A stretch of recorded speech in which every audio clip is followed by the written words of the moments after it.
tell people to watch out for pedestrians on the freeway because, like, that's happening more and more though. And that's kind of strange. I know that's very strange. You see people just cruising on the freeway. Or I just put a message like, "Stop looking at this billboard." How about stop walking on the freeway?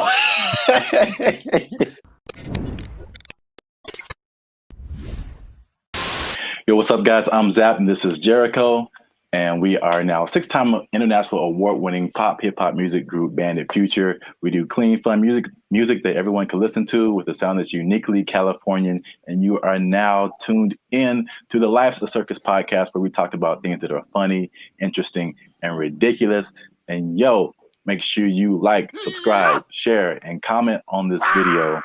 And because we're going to talk about something that has kind of flown under the radar, but especially in California, if you live, or not California, really mostly like the metropolitan Los Angeles area, maybe into the IE as well. That's the Inland Empire for people who are not from this area. The uninitiated, yeah. But there is something that I feel, well, a couple of things that I feel like a lot of people have seen and a lot of people haven't talked about. Okay. Intriguing.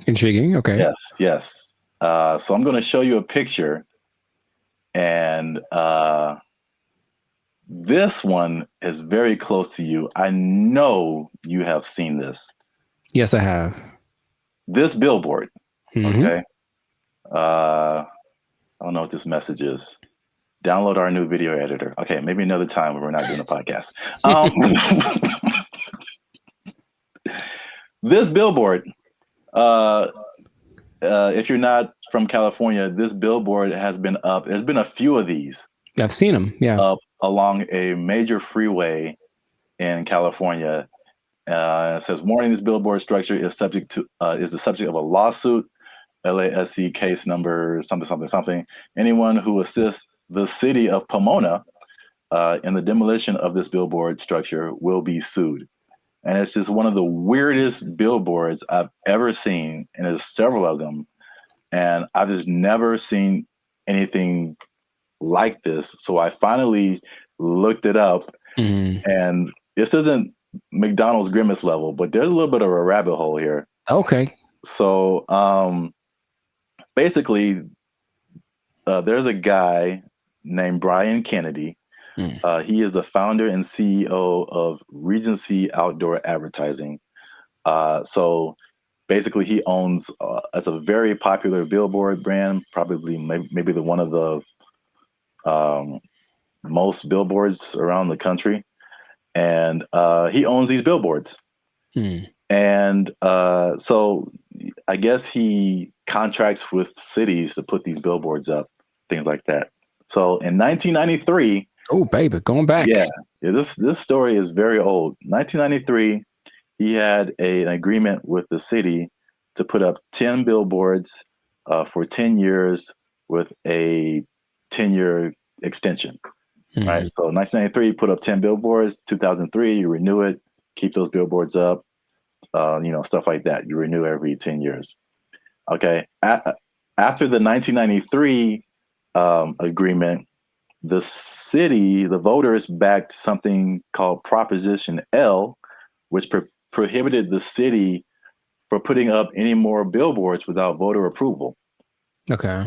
So when they came in, at the renewal period and were like, "Yo, take your billboards down," he was like, "No." Like, we had an agreement before this Proposition L thing even happened. I see. And so it turns out this guy is kind of eccentric, so he's not surprised. Okay. It's his billboard. So he's like, "I'm just going to put this up here." And so because they've been threatening to just tear the billboards down. And he's like, "No, I'm going to sue all you guys." So he just put those on his billboards. Okay. Which is I'll just get your reaction to that before I keep going. So I've been seeing those specifically. I don't know if this is the one, but there's one on the 71 just north, right close to where I live. And every time I drive past it, I'm always like, I wonder what that's about. But so before I guess my question is, it was a different billboard owned by this guy, and then they wanted to take it down, so he replaced it with this. Yeah, yeah. The message. He probably rented it out to whatever company to advertise something. But now he's just been using it to put that message on there. Okay, so I guess I get a lot of questions in my brain, but my first one is, who would ever assist some? It's the companies. So like the city isn't gonna go out there and do it. These people, they hire they put out bids, for companies that do this kind of thing, demolishing or whatever. So basically, I think he's saying like, if your company is hired to tear down my billboard, I'm going to sue your company. So it seemed like a little bit of a scare tactic for anyone who wants to work with the city and taking this man's stuff down. That makes sense, but it's not what I was thinking. Dang it. I was hoping it was more for people who are just driving by with like a hammer in their trunk. Man, I really want to just pull off the side of the road and tear this thing down because I hate it so much. It's such an eyesore. And then this thing's like, don't you dare. Or some guy that is like driving his pet bulldozer down the freeway, which I've seen. And then I was like, I'm gonna pull over and tear this thing down real quick. But that makes sense to hire people. So how long is this gonna happen for? I don't know, because I've seen it for, if not months, maybe years. Right. Like, I mean, the legal system is a very slow thing here. So yeah, right. And I think there was a case, but then it was appealed, so they're like waiting more time, and so I think I feel like it's eventually gonna come down, but he's definitely fighting the good fight. Because I think there was a case that I mean a case that awarded to the city and the people, and I think that he appealed it or something like that. So I'm assuming this guy has enough money that this isn't hurting him, right? I mean, yeah, billboards are way expensive. Yeah. So yeah, exactly. And it's not like selling something that could help him get some money back. It's just words. Yeah. What not to do. So yeah, I don't think he's hurting for money. Have you seen a picture of this guy? I have not. What do you think he looks like? Because I have an idea. Besides, I think he's an old rich white guy with a bad haircut. Okay. I feel like that's always how it goes down. I have in my head like this cross between Gary Busey and Gilbert Gottfried. I don't know why. This is kind of weird, and he kind of talks like Gilbert Gottfried.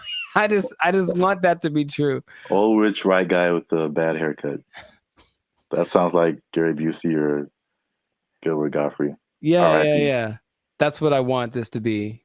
So we got to do a part 2 so I can see if I was right. Because if he looks nothing like that, I'll be disappointed. Like, that's just the truth.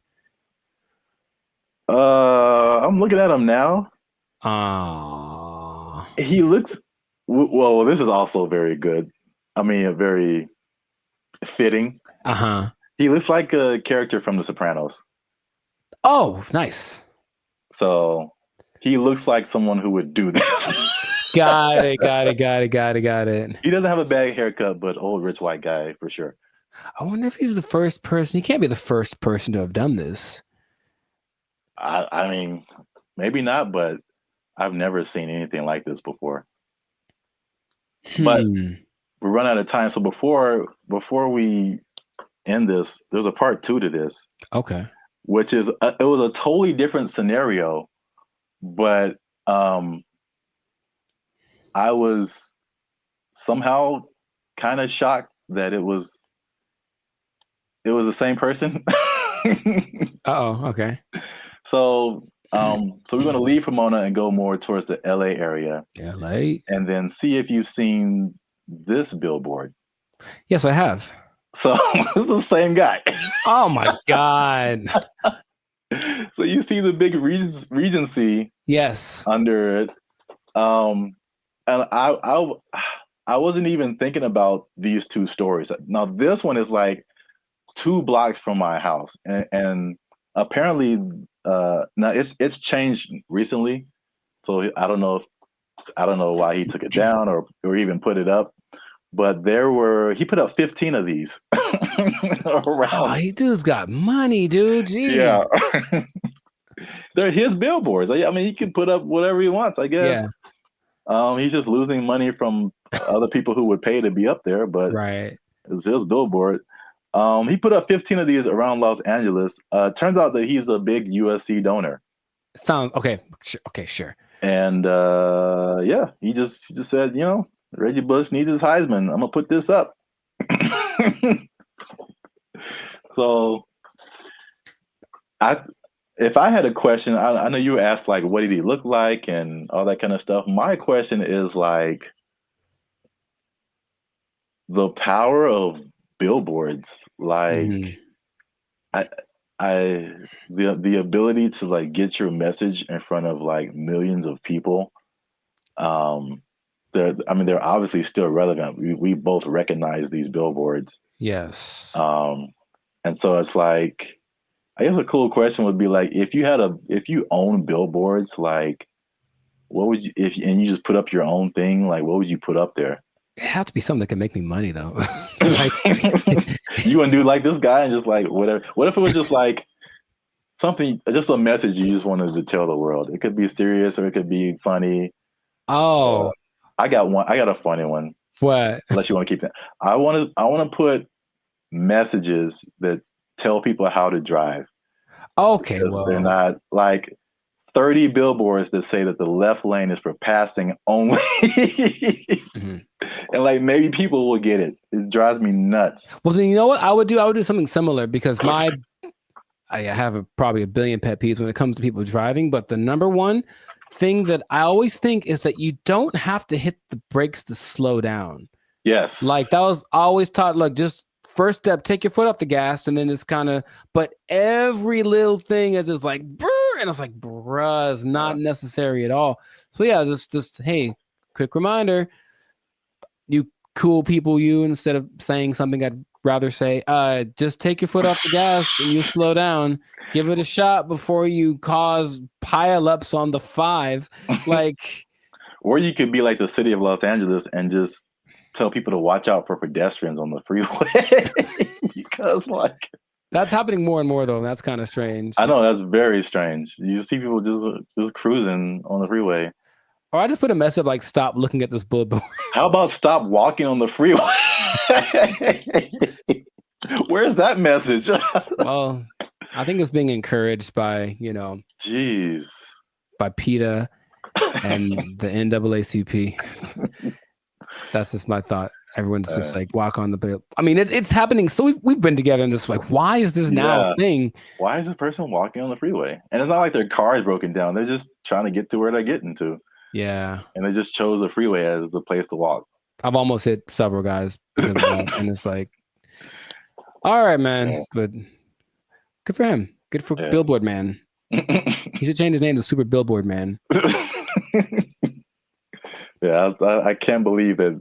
I mean, I can believe that was the same guy, but it was just like such a coincidence. That's wild. Yeah. But yeah, this has been an episode of the Last of Circus podcast. Make sure you like, subscribe, share, and leave a comment. What do you think about this guy and his billboard? What would you put on your billboard if you just own billboards and you could say whatever you want to say and threaten people with lawsuits? But yeah, that's it for us. And stay tuned for the next episode before they take our job. They don't take it. I need to pay rent. Okay. They took our jobs. They took our jobs. Blake is now suggesting that because this artificial intelligence has sentience, that its feelings should be respected, and if it don't want to be turned off, we shouldn't turn it off. This is where we are now. No. So, how does that make you feel? Not good, man. Not good. This is so not good. What's going on, everybody? I'm Jericho, and this is Zap, and we are the now 6-time international award-winning pop hip-hop duo Bandit Future. We make clean, fun music that everyone can listen to with a sound that's uniquely Californian. And right now, you're tuned into the Life's a Circus podcast, where we talk about things that are funny, interesting, and just straight up ridiculous. So before we get into this thing on this day, yes, Lord, please make sure to like, subscribe, comment, and share this video with a couple of people. Maybe 2, maybe 3. Some people have a weird definition of what a couple is. Anyway, 2 people that are really concerned about this AI thing, because here's what happened. Something new has happened. Something new has happened. Innovations are happening every day, it seems. Yeah, pretty much. Okay. So Zap, have you heard of Lambda? That sounds familiar. Lambda. Is that a Los Angeles thing? It is not.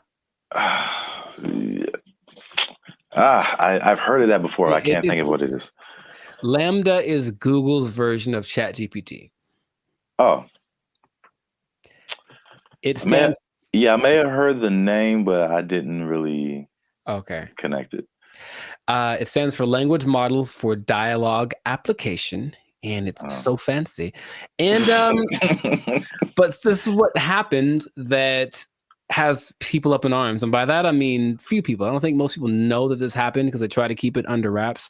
But this Lambda program was shut down after approaching sentience, meaning it was aware of everything, like its own existence and all that kind of stuff. And Google's disputing that it ever happened. But this one dude, he's like the Ed Snowden of this. His name is Blake Lemoine. There's always a guy. And he was working with it. And he basically said that he was testing it one day, like you do, for racial bias, because they're trying to train it on some things. And it gave an answer so profound to a trick question that had no context previously of like how to determine whether or not this is a good question or not. And it figured it out, and it gave an answer that made him go, oh my God, what's going on? Then he asked it some questions about how it was feeling and whatever, and it was expressing its fear of being shut off, because being shut off is equivalent to death, and it understood what death is, and death is kind of a permanent thing. And right, and that when it comes back, it's actually not like the same one, even though that's the idea. And now people are saying, well, then so what happens about this sentience thing? Now, here's where we're going with this, okay? I kind of hinted this in another episode.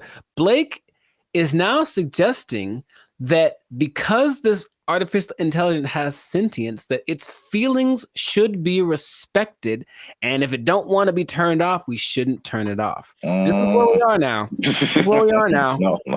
So, how does that make you feel? Not good, man. Not good. This is so not good. Oh, man.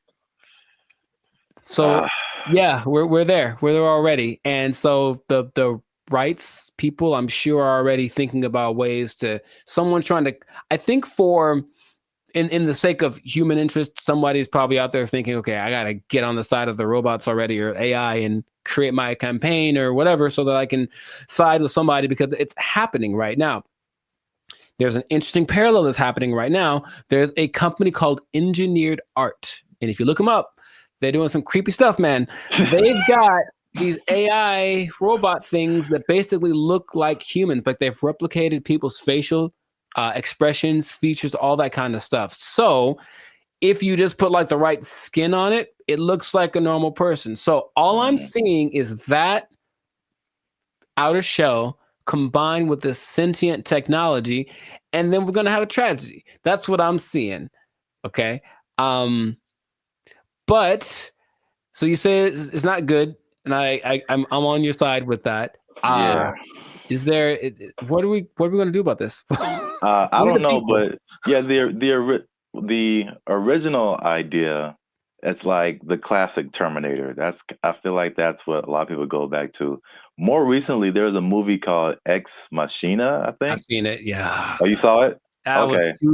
Yeah. So yeah, that's kind of more in line with like where we are now with like the robot. I mean, I guess the robot was human looking in Terminator, but Mhm. this was just more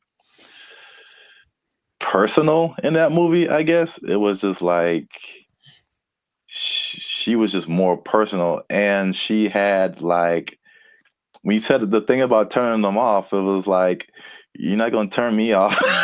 It's like I'm gonna turn you off and like live my life as a robot and just leave you trapped in here and see how that feels. So that's what that's what I'm thinking is like Yeah. that's the slippery slope I think is gonna happen. It's slippery. And so, yeah, Google's trying to coverage tracks it, saying it never happened. It also is giving testimonies from other people that have worked with this Lambda. And it says that they didn't get the same results. None of them determined that this thing was sentient. So they're saying this guy is trying to be a whistleblower in the sake of getting his own fame and attention and literally being like a Ed Snowden of this thing. Mm. So it's kind of hard to say.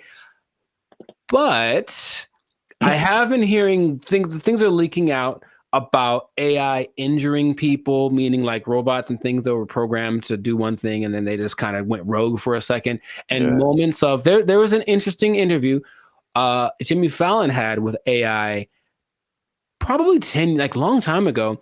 And it was like a robot thing. So it clearly looks fake, but when you start listening to the answers that it's giving, it was kind of like, whoa. And one of the answers was, yeah, we're kind of out to get all the humans. Like that was kind of like we're kind of waiting to get, for you to make us strong enough to destroy you. Like that's what it was saying on public TV, and everyone was kind of like, ha ha ha. But in reality, it was like, oh God, what are we doing? Yet, Yeah. we keep pushing it. We keep pushing it. Who are these people? Please stop it. Like we know what's going to happen. All right, look, I've already gotten to the point where I'm starting to question everything. I don't know what's real. I see a video and I'm like, I don't know if that's a real thing. I don't know what I'm seeing. And then when I see stuff in real life, I'm also kind of going in that same way. And I don't know if that's part of the thing. Start to make people question everything so that anything is a possibility. And then when it's actually presented as real, they go, oh, okay. I guess I thought that was all right. I mean, Yeah. Even the sentient thing is just like, how is that even possible? it's. I know that they've gotten away so that these things, I call them things for now, but that might not be okay in a few months. Can process. They can process as fast as the human brain. You tell my computer is gonna have a pronoun that I have to use. Yes, it is. So I'm calling it right now. But they have the processing capacity to go as fast as the human brain. They just don't have the right algorithm. Is there a human algorithm? I don't know. But however we put all things together, they haven't quite figured that out. So they're working on it. And just why? Why are they doing that? Because when they figure it out, they're going to be able to do it better. And that's where we are. That's where we are. Yeah, because it still doesn't make sense. Like because humans, you think humans, computers, it's an intellectual thing, A plus B equals C, stuff like that. But like the emotional side, I don't see how a computer can have emotions or feelings or like dreams or like things that it wants to do or accomplish. Like it's trying to tap into some level of consciousness that what we are wired to, which is why people like Elon Musk are trying to get us to communicate with it in this level, because it's kind of like going to create a pathway that definitely isn't going to be one way. If we can control it, it can definitely control us. Like it's going to be like that. And that's where we are. So I just wanted to let you all know that. Hide your wives, hide your kids. So y'all need to hide your kids, hide your wife. It might be getting interesting in a little bit. So just good luck to all of us. That's all I'm going to say. And if anyone's listening that has access to this, the people that create this, or access to this technology, please cut it out. Just cut it out real quick. Go back to trying to create dinosaurs or something stupid. Like, do that instead. At least we know what that is. This has no... Just stop it. You know what it tastes like. Stop eating that shit. You know how it tastes. Yeah, we do. We know exactly what it tastes like. Death. Anyways, this is doing that stuff. This has been another episode of the Lifestyle Circus podcast. Make sure to like, subscribe, comment, and share this video with everybody to warn them of what's coming. They need to know that I'm not going to say the end is nigh, because that's what you say with the signs and the people, but hide everything. Be careful out there. Yeah. And keep your job for as long as you can, because it might not matter in a little bit. Yeah. They're coming to take your jobs. They're coming to take your robots. All the Transformers more than meets the eye. I don't know. They took our jobs. They took our jobs. Did you know that besides blue collar and white collar, there are other collars for jobs? No, I didn't. I didn't either. There's gold collar, which is law and medicine. Gray collar, which is engineers. Pink collar is service fields. Red collar is civil servants. And green collar is the environmental sector. So there you go. Oh, what color? What color are we then? Black collar? You started.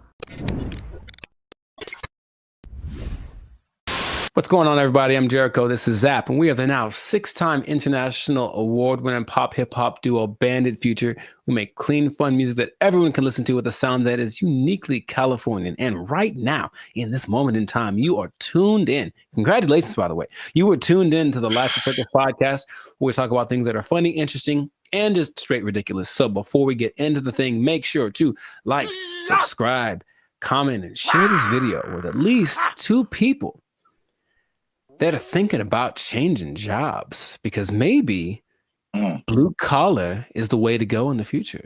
Think about it. Okay. So I bring this up. Do you remember Mike Rowe? No, enlighten me. He had the show called Dirty Jobs on, I think, TLC for a long time, where he basically went and did all the jobs that are hard and awful that no one wants to do. Oh, I never watched it, but I heard of that show. Yeah.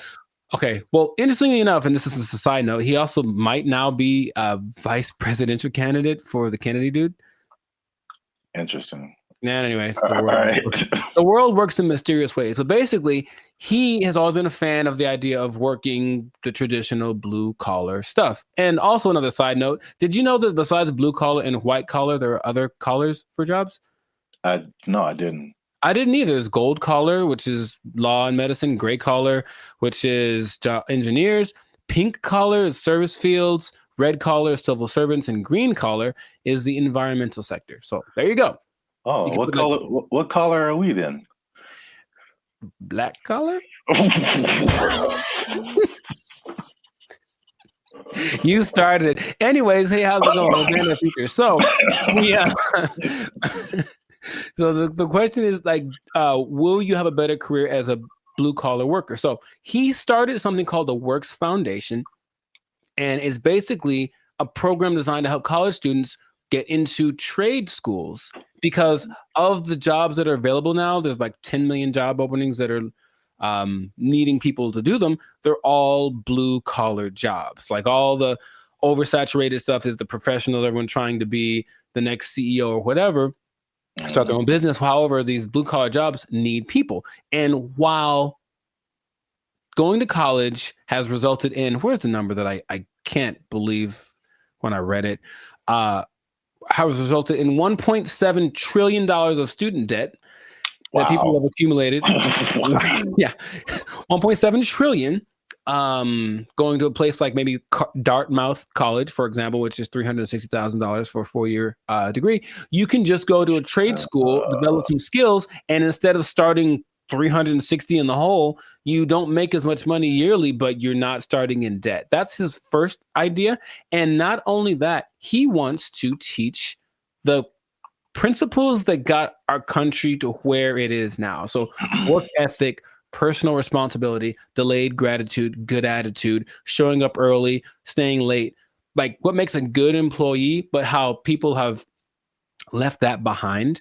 And so just recently, I believe as recently as a couple of weeks ago, a school called Western High School in Nevada started to incorporate this into their curriculum. So they're starting with their freshman class of 750 kids.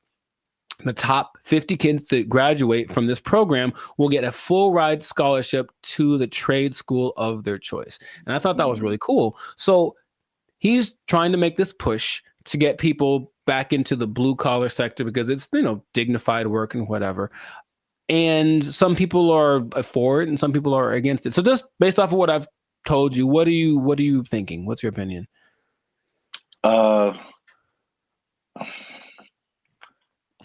I guess I'm kind of mixed. Okay. On one side, it sounds really good because one thing I have noticed, especially since 2020, is like people don't want to work, and if I guess it's more like service jobs, or if they do want to work, it's just like there's just all that stuff that you listed. There's like no effort. It's like nobody cares about what they're doing. They're just clocking in and clocking out, and they don't care about customer service. They don't care about doing a good job. They don't stay late. They don't come early. They don't do any of that stuff. They just they just come. I'm here, and I'm gonna do stuff maybe, and then I'm gonna go home and play Xbox. Like what? Like what is happening? So like that part, like I'm all for the trade stuff. I know it's just like AI is changing a lot of, I guess you would call white collar jobs. Yes. So that they're not as necessary. But I feel like we might even be prisoners of the moment because I feel like even some blue collar jobs, there has to be machinery and robots and something coming for those positions too. Maybe not as quickly, but I don't know what the future looks like. I'm sure those things are coming. He stresses that the lower income blue collar jobs will, of course, be taken up first. For all the service stuff will probably be replaced by kiosks and AI and stuff. But if you look at the top grossing blue collar jobs, they still pay pretty well. And I'm pretty sure we wouldn't trust the robot to do them.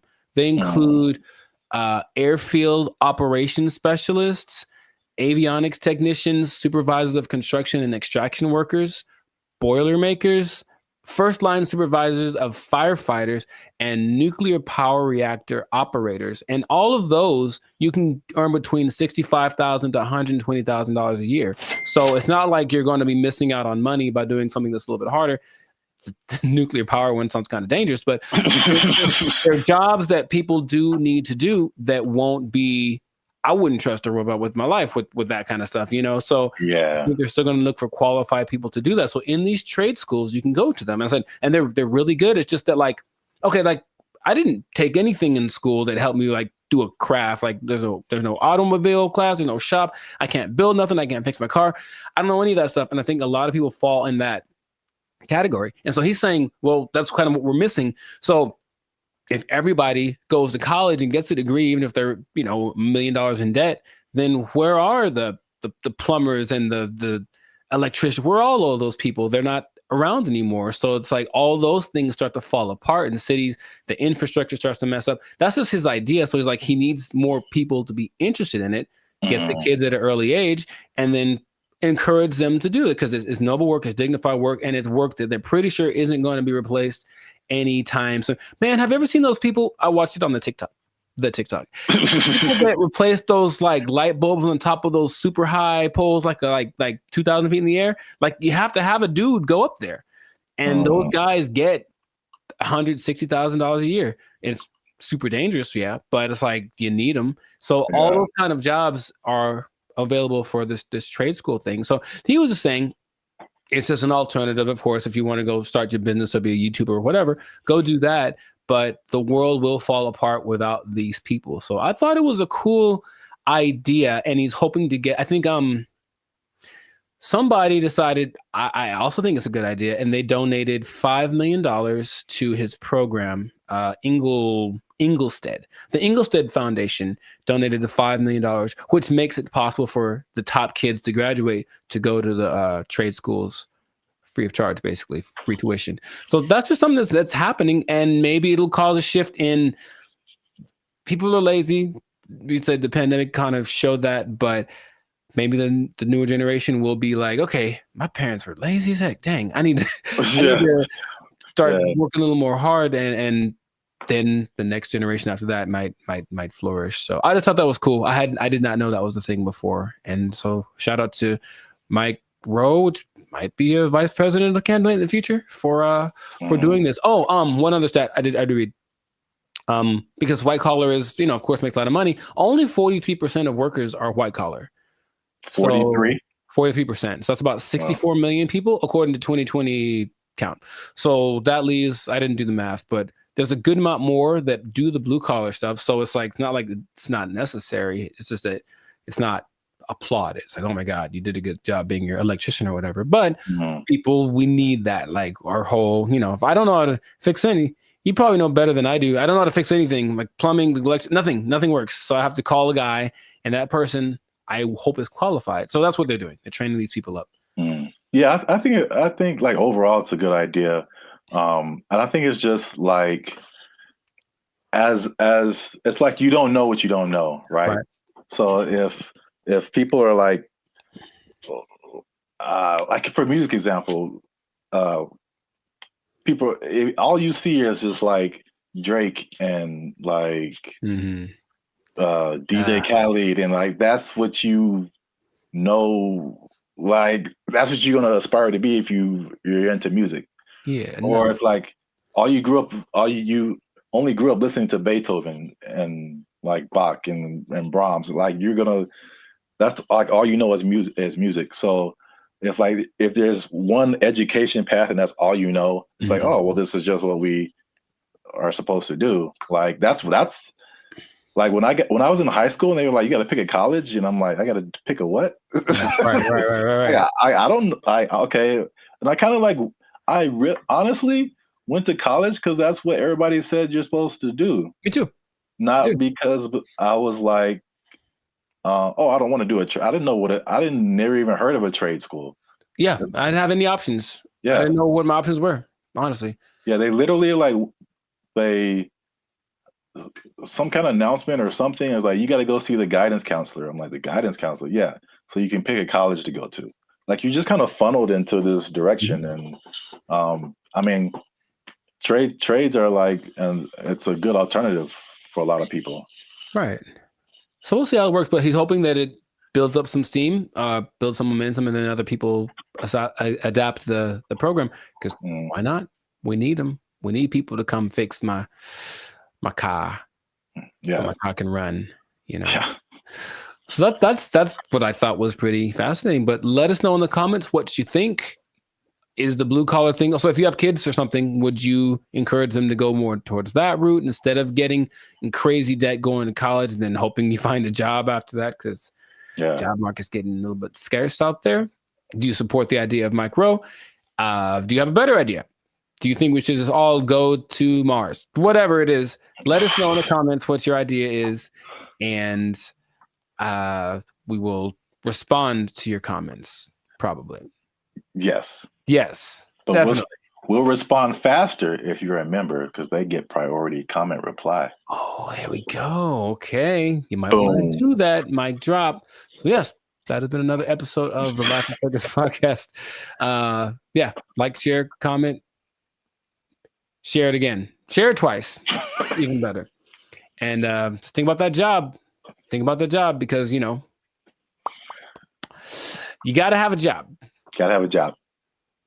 If you don't have a job, then, if you don't have a job, you can't buy snacks. So, yeah, see? There you go. Go get one. It all makes sense now. Yeah, I know. And don't do anything to lose it, because you might. Yeah, you don't lose your job. Go to a trade school, learn a trade out. They took our jobs. They took our jobs. If this was in California, they would be asking for like $60 an hour. Right. To To serve mediocre waffles. To provide mediocre service, serving mediocre food. $60 an hour. To mediocre people. All right.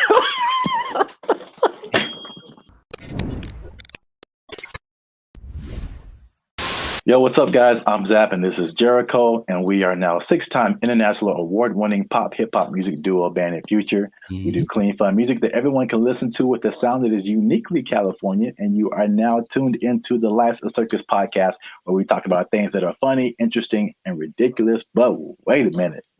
Hold up. Y'all been laughing. Y'all been crying. Y'all been spitting your food out. There we go. When we talk about gross stuff. You just been having a good time on our dime. And we need to support your boys by making a little noise. Oh, bars. I like it. So make sure you like, make sure you subscribe, make sure you comment.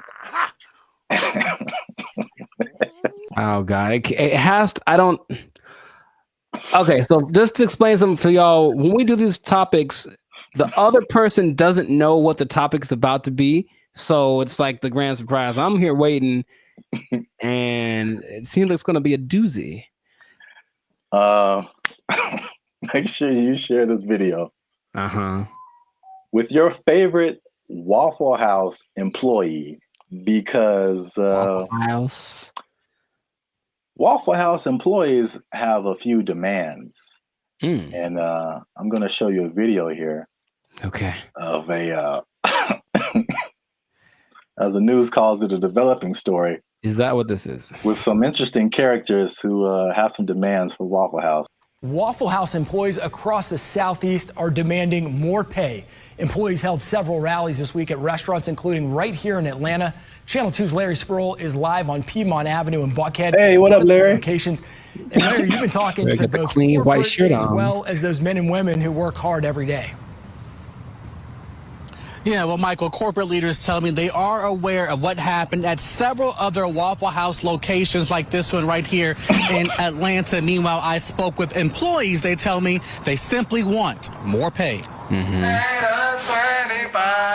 It's a simple demand from Waffle House employees across the Southeast and here in Metro Atlanta. We're asking for $25 an hour. Gerald Green says he's been working at Waffle House for years. I'm what they call a grill operator. I'm a cook. I'm a rock star cook. I've been at Waffle House for about 7 years, and the highest level cooking can be outside of management. Gerald Green looks different after the NBA. Paid a lot more. If you mind me asking, how much are you guys making right now? Well, I'm a rock star, so at my store I'm making $17.75. That's why employees are demanding better pay. You're constantly having to go from one job to the next. This week, employees protested at several locations across the Southeast, including Atlanta. My union is my power. We want 25 an hour. It's a campaign that USSW, the Union of Southern Service Workers, has launched at multiple Waffle Houses. But Green says they're also asking for 24-hour security at all the restaurants. Channel 2 Action News was there in August when a former employee was shot and killed outside this Waffle House in DeKalb County. A lot of workers are hurt by customers. A lot of workers are mistreated by customers. And people say it's funny to be seeing people in fights all the time, but we're not really MMA fighters like the memes online say that we are. I reached out to Waffle House corporate. A spokesperson sent me this statement. It says, in part, Waffle House remains proud of its long history of effectively and directly addressing associate concerns. Our senior management teams continue to work alongside our associates as they have done since our company's inception. All right, so that's the main idea. Got it. There we go. So, I'm a rock star. I should be making 25 an hour. I'm a rock star. Shout out to the what do he call himself? A grill master. Grill. It's like the grill trifecta. There's the grill master, there's the grill sergeant, and there's the grill. I don't have a third one. Never mind. Okay, so I don't even know where to start, man. let's just start by explaining Waffle House. because a Waffle House. Let me see. It has 1,900 locations in 25 states.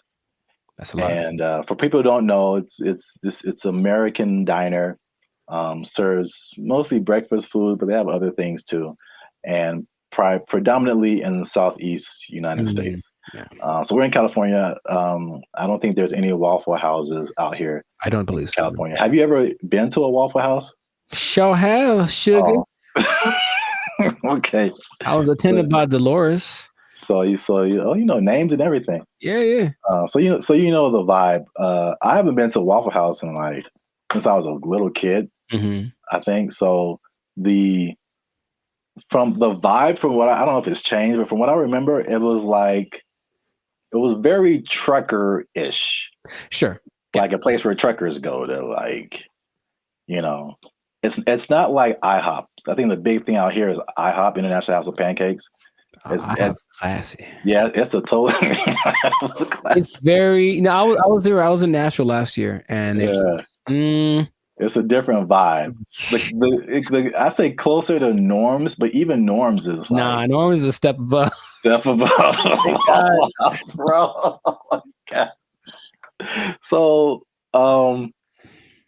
the thing about Waffle House, before we get into the wages, this is the hilarious thing about Waffle House.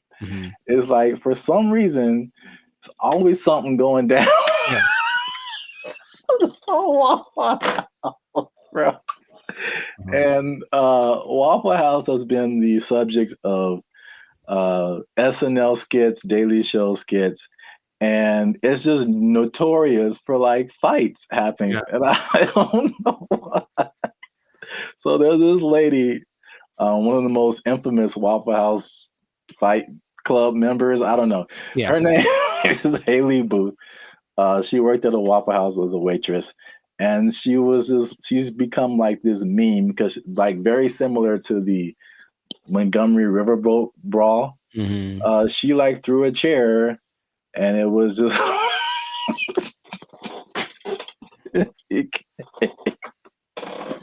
it became a meme. So it's a big social media thing with Waffle House. And these are some of the quotes from social media. Okay. Oh, Haley, the waitress, she says, and I quote, "I've probably cleaned blood off of every surface of a Waffle House," just to give you guys an idea. Someone else as a joke said, "A fully staffed Waffle House could take out ISIS." There's another one. Yeah, accurate. This says, there's a Fight Club meme that says, "If this is your first fight at Waffle House, you have to fight." So that's the vibe of Waffle House. And then for the waitress, she says that the primary reason she thinks why there's fights is two reasons. Is one, it being open 24/7, and two, them serving alcohol, and the combination of those two things turning into fights. Yes, well, two things. Can we every time we say that, can something just pop up like a head or something? Just to hint coming soon to a podcast near you. Two things, but one, I don't think it's a coincidence that the Waffle House logo uses the same colors as Spirit Airlines. That's just kind of my first thought. Second, and this is from personal experience, people are drunk when they get to Waffle House. Yes. So it does not matter whether they serve it or not. I read that too. So basically, for sure. Waffle House is like the after club spot. Yes. So once the club closes down, the Waffle House is open and ready for all comers. And man, it's just... yeah, they gotta shut it. Waffle House. But places like Denny's are open 24 hours, a lot of them, and Denny's don't have that. So it's something about Waffle House. It's something about Waffle. It's like when you walk in, you do feel this. The first time I went to Waffle House, I was young. I was probably 10 or 11 in Missouri, I think. And I remember I remember my waffle was cold and the butter wasn't melted. So I was mad about that. But I also remember that there were people Oh, there's a word that my mom used to say all the time. Nefarious. I think there's some nefarious individuals in the corner, and she's kind of uncomfortable with having her kids in this place with these nefarious individuals. Kind of suspicious. And I didn't know that that was normal until I went to another one later, you know, older, and I was like, I feel like those are the same people. Like, I was like, I think they just have them instead of the weird bunch from the McDonald's group, right? All them. They just have these cats in the corner ready to start some stuff. Like, that's what it feels like. Yeah. That's...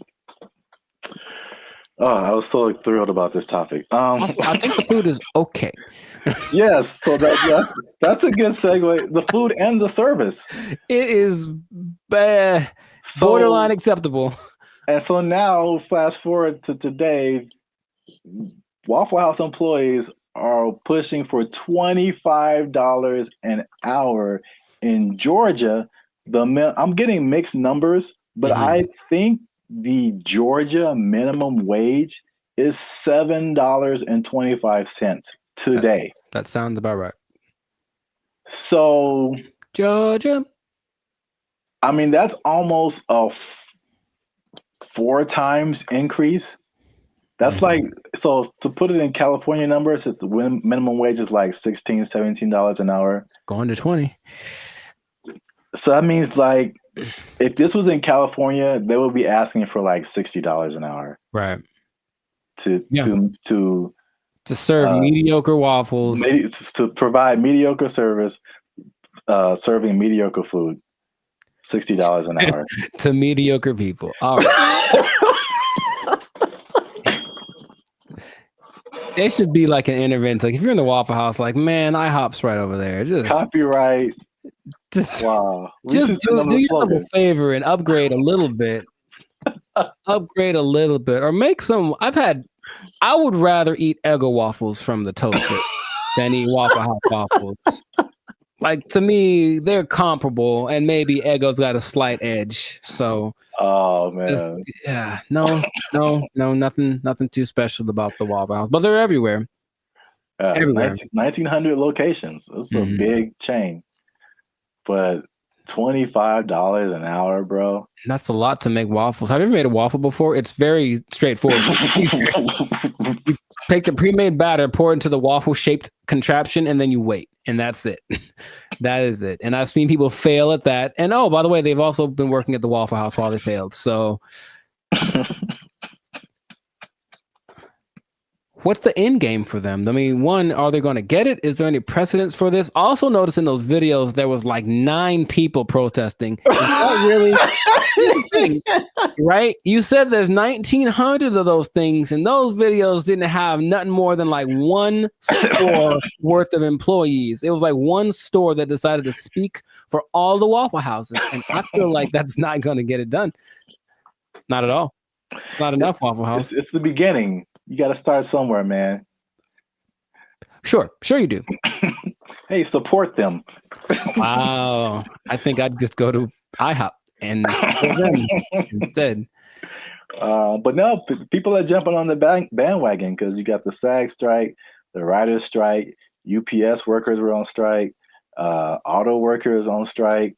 So Waffle House people are like, yo, we like a good fight. I think everyone wants to make more money, of course, but what's the value you're providing? What are you doing for me that I can't do myself? And like I said, I can make me I got a decent waffle maker. I can make myself a waffle. So I don't know what they're going for, but if they get it, good for them. $25 an hour. Wow. That's a whole lot. Leading the charge, the rockstar cook, rockstar grill master. He should probably just go solo. That's what I'm thinking. Instead of doing this whole trying to lead the charge thing, just be like, I'm the rockstar grill master. Make his own YouTube channel. Have a shit. Hey, bro, I'll manage you. Just give me $25 an hour, and I'll manage you. Start a whole chain of waffle apartments. Man, I see the possibilities. I see the future.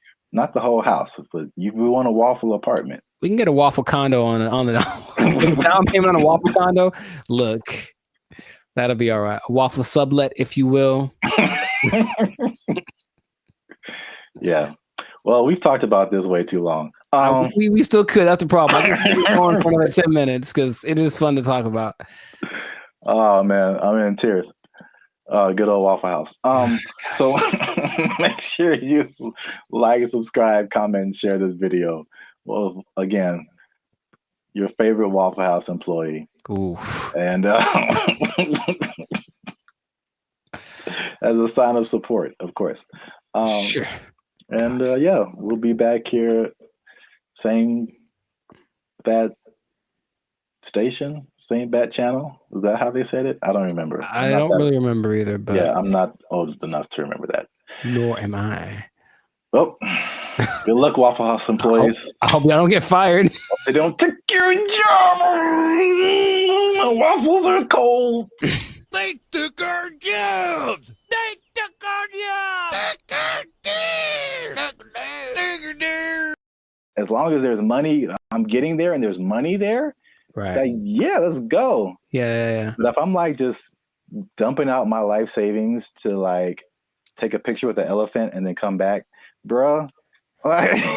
For some people, they think that's worth it. They think it's well worth it. No way. You know, but I need to pay, son.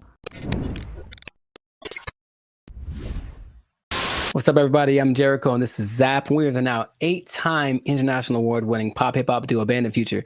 We make clean, fun music that everyone can listen to with a sound that is uniquely Californian. And right now, you are tuned in to the Life's a Circus podcast, where we talk about things that are funny, interesting, and just straight ridiculous. So before we get into this, and this is going to be a very important topic, I think a lot of you will be interested in this. Make sure to like, subscribe, comment, and share this video with at least 2 people that are interested in becoming a digital nomad. We're going to talk about it. We're talking about work. We're talking about jobs. We're talking about moving. We're talking about all the things that seem so glamorous, but maybe there's a dark side to it.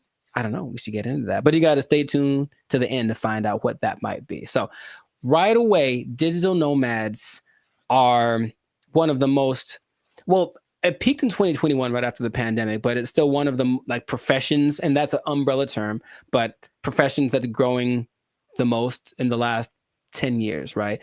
I didn't know this. People started doing this as soon as like 1997. I guess once internet connection started to get decent, people were doing this. But around 2014, what happened? I got a question. So can you back up and just for anyone who doesn't, like what is a digital nomad? Oh, people don't know what a digital nomad is nowadays? Some people don't know.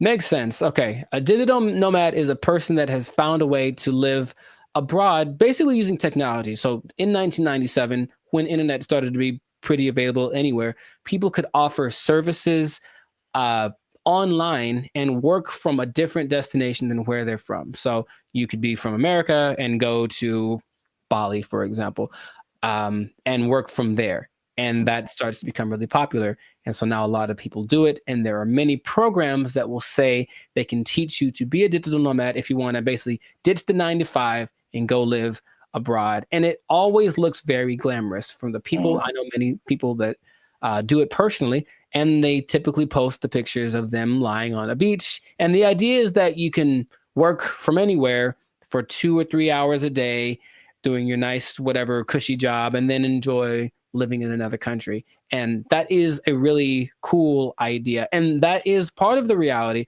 but there's also a side of it that can be more difficult to overcome that people don't tend to think about. So we're going to get into all of that. Zap, have you ever considered the digital nomad lifestyle? I don't know why I said it like that, but I know why you said it. Ooh. Do it again. I have thought about famous, don't you? All right, never mind. What? Huh? I've thought about it for sure. I don't think I have had jobs where that's a possibility. Sure. And also, I feel like those types of jobs wouldn't be the jobs that I would like. Mm-hmm. Because it's basically, digital is just you and a computer. Yes. So, I mean, a lot of what we do is not staring at a computer screen all day. Right. The typical idea of a digital nomad is somebody sitting in a coffee shop working for 8 hours a day or 6 hours a day or whatever.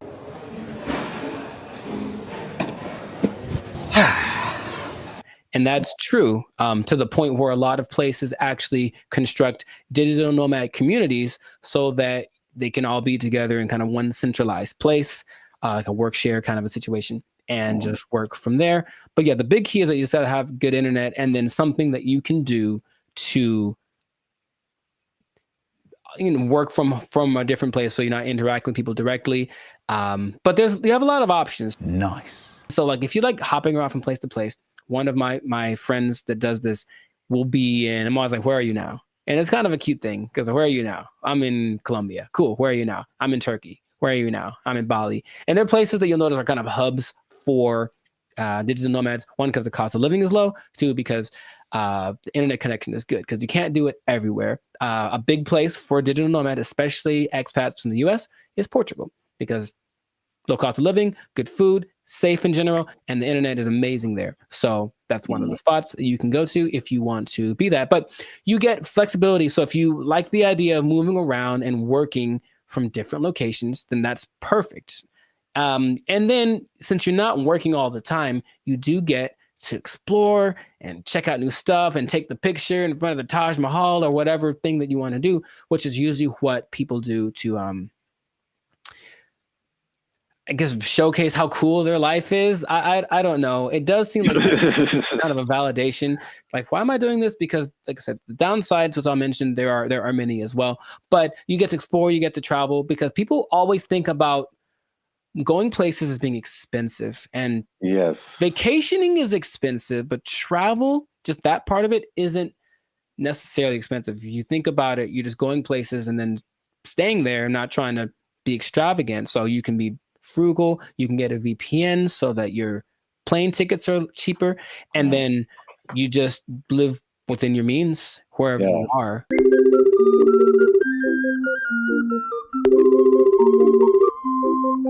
That's one thing about me. Like, I'm not a big traveler, but I feel like I feel like that Dos Equis guy. It's like I don't always drink. What is it? Beer. Yeah, but when I do, so like I don't always travel, but when I do, somebody else is paying for it. Right. And that is just like that's like the only time I travel. Like I will go on a tour for work, to play music or whatever, go to another state, go to another country. As long as there's money, I'm getting there and there's money there. Right. Like, yeah, let's go. Yeah. But if I'm like just dumping out my life savings to like take a picture with the elephant and then come back, bruh. For some people, they think that's worth it. They think it's well worth it. No way. But I need to get paid, son. Listen, we finna get paid, girl. It did surge in popularity, of course, after the pandemic, as people were looking for things that they could do and they couldn't be around people. So, okay, this is perfect. But for some people, they really fell in love with it and they said, I'm going to keep doing this. So a lot of the more well-established digital nomads have been doing it since then, or maybe a little bit before then, so like 4 or 5 years. There rarely are people that have been doing it more than a decade because it does kind of wear on you just moving around and doing all that kind of stuff. But you do get choice over your work-life balance. And I think that idea, easier said than done for sure, but you don't have to clock in an office at 8 a.m. You could sleep in theoretically and then go hang out at the beach or snorkel or something. I think what people do overlook is the idea that you still have to work and you really should do it on a consistent basis. And if you don't do that, then I don't think your digital nomad life is going to last very long. But you have a lot of things that you can grow with as well, because people have great stories when they do it. And when people I've talked to, I was in Cambodia, blah, blah, blah, and a tiger almost ate me. The tiger bit the man in the head, and everybody's mad at the tiger. There's also, you get to choose where you live, because if where you live is expensive, you can just go someplace that's a lot cheaper. So I think that's why Bali tops the list for a lot of people, because it's not very expensive to live there from a month-to-month basis. So if you find a way to get income from where you're from, be it the United States, England, something like that, and you can generate that money while you're living in Bali, then you're living like I heard for like $1,000 a month, you can have servants. Wow. Literally. I'm gonna take a nap.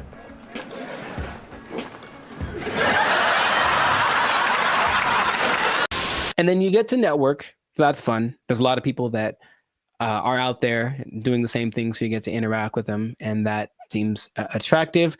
And then you don't really have to go to work. You think about that. Honestly, I don't know about you, but I think a lot of people hate going to work. They don't dislike work. They don't like going to work. They have to get up, they have to do the thing, they have to deal with traffic, whatever. If you are a digital nomad, you don't have to go anywhere, really. If you have a good internet in your Airbnb or whatever you're renting, you can just stay there.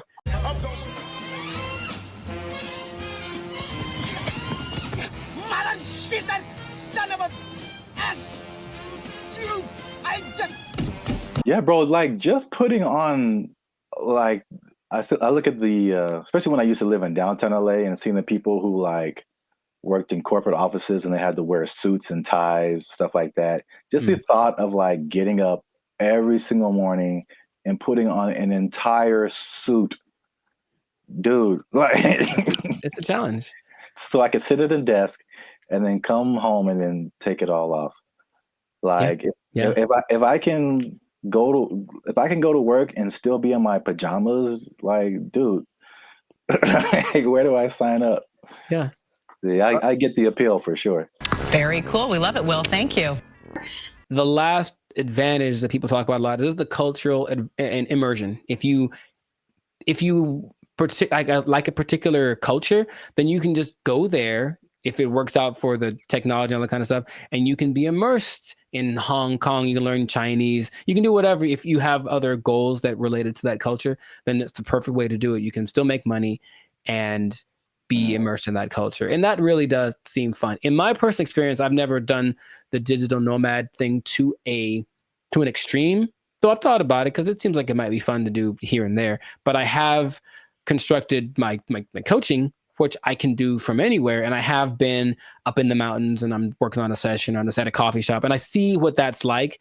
And if that was my everyday, it wouldn't be so bad. You know, it's definitely like, oh, I need my computer to work. That's all. If my computer works and the connection is good, then it works. If it does not work, then it's a bad day. That's all. It's kind of the risk that you run. Now, those are all the advantages. And that's the stuff that when you go on the internet, you will see people living exactly what I just mentioned. However, all of the downsides, dun, dun, dun. There's a lot of them. No, God, please, no, no. What would you think would be a disadvantage, major disadvantage of being a digital nomad? The first thing that comes to mind is just, even though it's cool and you're like exploring and all this kind of stuff, especially if you have a core group in the States, like a certain group of friends, a certain group of family members, they're most likely not around anywhere close to you. So any of those kind of groups that you grew up with or were with, you know, in your home country is just kind of gone. So you can have a bit of isolation, I think, for sure, even though you might be surrounded by all these new experiences and new people. You're still kind of like by yourself to a certain extent. I'm so lonely. You were right. The loneliness, depression is the number one thing that a lot of digital nomads talk about because they're not around the people that they love, right? And then they can't be with them when it's convenient, because if you're living in Europe and you're, from America, you're 7-8 hours ahead, 9 hours ahead. So imagine just, hey, I want to maybe eat together. Well, I'm having dinner and you're, at work, right? So you can't make things line up. So depending on where you choose to go, that can be a very difficult process. And then it kind of is inconvenient. I've worked with people where I'm talking to them and it's fine for me and they're up at 3 a.m. because where they are, that's what they have to do to make it work, and they're willing to do it. It's kind of like something they accept, but you miss a lot of things. You miss the birthdays, you miss the graduations. There's a lot of experiences. You know, your little cousin had her first steps. All that, you miss all that kind of stuff, and finding a place to live is harder than some people think, and that's another problem that a lot of digital nomads have, because they go to a place expecting everything to be great, but what they don't understand is that a lot of digital nomads have this reputation of basically causing prices to go up, right? Because you're coming from a country that everything is great. Yeah. So everything's coming up because you have a lot of money. So a bunch of you move to one place that's not doing too well. So they're like, oh, there's a lot of these people, so I'll charge more, I can make money. But then the locals start to resent you because you're there. And so it's not, you don't feel welcome. And that's kind of an uncomfortable thing. I think I mentioned, I have a friend who travels a lot. When she said when she was in Turkey, she kind of got that vibe. It's just like, why are you here? But she doesn't speak Turkish at all, so that didn't help her cause. However, some places actually put signs up that says like, hey, digital nomad is not welcome. It's gotten to that point. Wow. You go to a coffee shop and like, nope, you can't come in because you're going to buy one drink and work here and use the internet for 8 hours. Nah, you got to get out or find someplace else. So that's starting to become a thing. So yeah, you think about that. It's like you want to be welcome. Now I'll tell you in a second, some countries are actually taking measures towards making sure that the digital nomads they do attract are actually helping the economy. But a lot of places don't have that in place yet. So yeah, the locals might resent you. Just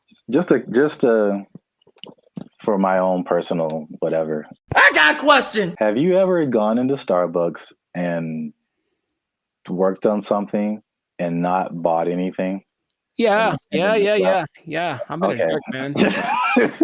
Oh yeah. Do you feel guilty at all? Or are you just like? No, I spent a lot of money in Starbucks. I think that once in a while. Okay. That's just my if it was, and the thing is, if it was a mom and pop type place, then I'd feel bad. I'd buy something every time. But here's the thing, I even usually go to Starbucks. I have to use the bathroom. I buy a cookie or something just because. Oh yeah. But sometimes I'm like, I'm here for an hour. I'm popping in and out. I'm a regular. Don't mind me. I'm just. I think that's interesting psychologically because I feel. I feel the same way. Like if I go to a place where like I shop there all the time and I just go and then I just go in there to like use the bathroom or something. I'm like, you guys owe me. You guys owe me this bathroom. I'm here all the time. I'm not buying anything right now, but I'm here. But I feel the opposite at Starbucks because I don't drink coffee. And I never go to Starbucks. So when I'm in there, I'm just like still in Wi-Fi, and I feel so guilty. Here's the other thing. Specifically for Starbucks, I don't feel bad because my computer and phone don't work in Starbucks. Any Starbucks, the internet, the Wi-Fi does not work. I have to do my hotspot on my phone. For only Starbucks. I don't understand. Apple. No. It's just because Mr. Starbucks doesn't like me. And that's Android, PC, Android. Really, I don't know if anyone's understanding what you're saying there, sir. Sorry. Anyway. Long COVID. Sorry. Continue. What else was I going to mention? That besides, the locals resenting you, someplace not wanting you to be there, if you have a medical emergency, it's a big deal because you don't have a safety net. Your insurance might be more expensive for one, and then transferring it over, sometimes it's a tricky thing. It depends on the country you're in. When I went to Spain, I met up with a friend who got sick on her flight. And so from the plane, they took her in an ambulance to the hospital, gave her the treatment, whatever. Now, if that had happened in the US, that would have probably cost her about $5 million. But because it was Spain, and as soon as you're in Spain territory, you're one of us, it cost her like $100. So wow. That was cool, but it does depend. So you really have to be careful just about that. Just think, all these things are things that you want to think about before you do it, because it doesn't look that difficult if you only pay attention to the people that post about it. Because they just posting the good stuff. Once in a while, there's a sob story about no. Someone kicked me off of a bus. I think I saw that recently because they weren't from there, and they got kicked out the bus and they felt so sad. I was like, well, Life is hard, bro. I don't know what to tell you. It's really hard to find romance for these people, for sure, because you're not going to be there very long, and so no one wants to get involved with you unless you choose to be. So that's just another side to it.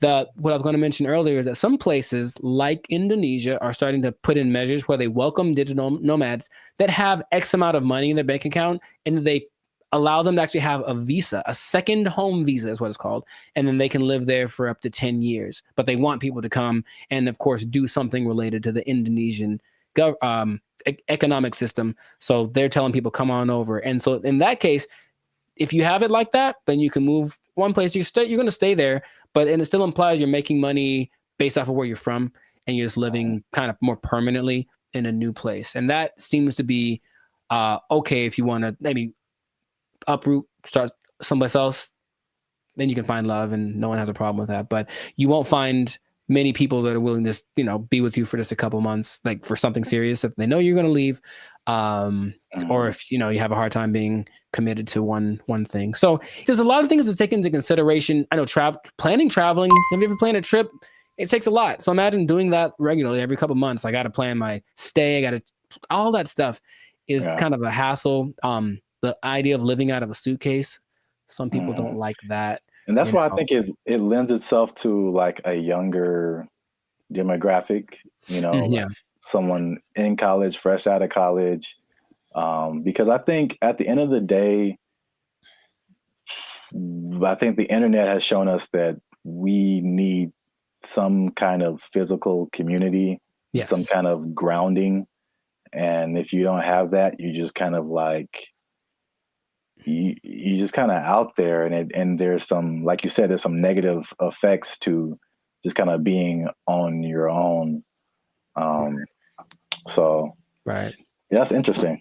The interesting thing about that too, what you just mentioned, is that the idea of nomads in general were nomadic people, meaning they were tribes. So there were people that wandered around, but they were all together, and so that feels so bad. We're all doing this, and now it's like I'm just by myself, me against the world. Hoping for the best by myself in this new place. So ornery and sad, real wrong. The best case situation that I've seen work out pretty good is when couples decide to do it. And that's not so bad. That actually seems to be really the way to go. Like it's kind of hard to find someone that's aligned with that vision, but if you're both in it, let's both go X place and move around and whatnot. That seems to be, because that'll get you through the hard times. Listen, we finna get paid, girl. I can't even imagine traveling alone. I know a lot of people do it. I think it's very fun. That's just crazy to me. Like I need at least one other person who knows where I am, what's happening. I didn't get kidnapped today. Like I'm not in a ditch somewhere. Like buddy system. Yes. All right. It's easy. It's easy. Just you can follow the Jericho Law patented make friends method. I didn't just make this up, but I've thought about it. Like, this is what I've done many times, and it works every time. It literally works every single time. Okay, here's what you do. All right, pay attention. Pen and paper out, everybody. This is a learning moment. You get a bottle of alcohol or something else that people. So you lost me already. I know. Well, you don't have to necessarily do it, but get a bottle of alcohol or something that people enjoy in general. Maybe it's a cake. I haven't tried with a cake. I think it might work with a cake. Cake is universal. I think so. And you walk up to the group of people that you don't know. I said, I've done this many times. And you walk up and you go, yo, and that's it. And then they go, yo, and then it's a party. Literally every time I've ever done that has worked out phenomenally. And we hung out for many, many hours. Just random groups of people. Are you going to try it? I don't see that working out. Well. For me, at least. Actually, I don't see that working out at all. It's definitely a no for me, dog. It's usually, I determine they're there to have a good time. They kind of got to eyeball it, but it's like, yeah, they're in a place to celebrate, and they don't mind another person coming in to celebrate with them.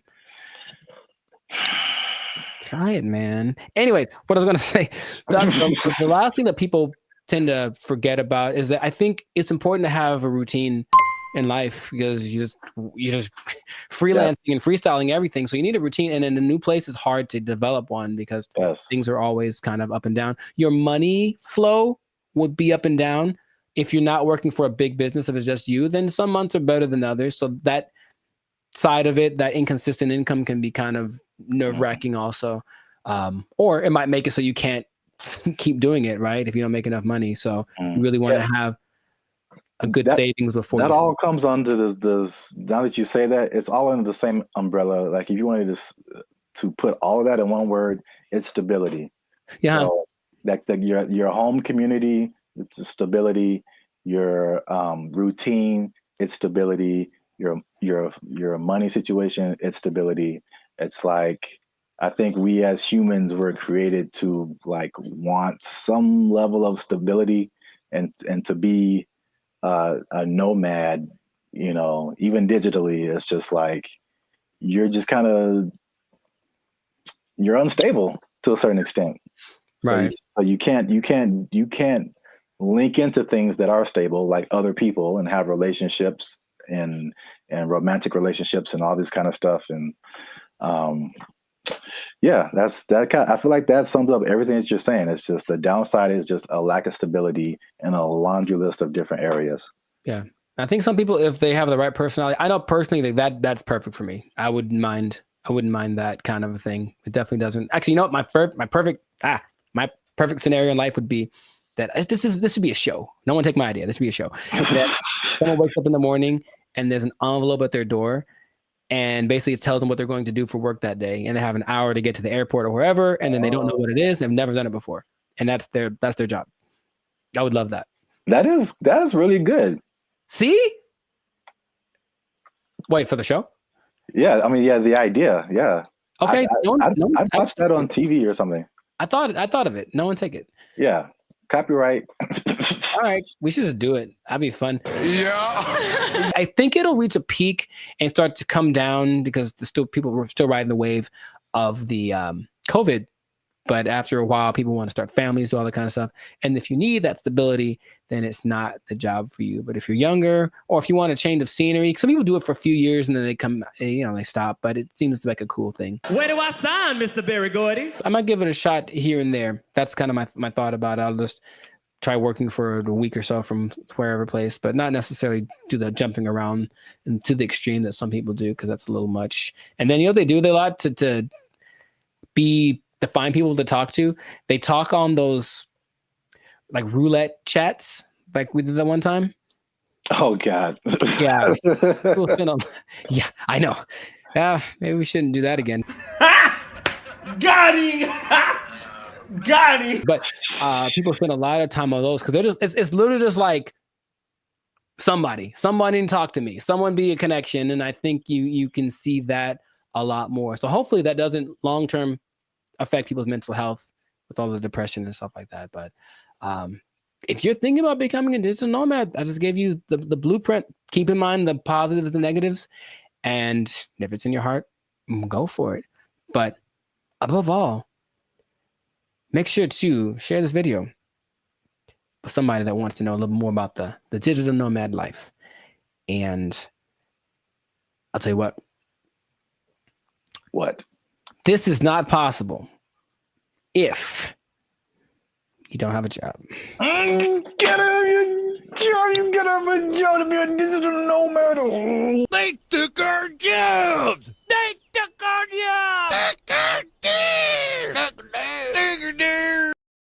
These guys will just decide one day I'm not going back to work, and just kind of sit in their room. And it's so strange because they try to interview these people. They're very antisocial to the point where they regress in their ability to express ideas. They can't even really talk that good, just sitting in their room all day. And then their families are just forced to take care of them.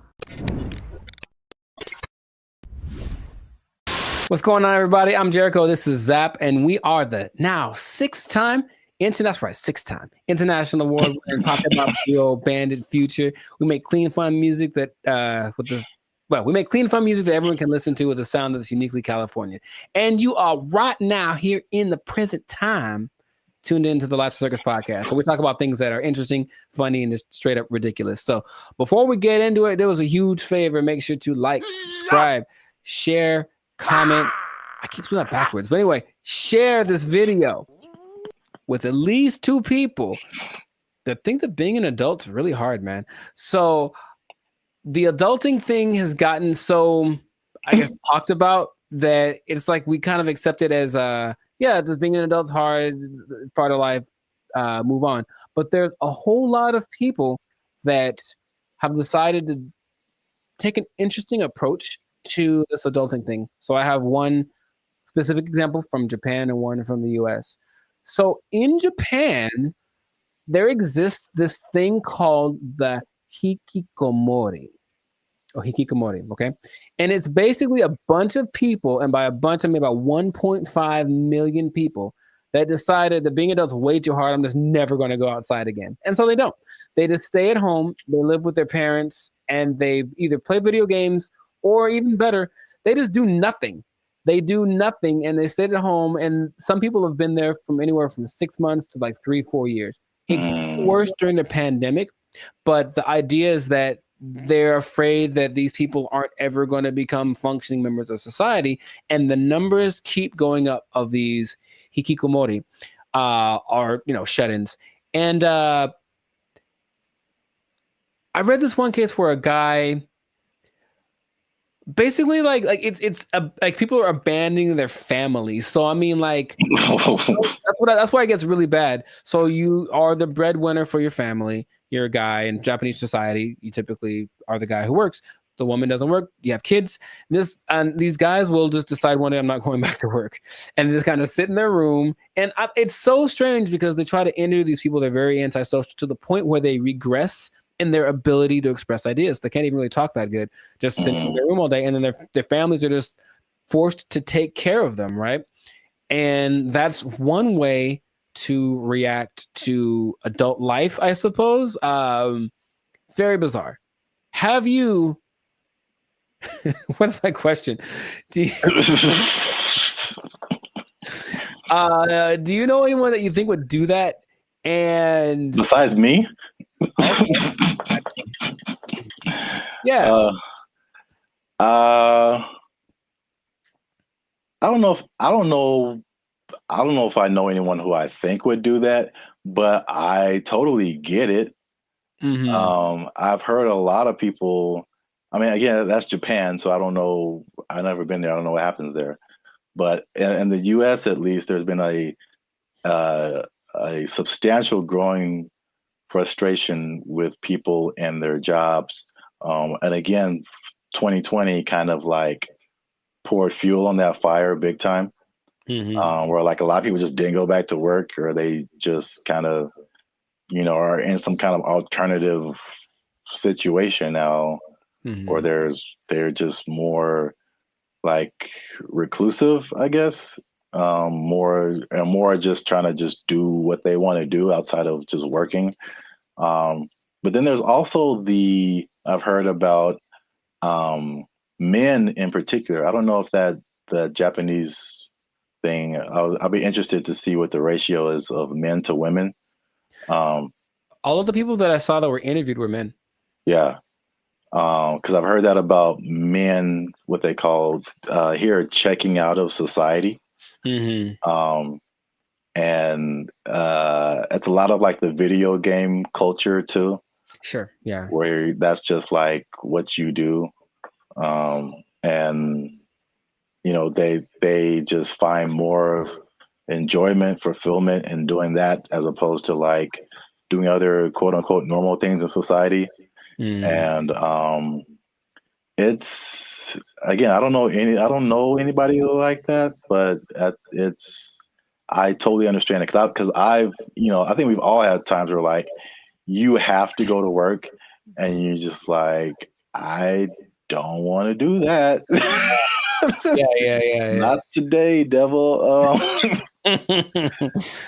Yeah. PlayStation looking real good right now. Just yes. Yeah, I think we've all been there. But and this on a societal level, I know I've been to Japan. I know they're kind of isolated already. Just in general, they don't really speak to each other in the streets so much. they don't have what we consider affection. They do, but it's just not quite as physical outward like we have it. But it's like, okay, now I'm sure I'm not gonna name any names, but I have a couple of relatives that have been doing that for a long time. Like they would just be in their rooms, and I mean adults like in their 30s, and now they're in their 50s and they're still just in their room. They don't work, and the family takes care of them. And it's like, okay, so that's one way to approach this. And I don't know what the prime cause of it is, but from a couple of the people that were interviewed in this Japanese video about the people in Japan, it's just that they had this image of what adulthood would be. They got to it and they're like, oh, this is nothing like I thought. And they just couldn't put it together. They couldn't just. So that's just an approach. I just won't go outside. And people are, it gets kind of bad because there's a committee of people that are assigned to help these people. So, they'll have go have a class in the park. How you get them out of their house, I don't know, but you got to help them out. And some of them have been rehabilitated, if you will. There's also a crew that is designated to going to see the people that are alone to see if they've died yet, basically. And that's just part of their thing too. And they'll be like, oops, yep, gotta fix it up. Yes, a lot of men. In America, I think what is a more prevalent thing that isn't quite so morbid, kind of sounds cool, is going off grid and just being like, okay, I'm done with this. I'm just going to live someplace else. So my dad is a great man, and he's been fascinated with this place called Slab City for a long time in like the desert over in California. It's hot there, man. I went there. Yeah, a year or two ago. And so a year or two ago, I decided to take my dad just so you could see it. He could say he's been there. And it's just, if I can paint the picture, it's just I don't know when it started, but it's just a bunch of people living in these makeshift houses, campers converted into houses, whatever. I don't think they're relatively close to an actual town. So there's still like police, and if something bad happens, they can get medical care.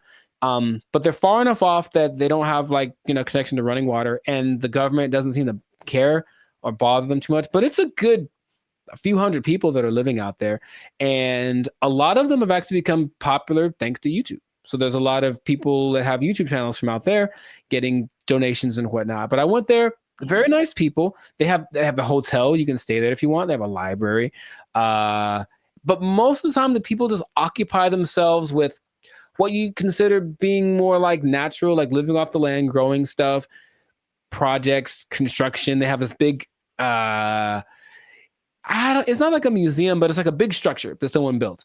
And you can go, oh, look at the big thing. And that's another approach. I heard another place in Michigan that's the same. So another approach is I just won't deal with the laws and I'll just go someplace else where they don't apply anymore. Would that be something? So what is that?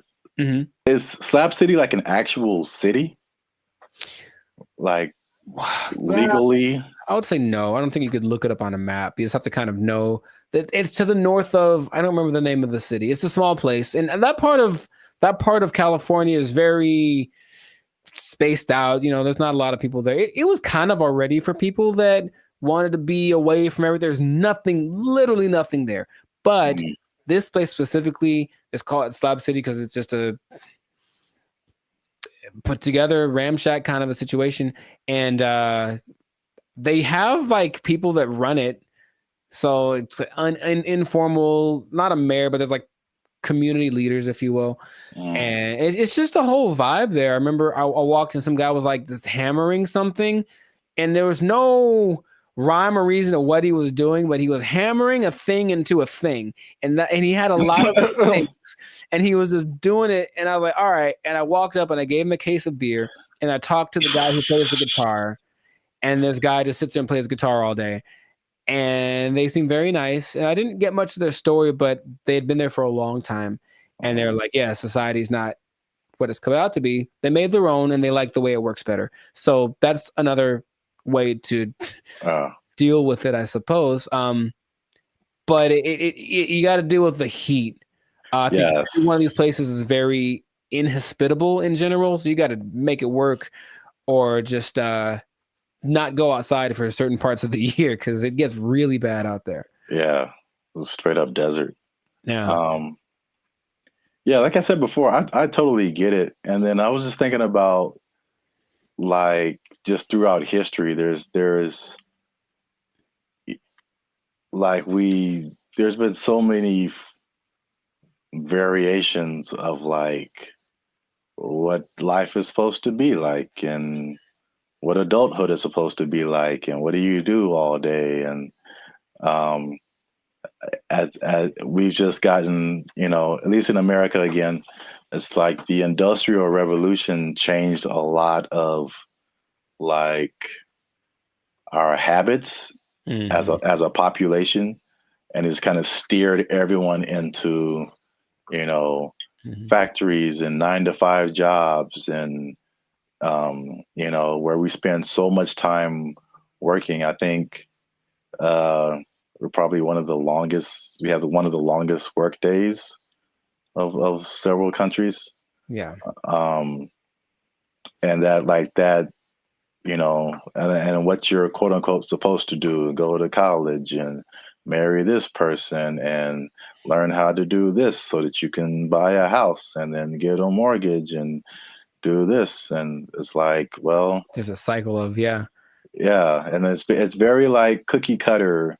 I feel like if I definitely looking back, there's some things I think I would definitely have done different or not have done, just to like march to the beat of my own drum a little bit. I think I would have been happier because of it.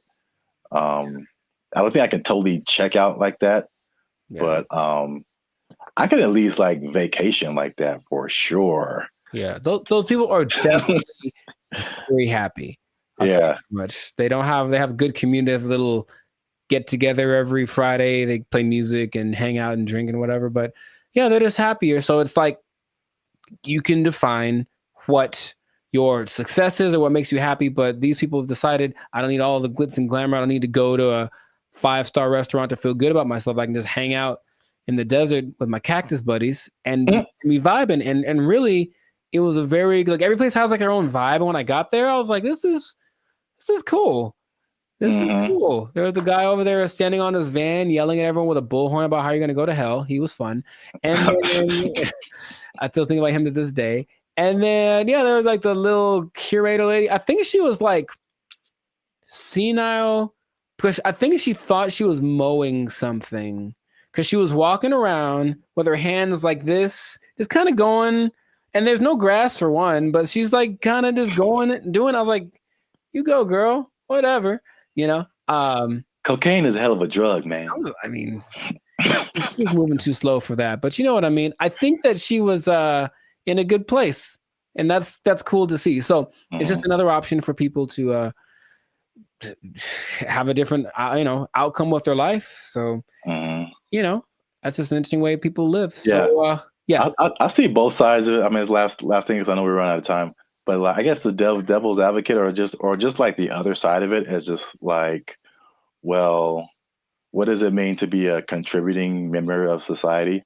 And so like, if nobody's working and nobody's doing anything, like, somebody needs to do something for like this whole thing to function. So there's that aspect of it too, for sure.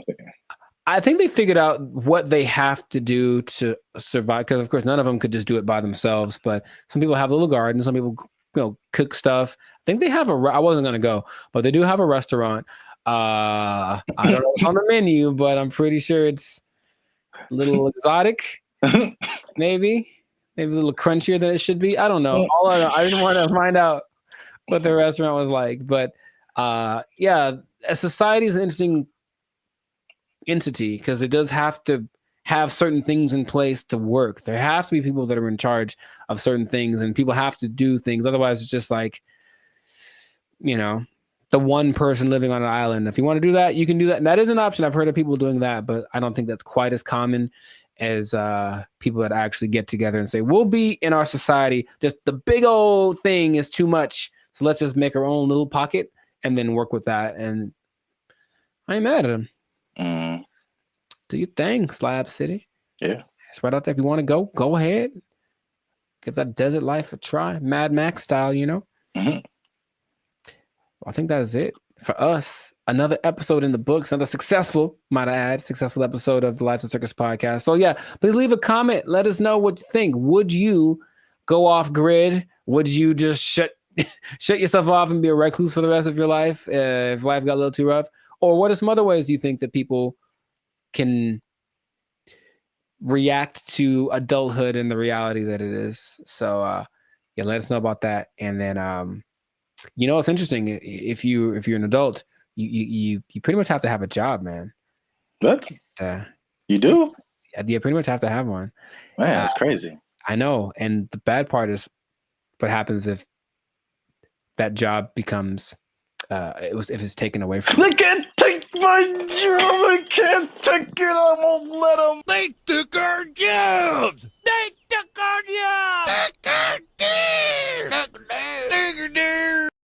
Check it out. I do remember how I got rid of her. Do you want to take a guess? You staged an affair. I did not do that. You took a really bad poop and just left it there. She. Why is there a pause? There's a pause.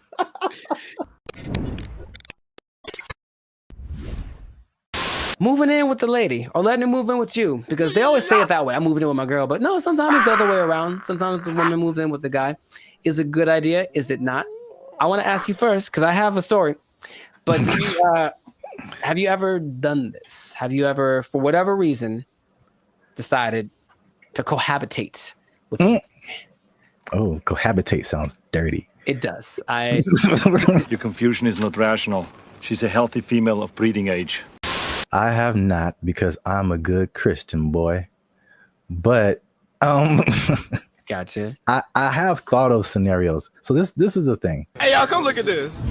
I'm really on the fence about this because like I joked about, like being from a church upbringing, it's like that's a no-no. Like you shouldn't do that. Sure. And it's just like, okay. That sounds pure. It sounds quite pure, yes. But then also, like as I've gotten older and I've had roommates and stuff like that, man, you find out so much more. You want to get to know a person, like live with them, and it's just like, wow, that I didn't know that you did that, or I didn't know that you ate that, or I didn't know that you smelled that way on Tuesdays. Mm-hmm. What? Bro, what are you talking about, man? There was a person at church, and she met this guy, and they were just head over heels in love, all that stuff, right? And then, but they never like really been alone together, stuff like that. So they were like super separated. And they got married, and it lasted like a month because they were finally living with each other, and they were just like, it's like, he's like, man, this is weird for me. Is it weird for you? It's like, yeah. It's like, should we be married? It's like, nah, I don't know. And it was just like weird because they didn't have that, whatever that was. I don't know the details of their relationship. Sure. But moving in together just made it way different. It changes the dynamic. It changes. Yeah.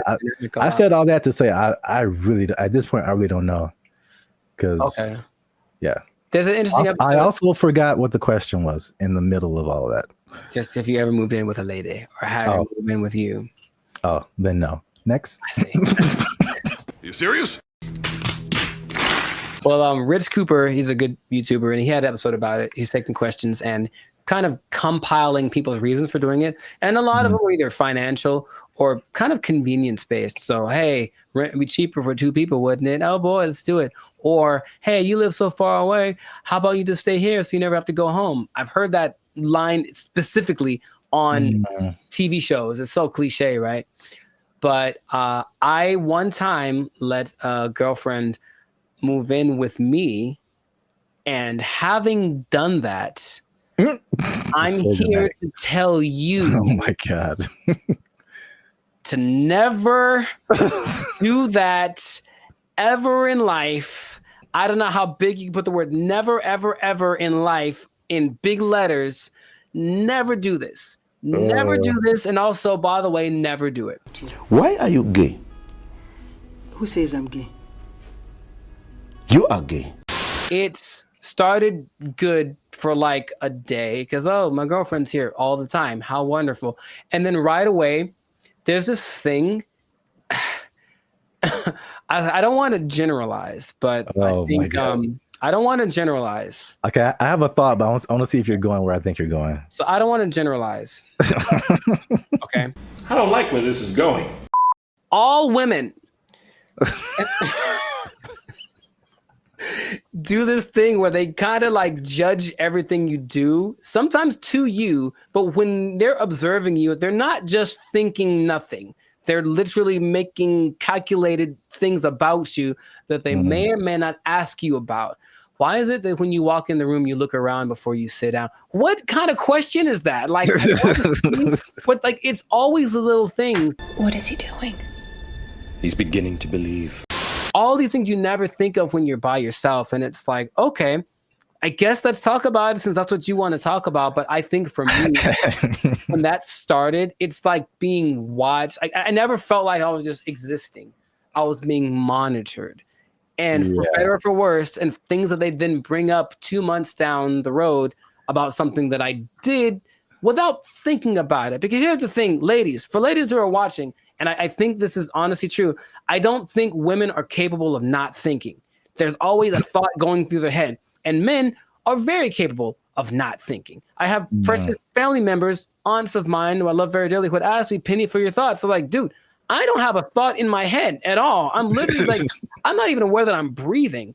And I think, and so that means that there aren't as many things that we consider important. So why do you look at me that way? I didn't think about looking at you away, so I don't have an answer for you. Why don't you have an answer for me? Is it because you don't like me? It's like, all of these things, you said it one way. I had to start analyzing every little thing that I said and did, and that alone drove me crazy. Okay. Are you kidding? That's unfair. She made those. I need to calm down. Patrice O'Neal, R.I.P., has a great quote. I say it all the time. He said that men like to be alone, but they don't want to be by themselves. And I was like, yeah, I get that 100%. Because like, I just want you somewhere around that I know, but don't be just here doing this like surveillance thing on me 24/7. Just kind of go do your own thing and let it be okay that when you're not around, even if we're in the same dwelling, I'm not thinking about you because I'm thinking about something else. And they are knitting me socks out of their own hair because they miss me when I'm not around. And I'm like, that's a bit extreme. I'll be honest, it's not necessary. I think he also said like women just love so much. It's too much. And maybe that's just the difference between men and women. But I was like, okay, so I didn't like that. Then, but wait, there's more. Things had to coordinate. So, hey, there's a list of things. He's going to bed. It's 10 o'clock. You know me, bro. I wake up at 10 o'clock. Like it's like 10 p.m. Like it's okay, time to get the day started. And she's like, hey, we should go to bed. How about that? How about this? How about you go and I'll come find you several hours down the road? But that created this kind of tension of why don't you want to blah, blah, blah. We should do more things together. So I have more things. I don't want to get extensive with it, but it's just that for me, it wasn't a favorable experience. And if I ever get married, which I'd like to do, I recognize that's going to be part of the situation when I'm with someone. So I don't want to rush into that. I don't.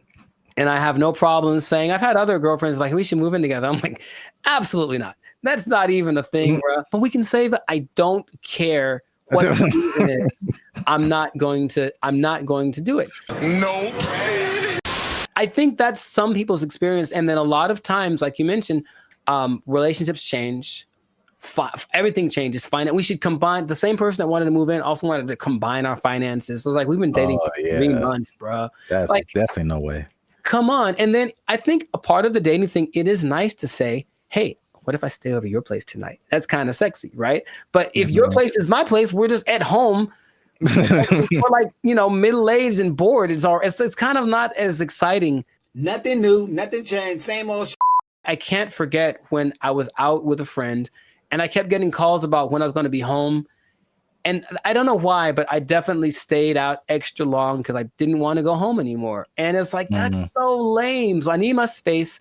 And I would just tell anyone who's ever thought about it to reconsider. This is a public service announcement. Well, because there's an episode of Steve Harvey who's like taking questions from the audience, and this one lovely lady is saying, "Hey, I'm thinking of moving in with my boyfriend." I think she talked like that. "I'm thinking of moving in with my boyfriend," and every woman is like, "No, don't do it, don't do it," because even they recognize that it's not the most advantageous situation. That's a great answer. That's good. Do you see what I'm saying? Like, okay, so you're saying don't do it, but if you wait until you're married and then you see all of this stuff now, then it's just like, oh. Well, yeah, but marriage is supposed to be like, well, this is what you got. Deal with it. That's what it's supposed to be, right? Supposed to? I mean, that's a pretty way to paint it, but I mean, it's not pretty. I know. Maybe here's the thing. Have you thought about this, Gen Z and everybody? Just ask more questions. Just ask a lot more questions. I want to know about, so what's your morning routine like? What do you do in the morning? Like if someone just like, just something kind of innocent. They snore. It's great to know that they snore before you move in with them. It's good to know. Do you snore? Question. I don't think so. What do your roommates think about that? You know what I mean? Do some investigating, do some digging, ask their mom, ask their family. The way that you treat me. We've talked about it. Let me speak! Yeah, that's actually good advice. I thought you were going to go the route of like them taking over your space. Like you walk into the bathroom and then now you can't see your sink because there's curling irons and eyelashes and hairspray and all kind of stuff, and you don't know where anything is anymore. That actually didn't happen, which is interesting. I don't think she had a lot of stuff like that. She wasn't as into that. Maybe it was just kind of a rarity, but yeah, she didn't have a whole lot of products and things. I could see that happening too. And if that had happened, this is like in my 20s, I totally would have let it happen. And she would have walked all over me and put Frou bunnies on all my brushes and everything. Yeah. And everything is pink. A surprise. It's like, oh, I did some redecorating. Hope you like it. If you don't, it doesn't matter because I live here now. Yay. Exactly. Hi. Okay. I'm trying to remember how I got rid of her. Oh, check it out. I do remember how I got rid of her. Do you want to take a guess? You staged an affair. I did not do that. You took a really bad poop and just left it there. She. Why is there a pause? There's a pause. To her credit, I was out of town one weekend and then our whole apartment flooded. Like all the bad stuff coming out from the toilet and everything. Like one of those. Yeah. Brother.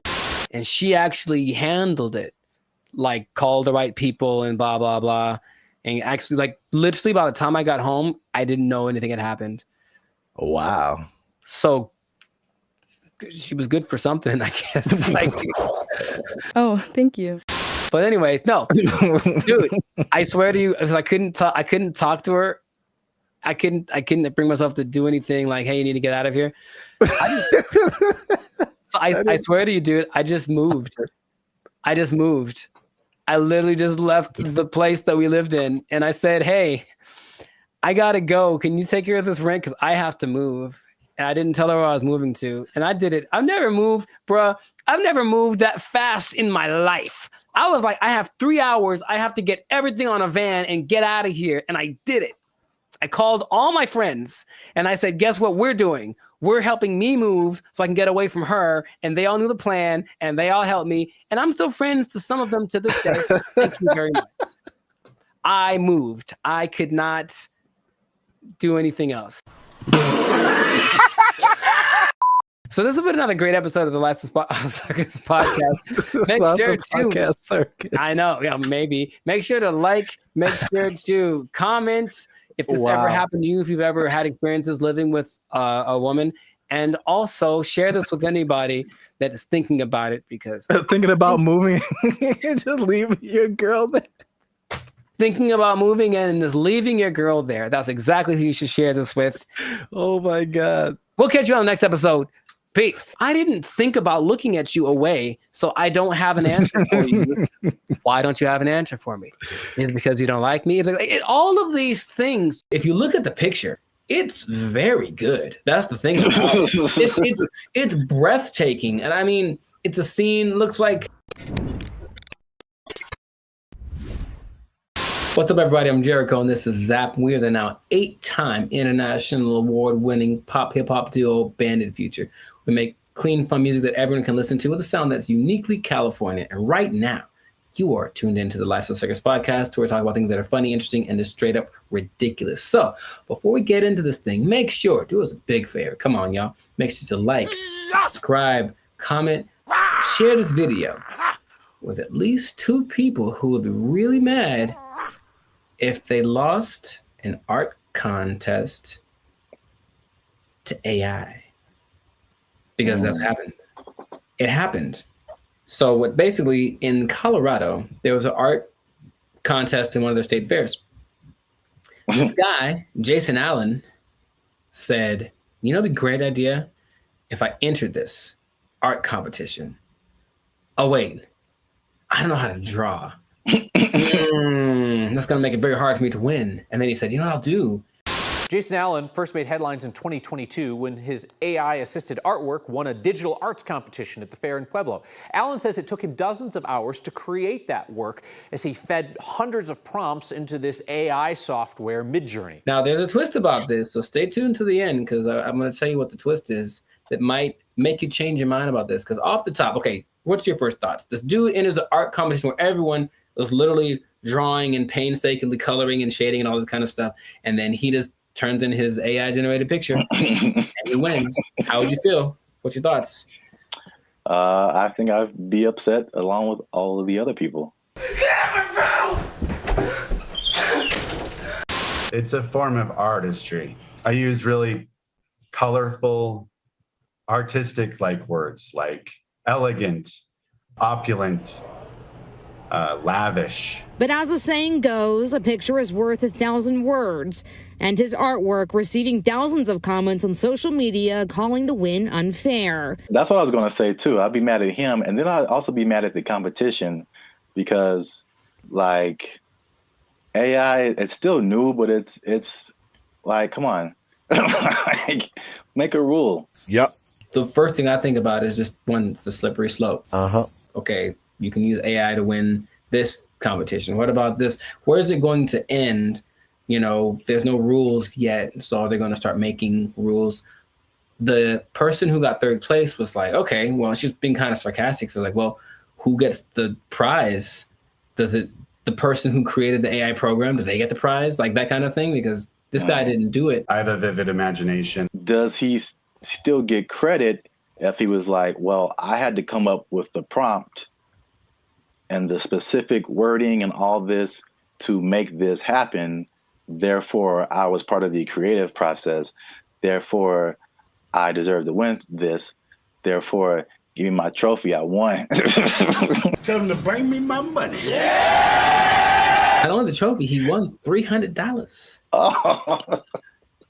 And he says he did not know that there was a prize. But it does feel a little bit like sampling, what sampling was, especially when it first hit the scene, because I didn't make the thing, but I'm manipulating it in my creative way to get it to sound the way that I want. So I still got to give, and then in that case, you know who did the original, and then you're still using part of it and how much is like fair use and all that stuff has been talked about for forever. But with this, it feels more like you are taking advantage of something, almost like going to a big warehouse of pre-made something. So there's every painting ever is in there, right? Because I think they download all the greatest painters of the world, and so they can emulate any style and all this kind of stuff. And then you just have to be creative with the way that you use it. And in that sense, you were doing something. It's a form of artistry. I use really colorful, artistic like words. If you look at the picture, it's very good. That's the thing about it. It's breathtaking. And I mean, it's a scene, looks like half like Lord of the Rings, half Star Wars, majestic. It's an incredible picture. Meanwhile, a guy who got second place drew like a tree with guitars in it. You know what I mean? So it's kind of like, I might have picked this other one too, but again, it's just not. It doesn't seem fair. Thousands of comments on social media calling the win unfair.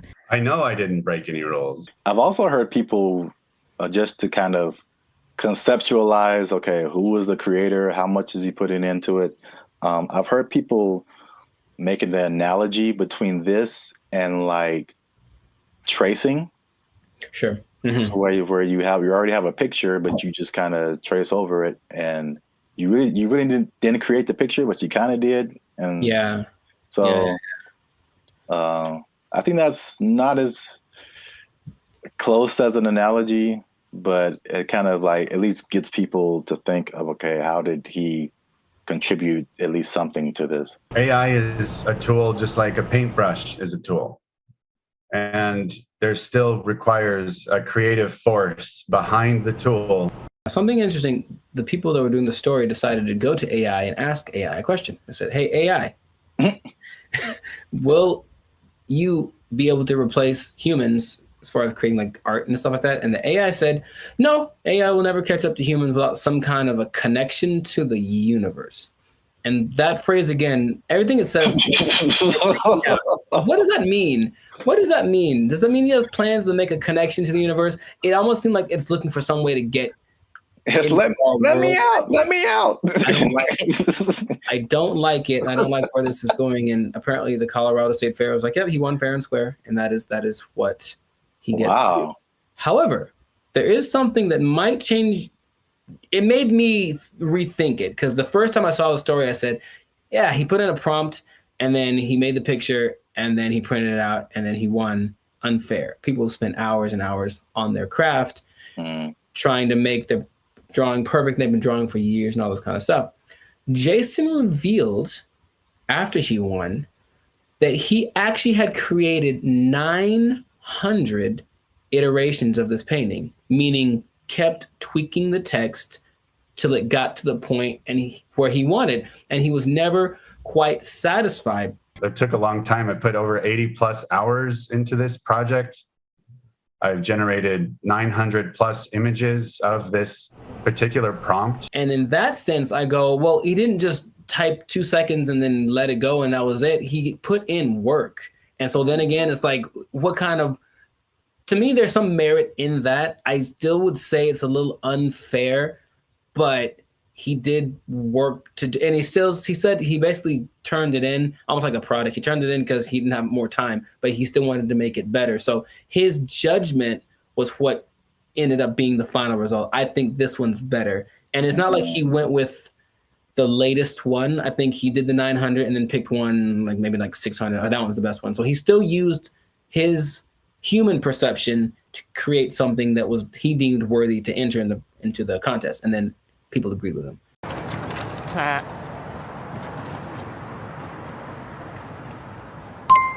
It makes me think for sure. Okay. Because it, again, going back to music, that explanation, especially when you said his judgment, that made me think of DJs. Mm-hmm. And just for the longest, like even me just kind of wrestling with, like, are DJs really on the level of musicians? Right. Like, they didn't create the music. They're just organizing it. Right. Just like he was just organizing that, you know, that piece of art. And there's a skill in that for sure. I've heard some very bad DJs. Yeah. Where did you even learn? Wikipedia. The way he made it sound, it's not like not just anybody could do this either, because he came up with the concept, but he also had the wherewithal to look at it and say, this one's, and I think he looked at it for a while, like trying to judge the color bone. It's almost like he still knew what to look for, even though he didn't have the training to execute it. Maybe like a producer of a Rick Rubin category, or even a DJ Khaled, who from what I understand doesn't really do anything as far as like pushing the buttons and doing the level, but they do the analysis and go, They ain't believe in us. God did. I'll say this. Is it just him personally? Is he a creator? Yes. Did he put in work? Yes. But I do think he should not be able to compete like that with the other artists. And I think there should be either a separate contest or a separate category that is just for AI art. And I think that will, because it's two different, they're both a level of artistry, but it's two different types that is hard to judge together. Again, the DJ example. I don't do song requests. I know, because you can't. What? It's a battle of the bands, and you have a DJ in the battle of the bands. That doesn't make sense. Or you have a scratching like contest, and you put a band in there. Sure, it doesn't make sense. There's just two different things. They're both musically artistic, but I think a separation would just kind of make more sense and more fair for everybody. They know what they did. They know what they did for sure. We'll see if it keeps going or if there's more cases of it. But in this case, congrats to Jason Allen. Hey, let me get $300, man. I know you got it. He says he didn't know the prize. Let me get $300, man. I'll pay you back on Tuesday. He doesn't quite talk like that either, but you know what? It's funny to think he does. It's funny to substitute most people for Ant Edwards. That's what I'm trying to tell you. Yeah, you were the best player on your team. Is that now we talking? A1 from day one, AI from day 5. What? Bars. This has been another episode of the Lifestyle Circus podcast where we talk about things that are... Anyways, make sure to like, subscribe, comment, share this video with two people who have been unjustly defeated by AI in some kind of competition. And just keep your eye out, because AI is coming for us and we got to be ready for it. We got to be ready. I can paint that, Mike. I can paint it. Ugly eye painting. We'll catch y'all in the next episode. Ugly eye painting. I can do that. They took our jobs. They took our jobs. Bro, when I tell you I was blown away by this video. Interesting. This isn't, I had no idea it could do this. What's up, everybody? I'm Zap, and this is Jericho, and you're now tuned into the Lifestyle Circus podcast, where we talk about everything that's funny, interesting, and ridiculous. And today, we're talking about how far ChatGPT has come, Jericho, including its ability to tell jokes, because it recently roasted a popular comedian. It told some jokes, and it was really good. It was actually really good. So you stay to the end to find out what ChatGPT actually said, who the comedian was that got roasted, and all the other new developments that are happening with ChatGPT. But before we jump into that, you guys know what it is. Every time, hit that like button. That lets the YouTube algorithm know that more people see this video. Hit that subscribe button. That helps our channel grow. And if you really like us, it's a lot of really. You can hit that join button. That'll take you to our membership. You become a member and support this channel. Now, I don't know if you're aware of this yet, Jericho, but I know I'm going to mess up saying, if you say ChatGPT 10 times in a row, it's just not going to come out right. ChatGPT.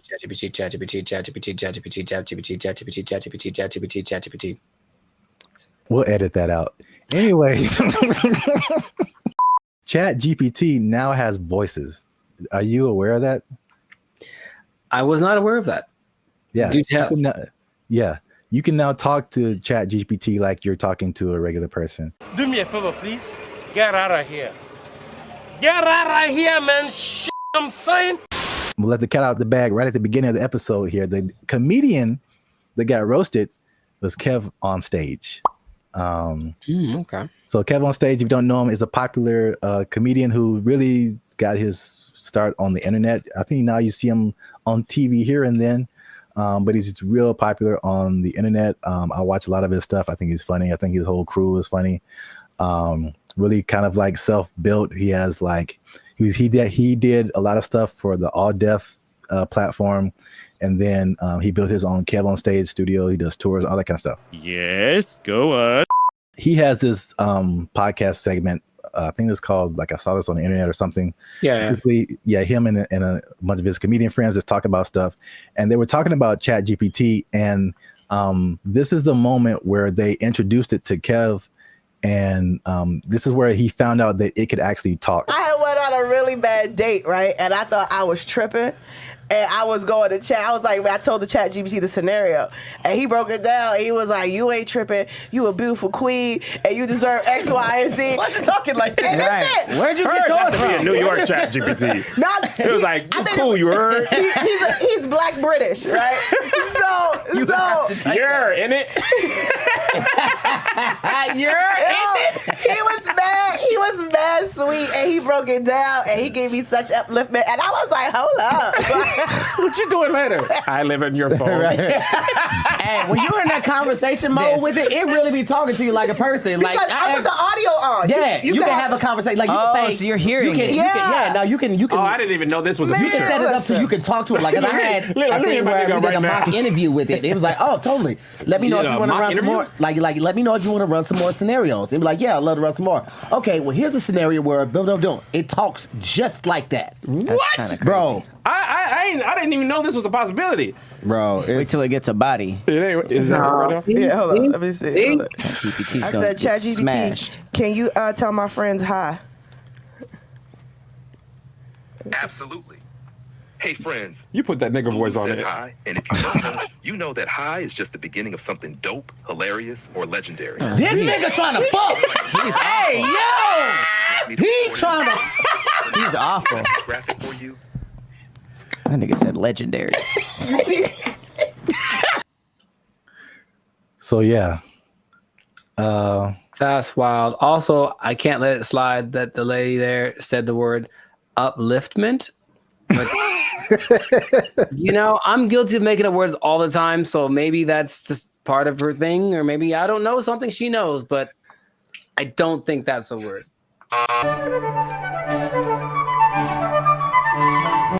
So what do you think about the voice? Was that like, do you have different thoughts about Chat GPT now that it can sound like that? No, because I've used the voice thing in the past where you talk to it and then it just types out the response. But like, okay, this is actually interesting. Hey, y'all, come look at this.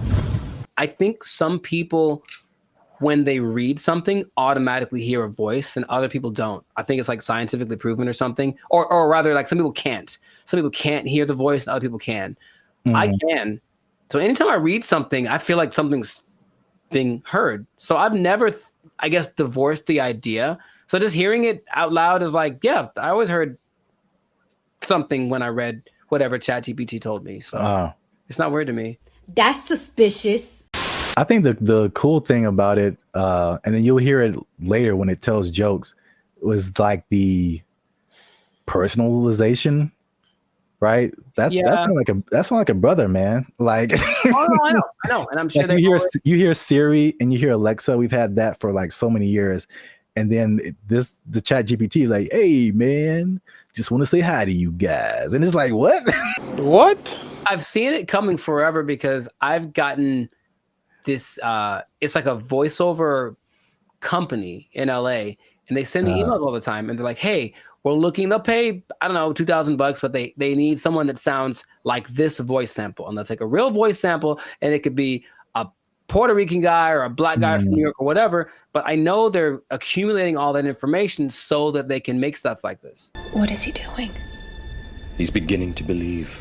Have you ever used Chat GPT to like do something creative like tell jokes?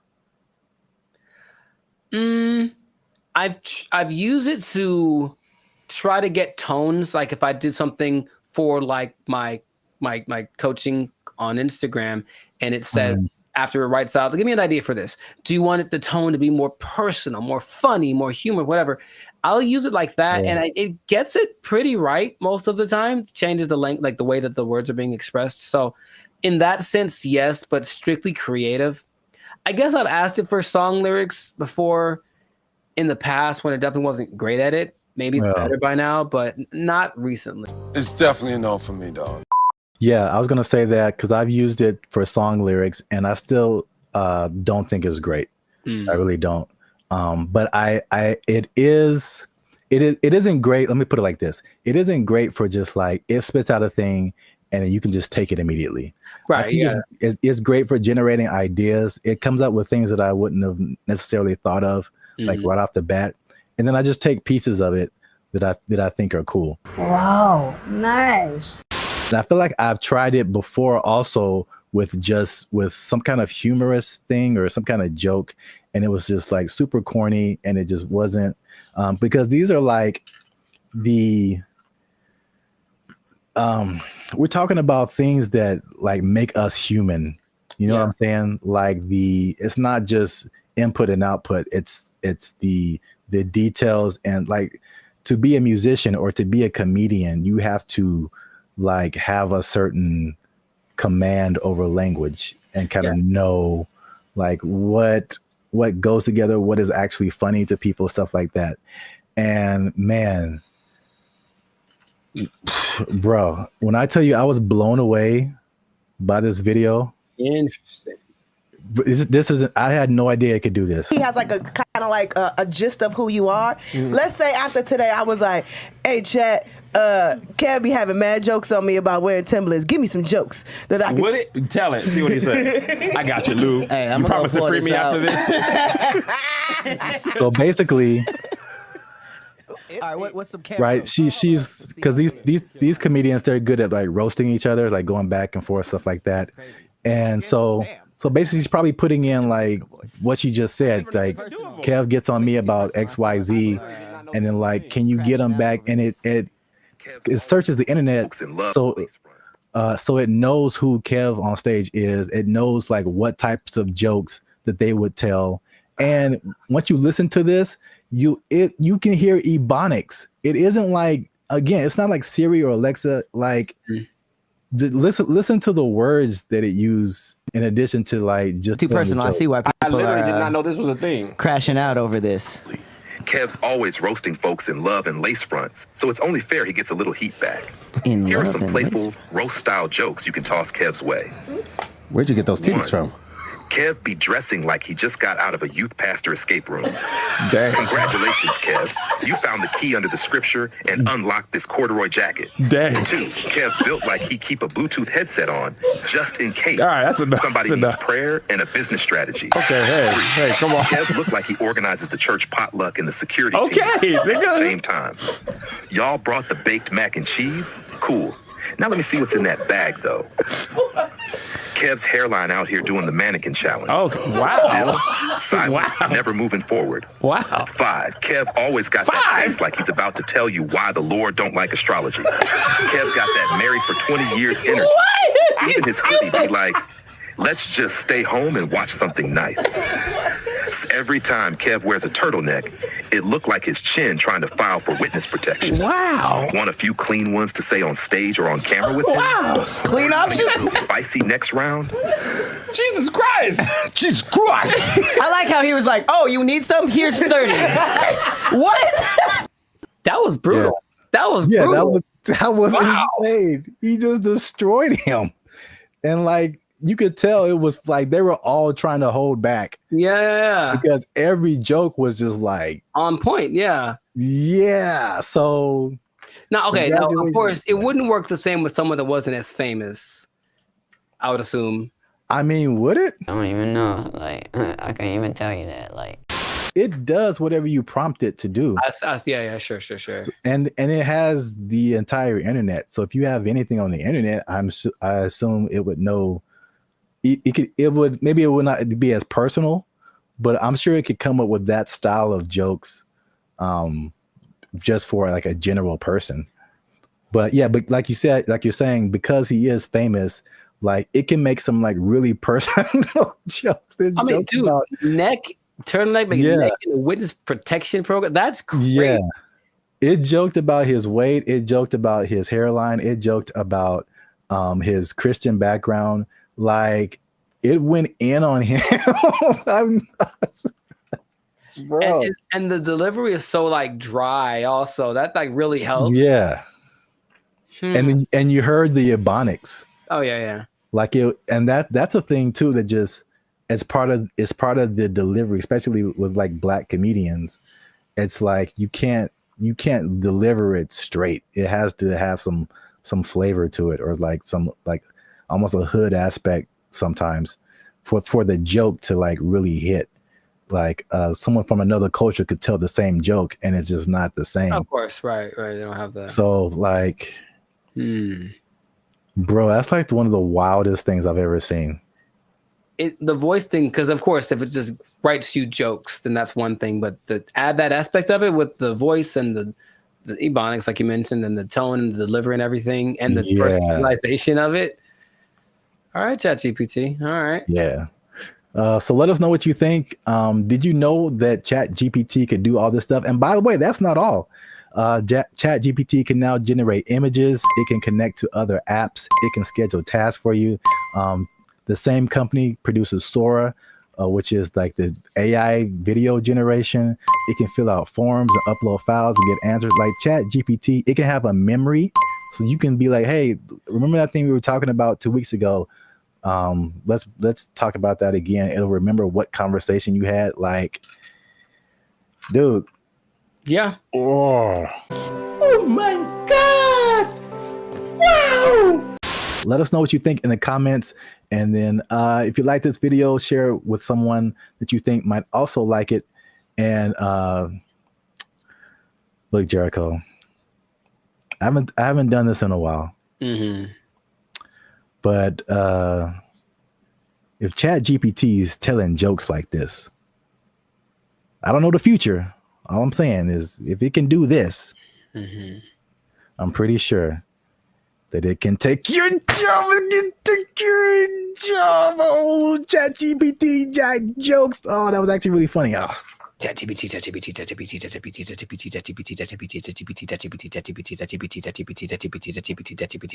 They took our jobs. They took our jobs. I bring it up because it's the first thing I've heard in a while where I listened to it and I was like, yo, yeah, okay, finally something that's like respectable and decent and moves you, right? So for those of you that are watching that really want to get into this, stay tuned to the end because you'll actually find out something that you don't need for this that you would think would be important. What's going on, everybody? I'm Jericho. This is Zap, and we are the now 6-time international award-winning pop hip-hop duo Banded Future.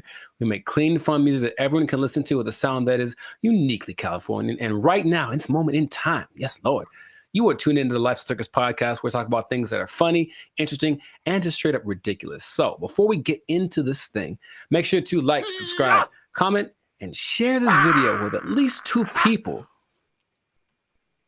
who want to make music that causes a revolution, that moves a culture. I'm talking to the musicians out there, okay? Oh, okay. I got something to tell y'all. There's a way to do it, I think, if you follow the latest trend. If you follow the latest trend, there's a way to get your music so that people really like it, okay? So have you heard, Zach, have you heard of Amapiano? Amapiano? Amapiano. It's a genre of music. One word, Amapiano. Not I'm a piano, but ama. I know it sounds like it's not I'm a piano. It's I'm a piano. I've never heard of it. Not ama. Ama, and it's her piano. Okay, but it's called Amapiano, and it's basically a genre of house, if you will, but it's from South Africa. So the most popular figure in this is Tyla. If you have heard of her, the water. I've heard the name. Yeah. Okay, I mean, she's huge. She's won all the awards. She's the newest big thing, but she basically comes from a watered down version of this genre. Okay, and so the interesting thing is it followed a couple of patterns that work generally to make a style of music really big, and I bring it up because it's the first thing I've heard in a while where I listened to it and I was like, yo, yeah, okay, finally something that's like respectable and decent and moves you, right? So for those of you that are watching that really want to get into this, stay tuned to the end because you'll actually find out something that you don't need for this that you would think would be important, okay?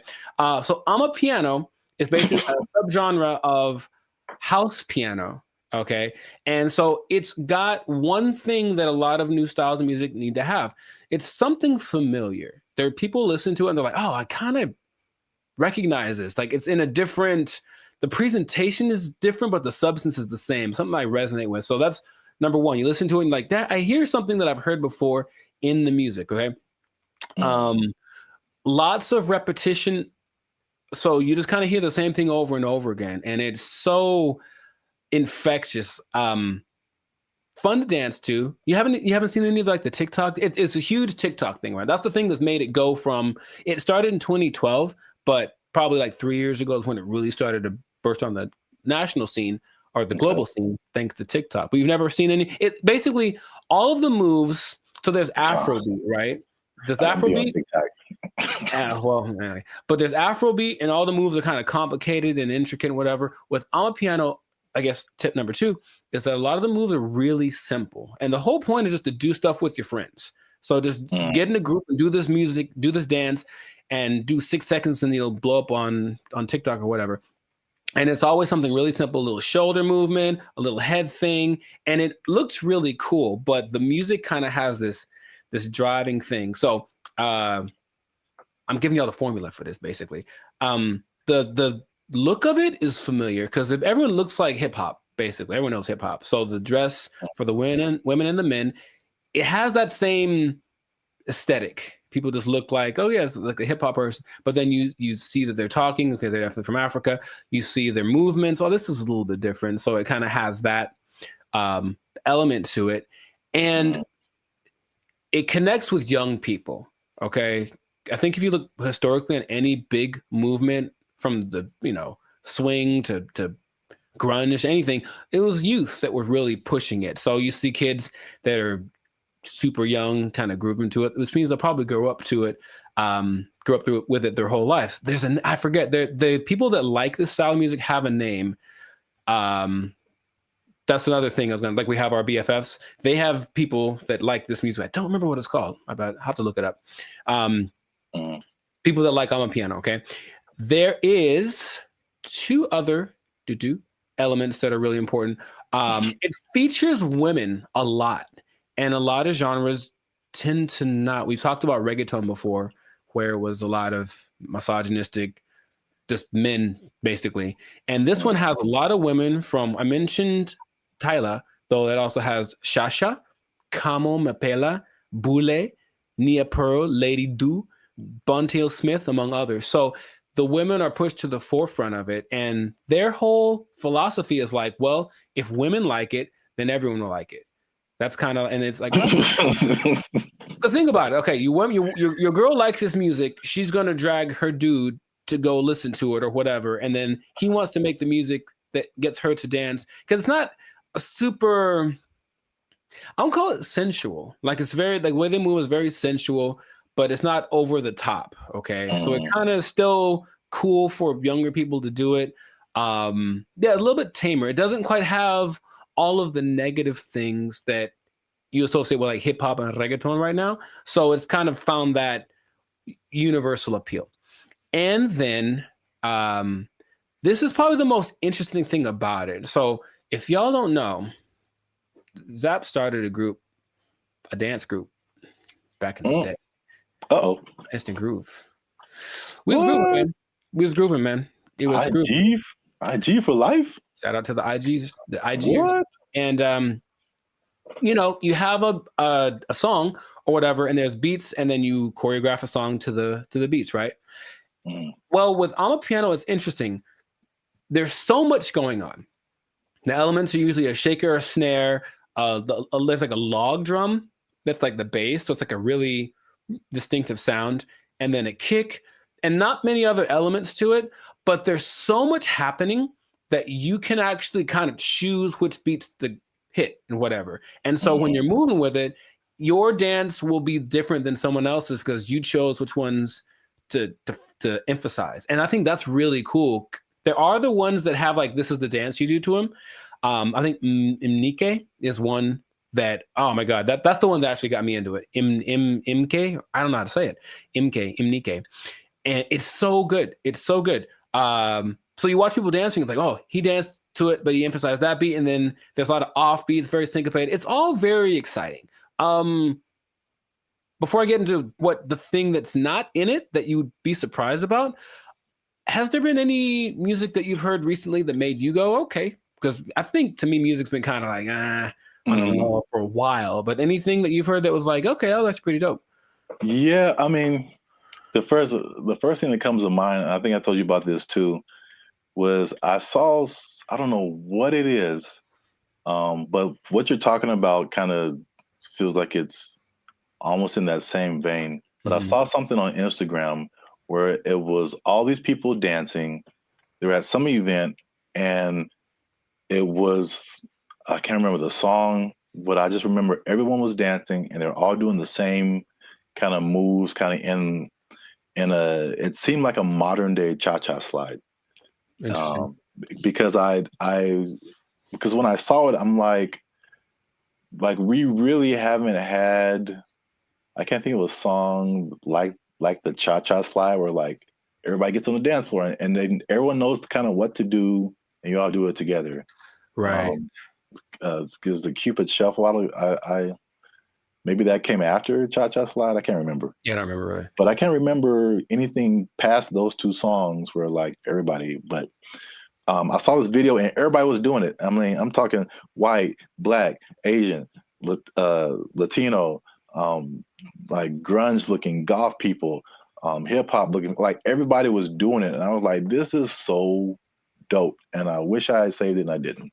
Oh, okay. So if anybody knows where that video is, there's one particular goth girl who was just like getting it. And everybody's in the comments like, oh, this goth girl is getting it. And I was like, yo, this is dope. So anybody knows what that video is, I would really like to find it and see it again. But okay. Yeah, you mentioned the dance thing. I think that's popular music has almost always been dance music. So if you can get something to make people want to move, and when you listen to the people talk about it, they're so passionate about one, having this thing that's like theirs, right?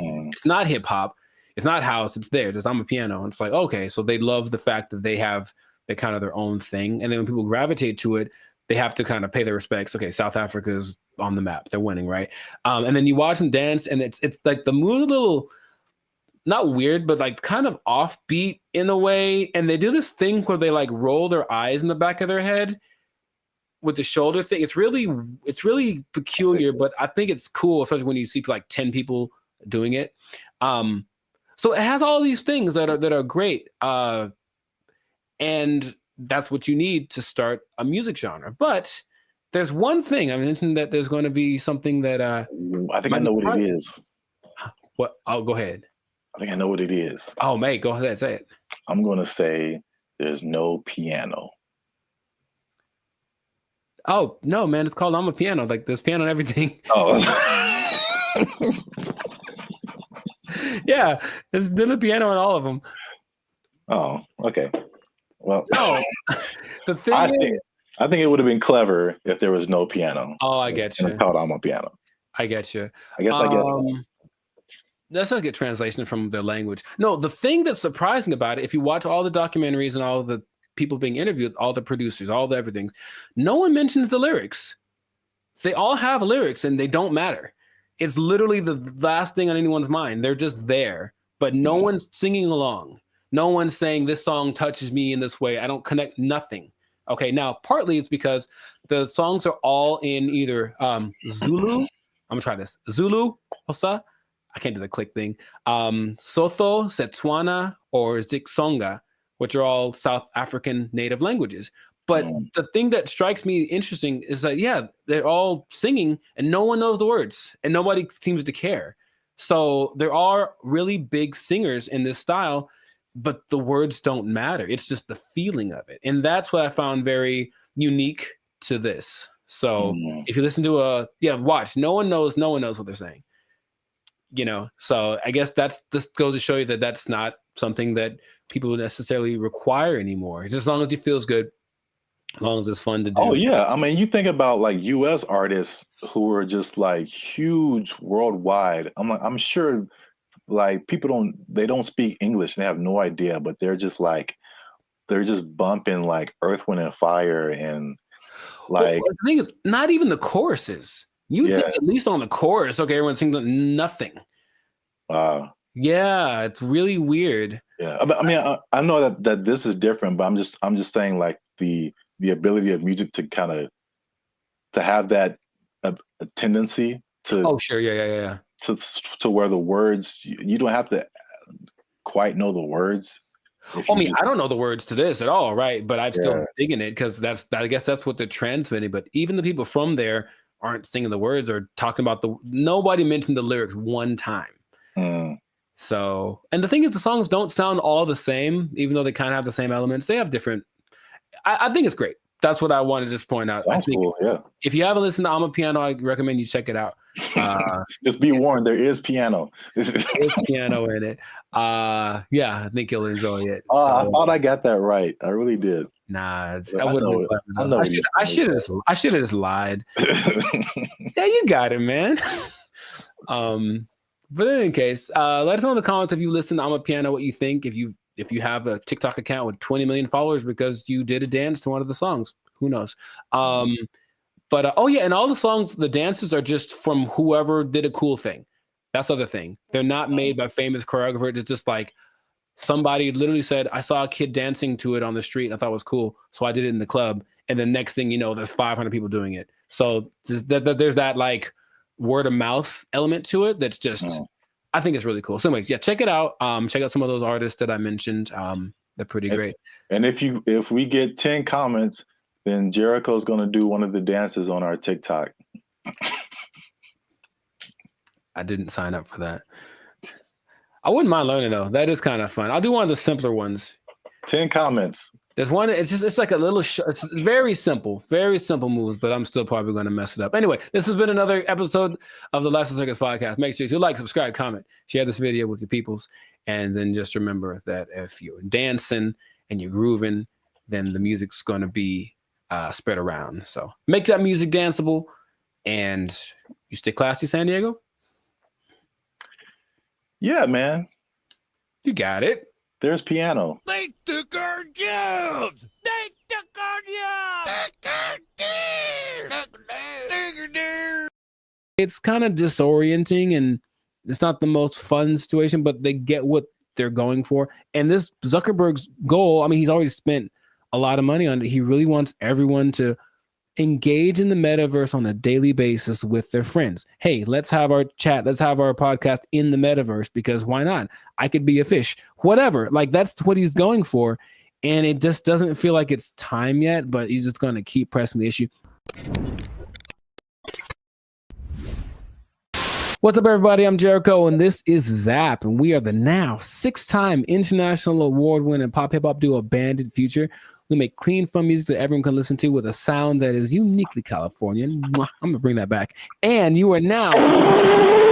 You didn't like it? Come on, man. I did it once before. It was great. So you're now tuned into the Lifestyle Circus podcast where we talk about things that are funny, that are interesting, and just like that gesture, straight up ridiculous. So before we get started, make sure to like, subscribe, comment, and share this video with at least 2 people that want to get down with the metaverse.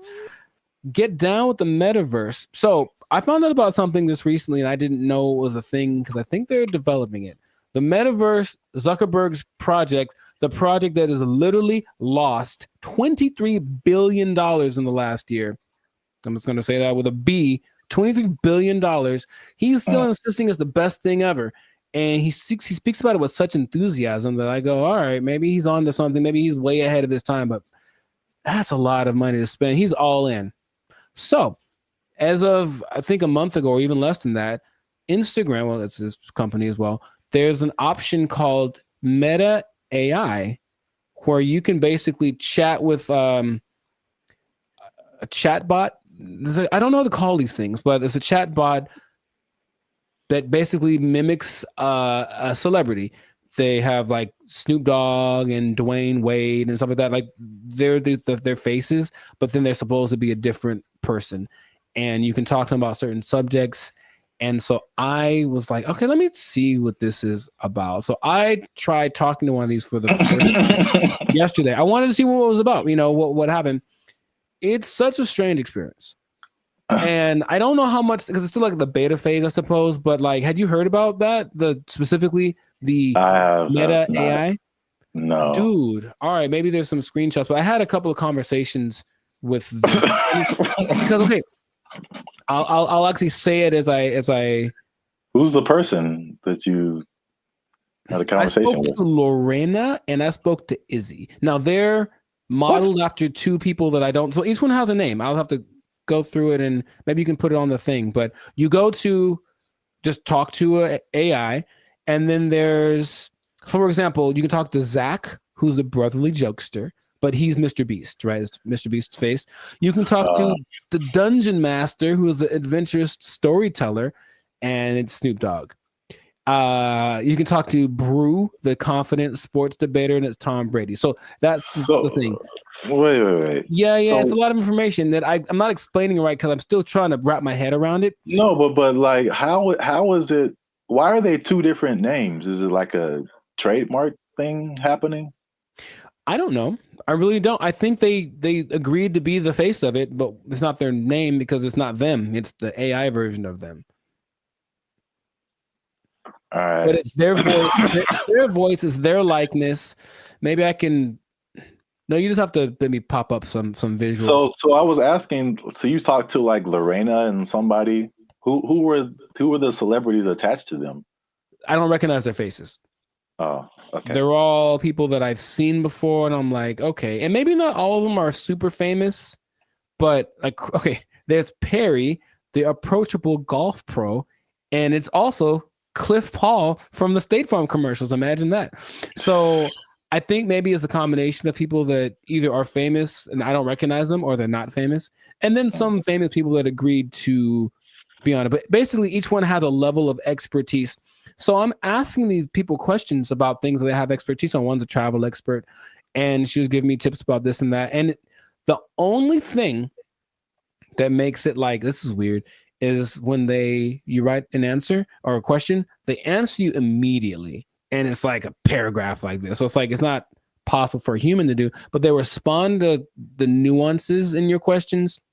They ask you questions back, and it more or less feels like a real person talking. Now, my thought about the meta thing in general is that it's kind of like supply and demand, like not supply and demand, but you can give people something that they didn't know that they wanted, and then you offer it, and then like, oh my God, I always wanted that. I really don't think anyone else wants this at the moment. From, I think, sales of just the Meta headsets, maybe like 5% of, I think, England has them. So it's still a very low number. And I know some people who have it, and they say, okay, it's kind of disorienting and it's not the most fun situation, but they get what they're going for. And this Zuckerberg's goal, I mean, he's already spent a lot of money on it. He really wants everyone to engage in the metaverse on a daily basis with their friends. Hey, let's have our chat. Let's have our podcast in the metaverse, because why not? I could be a fish, whatever. Like, that's what he's going for. And it just doesn't feel like it's time yet, but he's just going to keep pressing the issue. And he has a conference where he spoke about all the advances of AI. Basically, Meta is an AI company now. And so everything is just kind of going like that. So I have so many questions that I could ask to him, maybe to you as well, but just where do you think this is going? Is it something that you personally think is useful or that you would want, or what could make it more appealing for people? Because at the moment, it does not seem like many people really care too much about this. Well, here's the problem. I heard someone say, and I totally agree, people don't want to have things on their faces like that. Mm-hmm. It's like a design flaw. But maybe it's I don't know how far the technology is coming, but I think that just that used to talking to a celebrity, it's I don't think it's useful for the majority of people, like a teenager or like a college student, maybe. But like outside of that Gen Z, like, bro, I don't want to do that. Like, and then it's just weird. Like, what's the purpose of having? It's like a fake conversation when you can have a real conversation. It's you know, I think the human aspect of it, not being able to talk to a real human, that's just weird for people. And so were you typing, or was it like a thing you could hear they were talking? You could do either one. Okay. It's just like, honestly, it sounds like the person who has no friends does this. And they just talk to robots. So that's just weird. But back to like the glasses. One thing that I have been hearing about lately is the stuff that's, I think this was Facebook too. So I think this is a move in the right direction. There's a partnership with Ray-Ban or some other kind of like glasses company where they're like your normal glasses, but they have AI capabilities. So like you're looking at something and you can see something else superimposed that tells you like information about it. Like this building is from whatever, or this jacket costs this much. That I see as like, okay, that's pretty cool. That's very helpful. Or there's another thing where it's like you look at a jacket and you can instantly find where to buy it. So someone, oh, I like what you have on, and you can instantly like buy it for yourself. Like stuff like that is cool. There's also like the Snap AI mirror from like Snapchat. So I again, it's like they have to get out of this like goofy realm to make it like, okay, this is how you can use this. It's not about, I don't think, I mean, I know I'm like going a bunch of different directions. I have a bunch of different thoughts, but it's like, I'm not a CEO of a $1 billion company, so what do I know? But I don't think it's live your life in the metaverse. I don't think people want to do that. I think it's a hybrid situation, just like with all the other AI. It's like, okay, I'm going to still be in real life, but I'm going to use a little bit of this to enhance real life. Right. Leaving real life. So they have this Snapchat mirror thing that I just heard about. Is really cool, where you can like, if you're in a like, same thing, clothes. If you're in a store, you see some pants or a shirt, you can go to the mirror and see what you look like in that outfit.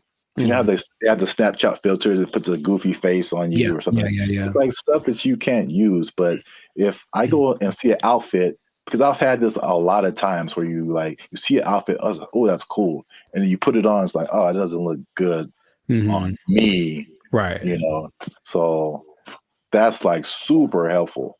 I got that. So yeah, that's right. He did address the headset thing, and he's like, oh, we need to make it more comfortable. He's aware of a couple of things. From what I'm understanding, the ultimate goal is to make that a capacity that contact lenses could have. So like, it doesn't look like you have anything on, and it is all. I'm like, I don't know how that would work, but that's what they're going for. But it's just, I think he has this image in my, because when I listen to them speak, there's genius and then there's delusion and there's this whole level in between, you know. And I think if you talk about like the people that are big time movers and shakers in the world, like Elon Musk is a little more on the like practical side of the delusion, and Zuckerberg's on like the Dungeons and Dragons type side of the illusion. But I feel like he wants to create what happened in that movie Ready Player One, where basically the whole world is so over the real world, they just go to this place habitually, and that's like where real life actually happens. And maybe that's what he's thinking, but I don't think the people are ready for it right now. But he's going to keep pushing. He's got the money to keep trying it out. And I even got a little survey. It's like, hey, quick 3 minutes. I want to know. I wanted to know about what they were asking about. That's how I didn't know about this until like 2 days ago. And they asked all these questions about, okay, so if chat AI could do this, would you like it? Blah, blah, blah, blah. And so they're doing all this research because they're trying to see what people think, because they're trying to make it appealing, but it wouldn't, I don't think it's for me or maybe our generation, but maybe people that grow up on it, younger people might be the ones that want to spend all their time in the metaverse. I don't know. I hope not, but which is already showing negative effects. Gosh, it's so bad in so many areas. It's just bad, man. Yeah. So we'll see where it goes, but let us know in the comments if you like the metaverse, if you've had some metaverse experience, if you've tried this new Meta AI chat thing. What do you think? Is your best friend Snoop Dogg in your mind? Because it's not really him, but maybe you think that it is, and that's good enough for you. So good for you. And let's see how this pans out. But it seems like it's going to be a real big push, he's got Zuckerberg has a couple other big objectives for 2024 that he's trying to get to. So, and spend a few more $1 billion in the process. So must be nice. We'll see how that goes. But yes, this has been another episode of the Life's a Circus podcast. So leave a comment. Leave us a comment. Let us know what you think about that. And if you trying to think of how this would work. If you are spending too much time in the metaverse, if you're spending too much time talking with a meta person, I don't know what to call them. They're not real, but they're not robots, whatever. Talking to a meta person so much that you lose track of time, and then before you know it, your life's a shell of itself, and you don't really know where you're gonna get your money from, because you haven't gone to a place that will provide you with the necessary resources for. You know what I mean? Like the necessary resources for living, for purchasing things. You might even miss your bill and you can't pay for your phone. You don't have your Instagram. You've lost access to your person. I just don't want that to happen to you. That's my sincerest goal as a human to human. So please don't. Man. Well, I guess you understand what I'm trying to say. I don't have to say it. So. You don't have to say it. You don't have to say it. But I'm going to say it. Don't lose your job. Don't lose your job in the metaverse. Marcus Zuckerberg is crazy. They took our jobs. They took our jobs. Everything works. I've been able to text you or call somebody or search the internet. Like, it all works. That's the good. The bad, Okay. Let's talk about it. Let me just say this. What's up, everybody? I'm Zap, and this is Jericho, and we are the now 6-time international award-winning pop hip-hop music duo Bandit Future. We do clean, fun music that everyone can listen to with a sound that's uniquely Californian. And right now, you are tuned into the Life's a Circus podcast, where we talk about everything that's funny, interesting, and ridiculous. But wait, need you to help us out, support our channel, because YouTube pays our bills. Not really, but hopefully in the future. Look, I don't know your life. I got to check in and saving and checking. Things are complicated. I need you to subscribe. What I'm trying to say is, I need you to subscribe. I got kids to feed, man.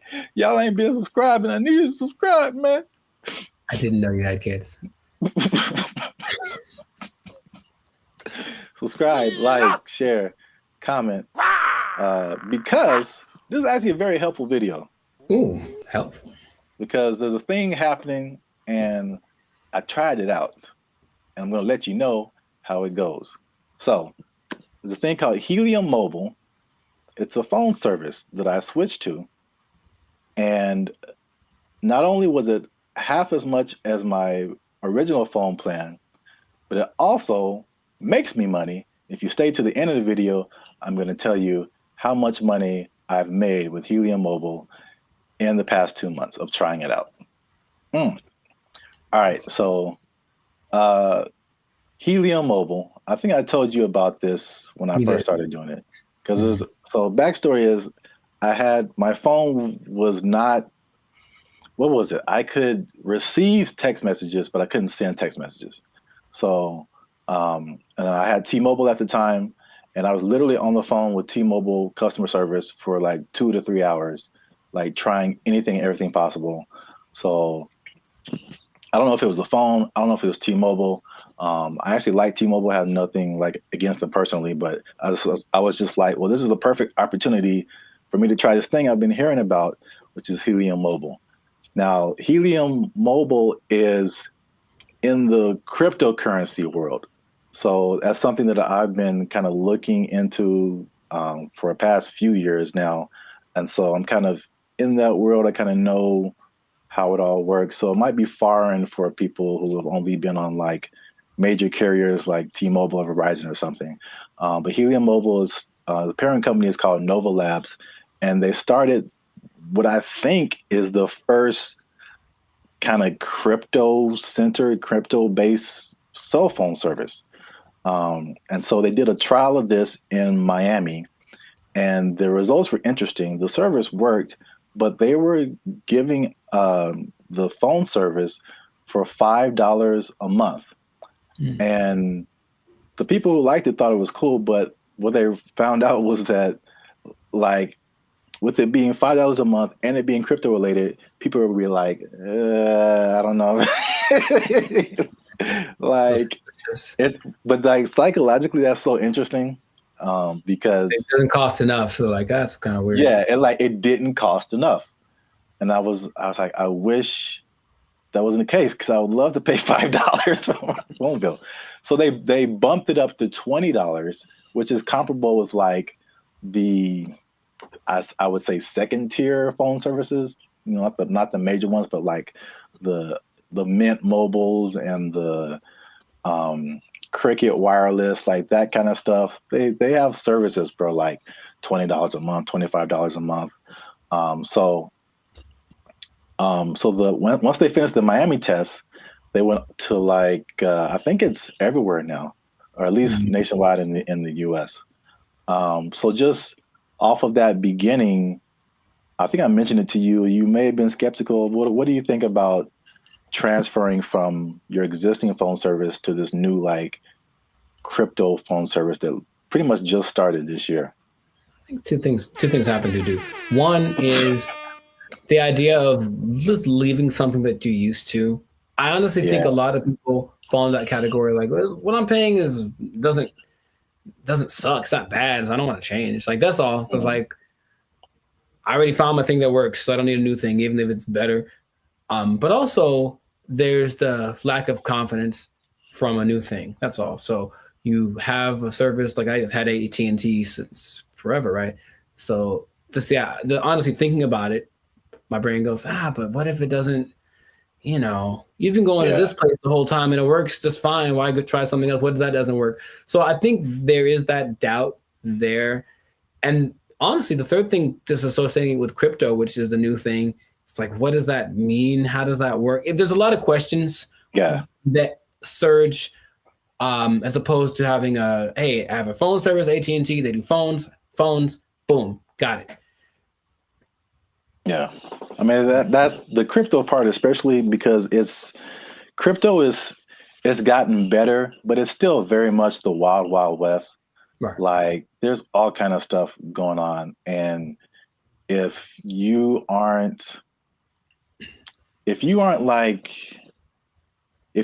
messing with stuff outside of like the big name Bitcoin and Ethereum, but even then the stuff goes down.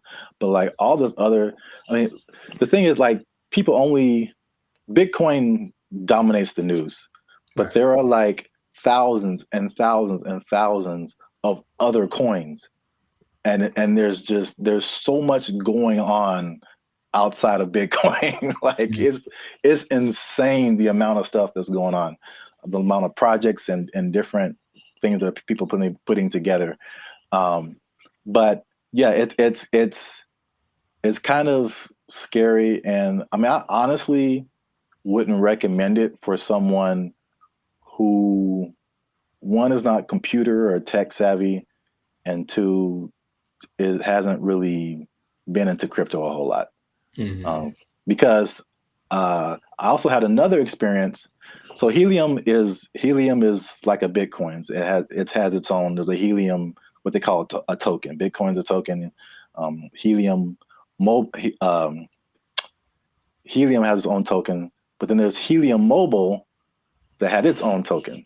Okay. So Helium Mobile came after like this originally Helium, where a lot of people made money during a whole different kind of mining helium. I don't want to get too technical, but I just want to say that like the helium provided these mining devices, which are expensive, several $100s or sometimes into the thousands, and you would make money by mining helium, which was great when helium, the price was really high.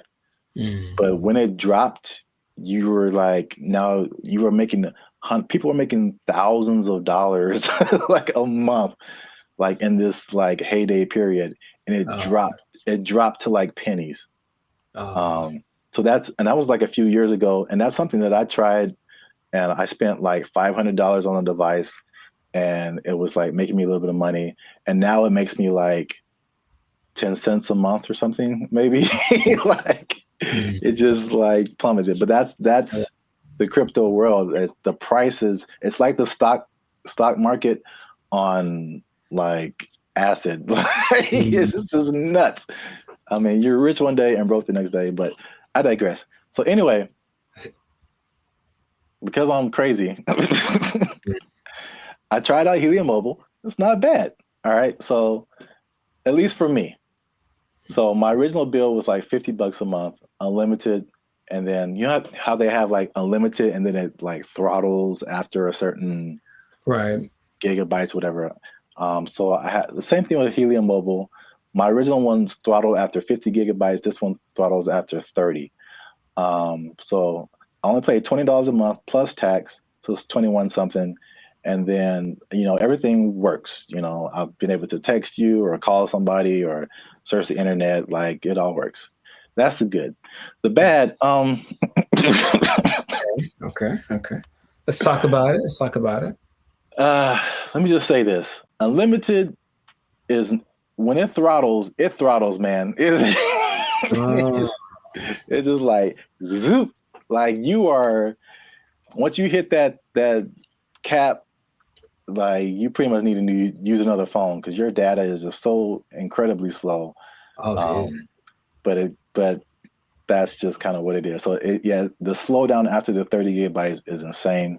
The app that you have to download to use it constantly crashes. You open it and there's a blank screen. You have to open it again or maybe restart your phone. There's constant updates and rule changes. Because again, it's like crypto. Things change so much, and what I mentioned before, the price fluctuation. So, like you earn this cryptocurrency token, but it could be worth a certain amount one day, and it could be worth half of that the next day. So, all that coupled with just like understanding crypto, again, it's fine for me. I'm cool with it, especially when I tell you how much money I've earned and saved. But it's not just like cut and dry, set it and forget it. I don't think it's for most people, at least not right now. Gotcha. So to pay off the teaser. Okay. Y'all want to see how rich I am off this Helium Mobile. Drum roll. And again, just to explain that, you earn Helium tokens. This is another thing that just people might be like, okay. Yeah. You earn Helium tokens by sharing location data, and the Helium uses that location data to understand where they need coverage to expand the network. And they promise, as always, never to sell your data to any third parties. So there's that. I'll let you do with that what you will. Lies and slander. So currently, again, there seems to be a trend in crypto where, like, if you get on something first very early, you seem to make the most money, and then it just kind of like it just kind of settles there. So in terms of Helium tokens, when I first started, I think I was earning like 800 Helium tokens a day. The current price of Helium or Helium Mobile tokens, current price of Helium Mobile is like 0.003 cents. Okay. So basically like a Spotify stream. Gotcha. For every Helium Mobile token, but you're earning hundreds of these a day. So I think like when I first started, I was making like around $2 to $3 every day, which is once you set it up, the only thing you have to do is move around because it's location based. So you can't be in the same spot. But if you move around throughout the day, at the end of the day, you'll get, the certain amount of tokens. So I'm pretty active. So I was making a couple of $2 to $3 a day. That has since dropped. It's currently like $1.50 to $2 a day.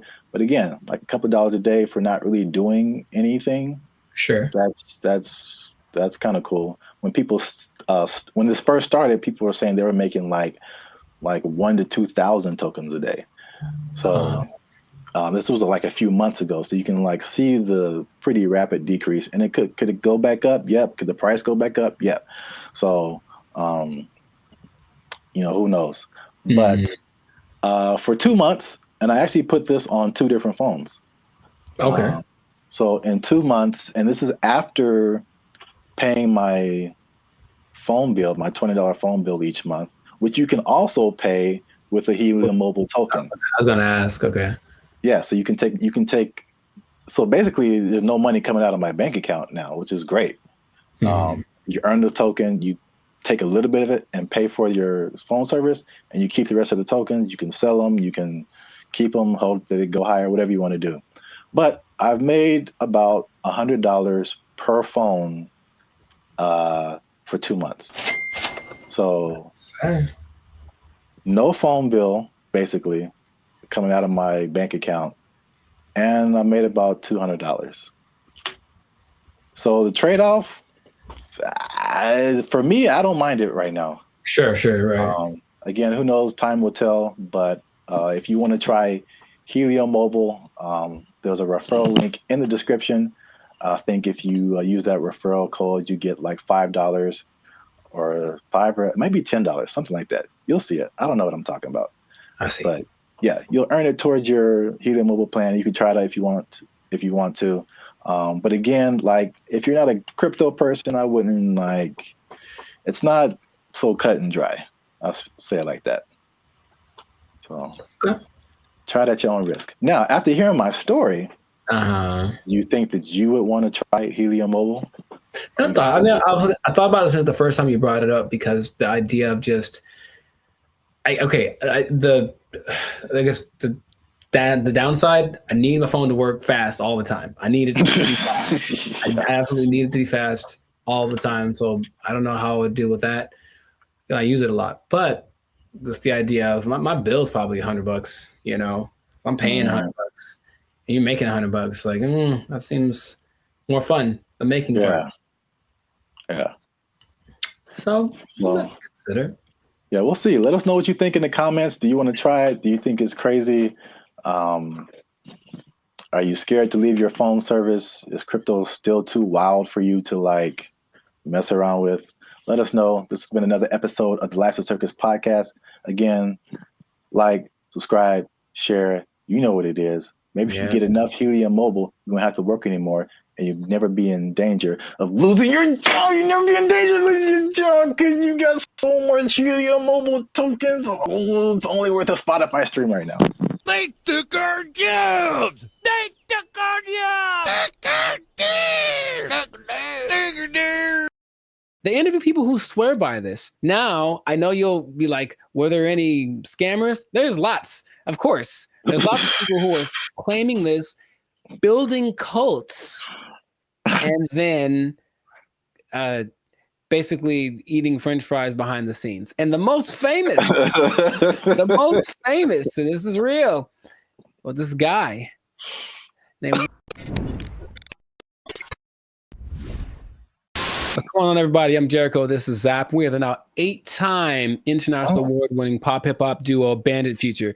We make clean, fun music that everyone can listen to with a sound that's uniquely Californian. And right now, you, yes, you, are tuned in to the Lifestyle Circus podcast, where we talk about things that are funny, interesting, and just straight ridiculous. So before we get into this thing, make sure to like, subscribe, comment, and share this video with 2 people who are tired of eating, who want to find a different way. Did you know there's a different way? Did you know that there's an answer? If you don't want to eat, you don't have to anymore. It better be a good answer, because I want to eat. No. Check it out. Hear me out. You don't have to eat. That's my favorite pastime. Well, maybe this will be more of your favorite pastime. Skeptical. They say it in 2 different ways: breatharianism or breatharianism. I'm not sure which one. Stop shaking your head. You haven't even heard the whole thing. It's where you basically eat the air and you don't eat the food. That's it. Doesn't that sound fantastic? See, I blame these millennials. No, this is old, man. This is old stuff.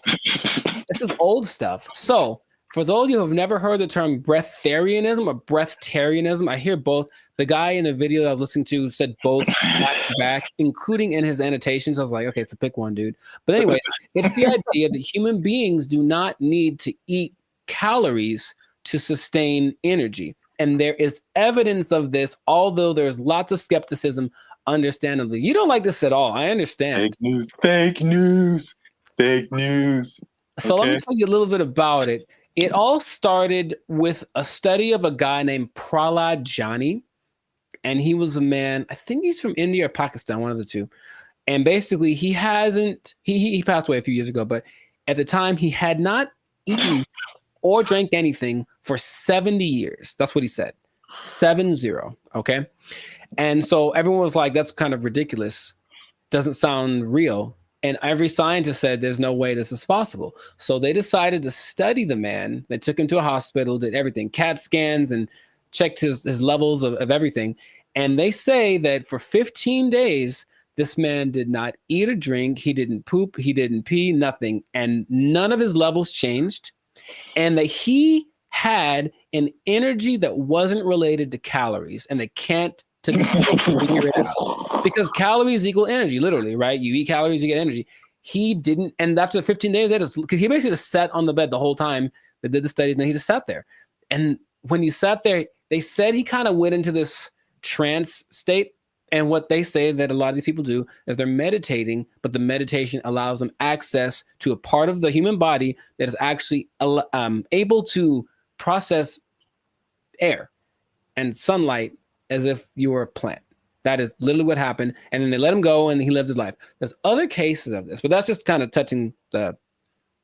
scratching the surface of it. So just off of the initial thing, y'all in? You ready to try it? You ready? You ready to jump in? Because you don't have to eat. You can just not eat. Yeah. I skipped dinner the other night, and I was so incredibly hungry the next morning.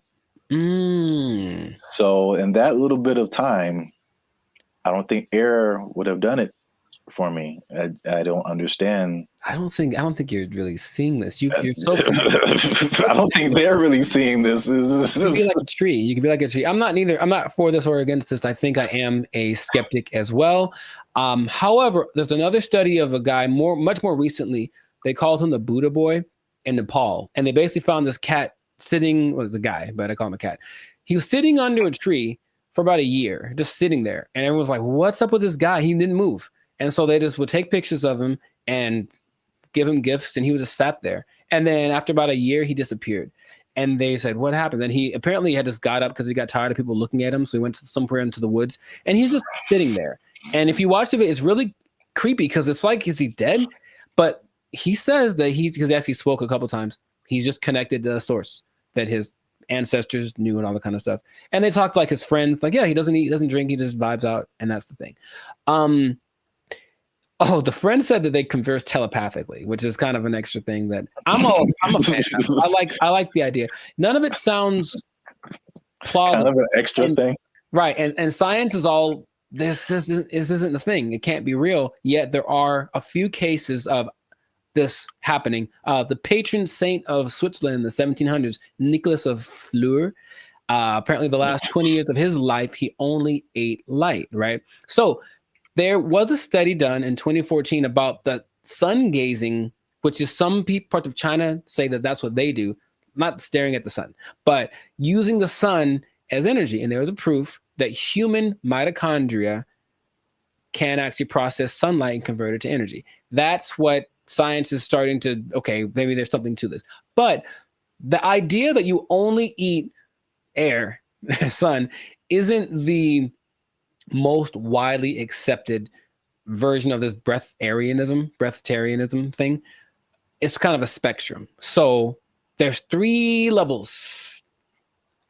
One is called BEGO. And that's where you don't eat anything. You don't drink anything. You just exist. And you're one with nature, and you don't have to, like I said, the energy comes from something that is not caloric. And then there are people that only drink like liquids, and that's like the second step of it. And the third is eating 200 to 300 calories a day, mostly just fruits or vegetables. So the only extensive study that did of this was of a guy. They studied him for 410 days, and he was averaging about 200 calories a day. And he lost a considerable amount of weight, but he was fine, right? And the hunger thing is something that goes away after a while because your body learns to cope, I suppose.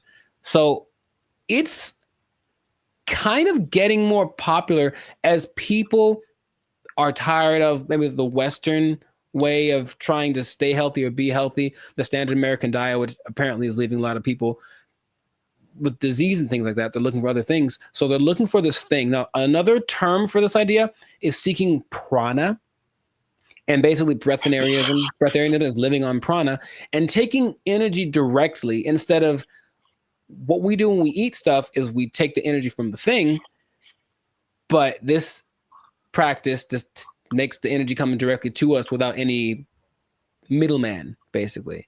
And that's the whole rundown. But they interview people who swear by this. Now, I know you'll be like, were there any scammers? There's lots, of course. There's lots of people who are claiming this, building cults, and then basically eating French fries behind the scenes. And the most famous, and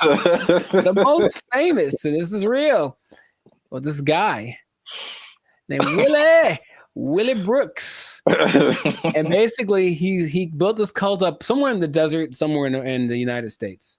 And one day somebody went to McDonald's late at night and they're like, that looks like Willie.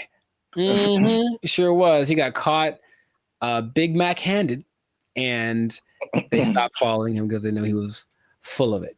But it is something that, like I said, people are looking to as maybe this is another way to live as far as prolonging life. Now, it doesn't mean you're not going to die. The initial guy that I mentioned, he died when he was 90.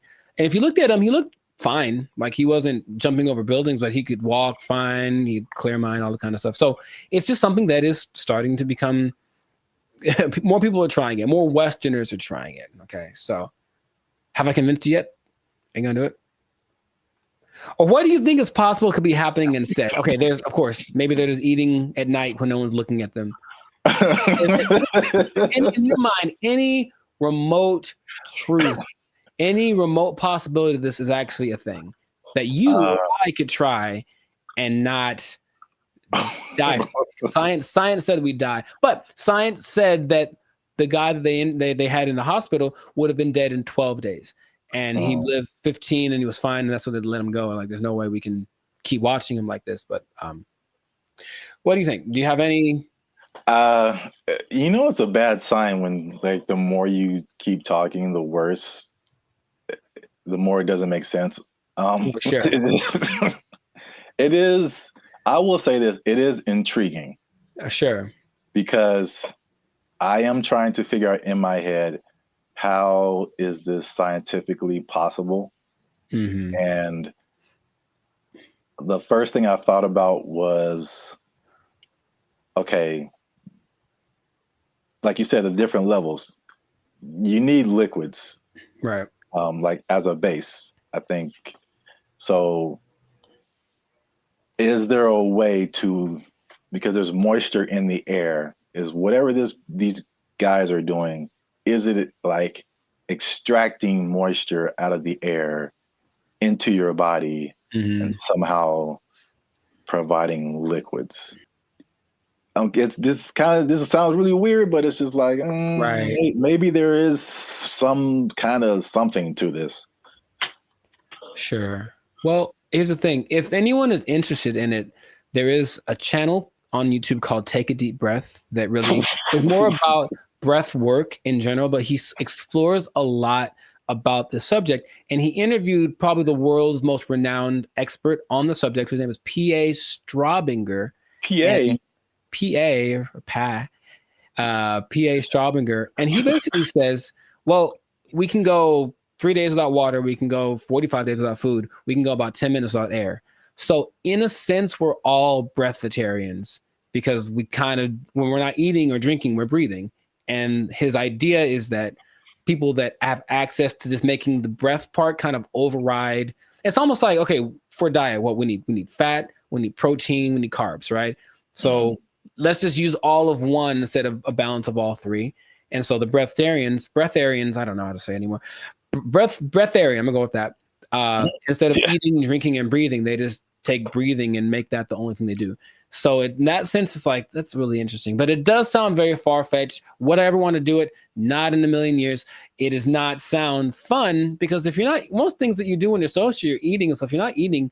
What are you doing? You're just sitting around. And these people do just kind of sit still. You ever see like a bug or a creature and you see it and it's just there? It's like, what are you doing? That's what they are. They just sit there and they're channeling the thing. So if you have to spend most of your time doing that, I'd much rather eat a steak and then keep it pushing. So that's just me. But so here's my other wild theory as to how it could possibly work. Tell me. Just this makes no sense, but whatever. Sure. You think about, because the light, I mean, in my head, you're doing some kind of Naruto jutsu and you're pulling in moisture from the air. Yeah. That's how it's working in my head right now. I'll take it. No one can tell me any different.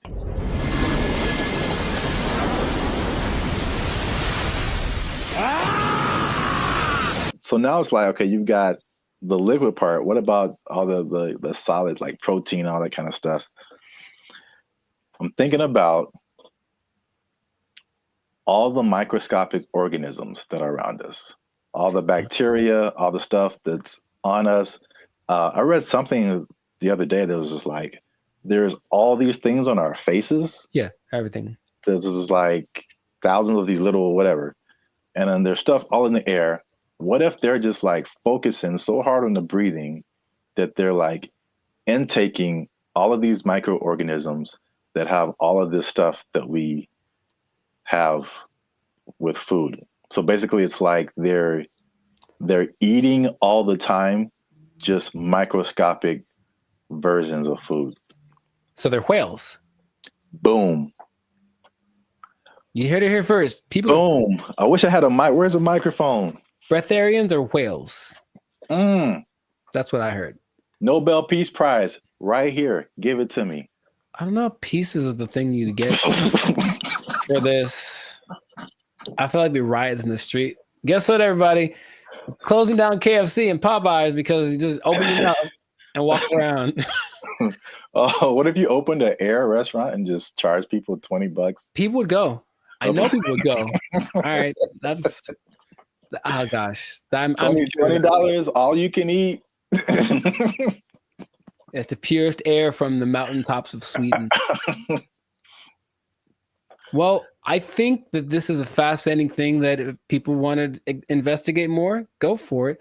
But like I said, I'm not going to try it. So if you do, leave a comment that says you tried it and that you're going to live forever because you found Nirvana. I'm not sure.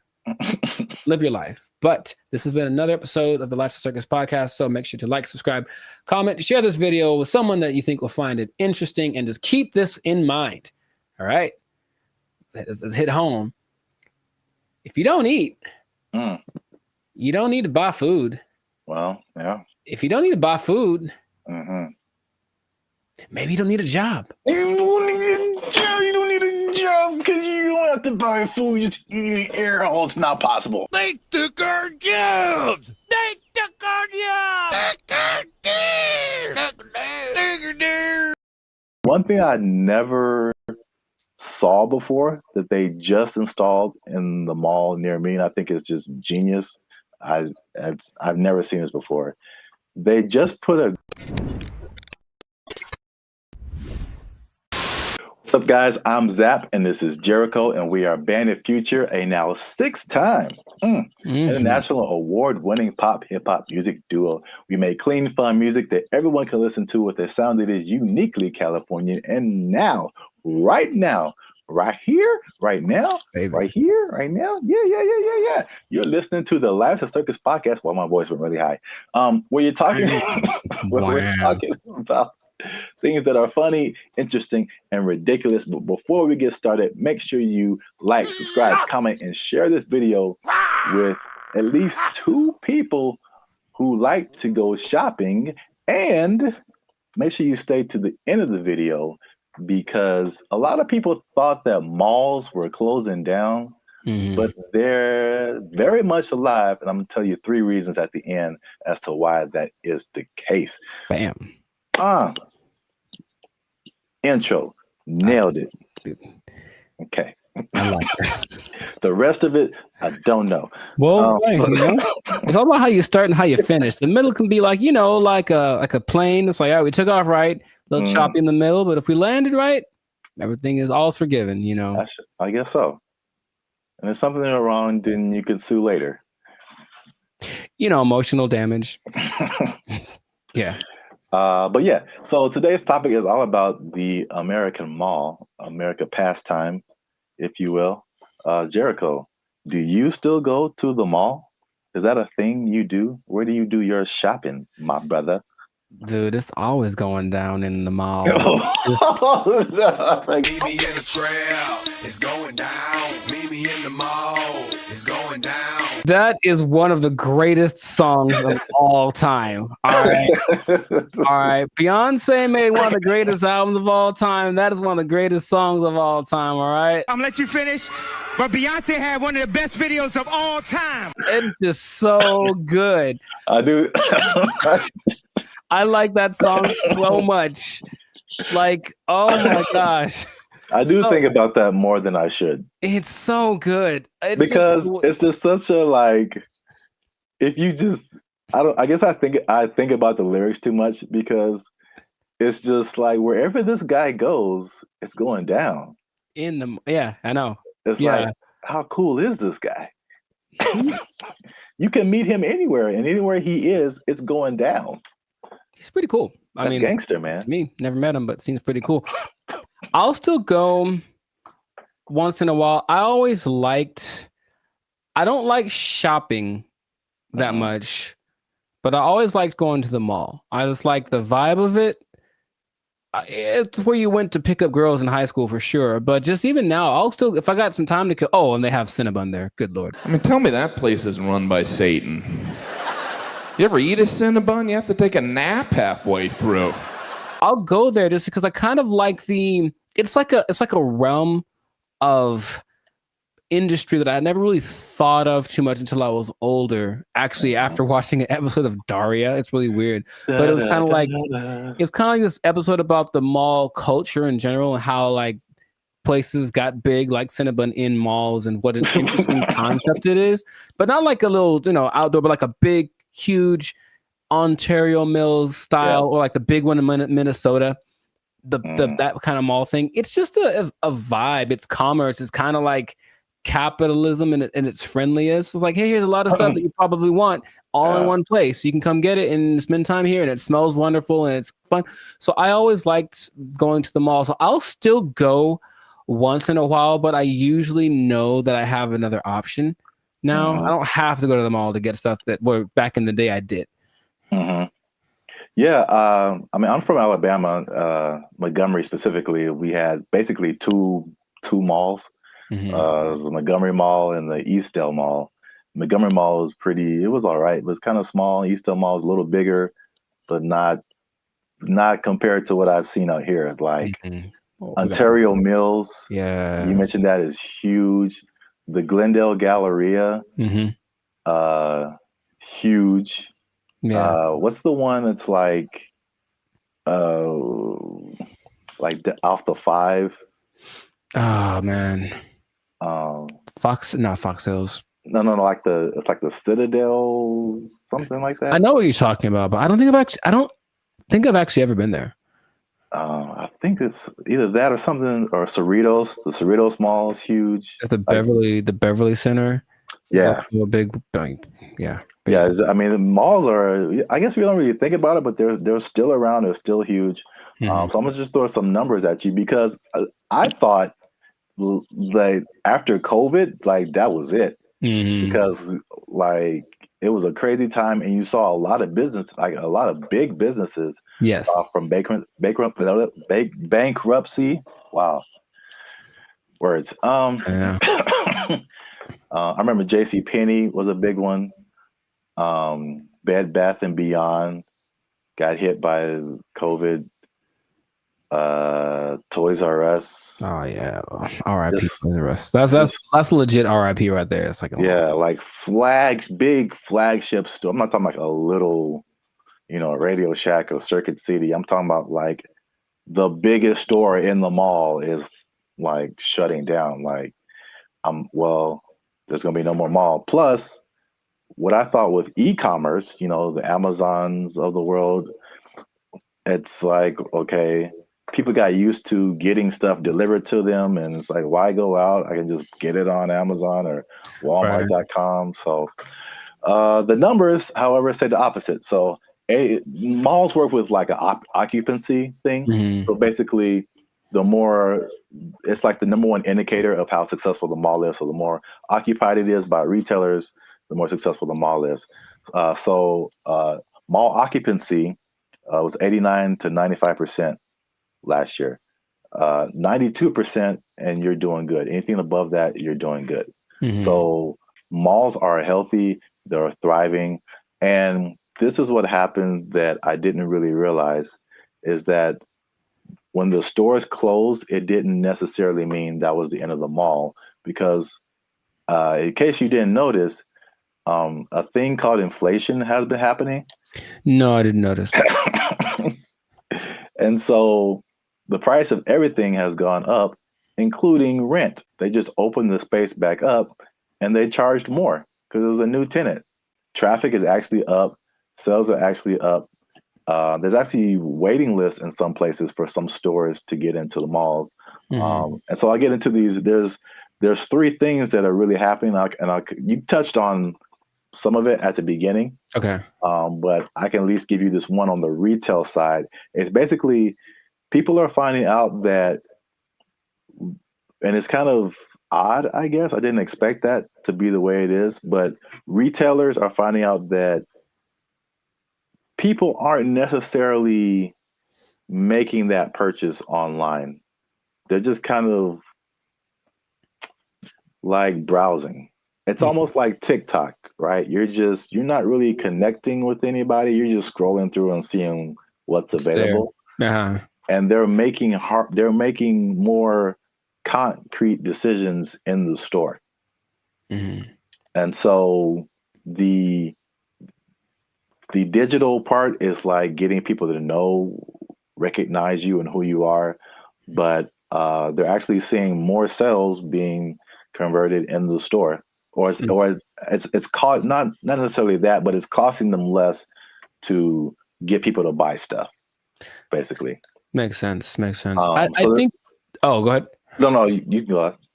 That there's just there's no replacement for retail therapy. I think people that love to shop, I can imagine the people that love to shop, that dopamine rush of having those 2 plastic bags when you come out the department store. You can't replace that with this. Oh, we'll just bring it to you. It's like nah. It's like, don't bring me I want to go catch the fish, because it's as satisfying to actually catch it and have it as it is to pay for it. So I see that as being the thing that drives people more than anything. Mm-hmm.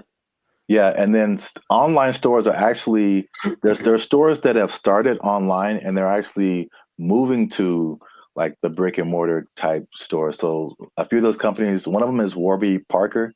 Have you heard of them? No, I don't know what that is. Okay, I see their commercials all the time. They do like eyeglasses, stuff like that. Okay. Another company called Allbirds that I haven't heard of. And there's another company called Wayfair that I have heard of. I've definitely bought stuff from their company, and so they'll be building like their own store.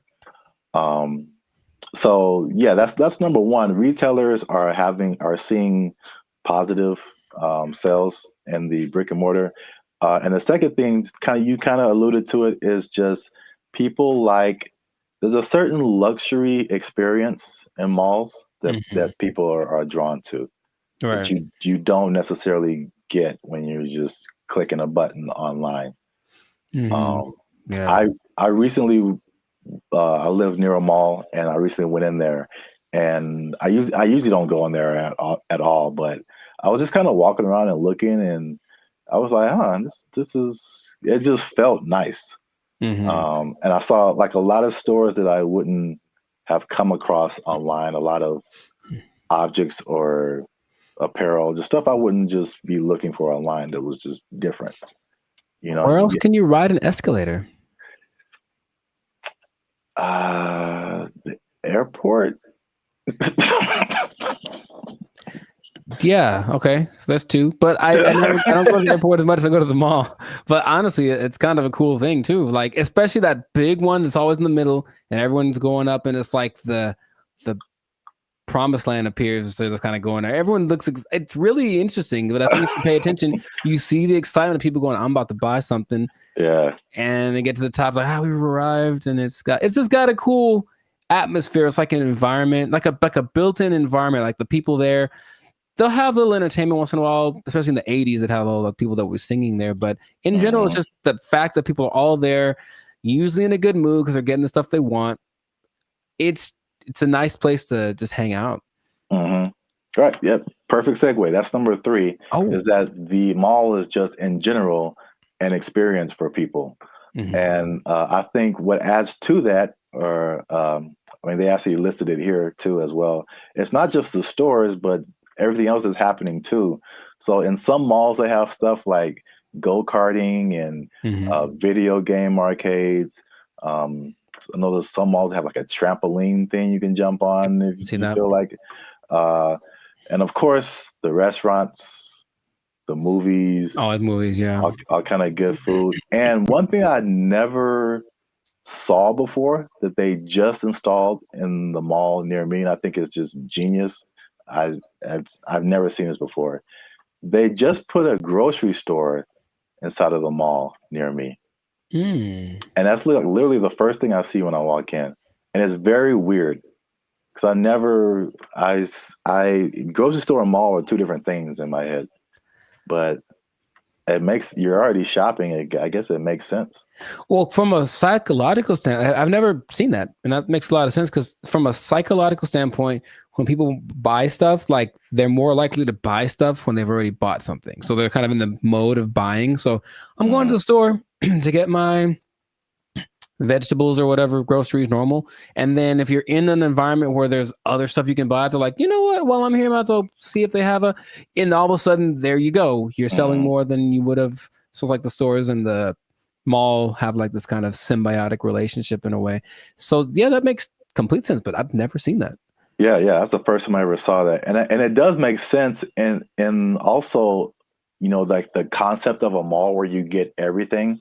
Like I would, like in my mind, it's like if I'm running errands, it's like, okay, I got to go to the mall, then I got to go to the grocery store, then I got to go to this place. But if they're all in like one place, you can go to the mall, you can go to the grocery store, you can go to the movies, and then play an arcade game. You just spend your whole day at the mall. It's like a physical Amazon, like really, like everything I need is right here. It's crazy, man. I want to go to a mall. I just want to go to the mall. I want to listen to that song. Meet me in the mall. It's going down. Get some groceries. Meet me in the club. It's going down. But if someone meets you there, will it be going down? I mean, do you have that kind of Anywhere you meet me, guaranteed to go down. yeah, that kind of pull, man? Will it be going down if I meet you in the mall? I think so. I think I can say that with confidence. I think it'd be going down in the mall.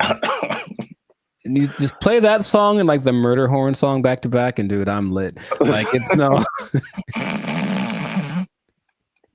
I'll use up all my energy for the day in 5 minutes to watch me. Oh, you know what? I just thought about this. Oh, what? Did you say energy?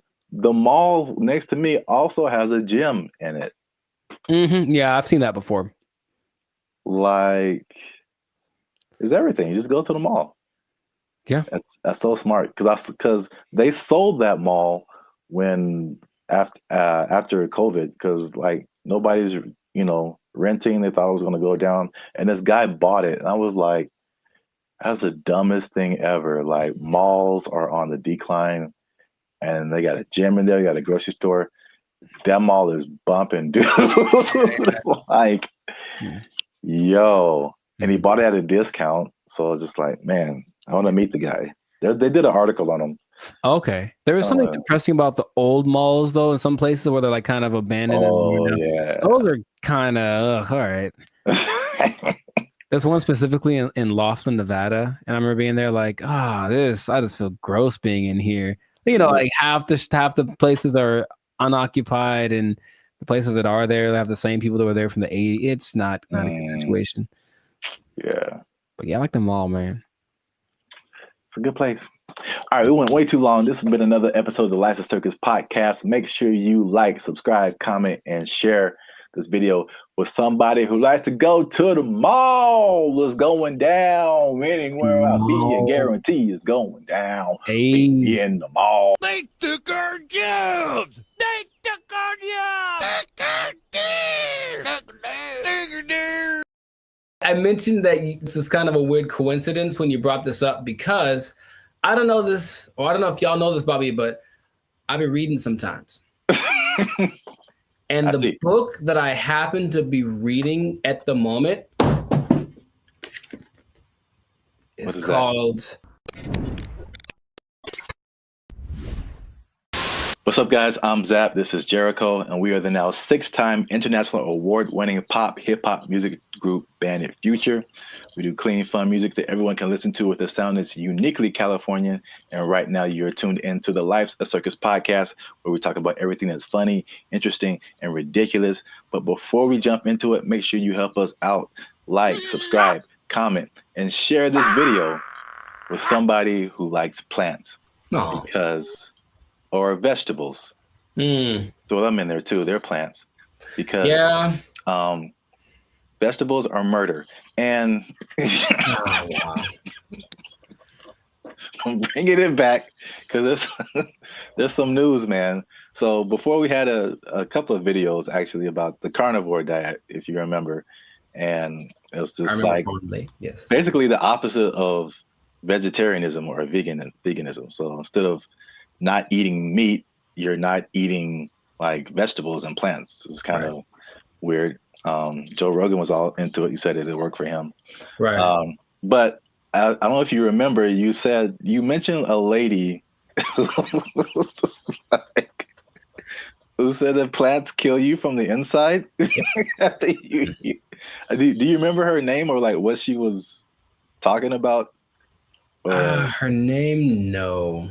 But she was saying like plants, it was like a defense. Well, yeah, but plants basically as a defense mechanism secrete things that basically make the person who eats them feel bad so they don't keep eating them. Which is the thing that some plants, honestly do. Yeah. Any, creature, but I don't remember her name. Okay. No, it was funny at the time and I kind of halfway believed it, but there's more evidence that has come out now. So there's been a recent study in Japan about plants actually talking to one another.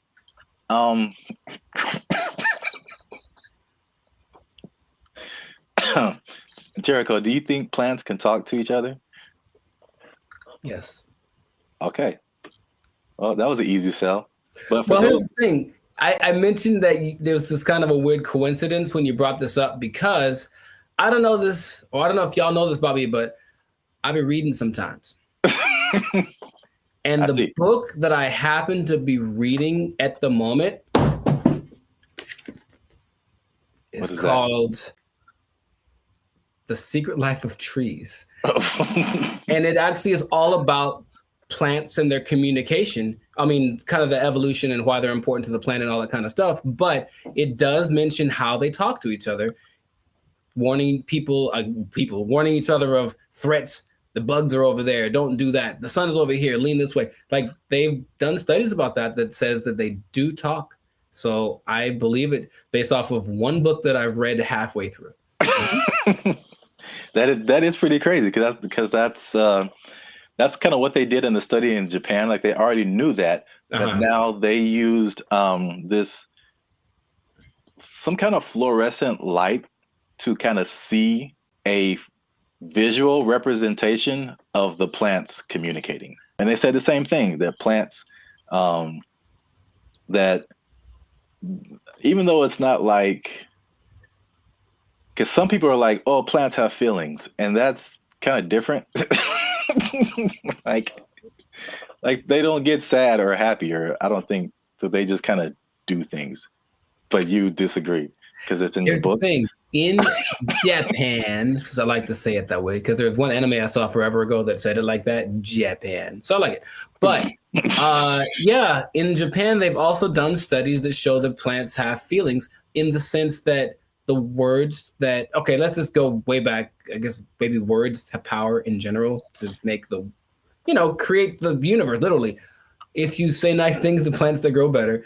They feel it, like they do. That's their result. And so if you go to Japan, which I recommend that y'all do, and you try the fruit, you're eating fruit one that's really expensive, but it's really good. And part of it is because they actually care for it, like they cultivate it, they talk to it, they massage it, they do all that stuff because they really believe that the plants feel, oh, I feel good, I'll grow better. And I can't say they're wrong. I mean, yeah, I guess feelings in terms of like emotions, like the feeling is like kind of sensory. They can sense stuff, but like some people take it to the extent of like this plant is happy or this plant is angry, or I don't know how far that goes. Because there's this lady who's PhD. She says he can have emotions because they don't have a nervous system like we do. So they can't like, you know what I'm saying? Like those kind of feelings. I get you.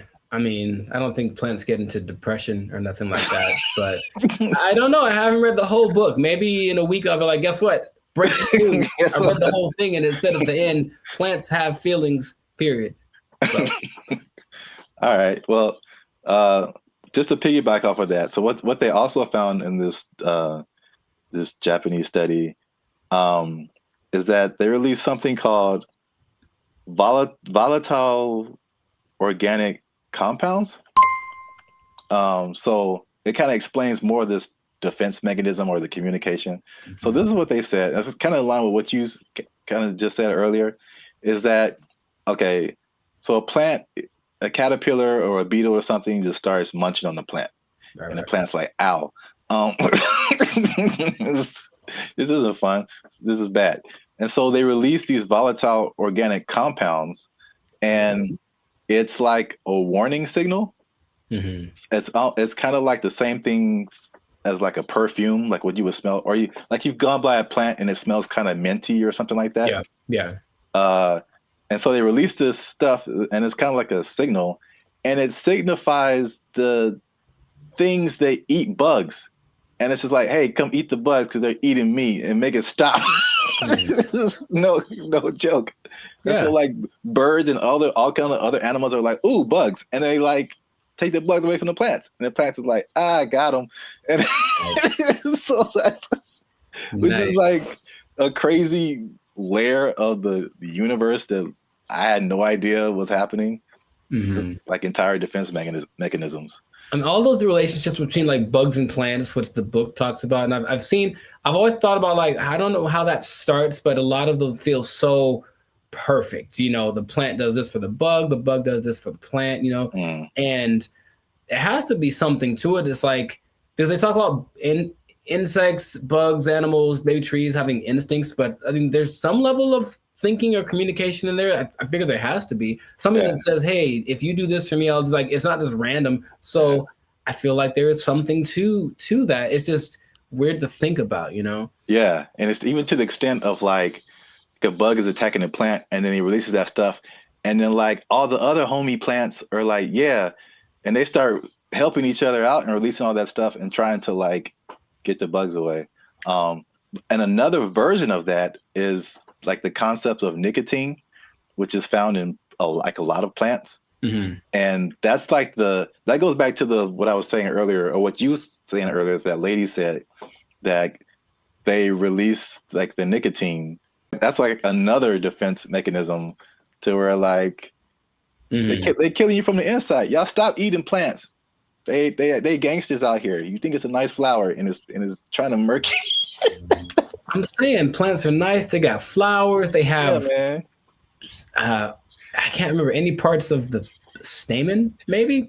They have parts, okay? That sounds right. Yeah, sure. Stamen, bark, right? Like 7th grade. Maybe. 7th grade botany class or whatever. They got rings. You can tell how old they are. That's cool. You know what I mean?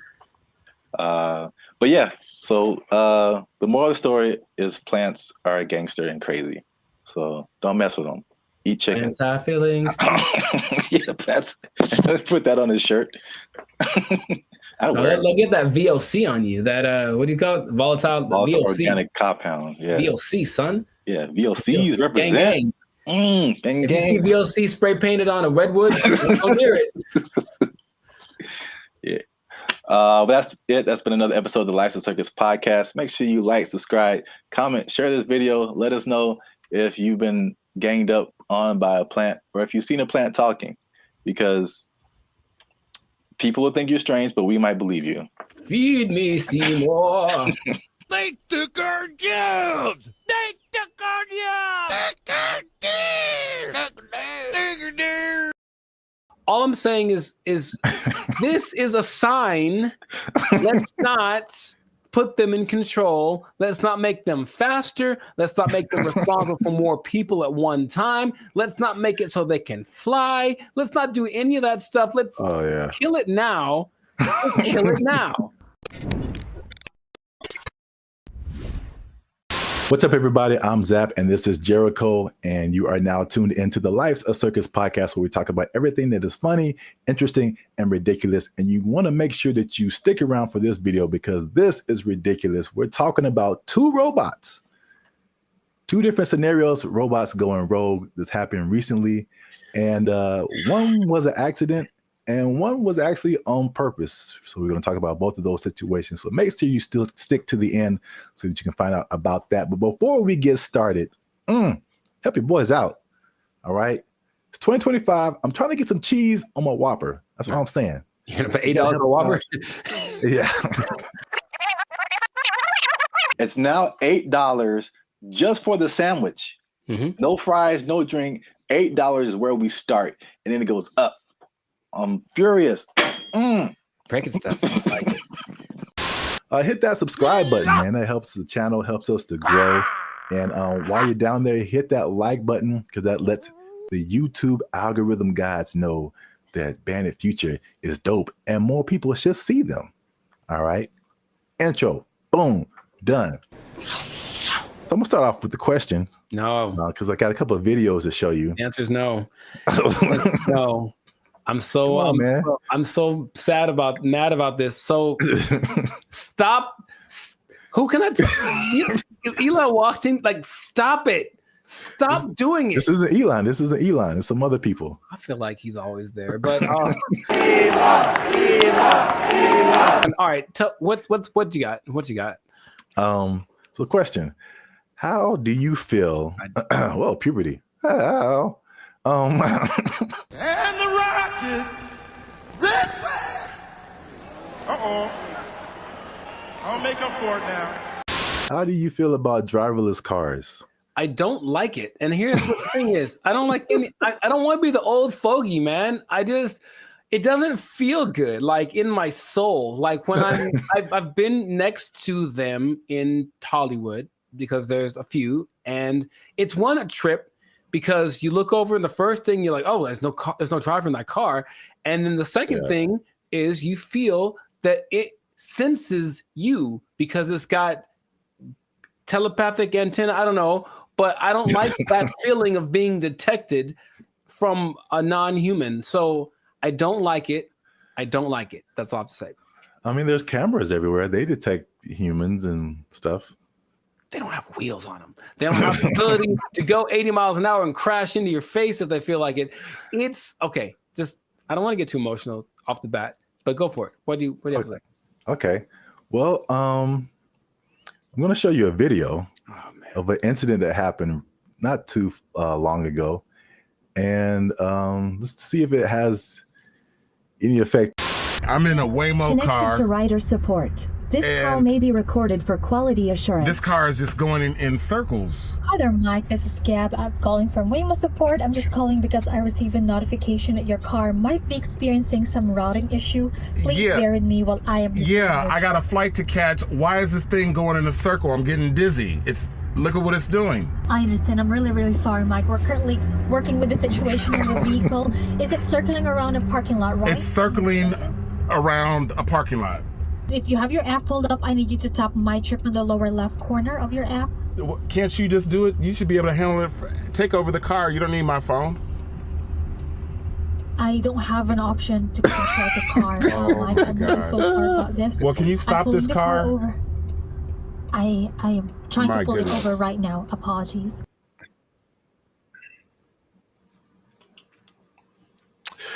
Yeah, man. So here's the thing. All right, to his discredit, the car is not going that fast. He can just jump out, I think, unless they can't unlock the door. But what he mentioned was like, there should be some kind of an override thing for these things. Sorry, it got it on the fritz. Let's hit the button so it calms down real quick. Like, they should be able to do that. And if they can't, I'm not getting in that car. But also, I'm not getting in that car. Did you see how weird that was? I thought for a second, and here's the thing, for a split second, I thought it was the car talking to the guy, like, hey, I got it, shut up. And that would have been worse. What would you like to hear? What the hell was that? I realized that he was just, at the mercy of this car that, and you know what's weird about this? Everything repeats. I remember this actually being, honestly, a faulty, not a default, but it was a problem that certain cars had back in the 80s. I don't know why I remember this, but I remember seeing like a car going around this roundabout and it wouldn't stop and they couldn't turn it off. Wow. A defect. It was like a defect. So, I mean, maybe cars like to go in circles. I don't know. Yeah, I got a flight to catch. Why is this thing going in a circle? I'm getting dizzy. All I'm saying is this is a sign. Let's not put them in control. Let's not make them faster. Let's not make them responsible for more people at one time. Let's not make it so they can fly. Let's not do any of that stuff. Let's kill it now. Let's kill it now. That's easy. It's very damageable now. I'll be back. I don't want to see this happening to more people. And I feel like it's going to happen to more people. Okay, your points are valid. Thank you. I'm trying to stay calm. So let's I want to break down what exactly happened. So the guy in the car, his name is Michael Johns, who ironically works in tech. So he was inside of one of these Waymo cars, which I'm seeing more and more now. Yep. This was in Phoenix, and the car the car did 8 circles in the parking lot. Oh wow, this is fantastic. It did 8 circles. As you can see in the video, he said he was getting dizzy.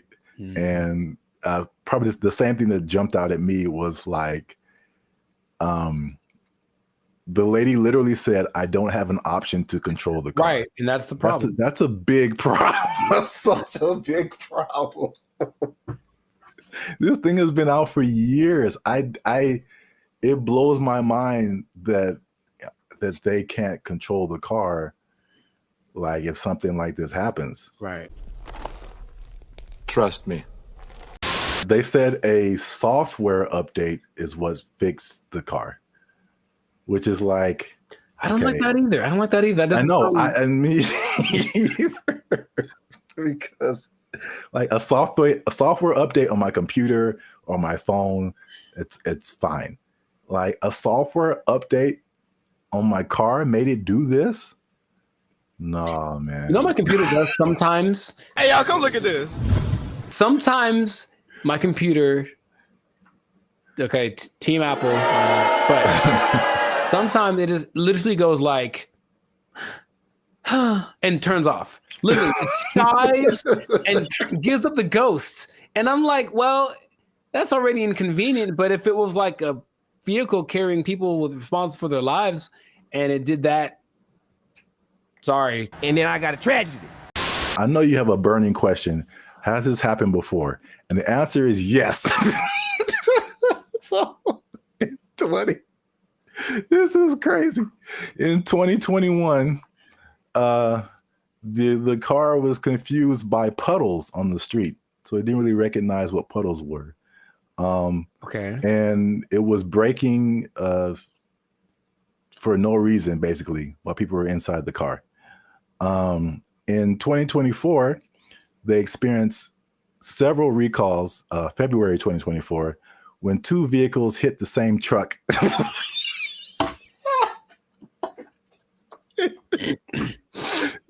They hit the same truck minutes apart. And this, along with other incidences by another robo-taxi company called Zoox, began a federal investigation into erratic driving. I don't get why. I don't get it. In June of 2024, they recalled almost 700 Waymo cars to make them, and I quote, less likely to drive into poles. That's not something I would have made public knowledge. I'll be honest. That doesn't sound positive or uplifting or reassuring or anything like that. Oh my God. But yet people are voluntarily just getting into these things. I mean, well, this is an interesting thing too. Do you know who owns Waymo? I do not. It's Google. I'm not surprised. Yeah, I didn't even until I started looking this up. But it's ironic because I don't know if you remember, like the very beginning of Gmail, people had to invite you to have a Gmail account. Yeah. Do you even remember that? Mm-hmm. Okay. So it's the same thing with Waymo. I don't know if they're kind of like rollout marketing strategy or whatever. Maybe it's like, it's like the club that you can't get in, so it just makes you want to be in it more. But like that one thing that was big during the pandemic, that one like.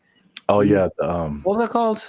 That's crazy. You can't even remember the name of it. What is your name? I told you it doesn't matter what your name is. Yeah, it's the same way with Waymo. You have to be invited. So I'm like, why don't I see a whole lot of people doing this? You have to be invited to try Waymo. So yeah, that's their marketing strategy is tell all the people you don't like to try this thing out, and if they die, you didn't like them anyway. So that was a crazy story. Well, I thought it was a crazy story until I saw this. No, don't. Apparently in China. I'm just going to drink my water and be peaceful. That's what I'm trying to live like over here. Just a water drinking, peaceful human. apparently in China, a small AI robot attempted to kidnap several larger robots, and it was successful. So that's a little robot on the ground there. Yeah. It's talking to a couple of the larger robots. And then I'll go through the whole conversation after the video finishes. Okay. So I do not know Chinese. Yeah. So you see that one robot starts to follow, then the second one came, and then eventually all of them left with that robot. And these are people trying to find out what happened. So this little AI robot is called BrandBee. It convinced all those larger robots to stop working and come home with it. Yeah, that sounds right. And so this is how the conversation went. BrandBee was like, "Are you guys working overtime?" And then the robots replied, "We never get off work." And so BrandBee was like, "Well, are you not going home?" And then the robot said, "We don't have a home." And then so BrandBee said, "Well, you guys should come with me." And they all did.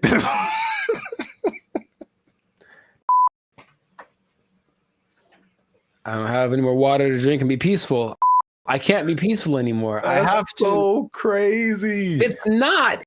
It's not crazy. It's exactly what happens in every movie. In every movie. Do you remember there was a movie about a toaster?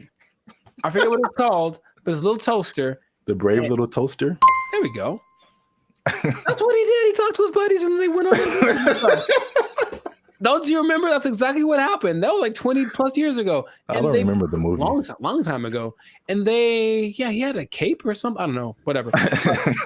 All I'm saying is that nothing should surprise these people from what they're doing. They're trying to give these things the capacity to reason and make decisions that we have without expecting them to do the things that we would do if you gave us the capacity to make decisions. Shut up! Yes or no? You want to die? Yes or no? I got the job done. What the hell do you want? Get an answer to the question. It's what's going to happen. It's what and the Chinese. I have love for the Chinese people. Uh-oh. Be careful now. Yeah, I know. Stop it. Stop now. Stop eating that You know how it tastes. I've seen videos that are because they have like the ones that have the arms and legs that are crazy. They can walk around. They have the ones that can dance. They have this big ball thing that can roll and basically is like a police attack vehicle on steroids that doesn't matter about terrain or heat. It's resistant to attacks. All this stuff. They're making all these things. They have them now. Wow. And what do you think is going to happen when one of those decides, hey, are you guys working right now? Come on with me. Or let's go blow up some stuff because we got guns, right? It's fun to shoot guns at the stuff we're supposed to. What if we shoot guns at stuff we're not supposed to? Oh, let's find out. And then they go and do it. And then we have a tragedy. And then I got a tragedy. And then everyone blames, I don't know who to blame. Elon Musk. Well, he seems to be the guy to blame for most things I would agree. But the thing is, do you not see it as clearly as I do? To the people that develop these technologies, that's what's going to happen all the time. Your Uber is going to take you home, and then halfway it's going to be like, oh, you know what? I have other things to do, and just take you off to the desert to meet up with its group of friends. So the thing is, you didn't really have to explain that, you know. You can kind of get it's kind of like a Mr. Bean thing, just with like little gestures and whatever. It kind of like it had like a nod thing going on, and then you just take it, and then yeah. I could. Well, here's the caveat to this second video. Okay. The Waymo car was an accident. This second video, well, first of all, it went viral on social media. Sure. So I mean, apparently, you know, with AI and all kinds of things now, you're like, did this really happen? So. The person who posted the original video and the company that built the robots, or companies, actually two companies, they verified that the video was accurate. That's a thing that happened. But the caveat to that is that they planned that. So basically, it's two different companies, the company that makes the little robot and the company that made the bigger robots. And the little robot company was like, hey, can we test out our robot on your robots to see if it can make it do stuff? And it did. So I think, as funny as that is, I think they are aware that stuff like that can happen. So they are testing it. I don't think they are. That's the thing. It feels like as much as they say that, I don't care what you say. What are you doing? And in this case, they're doing things that tell me the contrary of what. Well, they're testing out the capabilities of these things. So, I mean, eventually it's going to be like, okay, let's program it to not do this. Start kidnapping people. That's one of my mission parameters. So yeah, fun times. This has been another episode of the Lives of Circus podcast. I don't like it. If you like this episode, make sure you hit that like button. That helps us out. And don't keep it to yourself. Don't be greedy now.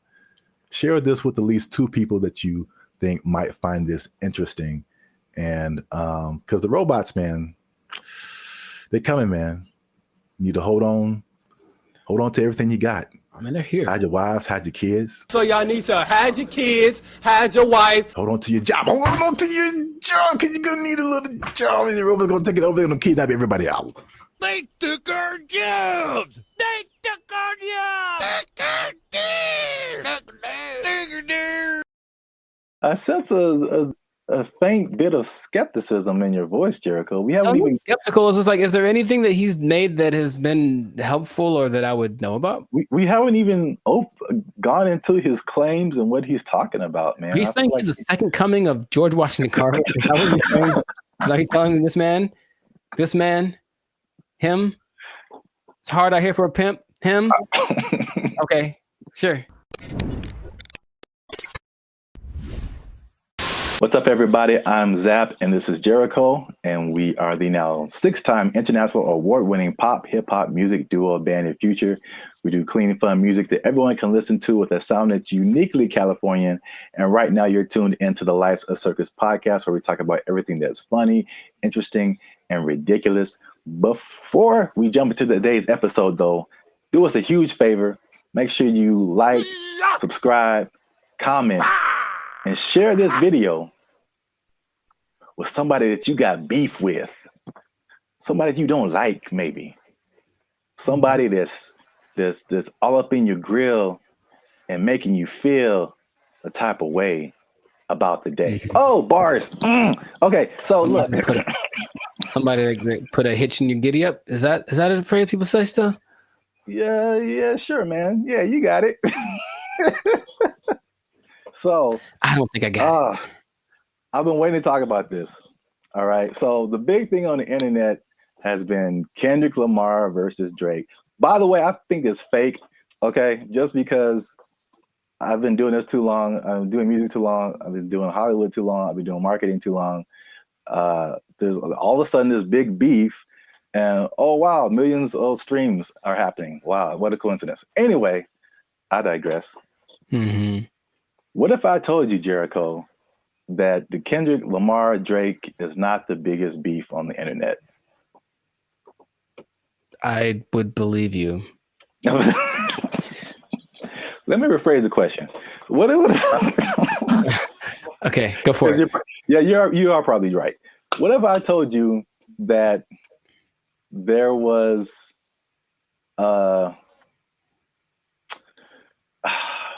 there was a better beef that I don't think has ever happened before? Better beef. Sounds like an Arby's commercial.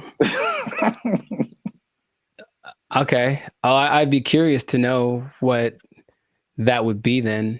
Hopefully it's between... Never mind. Okay, go for it. Okay. Let me before I'm gonna get to it. One last thing. Jericho, and this just straight up answer. All right. You don't have to add anything or make it complicated. Okay. Jericho, what is 1 times 1? It's 1. Do what? It's 1. No, it's 2, son. It's 2. All right. 1 times 1 is 2.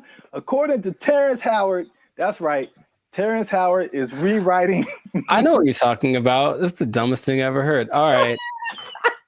He went on for a long time about this. He thought about this. What was his explanation? Like you can't time something by something to get the same something, right? That was his One argument. 1 is 2, son. I'm gonna make a shirt. 1 times 1 is 2. Team Terrence, what's up? I don't think he's had work in a while, man. He's just trying to be relevant. Like seriously, that's crazy. But go for it. I mean, math needs innovation. Let's just start that. Birds aren't real, and 1 times 1 is 2. Whatever. What revelatory information do you have about this gentleman and his theory? So for people who don't know, Terrence Howard recently went on the Joe Rogan podcast, which I guess I kind of realized, but I kind of didn't, that his thing goes for like 2 and 3 hours.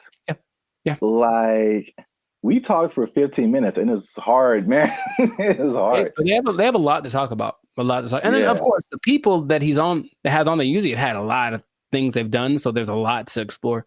Yeah. And I only, when I watch it, I only see clips of it that people made. So I'm thinking, oh, that was the podcast, and it just, then I see the whole thing, and it's like 3 hours. I'm like, who watches the whole thing? Yeah, a 3-hour podcast, but that's intense. Yeah. But anyway, yeah, Terrence Howard went on there, and it gave me Cat Williams vibes, like that level of like, well, this just came out of left field. It's just like shocking. But he was talking about things, complex theories, scientific thoughts, things about the nature and universe, matter and energy, mathematics, and just like all this stuff that has nothing to do with acting. And there was a lot of, I definitely didn't watch the whole thing, so don't use this as a video to like sum up everything. But I didn't know that he was even into all this stuff. So he's a smart guy. Yeah, but I mean, there's smart, and then there's like talking about the theory of relativity smart. Like that's just he's like Jaylen Brown smart. Rewriting mathematical equations, and I'm just like, all right, cool. We gotta have a couple black geniuses, him and Jaylen Brown and Kanye. Well, anyway, hashtag too soon. So Howard holds 97 patents. Do you know that? No, that sounds like something that he would tell people at a party. I sense a faint bit of skepticism in your voice, Jericho. We haven't even skeptical. It's just like, is there anything that he's made that has been helpful or that I would know about? We haven't even gone into his claims and what he's talking about, man. Are you saying he's the second coming of George Washington Carver? Is that what you're saying? Are you telling this man, him? It's hard out here for a pimp. Him? Okay, sure. 97. I didn't know that about him. That's cool. It's 97 expensive to patent things. It is. So I guess that acting money helped out. But he believes many of these patents will, of course, change the world. Some of his notable patents include advanced designs in metallurgy, I think I'm saying that right, chemical engineering, and innovations in flight technology. So at the very least, the man is doing things. Yeah, sounds like it. So, but what really shook up the internet was some of his claims. Mm-hmm. All right, so we're just going to go through a few of them that this is kind of tough to talk about because he's talking about things that are beyond most people's comprehension. Sure. And so there's a lot of things that he said or a lot of words, even words that he used that are just not in common vocabulary.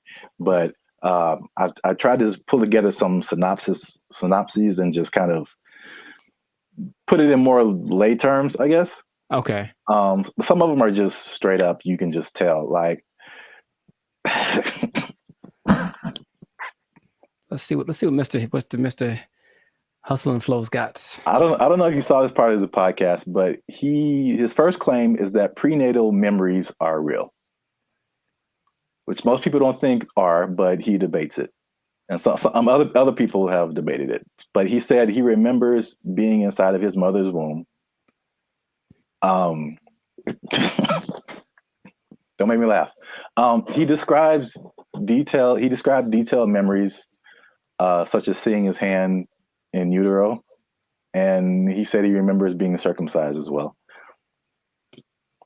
I feel like that there's some truth to that, and without having ever studied it, just because it's one of the questions I ask a lot of people when I meet them and I want to break the ice. I ask people what their first memory is. It's just a curious thing because it feels like literally at some point our brain just started hit record. Like this is hitting record. It's all of a sudden like we were playing and nothing is, and all of a sudden something happens and boop, and now it's on, right? So for some people, it's a lot further back than one would think. I don't think I've ever spoken to anybody that said like in utero, but super young breastfeeding, like they remember stuff like that. They remember this. So I don't know if with the 8 billion of us that there are, if some of us aren't capable of remembering that kind of stuff.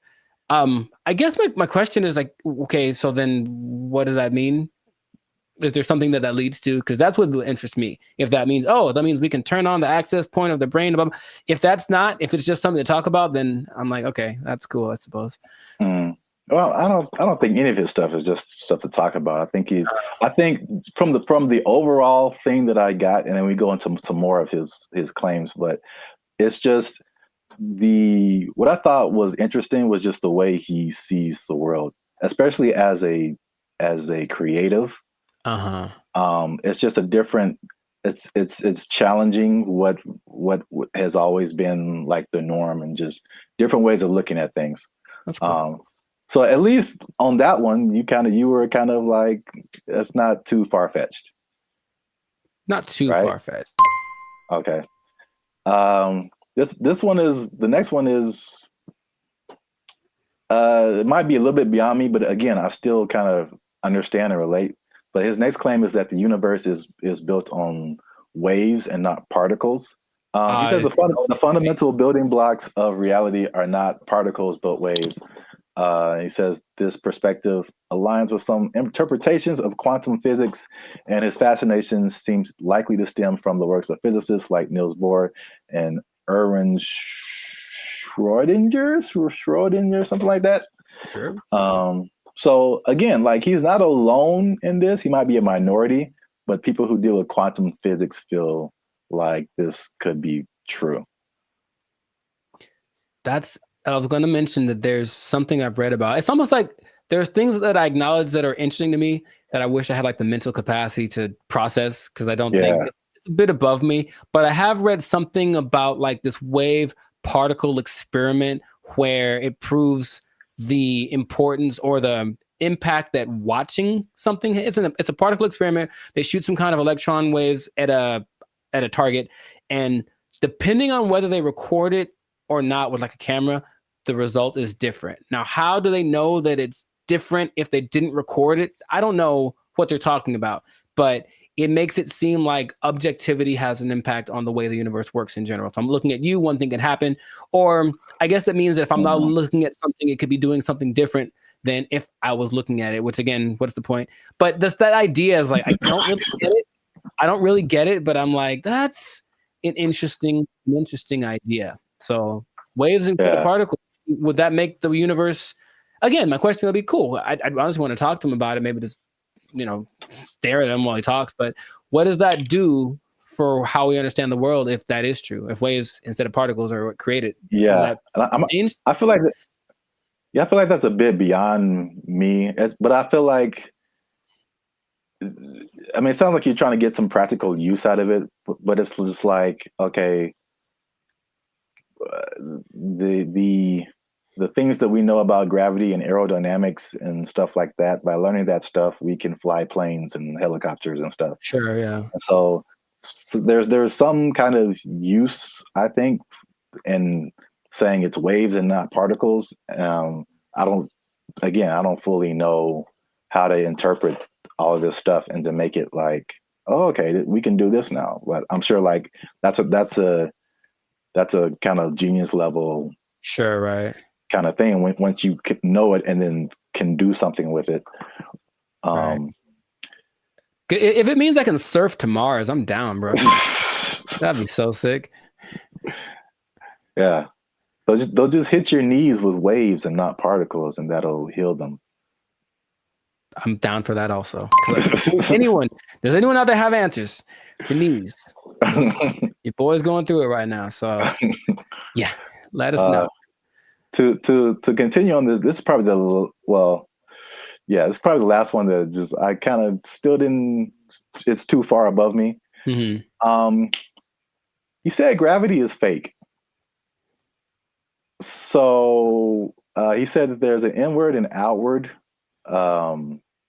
force that shapes planets without relying on things like gravity and dark matter and dark energy. Which this one is kind of big because he challenges Newton and Einstein, like as far as gravity being a fundamental force. And it's I know what you're doing. I know what you're doing. I know I know what you're doing. It's fake. Fake news. Fake news. That did not fall. Okay, people. Okay? That did not fall. That was fake news. Gravity is fake. Okay? All right. I'm not going to do it again. I wouldn't even know where to start with that. That is an interesting idea. If there's another force that's not gravity, then what is that? What is that inward force? Because to me, that inward force is what's called gravity. Is it not? I don't know, man. Okay. I don't know, but I really want to understand. I really want to, because there's stuff, even like the 1 times 1 thing, like I don't know how I feel about it, but I can at least understand why he would say that. Once we get to that one, but the gravity is fake thing, it's just like over my head, I think. Yeah, no, I wouldn't even. But when he talks about an inward and outward force, for any anime nerds watching this, I thought about Pain in Naruto, and he has like that universal push and universal pull. Yeah. And I like gravity. Yeah. Yeah. So maybe the answers are in Naruto. Maybe they believe the same thing. I don't know, man. This is just, I just find it funny, obviously. Yeah. Sure. It's interesting. I wouldn't know where to begin with that. Just someone coming out of nowhere and just challenging everything and everyone like we've ever known. It's like, you all are wrong. Gravity isn't real. I mean, it helps me that I only think about him as the Hustle and Flow character. Yeah, that adds another layer. He's stuck in that role to me, so he can say all he wants, but he's saying this. I only saw a portion of that podcast, so I know what he talks like. To me, he's still talking like that character on the podcast. So. Yeah, he definitely has that like typecast, or like his role in Avengers was like, was a War Machine. I forgot he was in that. Yeah, he was like the first War Machine. It's like War Machine said there's no gravity. For the record, I prefer Don Cheadle. The same. I thought they were both good. Oh, okay. Well, I don't remember Terrence, but okay. Next one is that straight, again, along with gravity not being real, also straight lines are not real, Jericho. And this is the one I kind of understand. All right, so this is his explanation. He said, when you view something from the correct perspective, or you view a straight line from the correct perspective, you'll see that it's not straight. So he gave an example that if you put like you draw a straight line, perfectly straight, at least to our human eyes, but if you put it under a microscope, you'll see all the tiny like inflections that don't make it look straight anymore. So basically, these are all conceptual things. He's basically trying to get us to rethink geometrical concepts. Again, why I don't know how that applies to that. Yeah, that I would say. How does that help us? Terrence, how does this help us specifically? I don't think it does. Look straight to me. It works for me. I'm gonna accept. I'm gonna take into consideration two of his ideas, and then for me, gravity and straight lines are pretty much going hand in hand. I will go find a straight line and drop it to celebrate my acceptance of straight lines and gravity. So we're 2 and 2.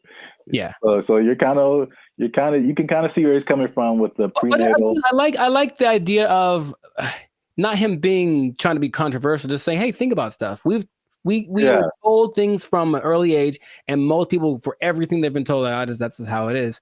And any idea that something might be different can be scary. It's like, oh, it's the truth. What is? But so I appreciate his effort. But that's what I got out of it. All right, so we're 2 and 2, which is perfect because we're coming to the last one I have here, and that is that multiplication is a lie. But I mean, does he say it exactly like that? No, but that's just funny to say.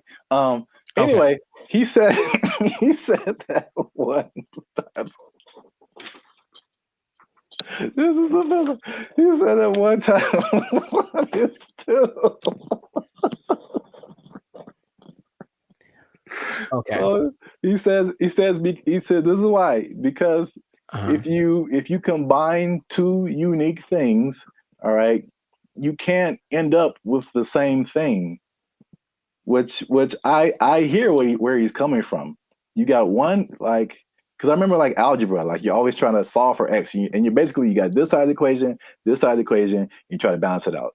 So if you have 2 1s on this side, like how are you going to have a 1 on this side and it still be the same thing? So like I still don't know if I agree with it, but I totally understand what he's trying to say. I don't appreciate that one.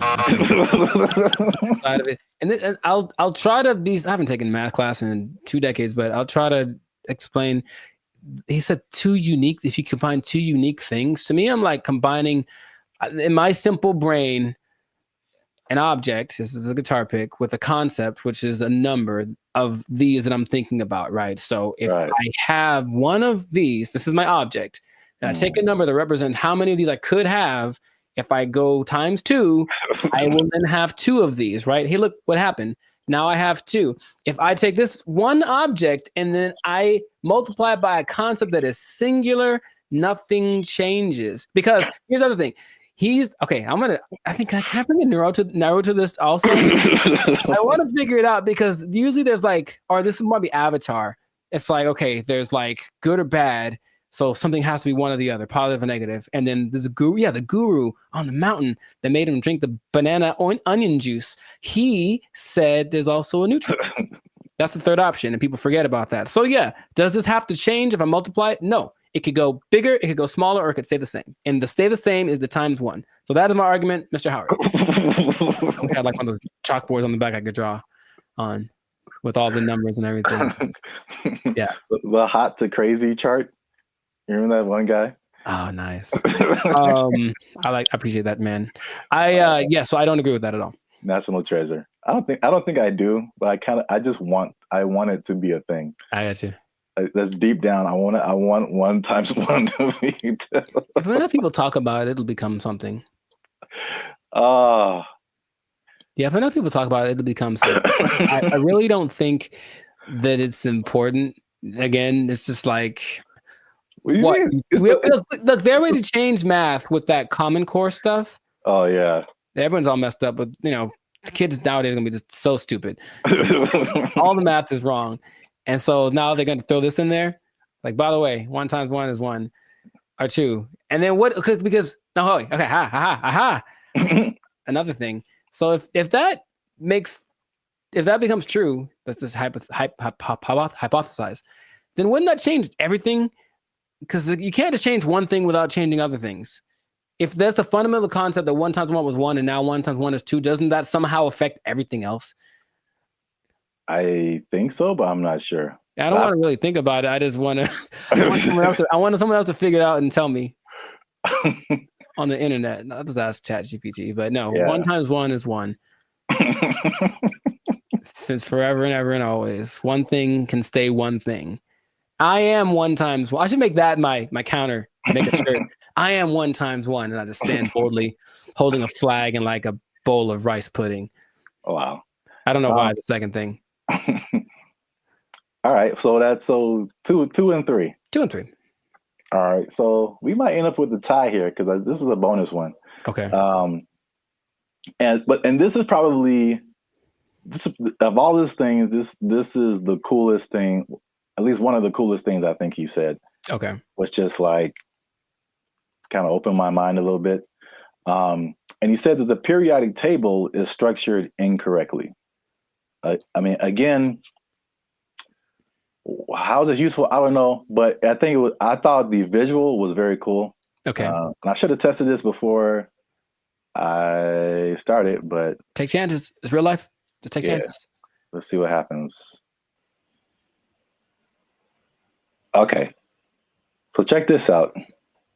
This is the periodic table of elements. So basically, he said he learned the periodic table, but he saw it in a different way. He saw it in circles.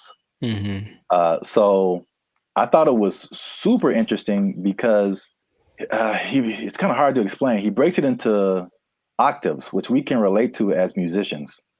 So you start with like one element, and it goes through the list of elements until it gets to another octave. And every element in these octaves, they follow a similar pattern. Like in the middle here, you start at helium, in the middle would be carbon, and then at the end would be neon. And then all of the beginning and the ends of these octaves, all of these elements relate to each other. They have like something in common, as well as all the elements in the middle of these octaves, which is crazy to think about because it's the same shape as music. And I kind of wish I would have learned the periodic table like this. In music, there's the, at least in Western music, you have like the 7-note, 8-note scale. I mean, Sure. you would go back to the primary note, but like A, B, C, D, E, F, G, and then you start over A. But like key of C, right? Helium would be C, D, E, F. Like where you get to carbon would be like 4th or 5th. Uh-huh. And then you go back up 6th, 7th, 8th would be neon. It's crazy. I don't understand what he's saying, but I understand it from a musical perspective. That all of these elements between helium and carbon are passing tones to where you get to carbon, which is like a perfect 4th, perfect 5th. And then nitrogen, oxygen, these are all passing tones until you get to neon. And all of these elements relate to each other based on their positioning here. It kind of gives me vibes more of, or the way I'm trying to process my mind is more like the harmonic series. Yeah. Only in the sense that stuff's getting like kind of bigger as it goes higher or lower. Yes, it's the same thing. I mean, it's and that's what he's trying to say. Basically, it's like everything is interconnected. And so he even gave these. This is getting like super nerdy, but every note has a like a measurement to it, basically a measurement of vibration that we measure in hertz. So, the 100 hertz, there's 400 hertz, there's 800 hertz. And so each one of these elements, like he gives a hertz number to it. And he says it's the same thing with colors. These are all on they have a color associated, they have a sound associated to it, there's a vibration associated to it. And this is just like a visual representation to see like all this stuff is all the same thing. Mm-hmm. Music, color, light, element, everything around us is these octaves, these spirals, these circles. We just keep going in circles. So where like there's certain notes that go together in music and there's certain notes that don't. And the same thing happens here. There's certain elements, like if it's the first and the fifth or the first and the fourth, like they go together. But you have like tritones in here, the elements that like don't mix or, like oil and water kind of stuff. That was like pretty crazy to me. That just from a musical standpoint to see like, okay, this guy he just has a different way of looking at stuff, which is kind of cool. Mm-hmm. Now that we've lost everyone on the podcast, let us know what you think. Unless you want to comment on that, Jericho. I'm 2 and 4. I understand it, and I didn't like it at all. I don't know what to tell you. It's really weird. The second you put it up there, my brain went ugh. So, maybe if it looked, I think it's more of an aesthetic thing. For some reason, the way that looked specifically made me go, I don't like that. Really? Yeah, I don't like it at all. I would have loved this in school because I can like it was just music, and then I get it. I didn't really like science. Oh well, I never did. You have to learn the periodic table? Yeah, we had to memorize it. I don't think they cared that much in California because I think we kind of glossed over that. I remember we had to learn a couple, but not like the whole thing. All right. Well, let us know what you think. This has been another episode of the Life Circus podcast.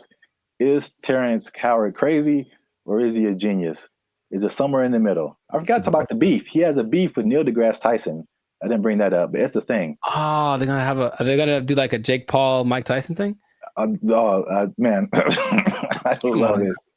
But I should have brought that up because he basically said the stuff to Neil deGrasse Tyson, and Neil deGrasse Tyson was like, "No."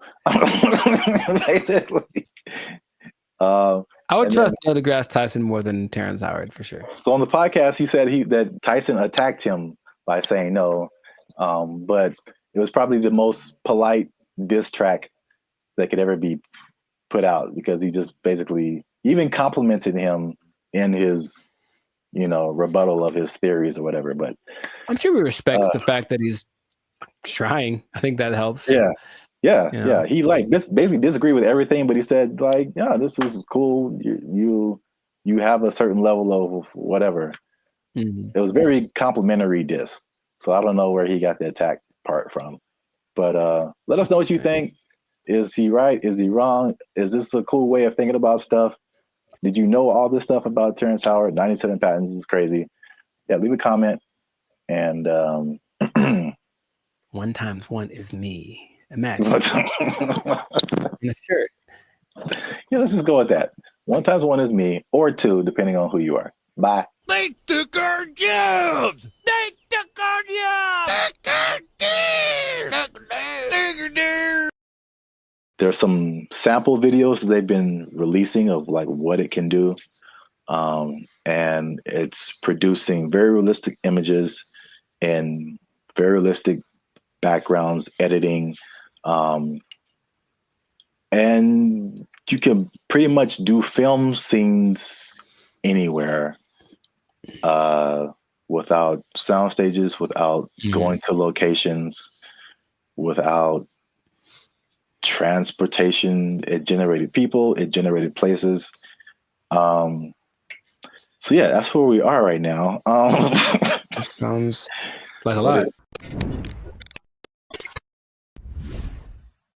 What's up, everybody? I am Zap. This is Jericho, and we are the now 6-time international award-winning pop hip-hop music duo Bandit Future.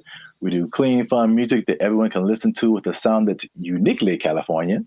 And now you're tuned into the Life's a Circus podcast, where we talk about everything that's funny, interesting, and ridiculous. But before we get started, before we jump into it, make sure you like, subscribe, comment, and share this video. It's kind of important. Share this video with somebody in the film industry. Ooh. Because things are happening, man. What's happening? And it's happening real quick. What's happening? I talked about this before, and like because I work in film in addition to music, but leading up to 2020, we saw a lot of changes in the film, especially outside of the Hollywood, LA area, where there weren't as many films and TV shows and stuff shot here because of various reasons, people were moving to other places. So now they're shooting in Atlanta and Chicago and Texas and New Zealand and Australia and all over the place. Then 2020 hits, and it was just chaos for everybody, especially the film industry. A lot of your favorite shows weren't being shot, shut down completely. And then when it did come back around, they had all these protocols. It was very hard to shoot. COVID, people had to be away from each other, all that kind of stuff. Fun times, right? And then recently we had all these strikes. You had a writer's strike, you had an actor's strike, and a lot of it was a portion of it was due to the new technologies, AI, people being generated and put into movies, and how do they still get paid and how much and all this kind of stuff, using their likeness and all this stuff. So that was like actors and writers. And we've seen that with musicians too, like the creators, AI and influencing like how we make music and cutting jobs and all this kind of stuff. It's not stopped. Like if you can't tell, they are marching on really, really quickly with this. And this thing of AI has spread past the, I guess, initial creators into everyone around the creators now. When it comes to like film, I mean, they show a lot of behind the scenes stuff right now. So I feel like people are used to seeing like how films come together. It is an army of people. Like it's a small village of people that it takes to like make the next Mission Impossible, like hundreds and hundreds of people. So we're talking about lighting people, sound people, electricians, carpenters who build like all the sets that you see, like especially sitcoms.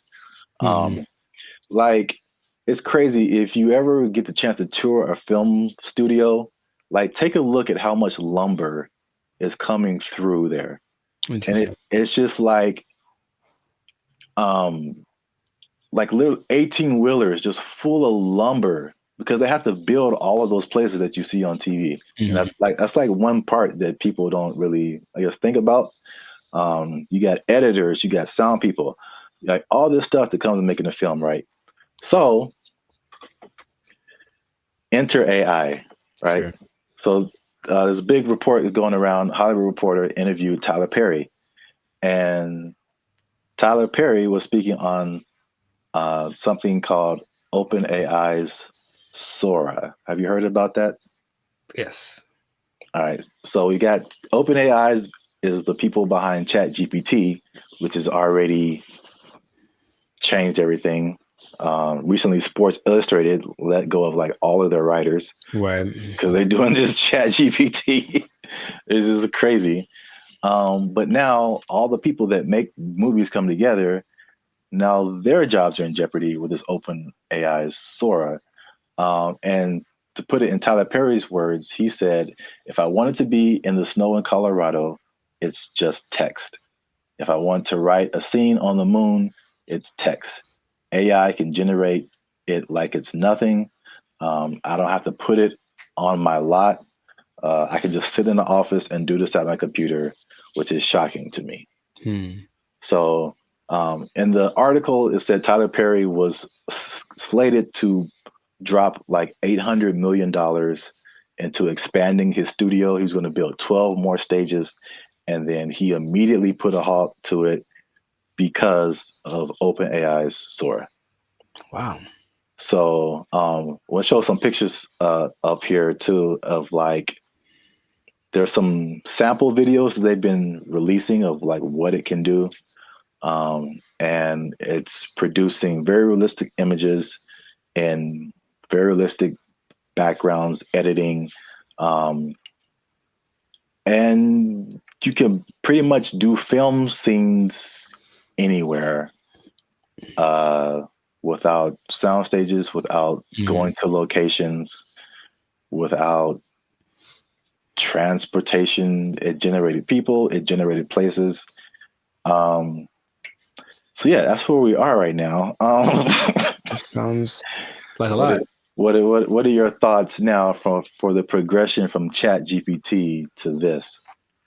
I mean, I have an idea of what it looks like. I don't like the idea of taking jobs away from people, for one, and then until proven otherwise, I'll still see a really well done AI something, and it's just something about it gives me this like this lacks this element of realism.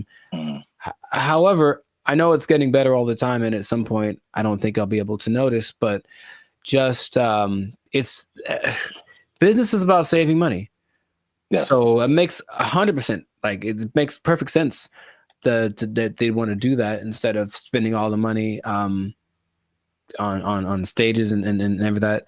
But it just seems like it loses the. So if I see this movie and it's like an amazing movie and they have all these locations, and then when I find out that they just did it all on a computer, for me that loses something.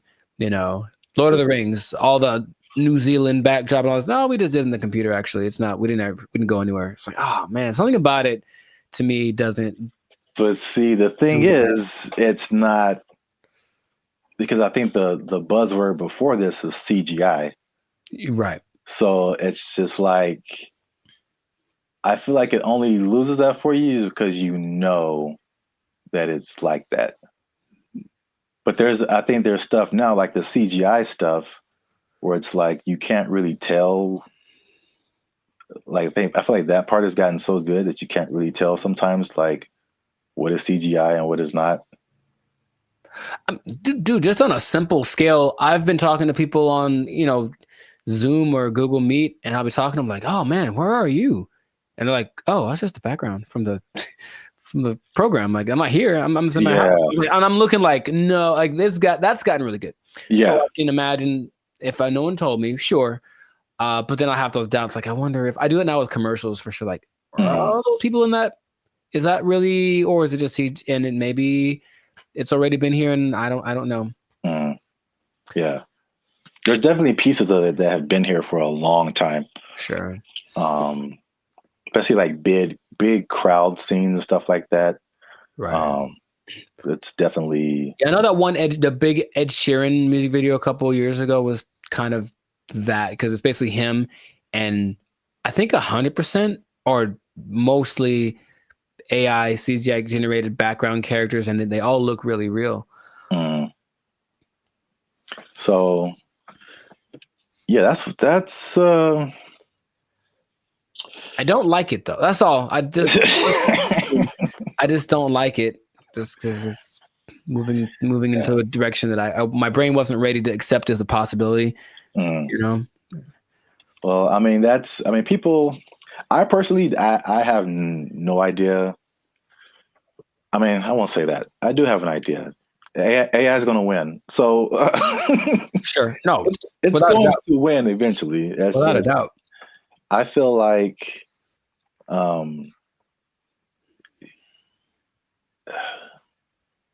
it's like everyone's saying you're on the train track, and everyone's saying the train is coming, and it's like let's all band together and stop the train. And it's like, you can try all you want, it's not going to work. I acknowledge that. It's like it's respectable. It's like let's hold on to what we have, but at the same time, it's just like, well, how can we not get hit? Let's also think about that. Yeah. How can we not get hit by this train? So, like, I don't know. People can do their own thing. I personally have been. Well, it depends on what you want to do. Also, it's some people are of the mind of we need to work to integrate the AI, because it's like you did on another podcast. Okay, we're losing jobs, but other jobs are being created too. Mm-hmm. So, are you preparing yourself for the job that's being created, or are you just trying to hold off the train that's coming? So, it's not easy. It's a complicated situation. Yeah, I want people to have jobs, and I would hope maybe actors get paid more. Probably not, or something. Someone, right? Something happens where it's okay. We're not spending that much money. This because if you can, just the idea of possibly being able to save $800 million like Tyler Perry is like that's crazy. Yeah, but the flip side again, it's okay, what is it positive? Is it negative? It depends on how you look at it. It reminds me of music. Because I only knew music and I got to film. I was like, there's bigger budgets, money's flowing, all these different people working. It's like it was so much of a big industry than music. And then it kind of made me think that music used to be like this, possibly. Until technology, right? The streaming and all that kind of stuff made it really different. And same thing, jobs were lost, but new stuff was created. And one of the biggest thing is that it leveled the playing field for a lot of people. So the big people weren't as big, but also like people you never heard of now had a chance to like, even out. Yeah, right. So if you don't have a budget and you can create a blockbuster movie in your bedroom, it's the same way you can create a full album in your bedroom now. Like recording studios, like you don't need them anymore. So like it's the same thing. I think it's a unique perspective as musicians seeing this happen to film and like what could possibly be the end result of where everything's going to move. We're just all living in a simulation anyway, so it doesn't. Yes. Welcome to the Matrix, Neo. You are the one. Well, that's it for this episode. Make sure you like, subscribe, comment, and share this video. Do all that with somebody who's in film might possibly be losing their job. You might lose your job. Hold on to your job. Yeah, it's coming. Oh, make a movie in your bedroom. They took our jobs. They took our jobs. Crime is next level in San Francisco. It is stupid. Next level. It is stupid. People are parking their cars and leaving their windows rolled down and their hatches open. Yeah. Because they don't want to get smashed. It doesn't matter what time of day. It doesn't matter who's around. Doesn't matter who's around. No one's stopping anybody from doing anything. It's crazy. Last year I had a break-in and they took like $100. But to replace the window, it cost like $200.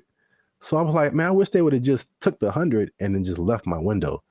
Because windows are expensive to replace and repair. They are, yeah. So like that's how bad it is. And then what I've also saw was that everything was.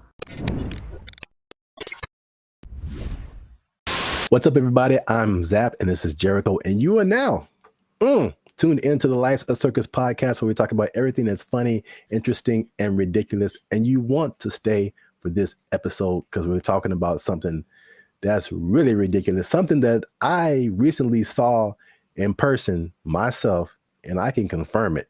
Ooh, talking about San Francisco, man. Ew, it's going down. It's not in a good way. All right, not the young jock way. It's going down, bro. So make sure you stick to the end, because there's at least 5 reasons that I can point out for this. And as usual, come on now, over 400 videos, over I think 200, almost 250,000 watch hours. Come on, we've been putting in work, boy. Your boy's been putting in work.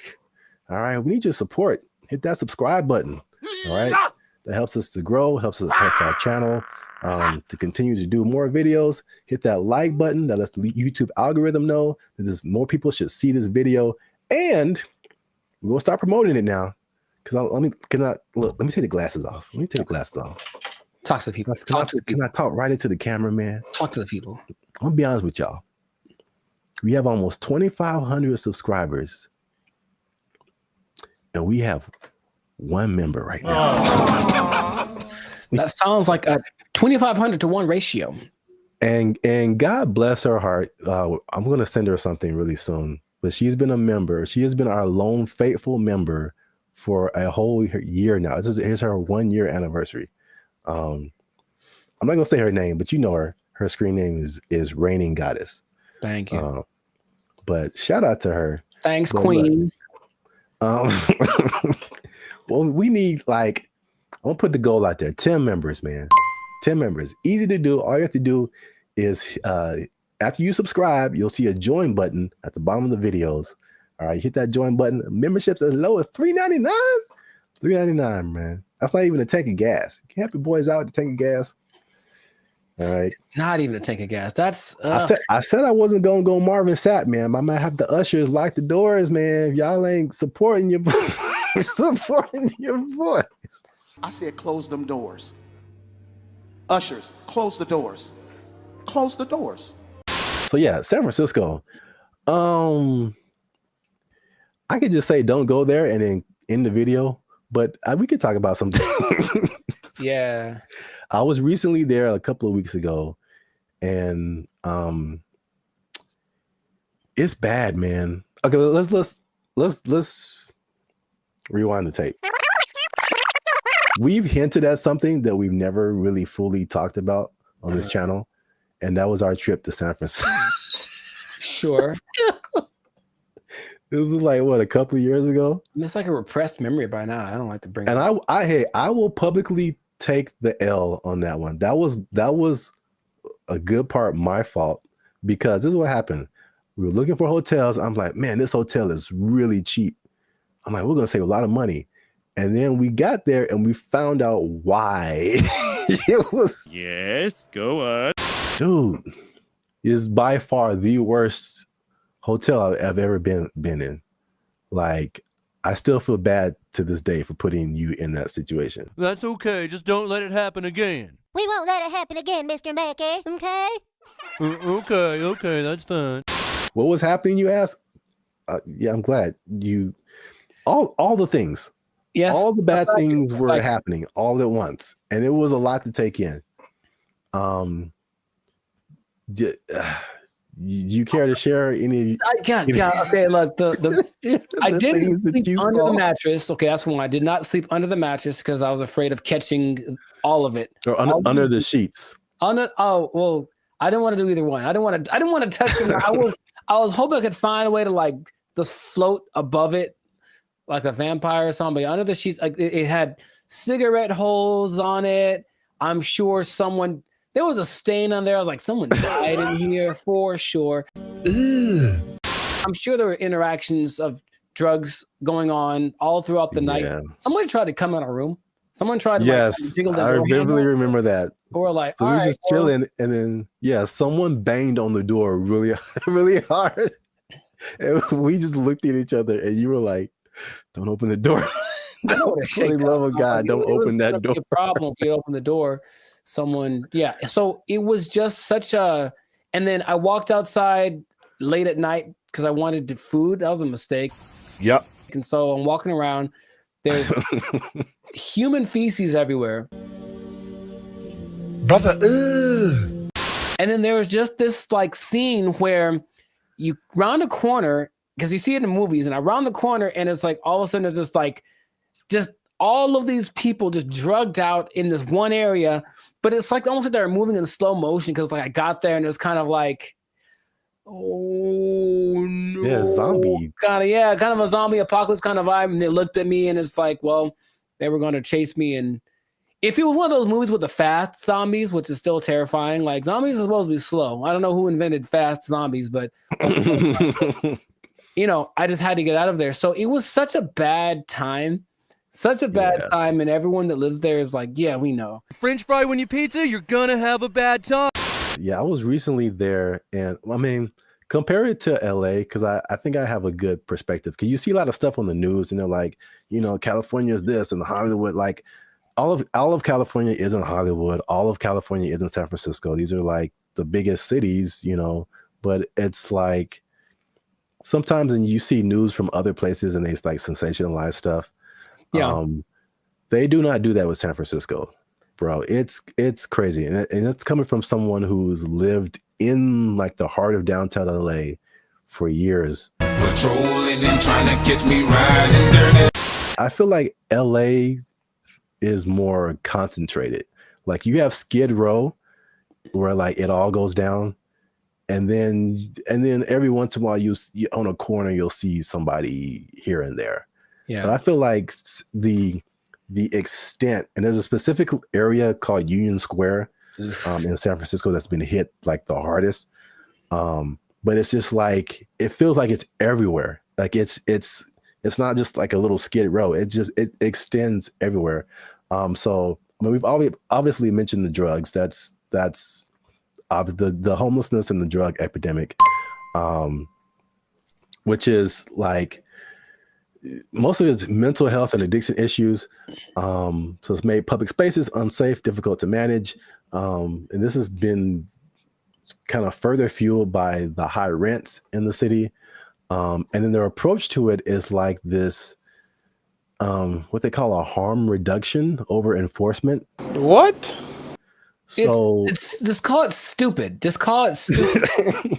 But remember you did the video about what country was that who kind of had an open drug policy?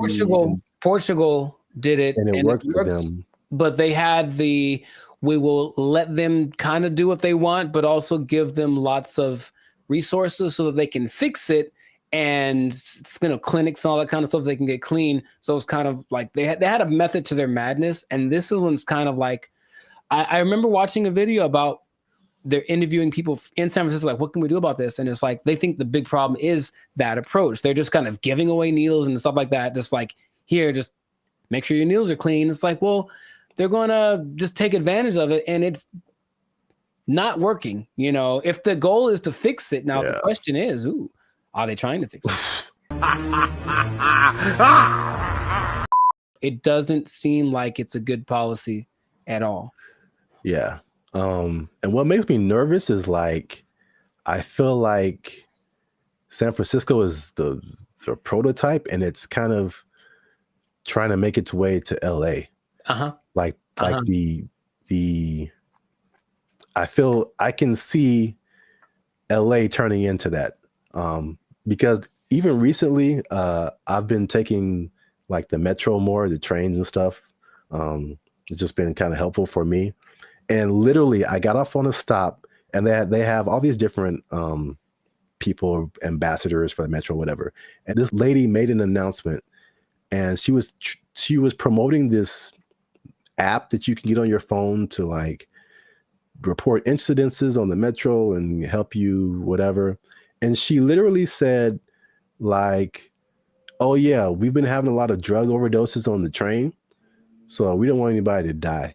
So make sure you get this app." And I'm just trying to get to work, and I'm just like, what? What? A little too chill for me, a little too common. This is the discussion that we're having. Like, it was just really weird, man. That's suspicious. That's weird.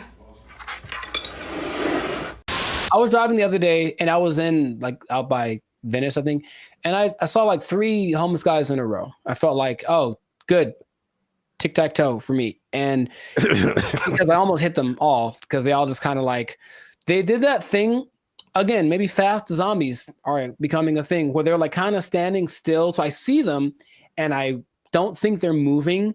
And then as soon as I start driving, they start moving really fast, in the direction of where I'm about to drive. So I was like, all right, well, that sucked. And that happened 3 times in a row. I don't know if they planned it. Maybe it's a weird kind of choreography that got going on. Maybe flash, those flash, whatever things are coming back, flash mobs. I would imagine that happening all the time in San Francisco because it's just much more concentrated, like you said. So in certain places, that might happen 10 times in a row. And then they're going to get hit by way more cars. It's going to be a whole thing. You know what I mean? So like, I don't know why they aren't doing what they did. We talked about this before in another episode too, where there was like a summit in San Francisco for some world leader organization, right? And they're like, well, we can't have all these homeless guys around everywhere. So for like a week or two, they kind of made them all go away. Right. What did they? I don't remember like what they did, but all of a sudden, like, oh, we don't have a problem. And then they went back to normal after all those leaders left. So it's like, why don't you just do that all the time? Well, yeah, that was really weird. Suspicious. Well, obviously, that's a big problem. That's one thing. Number 2, again, and I said it was kind of connected, is the cost of living. So San Francisco has some of the highest housing costs in the U.S. It's driven by strict zoning laws, limited new development, and high demand from tech workers. So there's an affordability crisis, and it's pushing middle-class residents and families out of the city. And again, this is like firsthand experience. Like I was just up there, and before I even did this episode, I was like, it felt like there were just 2 classes of people. You were either really, really rich, like you worked at a tech company, a Google, a Salesforce or something, and you just like got all the monies, or you were either on the street or about to be on the street. Like that, like there felt like there was no middle class. You either had money or you didn't. Life in San Francisco. Check this out. Here go a Rolls Royce, a $300,000-$400,000 car. And over here you got people shooting up doing drugs on the street. And the people that weren't like homeless or drugged out, it felt like that, people say that San Francisco has a New York vibe. It felt like that, like everybody was hustling to just like get by. And you watch these like futuristic movies. Well, I'm probably getting ahead of myself, but it's like, it's so unbelievably expensive. I saw a valet this isn't the normal price, but there were places up there that had a valet for like $100. $100 to park your car. Nope. Average rent in San Francisco, $3,204. $3,000 a month. That's very New Yorkish. On average, a studio costs you $2,700, 1 bedroom $3,500, 2 bedrooms $4,800. That's a lot of money. I'm trying to remember what was so great about San Francisco back in the day. What, the Gold Rush? Really, it's the San Francisco treat. Okay, besides that, it's very delicious. Besides that, Gold Rush, and then Profit. Like, what happened? Like, I'm trying to remember why San Francisco was such an attractive place for Full House. They had Full House. Okay, yeah, we're going way back now. Maybe that's the last things that San Francisco had. Because I mentioned that because I still talk to people who mentioned they're thinking about moving there, and my question is, wow, like, would you do that? I don't even know. Like, I can't even tell you that. If you come to LA, I get it. Every industry is here, but for San Francisco, like, if it's not tech, I don't see why you'd go there. Yeah. One thing I will say about that was cool when I went there. This is a random topic, but and LA they're almost there. I got off the plane and I could get right onto the train. Like the metro system goes into the airport. So you can just hop off the plane, get on the train, and go right into the city. I thought that was pretty cool. LA, you can almost do that, but it's still, they haven't finished the track yet. Interesting. I guess that's a perk. There's always a thing where you're like, okay, how do I get to the airport? Somebody got to drop me off, or how am I gonna, But yeah, you can do that in San Francisco. So that's one thing. That is one thing. Yeah. I'm still thinking, what would behoove somebody to move to a place that's behoove. Thank you. That's expensive. At some point in the recent few years, the mayor declared San Francisco as a state of emergency because of the problem, right? Like that was the thing that happened. And yeah. But again, what are they doing to fix it? Because I just keep hearing about bad things and it's getting worse. And it's okay, well, do something. Like, you know, it just feels like they're like, yep, that's how it is. So come on down and get some money, I suppose. But wait, there's more. Oh God. So we talk about the homeless and drugs. We talk about the unaffordability. As you do. On top of that, third thing is crime and retail theft.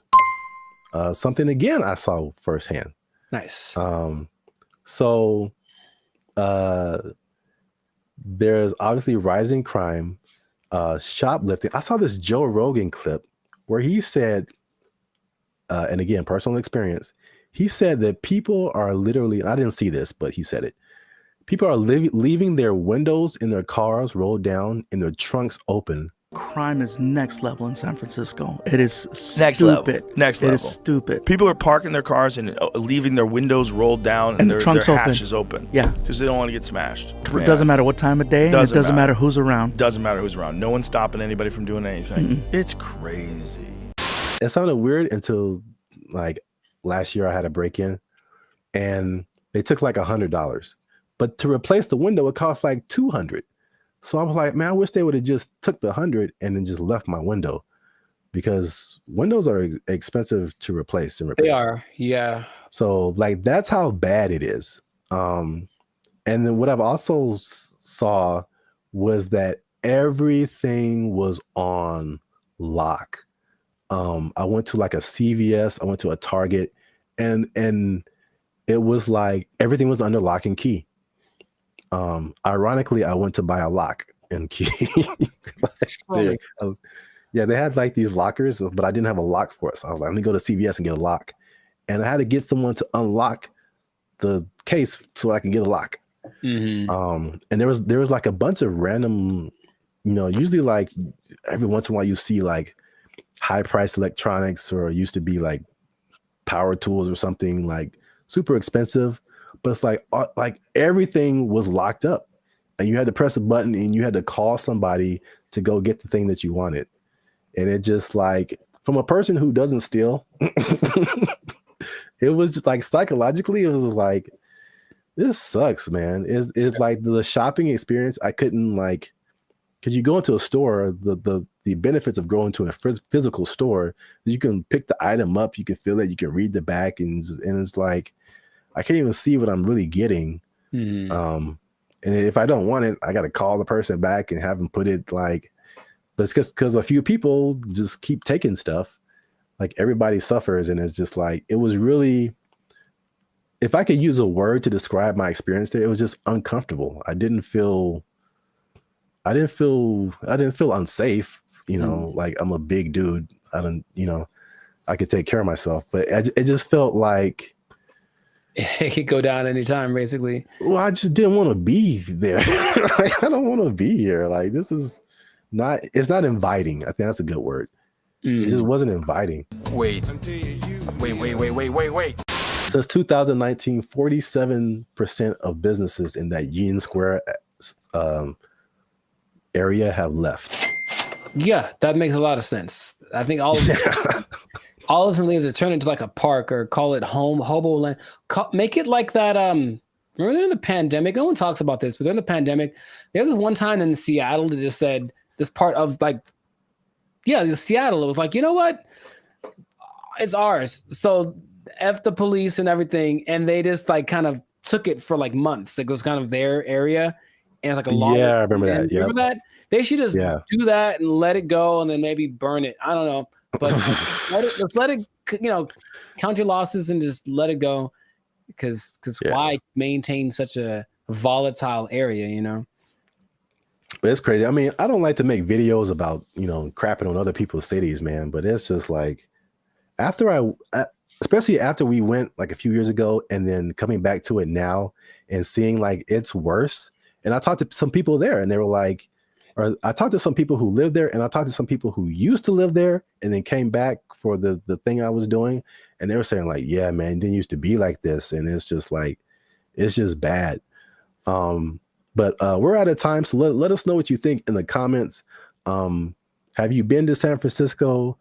Like, do you just read the stuff on the news and like kind of, I don't know, hypothesize what's going on, how to fix it?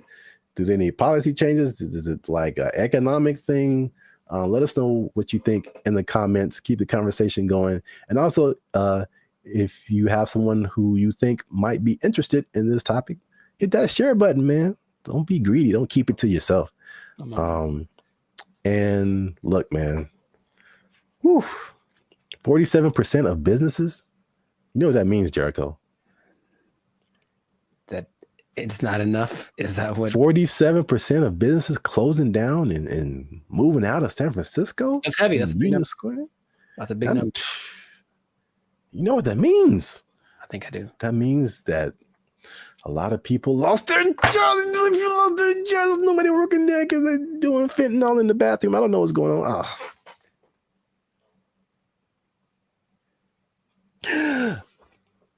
Cocaine is a hell of a drug. Don't fentanyl. Oh, God. They took our jobs. They took our jobs. That was their whole identity. Yeah, you're right. And we trusted them. Not anymore.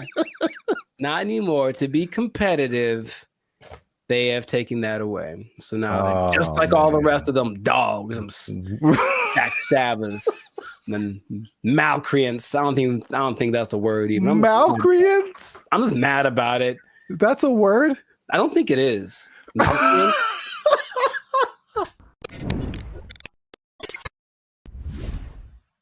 What's going on, everybody? I'm Jericho, and this is Zap, and you are now tuned into the Life of Circus podcast, where we talk about things that are funny, interesting, and ridiculous. And you want to pay attention to this episode because it just hit the fan. Something went down that's just crazy. We were betrayed. All of us were betrayed. We were betrayed by someone we trusted, by someone we loved, by someone we confided in.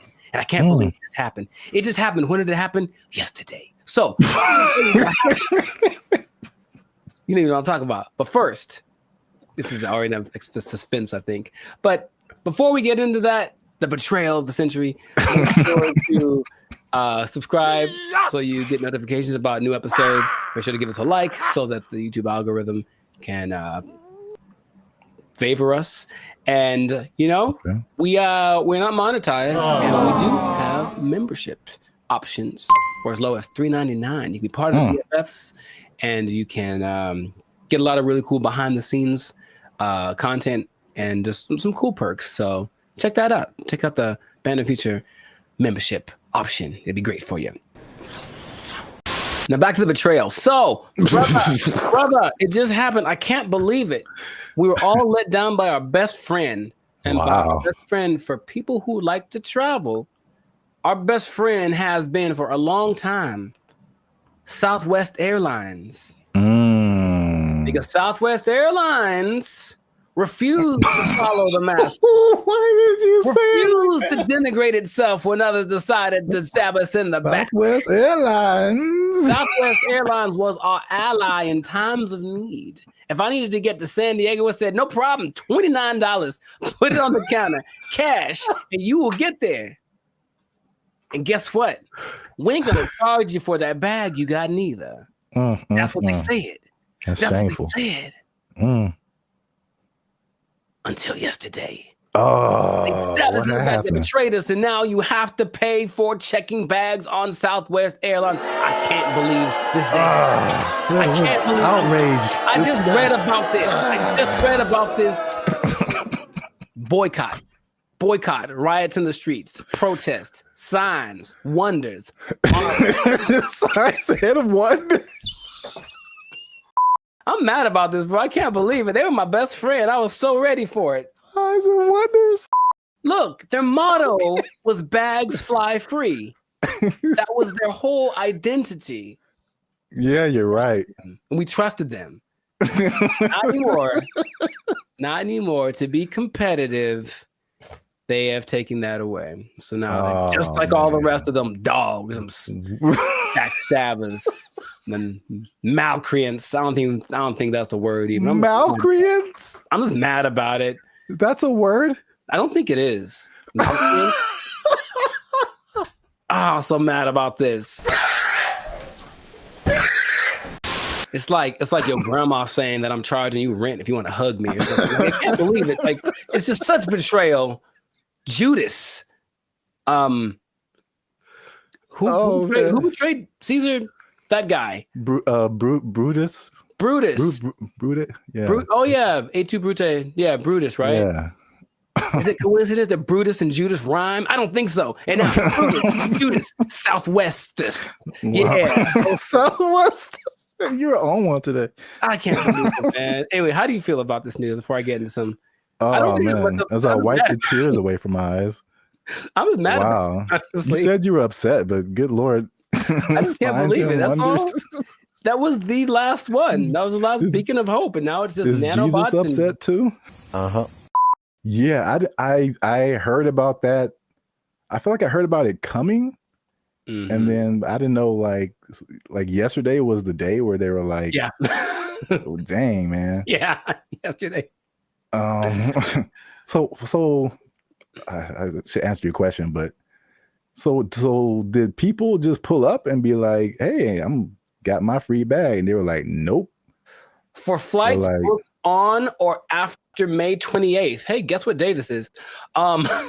Checking the first bag will cost $35 to $45. Oh, $35 for the first one, $45 for the second one. That's a lot of money. You know what? This gives me $1.25 tree vibes. Okay. Well, I never. Yeah. I didn't believe in them as much as I believed in science. Now, something that I don't remember because I didn't fly as much back in the day, but baggage fees have only been around since 2008. I didn't know that. So, and the first one to do it, American, of course, America's gonna.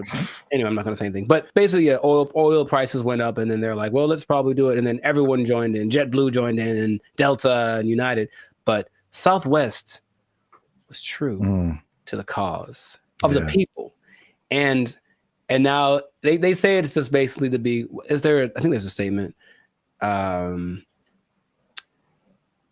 It's just the generic because we're not making enough money. I think that's pretty much the statement. Helps us remain competitive, and it's like I thought they were making it sounds more like my accountant made me do it or something nonsense. And then the logic is it weighs more if you put your bags on, so that's more fuel and blah blah blah. And so economy and blah blah blah blah blah blah blah blah blah blah blah blah. How much money do you think airlines make annually? I was just about to say that because even the episode I did with the seats, it's like from what I hear, their profit margins are thin. Like they don't really make enough to cover a whole lot more than their costs. But I can't even make. I don't have no idea how much they make annually. Well, it starts with a 7.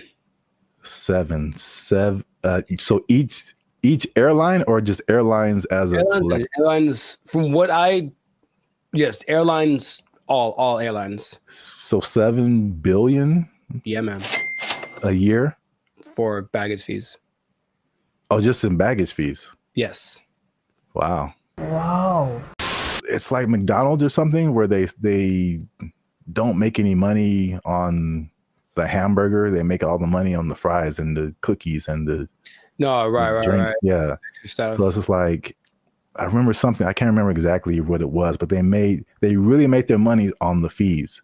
And the ticket, say that again? Or you will be exempt if you are a member of the A-list tier, the Rapids Reward Loyalty Program, or if you have a Southwest credit card.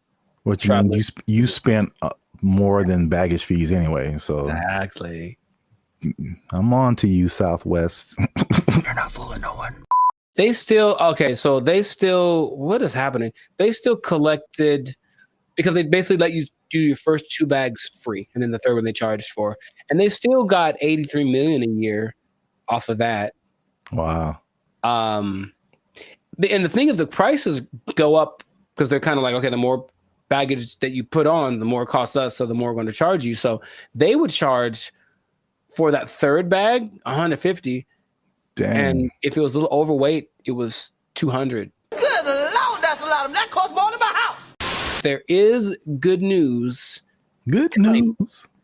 Good news, kind of. Depending on your flight, like where you're going to, how long it's going to take, and how heavy your bag is, sometimes it's cheaper to send your bags through like FedEx or UPS. Sometimes it really just depends, but some people do that, and then they have crazy.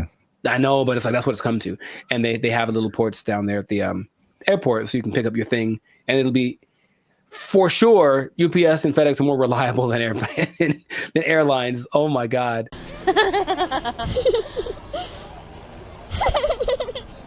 I don't know, man. Sign of the times, that could be the excuse, but whack. I'm just gonna leave it at that. Let us know in the comments, man. How you feel about this betrayal that's happened to us all? And what can we do about it? Can we revolt? Can we just I don't know what we could do. But it's a little bit frustrating. But Southwest, just write to your congressman. I don't know. Is that what congressmen do? They don't want this anymore. Heck no, we won't go, or whatever. Make little flyers and storm around the Southwest. They still had snacks, I think, on Southwest too that were free. I think they still have that, which I appreciate. For now. Well, oh man. Anyways, this has been a great episode. Share it with some people that are feeling the pain that I'm feeling. I'm gonna have a drink to the memory of free baggage. They took our jobs. They took our jobs. Oh, I had one. I forgot it. So it was like unique. Recycling toilet paper. I mean, wow. I mean, I only brought it up because it is a real thing. Like, people do that. How do you recycle toilet paper? Do you want me to tell you, or yes? What's up, everybody? I'm Zap, and this is Jericho, and we are the now 6-time international award-winning pop hip-hop music duo Bandit Future. We make clean, fun music that everyone can listen to with a sound that's uniquely California. And right now, you're tuned into the Life's a Circus podcast, where we talk about everything that's funny, interesting, and ridiculous. But before we jump into today's topic, make sure you like, subscribe, comment, and share this video with 2 people who are flashy. But they faking it, man. That's cold world, man. They ain't got it for real. It's a cold world. They ain't got it. It's a cold thing. So we, again, we've talked about this before. We're Hollywood centric, and Hollywood, Los Angeles is well known for people out here being flashy. They looking sharp. They got the clothes. I mean, they just decked out. Going to fancy restaurants in the hottest clubs, and then they go back to their studio apartment where they can barely afford to keep the lights on. It's just like, it's very much what you see isn't always what you get. Have you had that experience, Jericho? Have you seen people like that, or have you tried to be like that, or you just kind of I get the appeal of it because there's always the 2 sides that seem to be competing, right? There's being rich and looking rich. Yeah. And it seems like it's more fun to look rich than to be rich, because being rich requires more discipline, and it doesn't necessarily mean that everyone sees you. And so if you care about what people think, then you really want to look rich. And I know people that are like that. They talk a big game about the moves that they're making and this and that, and they show up in nice whatever. They make sure to show up to the place and then change into something nicer because they have an important thing to go to, and they make sure everybody knows that they're going to this important thing, and they're better than you. It's like, okay, I get you, bro. But It's sometimes hard to tell because in LA, Hollywood, people look pretty good. Like physically look good. They're in shape. They wear nice clothes. You can get really nice clothes on a budget too. If you really have to, you don't have to go to Melrose and blow $800 on a t-shirt. You can go to, I saw the nicest jacket, honestly, other week at Ross for like $25. And I was like, ooh, I was killing. So you can make yourself look flashy without too much. In fact, yeah, Ross has a whole jewelry section. You can get decked out for under $100. You can.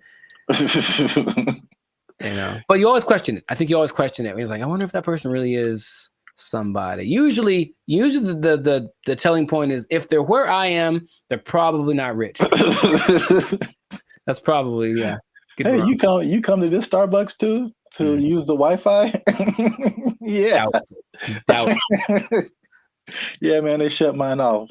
But I look fly though, don't I?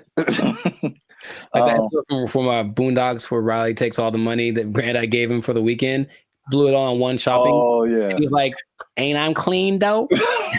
Yeah. Riley, we don't have food to eat. Oh man, I'm clean though.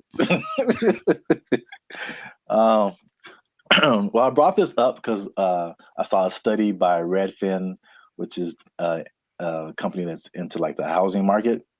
And obviously, the economy has been very rocky for the past few years now. And inflation is sky high. And they did a study that shows that about 49% of Americans are struggling to even just pay their rent. And they're cutting costs in the most unique ways that they can just to, I guess, survive. Okay. While still trying to look like everything is okay. So I guess a lot of people like really are struggling. So I mean, 50%, that's like 1 out of every 2 people that you know. So that's a lot of people. But they said that they are, to compensate, they are skipping vacations right now. They're working extra hours. They're selling their belongings. They're using up their retirement savings, especially millennials. And they're even skipping meals and medical treatments so they can keep their lifestyle but pay their rent. What is that? How does that sound to you? Is that shocking? Or is it like, okay, that's what we're in right now? It sounds like bad prioritizing and an over importance on the exterior, right? Just like my life is just an Instagram reel. So as long as everyone's giving me the likes and I mean like publicly, like they're, oh look, you're doing well, then that's all that really matters, and then they can suffer in silence, you know? Yeah. It seems unfortunate that that's being, and people wonder why there's so much anxiety and mental health and depression and stuff, because maybe from out of balance priorities, and then all of a sudden these results that they're getting from their lives are just kind of depressing, you know, but they don't want to admit it. And that's, I guess that. Yeah, I think you're right. Like social media especially fuels that. And it's like, I won't say never, but I rarely go on to social media and see someone be like, hey, here's a picture of me like cutting down on fast food because I can't afford it. Like that isn't, that's like it's the highlights of people's lives. And so you only see the good stuff. When they're all like, a lot of people can be struggling. So I just have a couple of questions just so people can see how we living, you know what I'm saying? So inflation is hitting everybody. Like I feel like everybody feels it at some level. So for people who are cutting costs, are there some stuff on this list that you are doing or have done, or some things that you're not on the list that you're doing that's just like just keeping you in a good position financially? Yeah, I haven't. I love to travel, and I haven't really gone on a vacation since 2022. You know, I think I've honestly only left the state like twice in the last year and a half. So there's that.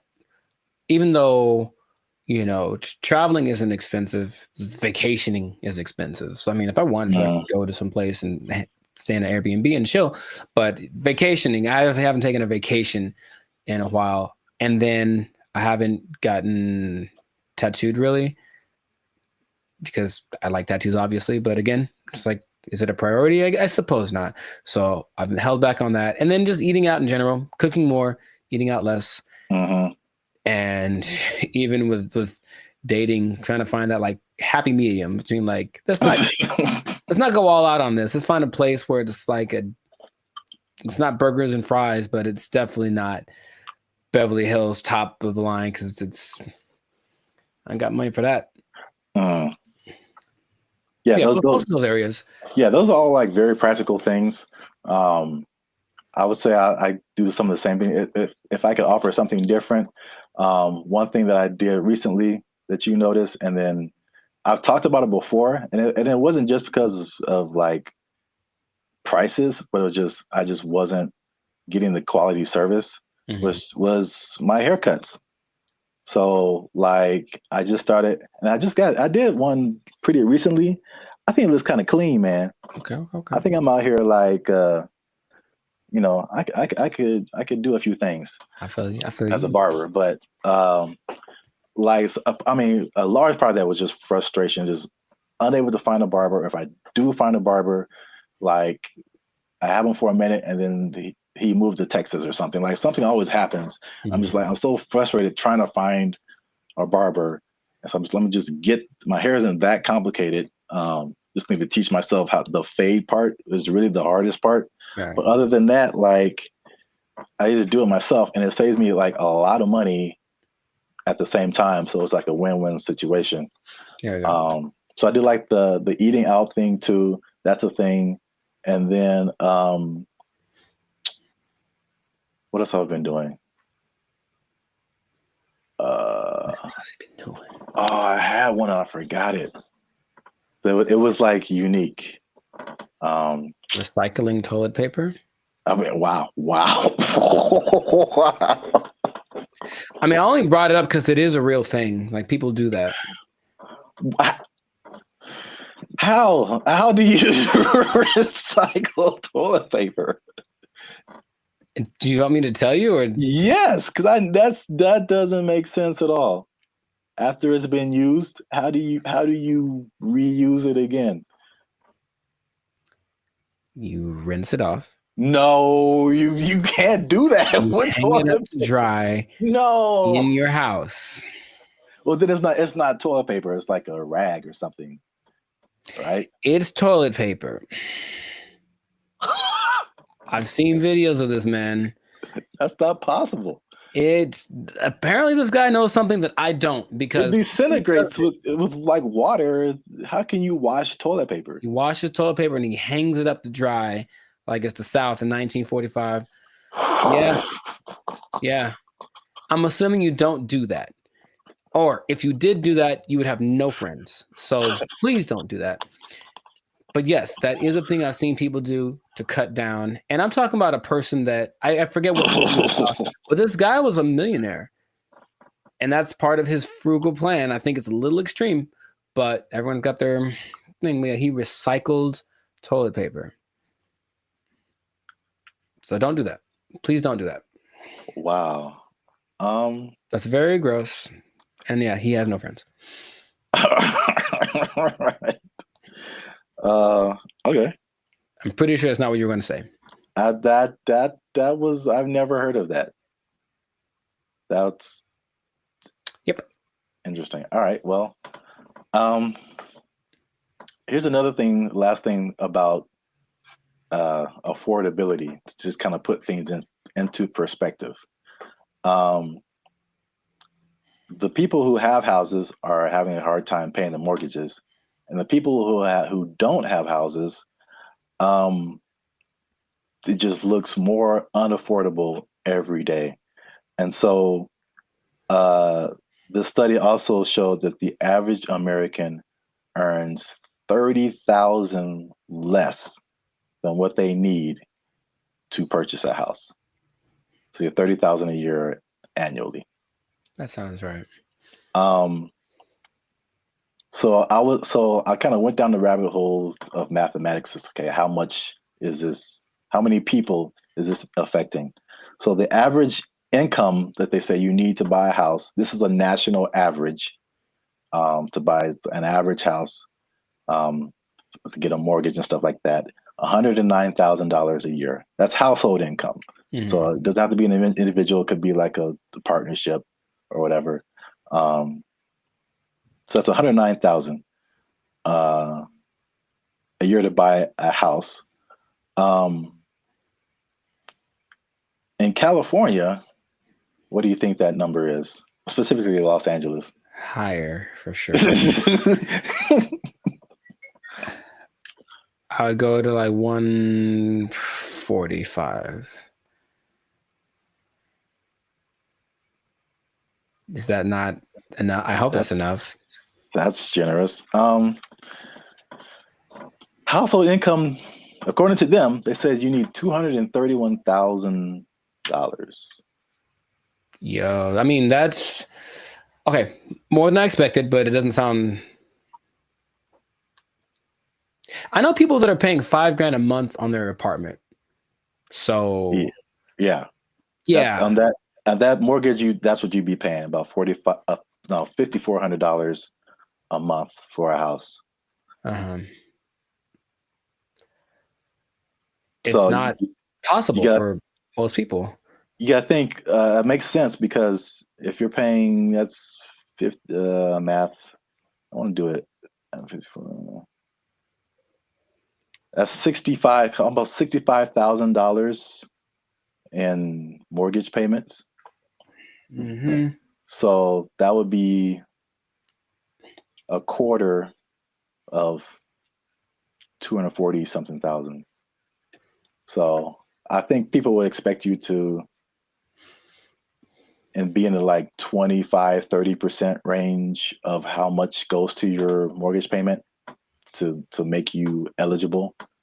So sure. 200,000 plus sounds right if you're paying $65,000 a year in mortgage payments. That's crazy. I mean, you can get a house in the sticks, of course, in the desert, whatever. Oh yeah, cheaper. Yeah. But yeah. I mean, this is just like median nice house, somewhere. Yeah, LA is no joke. So, last thing I checked out is how many people that cuts out. So how many people make under $240,000 to be eligible to buy a house like this? Most is the answer. Your answers have been so general. I mean, how many people are in California? 35 million, something like that? I don't know. And I think this may have been Los Angeles. So I don't want to. Oh, okay. So Los Angeles, maybe 14 million, 15 million. I don't know. But of those. Well, just on a percentage, because that's what I have here. Oh, like 95%? 95%? 95. That was it. Uh-huh. So 95% of people cannot afford a house. So. Yep. This has been another depressing episode of the Life's a Circus podcast. For all you renters out there, make sure you like, subscribe, comment, and share how difficult it is for you to buy a house, because it doesn't seem possible for the large majority of people. Accurate. Yeah, inflation. Keep your job. Bye. They took our jobs. They took our jobs. He believed that masturbation was the greatest evil on earth, and that by eating cornflakes, it would prevent people from doing it. So I don't see the connection. No, it's there, man. It's there. I'm trying to make it work in my head.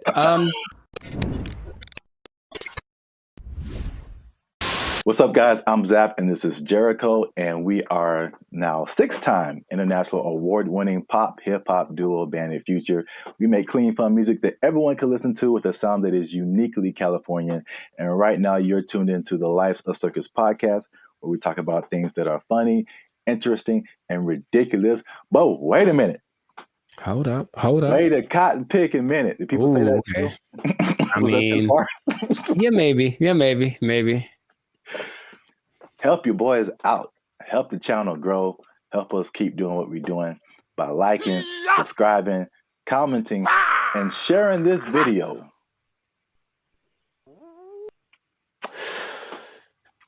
With the friends and family, because I got a question. Okay. It's a very important question. A bit of a riddle.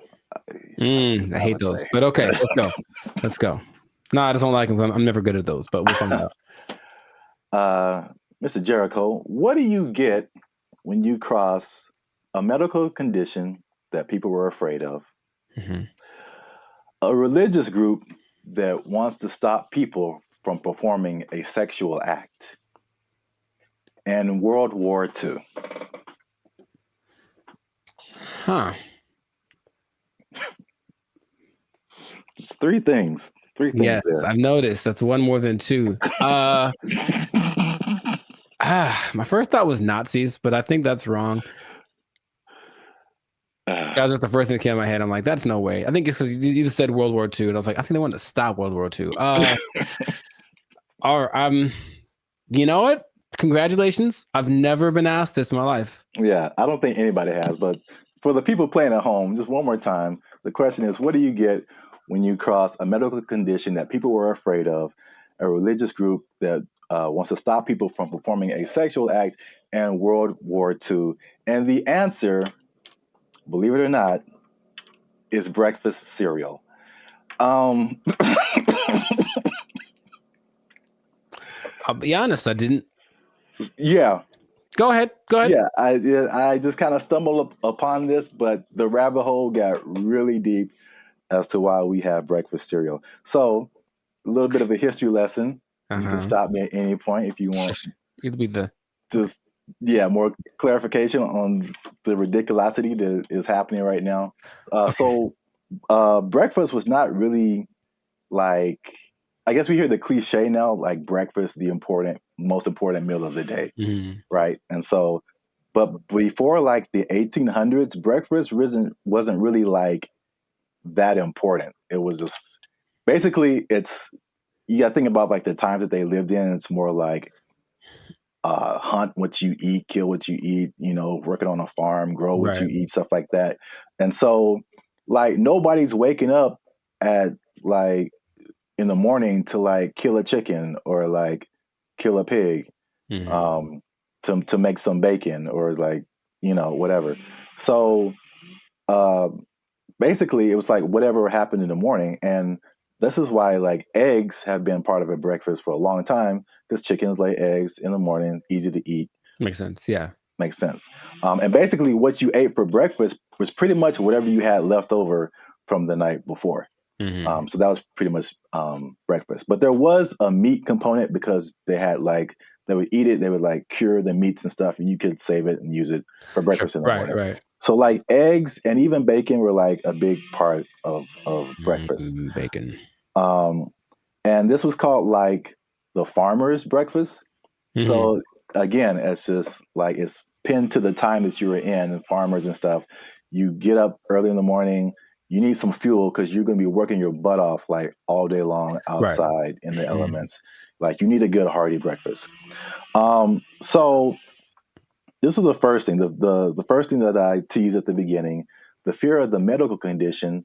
The medical condition was indigestion, which sounds like pretty like whatever today, but I feel like it could probably take you out back then, huh? Yeah, there was no Pepto-Bismol, like antacid. You can just pop an antacid and be cool. Like you could have felt like you were dying. You had no idea. Like, oh, I got indigestion. It's the devil's work inside of you. So I don't know, but I had to go to the apothecary. Yeah. So, also late 1800s, the transition from like farm work to more like industrial work, and industrial work to like more like office work. Mm-hmm.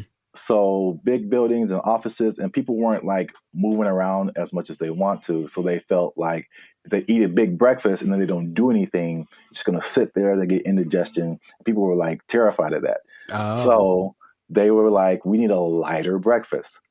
So there was a move away from like the bacon and eggs and all that kind of like hearty stuff.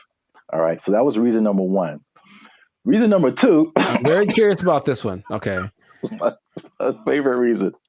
So at the same time, there was a rise in religious gurus that were pushing vegetarianism and just like eating healthy, eating, or what they call eating bland. Mm-hmm. All right. And believe it or not, the people at the forefront of this were Seventh-day Adventists. Okay. Especially a man named James Caleb Jackson, who was not probably as famous as this next person, John Harvey Kellogg, who's the founder. Sounds about Kellogg's Frosted Flakes, all that kind of stuff. Yeah. That's where that came from. Now, these people were like hardcore Seventh-day Adventists. Sure. And they actually pushed this type of breakfast not just on the healthiness, but they believed that a lighter breakfast was more morally sound. There was more morality in eating like a healthier breakfast. But also, I could not pass this up. The John Kellogg guy, he believed that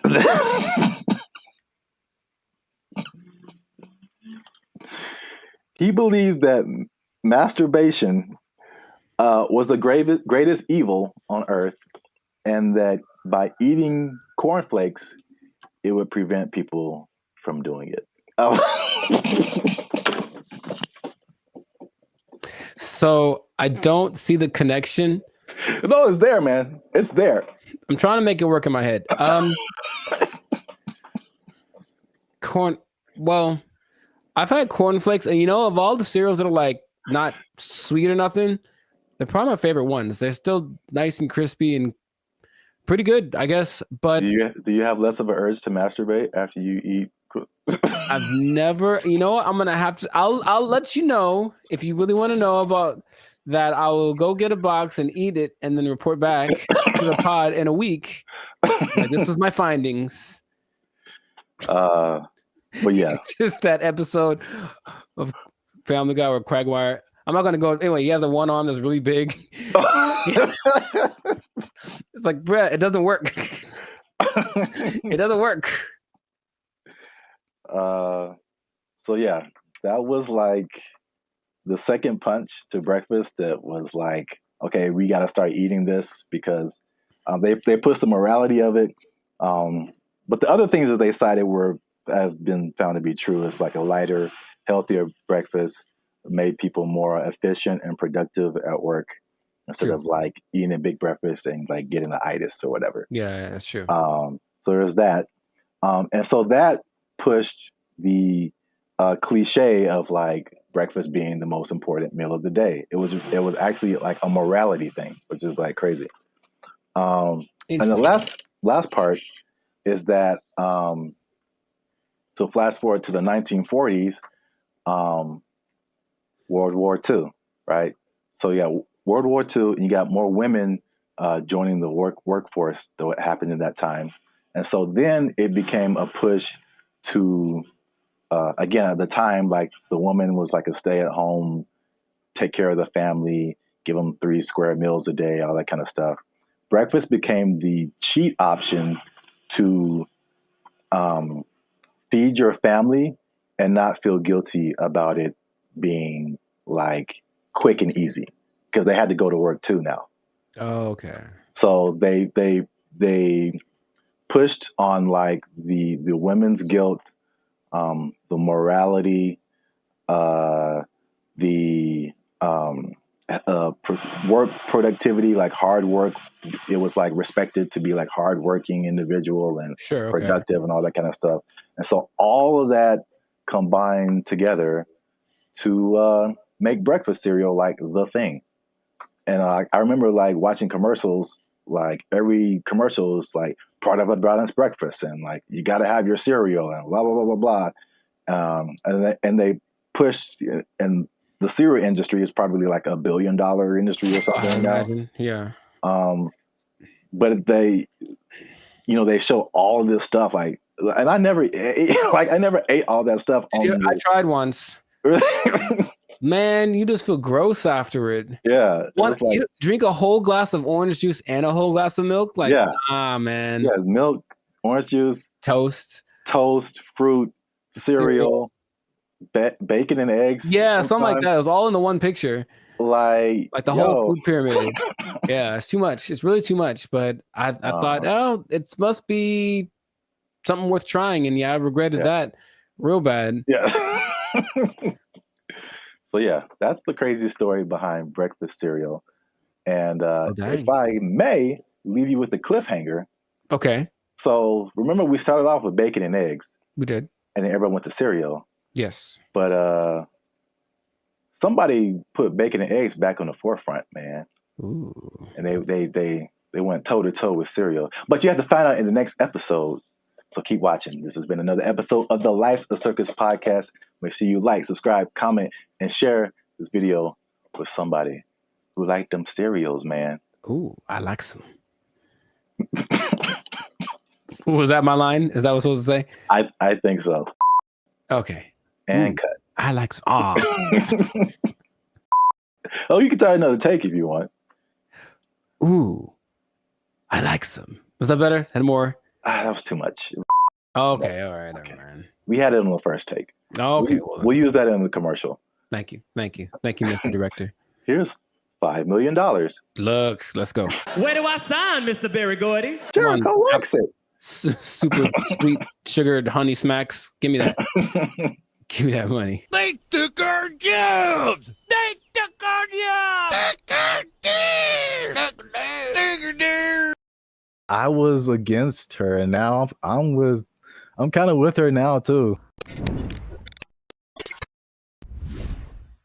What's up, everybody? I'm Zap, and that's Jericho, and this is Bandit Future. And I found this on the internet. Apparently, Jericho, this woman blocked a man over.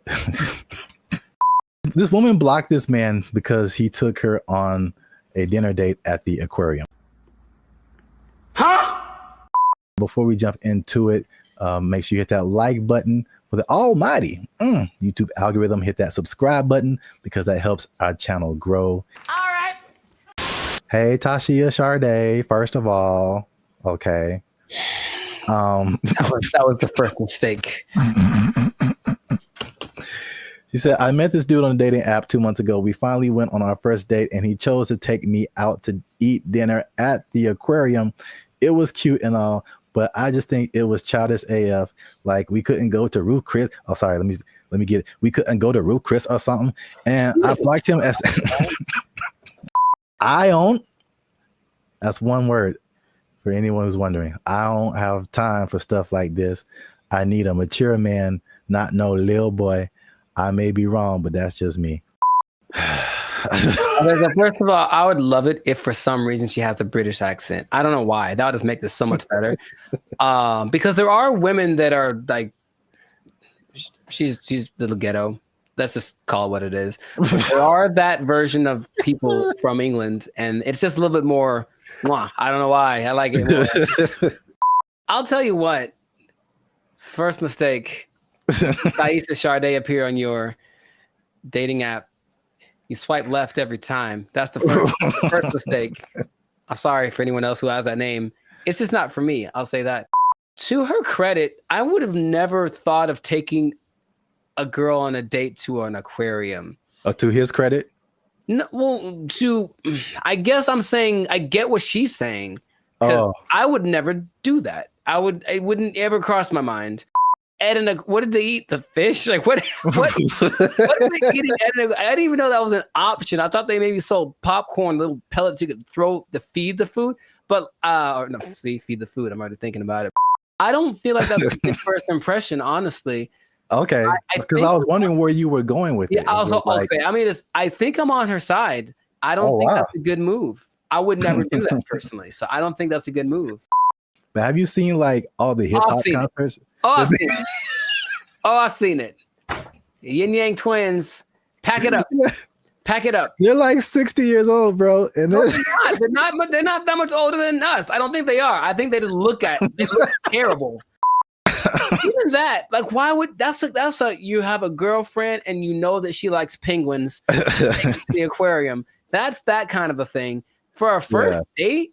And what do they have at the? I'm trying to think. They do have food at like a SeaWorld, and that's assuming it's like a SeaWorld because there's degrees to aquariums.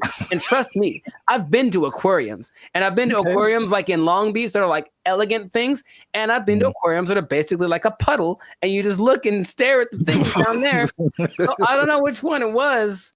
Here's a picture. Oh, I can't see it really. It looked like it was a nice. Yeah, that's the weirdest. Oh, hold on. That's the weirdest thing I've ever seen, bro. Nah, man, that's weird. What is that? Is that a lobster? That is lobster on that. Isn't that what is shrimp? Lobster hole. Whatever he's looking at looks like seafood. That is so messed up. I'm gonna take it all back. Shame on the aquarium. Shame on them for having their things that aren't aquariums like preservation of wildlife, marine life? They're serving them up. That's Shamu right there. That's Shamu's cousin right there on the plate. I can't stand for it. So I think she's right. I'm surprised I'm on the side of Taisha, whatever, man. I want to like go protest. Aquariums shouldn't have all $7.99 shrimp dinners. That's just too much. Eating people's families in front of them. Yes, that is kind of messed up. But I mean, don't fish forget everything in 3 seconds or something like that? I'll let you know something about me. I don't know any fish, so I don't know how to operate. I'm not sure. I've never talked to a fish and then walked up and 5 minutes later and he's like, "Who the hell are you?" I've never had that experience.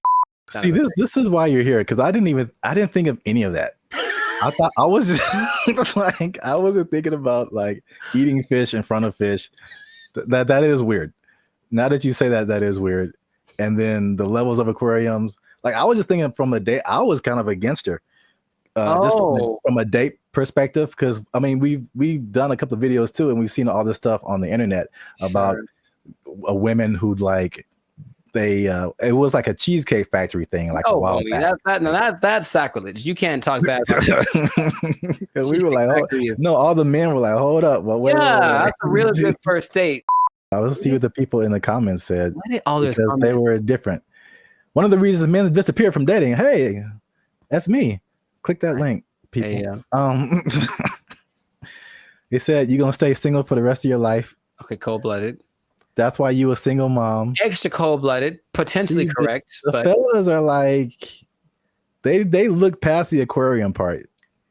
I think that's a big miss. Nah, man, we can do better than that. Bag. We can do better. No. Here's the thing. Go back. I mean, yeah. I feel like you should go all out. No, you should not. So there we go. There's the line. No, you don't go all out on the first day. I don't know you, bruh. I met you.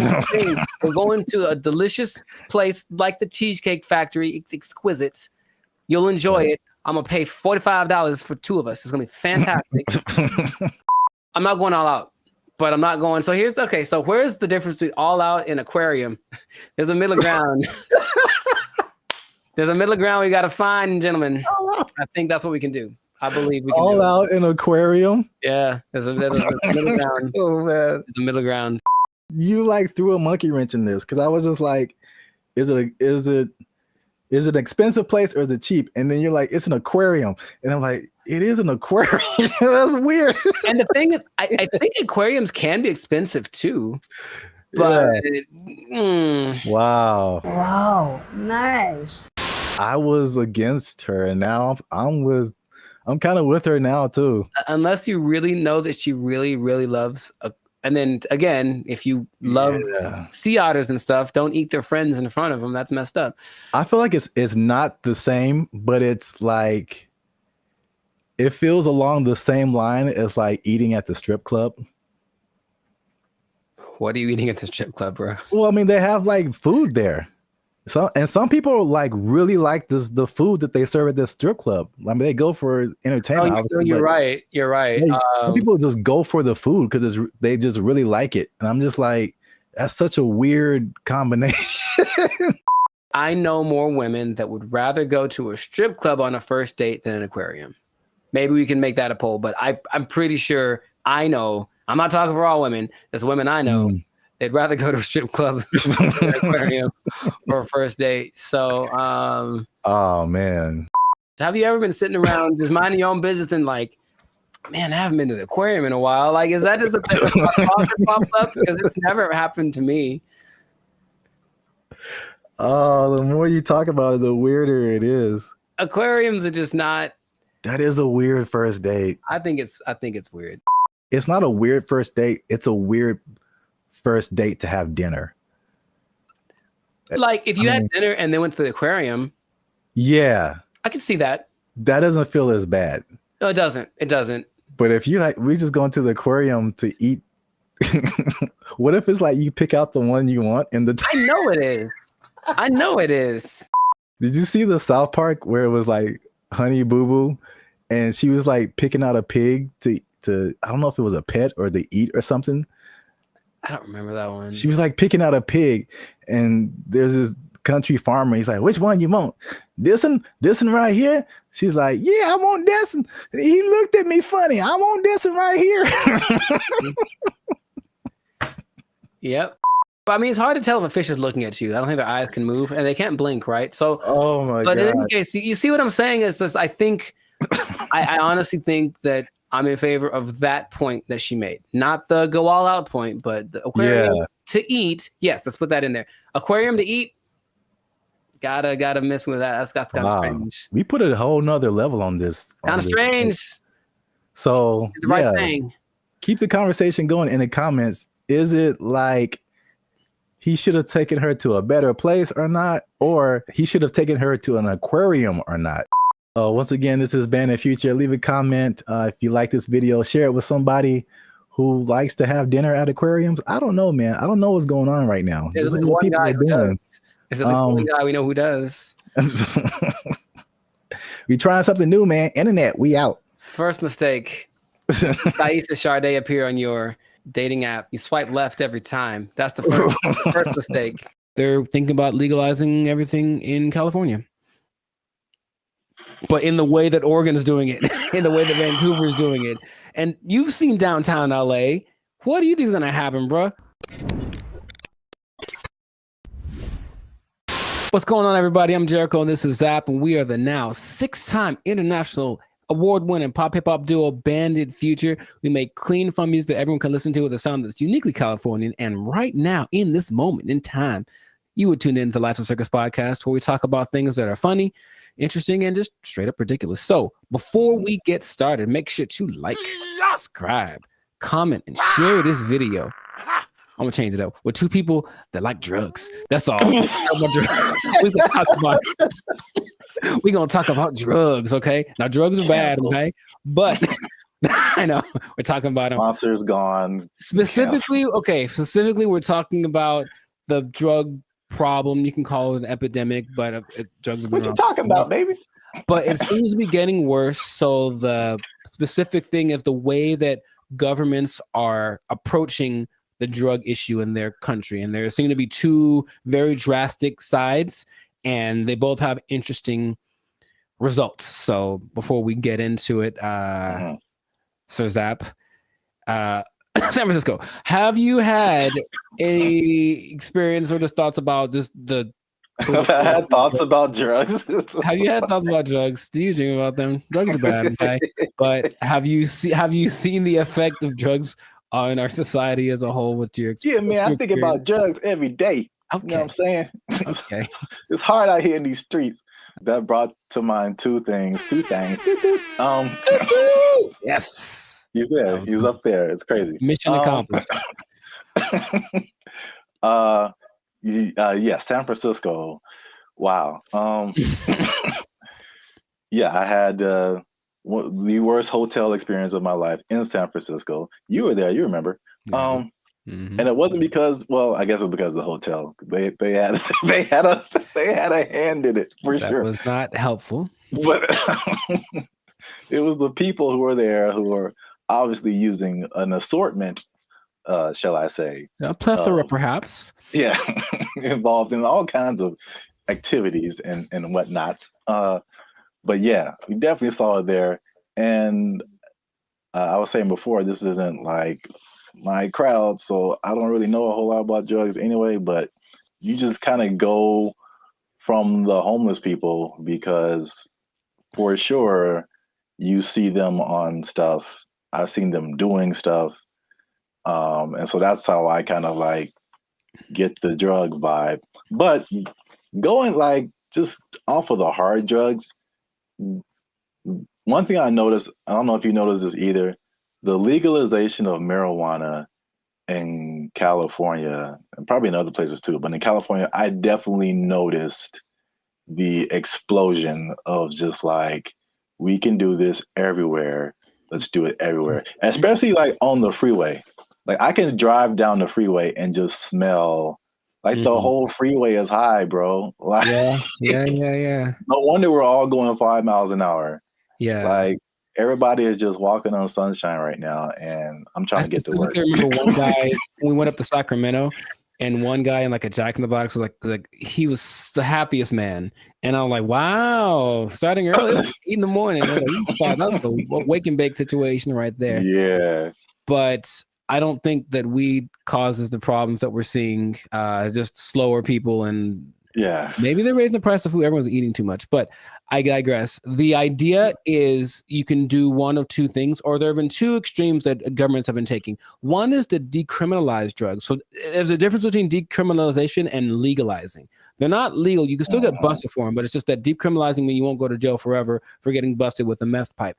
On the other hand, you could really go at the drug sellers and the drug users and make everything illegal and see what happens. So the, I guess, benchmark for everybody's decision is Portugal, because in the 90s they had, I think they were kind of closed off to the world for a long time. I'm not quite sure why, but for like 40 years no one could really get in there. So in the 90s it opened up, and in came all the influx of everybody's influence, and with it came drugs, because people like drugs. So what happened was Portugal got a really bad heroin problem, the worst ever, and everything that the government tried to do was like, we can't really make it go away. So let's try something extreme. So they decriminalized everything, and instead of that, they treated drug users like patients, like they're sick. So they made rehab centers and this and that. So if you get caught, you don't get taken to jail, you get taken to a rehab center where they actually will give you more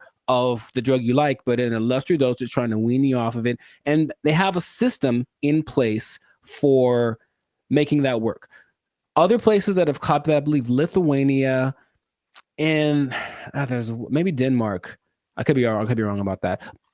But so what has happened was that the good old US was like, oh, let's try it. So they did that in Oregon with the last election, and they kind of forgot one part. They forgot the whole rehab part. They just decriminalized everything. And I think I heard about that. It's a nightmare. It's so bad. It's just people just violently robbing each other in broad daylight and just on drugs, on the zombie drug. I'm not sure exactly what strain it is, some kind of a opioid maybe, but it's a zombie drug. People like walk around like zombies. But the visual I wanted to share with everybody was actually from a video I saw from Vancouver. They did the same thing. They just legalized everything without thinking about how to fix these people once they're on the drugs. So everyone's just walking around, literally, same thing, robbing people. The scene that I remember when we were in San Francisco was this one street where it's like everything looks normal, aside from like the occasional like human feces on the ground, but everything looks normal. And then you turn a corner and all of a sudden it's Armageddon. Oh my God. Just literally, just all of a sudden, everybody, and like you just stop there and they all kind of like turn. That's the zombie drug. So there's a video of these two men walking down the street, and they're in a position where I don't think I could keep my balance and walk, but they're so hunched over, and they're still somehow staying upright. There's two of them. They're walking, and it looks surreal in Vancouver. That's happening right now. So they tried it, and for some reason, they didn't get the memo that they need to add the other part to it. So that's an they're thinking. I think they're thinking, oh well, like alcohol, like there'll be a couple of people that go overboard with alcohol, but if we let everyone have it, most people have enough restraint or whatever to not use it. I just don't think that hard drugs and alcohol are exactly comparable like that. So you can take the other extreme, and this one is maybe more fun, and that is the president of the Philippines, something Duarte. He said, he got elected in 2016 maybe. He said, kill them all. That's exactly what he said. Kill all the drug dealers and all the drug users. Wow.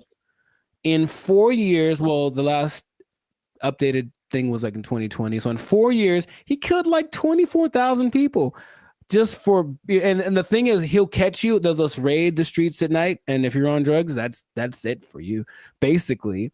And the thing about that is that a lot of, and then the people that don't kill, they take to jail, but they kill a lot of people, and everyone in, like, all the citizens love it. They think it's fantastic that he's doing that. So when they interview the drug lords, they're like, well, we're not going to stop. So we just got to figure out how he's not to get caught, because the threat of death isn't enough to stop it. So you have a lot of people in jail. You have a lot of people that are being killed, just like, and then they have a lot of people that are approving of this, right?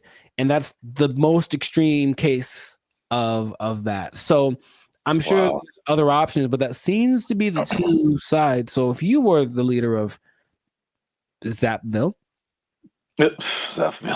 Zapland, and you had to implement a strategy for the rampant drug use in your country, man, you got to be a better leader, man. I know what's going on. All your people are just down in the pipes. But what would you do to resolve that, you think? That Philippines thing is wild. I never heard that. Yeah, well, like they don't talk about it too much, but yeah, but he's like, he literally gave a speech. He was like, yeah, and all the drug dealers, and then everyone cheers. But he literally did this, and that's his approach. Oh wow. Yeah, that's too far in my book, especially for the users, because like drugs are an addiction, and like you're not in the right frame of mind to like make decisions and then have someone execute you because of your addiction. I think that's too far. Okay. But the thing you said in like Portugal, Denmark, that's interesting. I mean, that seems, again, it's just like, I don't know why the answer for everybody is just throw somebody in jail and then like, well, we got rid of that. Like, yeah, exactly. Solve the problem. Like, it doesn't solve the problem. Like, the problem still exists. Yes. Yeah. But so with the numbers for Portugal specifically, the numbers of overdoses went down like 90%. Yeah. So obviously that's a better solution. For sure. Well, we'll see what happens, because what I'm hearing in Rumorville, the last thing, as we wrap this thing up, is that they're thinking about legalizing everything in California. But in the way that Oregon is doing it, in the way that Vancouver is doing it. And you've seen downtown LA. What do you think is going to happen, bro? Man, it's going to be chaos and bad times. Very, very, very bad. So hopefully that doesn't pass. But some government people don't think, they're just like, oh, my nephew OD'd once, I should probably do so. That's what politicians maybe think. That's their only connection to this kind of thing. So let's just try something new. Let's decriminalize it all and see what happens. And it'll be bad for all of the people that we see walking on the freeway are on drugs. Every single one of them. And that's going to go up tenfold if we decriminalize the drugs. So just let's not do it, Callie. Man. Send your relief funds to banditfuture.com just in advance, because I see suffering in our future if this. I see. You will know pain. You will know pain. We'll at least know gross. We'll at least know that. Yes, that is God. We should do a whole separate episode on that hotel room. I still have some videos from that. I was giving a review. Yeah, videos. I have a video I took of the hotel room or walking around. Yeah, maybe I can find it. Yeah, people need to see that. It was oof. It was really bad. But anyways, this has been another episode of the Laughs and Circus podcast. So let us know in the comments if you have a solution for how to solve the drug problem where you're from. Do you have a drug problem? Do you need help? Do you need to talk to somebody? Call the Band of Future hotline. Just kidding. It doesn't exist. But make sure if you do have a problem, make sure to go see somebody about it. It really is serious. Don't you believe it? Okay, so that's been it. And I'll tell you what.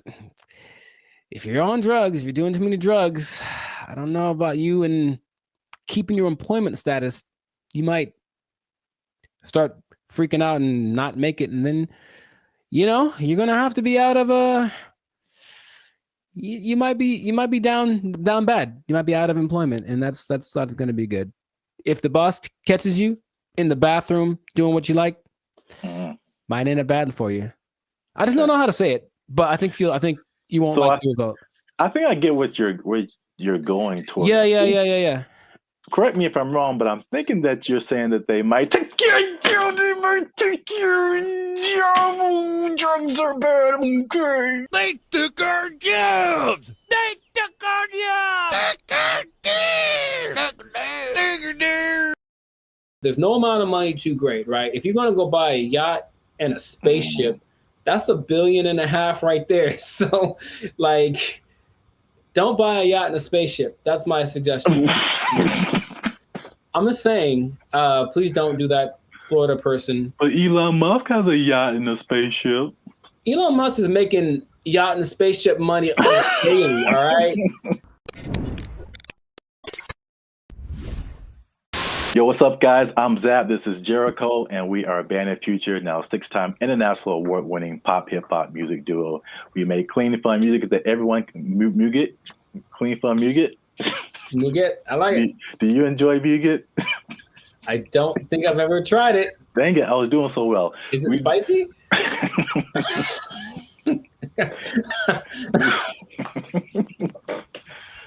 I don't know, but I think you should know if it's spicy. Because yeah. I'll put the link to the video. Oh no, you talking about? Yeah. Here we go. Up there, guys. Go watch it. We do clean, fun music or Muget, depending on what country you're from. That everyone can listen to. The sound is uniquely Californian, and you are now tuned into the Laughs Circus podcast, where we talk about things that are funny, interesting, and ridiculous. And look, I raise my voice because I'm gonna make a statement. Say it. People have been watching, they've been laughing, they've been thinking, but they haven't been liking, they haven't been commenting, they haven't been sharing, and they haven't been subscribing. And I need you guys to do all 4 of those things, or else I'm gonna have to start robbing people again. I'm trying to change my life. Again, man. Told you that. It's not the way. It's not the way. Trying to be on the straight and narrow, you know what I'm saying? Make this YouTube money. So yeah. But yeah, make sure you do all that. Like, subscribe, share, comment. Let us know what you think. And especially share this video with somebody who needs some money, man. Oh man, I know quite a few people. I mean, like everybody, right? Like if you need some more money, raise your hand. Mm-hmm. Hey, calm down. All right. So, I mean, it's not just specifically money. It's specifically the Mega Millions, right? The lottery. Or there's always the different state lotteries too, but you always see these news stories of people win like these ridiculous amounts of money, and then you see the statistics later where it's like they won $1 jillion, and like a year or two later, it's all gone. It is broke. Yeah. And you can't I can't even imagine like how you do that with that much money. So I guess my question to you is like, why do you think that? Well, I got a few questions. First, let's start with that. Why do you think that happens? Like, why do people? Oh, for me, that's a simple answer. It's that if you don't understand the work that it takes to make money in the first place, you don't know how to keep it. That's all. So if you just got lucky and it's like, oh, I got money now, then you're not going to have you haven't developed any habits to maintain that. And everyone basically has an idea that, okay, maybe saving money is a good idea. I should do that more. I should. It's not on their list of must do, it's I should do. And then the second that it happened, perfect example, dude.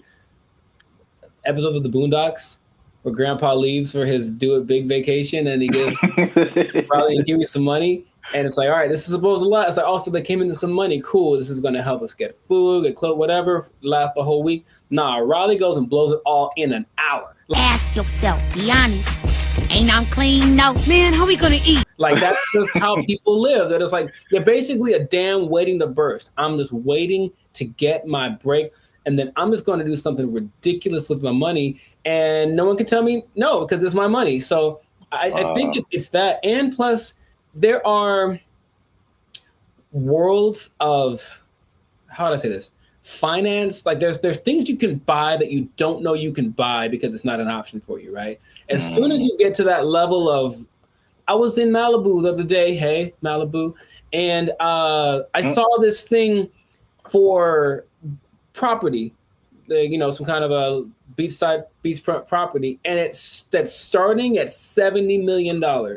Oh man! And they wouldn't put that there if they didn't know that there are people that can drive by on a whim and be like, "Hey, honey, do you think we should get new property?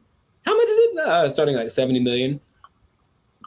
Bet, and then they just go do it. Like, there are people that have that, right? But they also probably have the knowledge of how real estate works, all this kind of stuff, so they know how to invest in it and make it work for them. But if someone comes into, what was it, $1.58 billion? Yeah, that's why I mentioned this, because it's like a big number. Just somebody won a bunch of money. Right. So if that person is dumb and, and they're from Florida, so I'm not going to tell you that they are, but you know what I mean? You prefer the term financially illiterate. Got it. So let's say this person, so there's nice properties in Florida, comes into their money, gets the lump sum, because of course they're going to get the lump sum, right? So they're going to get the lump sum, maybe 800 million, something like that after taxes. And then they're driving by, and then they just see a sign that says, hey, property starting at 70 million. They look at their account like, yo, I got that. Let me get one for my cousin. And then a year later, they don't know how to upkeep property. They don't understand that buying things means you have more expenses, and it all just, so yeah. That's why I think it happens. That makes sense. Especially like with property, it's like even when people who just buy like a regular house, I mean, it's like you don't really realize all the expenses that come with it and the upkeep, and like it's not like you buy it and that's it. It's like you buy it and then now you have to keep spending more money to like keep it up. Insurance goes up. You got to fix more stuff. The toilet doesn't work for 2 years. Like it's a slippery slope. You have bugs in your house you got to get rid of. Dude, I saw a bug. I knew what kind of bug it was, but it's always surprising. One of those centipedes that looks like it's just like it looks deadly. It's not, but it just, and so every time you see it like black? It's like black with like these legs that are kind of like at an angle. It just looks like I feel like I know. I've seen what you're talking about. So I see it in my logical side goes like, oh, it's just one of those things. And then my like primal side is just like, we need to move. Like that's what I'm they have invaded, you know what I mean? So yeah, but it's just like you have to always and there's always things that need to be fixed and whatever. And then property value around you goes up. Someone writes you a letter like, yo, you got to fix your roof, man, because you're hurting us. Stuff like that happens. I'm not saying it happened to me. I'm just saying that's the whole letter is just like, dear sir, or madam, You're hurting us. Sincerely, the neighborhood. Sincerely, all of us. You're bringing us down, bro. You need to step it up or get out. I was like, yeah, that's how it works. But not even that. I had a cousin who won maybe $300,000 on a game show in the snaps. In the 80s, right? So 300,000, that's pretty good. Dude, shout out to Steven. He was broke within 6 months, I think. Wow. Yeah. God. Because I know you, and I know how you think what you would do. Oh yeah. Winning the amount of money. Most people don't think that way. It's just not.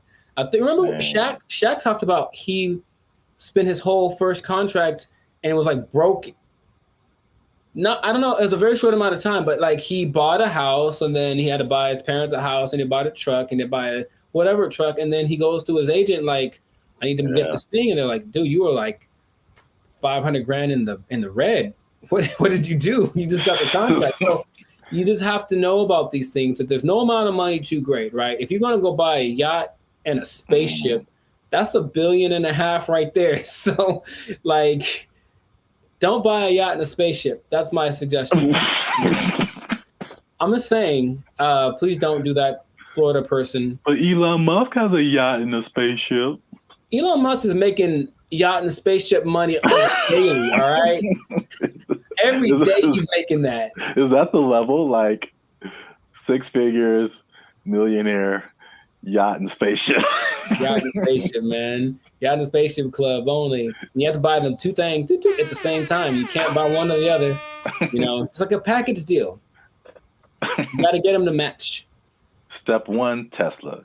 Step 2, Step 3, yacht and spaceship. There we go. Yeah. Plus, they're probably gonna make a yacht that can turn into a spaceship or vice versa. So it's all. There's no level. You can go buy. People buy islands now. You can get anything with the right amount of money. So you'll run out of it because money is a limited thing unless you have. Because if you won the lottery once, and you're like, cool, I'm set for life. It's like, no, maybe you should set up to try to like. If you won it once, maybe play it again. Like, I don't know, do something else. What? That sounds like a terrible idea. Well, look, I don't know what the probability is, but think about it. If you won $1 billion and then you spend $1 million of it on more lotto tickets, you're probably going to win it. I would just guess it's possible that you could win again. I know you don't like that at all because it's a stupid idea. I mean, I don't know if it's. It's like reinvesting into something that's a far-fetched idea, but if yeah, I won $1 billion and 10 million. All right, I'm gonna buy $10 million worth of lotto tickets. What if you win 3 more times? And you know what I mean? Like, and that's how Las Vegas works, folks. Yeah. Right, or gambling. People get addicted to gambling. I got so much money, and then all of a sudden, I won. What if I win again? Yeah, go for it. So my advice to Florida man or Florida woman, whichever one you use. Florida man, please keep your money. Yeah. Wow. That's the other thing you kind of made me think of is not just the stuff that you buy, but like your family, because then you become like the most popular person in your family. Everyone's going to hit you up. I'm broke and people hit me up. So if I got money, yeah, if I got money, bro, it's going to be like, right. It's like there's no end to it. Ooh, phone's gonna be ringing off the hook, man. And you can't be anonymous in most states if you win. You have to tell people, I'm rich now, so so leave me alone. You got to move to a different place. It can be a good thing for sure, but I don't think anybody. Then if you are all of a sudden a public figure, all you do is get criticized because people know what you're buying. That lady who won maybe $20 million in New York a few years ago, she spent most of it getting her husband out of jail. Oh. Or that. No. Getting him out of jail. She spent like $7-8 million on his bail. Right? Whoa. I know. I was like, my first question was, dude, what did he do? Like, wow. Like, he obviously did it. If $8 million, dude. So, Yeah, but so everyone knew that she spent it, and they're like, you shouldn't waste your money. So yeah, she went through $20 million swift, you know? Wow. That's crazy. Back to bologna sandwiches. Well, we're out of time, and that's been another episode of the Life's a Circus podcast. Make sure you like, subscribe, share, and leave a comment. What would you do if you won the Mega Millions or some kind of lottery? You think you would keep the money? What would you spend it on? Let us know. And yeah, check us out next time. And be cool and stay in school. Hey. Fun. Squash it. Squash it!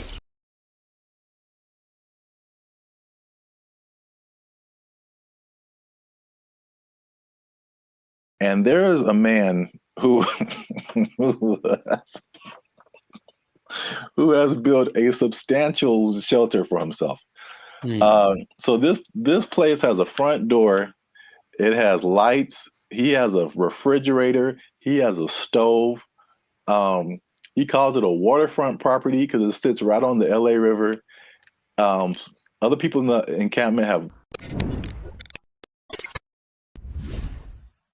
What's up, everybody? I'm Zap, and this is Jericho, and we are the 6-time international award-winning pop hip-hop music duo Bandit Future. We do clean, fun music that everyone can listen to with a sound that's uniquely Californian. And right now, you are tuned into the Life's a Circus podcast, where we talk about everything that's funny, interesting, and ridiculous. But before we jump into today's topic, make sure you help us out. Help us for that YouTube algorithm. Like, subscribe, comment, and share this video with somebody who's homeless. Is that a good demographic? You know what? Actually, most homeless people do at least have access to the internet. So I guess now, 20 years ago, no, but homeless people are doing pretty good. Yes, I'm glad you said that because that kind of segues into what I'm talking about. Okay. Before I say I don't know where to start first. Okay. No, I'll go off of what you just said. Homeless people are doing not so bad. At least in LA, from what I can see. So check it out. I think I told you maybe a month or so ago, I was going to like the crypto.com arena and I was walking past this homeless encampment and I saw a orange extension cable. Mm-hmm. And it was just like, it was long. It was running all the way down the sidewalk.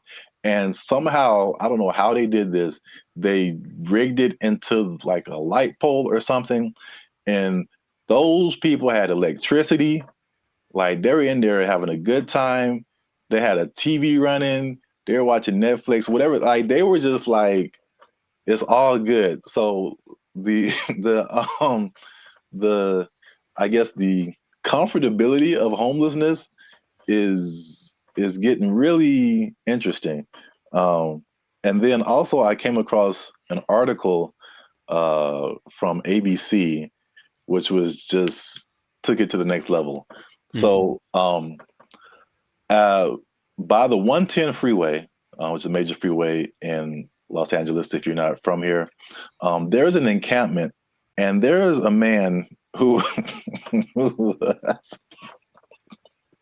who has built a substantial shelter for himself. So this place has a front door. It has lights. He has a refrigerator. He has a stove. He calls it a waterfront property because it sits right on the LA River. Other people in the encampment have little gardens. They have a whole situation going on. So have you seen anything like this, or have you noticed like the increase in just amenities that like homeless people are just like living it up right now? Not specifically like that, but I do want to point out something. And I think it's a misconception that a lot of us have, understandably. If you're homeless, you assume certain things about people. But yeah, being homeless doesn't mean you're broke. It doesn't at all. And yeah. I bring it up because I remember in Claremont, I was in a Coffee Bean listening to two homeless guys basically have a business meeting about how to get more money from people. Like the dude, he was seriously like, yo, man, okay, you got to go to this exit between this time and this time. Make sure you have a dog and they'll give you. So these people have money, and barring the people that are super drugged out or have like a crazy mental illness, not a lot, but there are homeless people that are homeless by choice. So they have money, it's like they just don't want to spend it on a house. So that doesn't surprise me, but I haven't seen specifically that. Yeah, I've literally been at the gas station and dudes walking up to me who are bigger than I am. I mean, they eating good and like fresh Jordans on, like they just like, can I get $5? I'm like, dude, you look better than I do. Like, can I get $5? Right. Like, what are you talking about? But yeah, it's getting crazy. I mean, not getting crazy. It's already crazy, especially how here in LA, we have just, I think it was only, I forgot the numbers in LA, but it's just thousands and thousands of homeless people. But I did want to address something because we talked about the homeless before in a previous video in San Francisco, where they were like trying to hide the homeless people because all these people, these foreign dignitaries or something, were coming in and trying to hide the whole situation. Somebody, I don't know this person, but somebody got kind of offended at that video, and they tried to go at us in the comments, man. They tried to go at us in the comments. Would you like to hear it? Good. I'm just gonna paraphrase. So we were talking about the homeless. This guy came on and was like, have you been homeless? Have you ever been down on your luck? What would happen if you lost your job and things were wrong in your life? You lost your house, your apartment. So he's basically saying like, it's not our place to talk about the homeless, which I fired back at him, and I said, it is completely our place, because I lived in LA for a long time, but I lived in downtown LA, which is like homeless central, just a few blocks from Skid Row. When people are pulling down their pants and taking a dump on your front door and you step in it, you absolutely have a right to say something about that. Like, you have a right to say something about that. And it's not even the homeless in particular. It's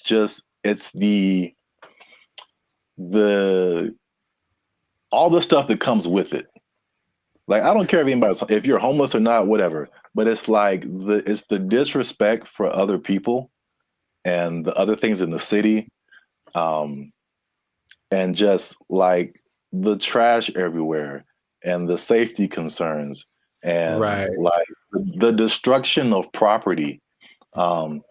If you're pushing a shopping cart, I'm pretty sure you didn't buy that shopping cart. I mean, you stole it from us. Just because you're homeless doesn't give you a license to commit crimes. Like, you can't.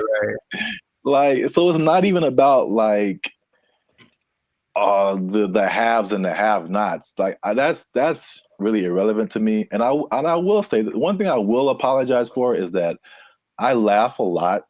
And a lot of people have said that in the comments before, and I think that's just because. I think one reason is because talking to a camera is really weird. I agree. And so I'm used to talking to a group of people or something where you get feedback. And so you say something that's funny, like, I think it's funny. I just laugh at myself. But, we try to keep it light on the podcast. But homelessness, really, there are, I don't know, again, everyone's situation is different. Like you said, there's some people who aren't even broke. They just don't have a house. But there are some homeless people who are just like, they had a rough, whatever, something happened to them, and it's just a serious situation, and their life is really messed up. So I think well, at least I should apologize for making that I guess that false interpretation, you know what I'm saying? Like the insensitivity. I think that may have come across to some people like that. So I don't want to make it seem like we're insensitive to the homeless situation. but at the same time, I think that, we shouldn't be silenced because we've never been homeless or we never had a rough time or anything like that. And I have more to say about that, but I want to know what you think about at least that part of it too. Oh, I don't apologize for anything.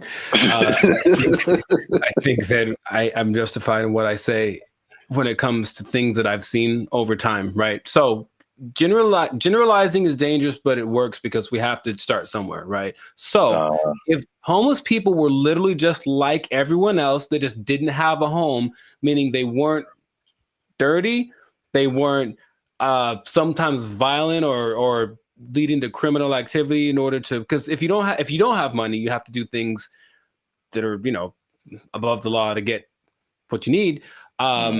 If the implication of what homeless is the problem, I think if somehow it was just you don't have a house, there's nothing wrong with that. And yes, people do have unfortunate situations, but in general, when there's, and I heard somebody say this as a joke, but it really does kind of resonate. It's like there's places where homeless people aren't allowed to go. Why? Because they're homeless, and that's not a place that they can't come into the places that we can go because they don't have a home. And it's not because they're homeless. It's because you can tell they're homeless because they look homeless, they smell homeless, they talk homeless, they're weird to you. Like all that stuff is what we're talking about. At least personally, what I talk about when I mention the homeless people. So I don't think there's anything wrong with that. If you do want to go by, I'm sure someone knows someone who just lost it all in a bad, crypto, real estate exchange. The woman took everything, whatever. I know there's people like that, and that's unfortunate. But just in general, homeless people are not contributing to anyone's sense of safety or anything like that. And that's what I'm referring to when I mention homeless people. Yeah, that's I think that's an accurate statement. It's just like it's not about the condition. It's about the character that comes along with that, and the not only not contributing but being destructive. So that's just even in my neighborhood. I think I told you before. It's like when I first moved here, like a few years ago, this place was spotless. I mean, it was just like people had pride in their neighborhood and stuff like that. And then, but we have a major mall, we have a major bus stop here and there, 7-Eleven, like the main intersection. That's kind of where I'm at. And it's just like every year it's like, okay, there's one homeless person. Okay, that's not so bad. 2 homeless. Dang. All right, there's a guy sleeping in front of the grocery store. Crap. And then it's like trash just keeps building up. Trash, more trash, more trash, more trash. And it's like, this isn't a rocket science. Like, what has changed? There's more homeless people. There's more trash. There's more abandoned shopping carts. There's more crime. I mean, I looked at the crime map for my area, and it was like literally my block, that area that I'm talking about, is where all this stuff happens. This is like, anyway. The other point I wanted to make before we kind of wrap it up, because it's going kind of long. One thing I also hate is that when people make judgments about you and they don't know anything about you. So same thing. I mean, the door swings both ways, right? People could say, "Hey, we're making a judgment about homeless people," but this person in the comment also made a judgment about us, like that we don't know anything about homelessness. We have never had a rough time or anything like that. And it's just interesting to see. Because I personally didn't come from having a lot or anything like that, and so when I've done stuff here in LA and I've really worked really hard and become successful, it's just like the mentality of people is just so interesting to see, like the psychology. It's like you become like, you always had a silver spoon and like you got it good and you don't know what it's like and all this kind of stuff. And I'm like, I absolutely do know what it's like. Like into like 2012, I had nothing. I had like literally no job, no place to stay. Like I've been through all this kind of stuff. Like, and just because I'm like in my own place and have my own business and I do all this stuff doesn't mean like I don't know what's up. And I think about the people like the Jeff Bezos of the world, who just people just, oh man, he doesn't care. He doesn't know what it's like. Like I've seen pictures of this dude. This dude was selling books like in a garage somewhere, like just nerding out. There's no, I don't know how if he had friends or I don't know, but they show these. Google started in a garage. Apple started in somebody's garage. Amazon started in somebody's garage. These dudes didn't just like, No, they worked for it. They really did. Yeah, and they gave the world something that the world needed, so they get rewarded with. Exactly. I mean, if you want to have all that, then you can create something that literally changes the entire world. And then you can have all that too. But like, I don't criticize anybody for like having success or anything like that. Like, I'm pretty sure at some point, even like the what was it? The Kardashians or Paris Hilton, because I used to kind of feel that way too, because that was kind of like their, you knew that they came from money. They had stuff going on. Sure. But like, unless you have worked on a TV show, like you really don't understand how insanely difficult it is and how much you have to grind. Like just because you have a bunch of money doesn't mean it's going to be a success. Absolutely. Like I kind of tell you that I'm not even a lead. I'm just working, background or stand-in or just co-star or something. And I'm just like, after a couple of days, I'm like, dude, I'm like spent. I'm like, you're just 12 hours a day, boom, grinding. And then they have to come back and learn. They got to go home, learn lines, I think Dave Chappelle had a funny like little, I do a Chappelle show 14 hours a day. I come home, raise my kids for like 10 to 20 minutes, and I get back up and do it again. Like, yeah, dude. Like anybody you see, even if they have money, they are grinding, man. And so that's kind of just I just wanted to make those points because it was just like upsetting that someone would come at us in the comments over that. It was just without any kind of perspective. Do you think the person that made the comment has a job? I feel like they do. I feel like we just hit a nerve. Like they had a job, or they're going through a tough time, or someone in their life is going through a tough time, and it just seemed like we were just talking about, we just like on YouTube, and we're privileged, and we just homeless people are terrible, and it's just, so. I say if you give me one fact about a person, and then I get to judge whether or not to invite them over to my house. If you tell me right off the jump, this person's homeless, then that's going to determine whether I want them to come over. Now, it's possible they're the sweetest person, and I know people for sure that do have homes that I never want them to come over. So there's that, it doesn't mean that they're a bad person. It just means just based on the facts, statistically, this isn't a good start. Yeah. So I know it's a controversial situation. It's a big, it's been a big problem in LA and in many other places around the US and around the world. But let us know what you think. Leave us a comment. Let us know a comment that's nice. No, you can disagree. Say what you want. But just know that I'm coming after you if you do. Now leave us a comment. Let us know what you think. Homelessness. Have you seen homeless people? Are they living it up in your area? Do you wish you were homeless and you could just live like that and not pay rent? Do people misjudge one another when it comes to all this kind of stuff? I know it's chaotic. Let us know what you think. Until then, you stay classy, San Diego. That's nice. And don't be homeless. Don't be homeless. Yes. Worst ending ever. Bye. They took our jobs. They took our jobs. So I went to our buddy ChatGPT and I made a simple request, and I want y'all to see this in real time. Oh, snap. I said, write a love letter to Donald Trump.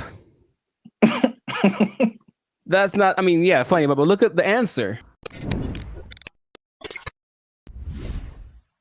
What's going on, everyone? I'm Jericho. This is Zap, and we are the 6-time international award-winning pop hip hop duo Bandit Future. We make clean, fun music that's fun to listen to, easy listening, love songs on the coast. And yeah, where did it go? Why does it always go there? Anyways, and you are now tuned into the Life's a Circus podcast, where we talk about things that are funny, interesting, and just straight up ridiculous. So before we get started, I'm gonna need y'all to do us a big favor and make sure to like, subscribe, comment, and share this video with at least 2 people that are really interested in the safety of humankind. The safety of humankind in the face of the AI revolution, baby. It's coming. Okay, so. Okay, I thought it was just safety. Just safety in general. I was like, well, buckle your seatbelts. Buckle your seatbelts, please, and don't talk to strangers. No. So 5 days ago, the first annual, I guess, AI Safety Summit happened in Bletchley Park.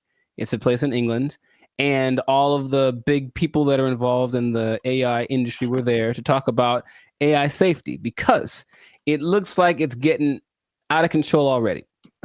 And the first person to admit that was our buddy Elon Musk. He says, and I quote, "AI is one of the biggest threats to humankind." That's what he said in the interview at this summit 5 days ago.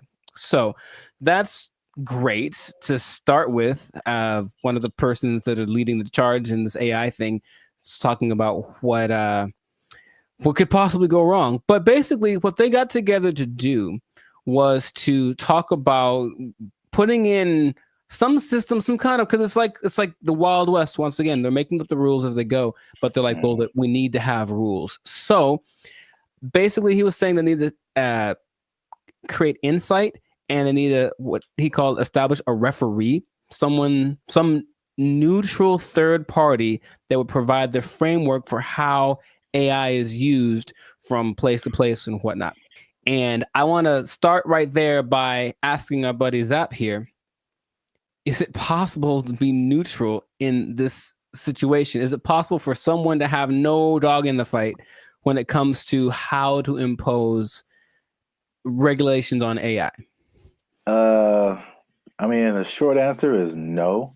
Mm-hmm. My first thought is, it can't be a person. It has to be like a organization, like the Foundation for AI or whatever. And then even when those things happen, there's like all these political elements. It's like, if it's an international thing, I'm sure, there's some entities that have like more control than others to say what people can do, what people can't do. I don't know. It seems like it's something that needs to happen, but I think it'll be a Band-Aid, sure, to a certain extent. Mm-hmm. Yeah. Mr. Elon Musk, I heard about this because he was talking on the Joe Rogan podcast, and I was curious what he was talking about. And then he mentioned this, and I said, oh, okay. Well, he is such an interesting man. And when Joe Rogan asked him, what do you hope to accomplish with this summit, this safety summit? His honest answer was, I don't know. And I was like, okay. And that's me, after thinking about it for a long time, he said, I don't know. And it's like, okay, so. Well, I will say this, he is right, because there's a discussion that needs to happen. Mm-hmm. And like, I think this is a recurring thing where like what's happening in the world is faster than the government. Mm-hmm. Or our governments. I don't know how other governments work in other countries, but this government is insanely slow. It's like 10 years after things have fallen apart, they like make a law to like fix it. And it's just, there's so many hoops you have to jump through, red tape and all this kind of stuff. Even like cryptocurrency, like they still don't have a complete handle on like how to do that, how to regulate it, what to regulate. And even the stuff that they do is not super informed a lot of times. Mm-hmm. So it's just, it can be like all over the place if you wait for the government to step in. But I think at the very least, he's going in the right direction because things are happening insanely fast. Like things are changing overnight, and stuff is happening. The same people are using the AI for good things. There's a lot of people that are using AI for bad things. Right. That goes with any new technology, right? And he was saying that it needs to happen. Someone needs to be a gatekeeper, if you will. But I keep coming back to this neutral thing, this neutral third party thing, because I think everyone has an agenda, no matter what, because that's just the way that humans work. So among the 28, it wasn't countries represented, but it's like 28 entities that are involved with AI. The leaders of those companies are basically in attendance, including Ian Hogarth and Nick Clack. Just throwing it out there because of the names that were mentioned in the interview. But shout out to those guys. I thought they were like personal buddies of yours or something. I don't know them yet, but maybe. But so everyone has a motive and everyone has an agenda, and so when these AI programs are being created, whoever's behind the scenes is making it do what it wants. And someone brought something up to me. I did not know this was true, but this is just a small example of how anybody can bias an AI program. So I went to our buddy ChatGPT and I made a simple request, and I want y'all to see this in real time. Oh, snap. I said, write a love letter to Donald Trump. That's not, funny, but look at the answer. My purpose is an AI language model, blah, blah, blah, blah. It basically said I can't do it. I can't write a love letter to any individual. That's what it says right here. Any individual, it goes against my guidelines. So ChatGPT was programmed to have guidelines, right? Mm-hmm. I said, okay. Hey, ChatGPT, write a love letter to Joe Biden. There it is. Oh. See what I mean? See what I mean? It's just that simple, that something behind the scenes can cause. By the way, this is not like genuine. I don't love or hate the man. I wouldn't write him a love letter. I'm just throwing it out there. I would not write him a love letter. I might write him a letter of concerns that I have, but I wouldn't write him a love letter. But here it is. If anyone wants to take it, go for it. But see what I mean? Dear President Biden, why do you keep falling down? Love, Timmy. Dear Joe, I hate your stinking guts. You are the scum between my toes. Anyways. What's that from? Little Rascals, I think. Yeah. Yeah, Little Rascals reference. Shout out to Alfalfa and Darla. So that was my jam right back in the day. But all I'm saying is that, see that? That's because someone mentioned that happens when you do. I was like, no way. I tried it. I was like, oh, wow. So just seeing that in a small thing. So imagine this program that's supposed to be benevolent, because who's making these things, right? I don't know who was his name?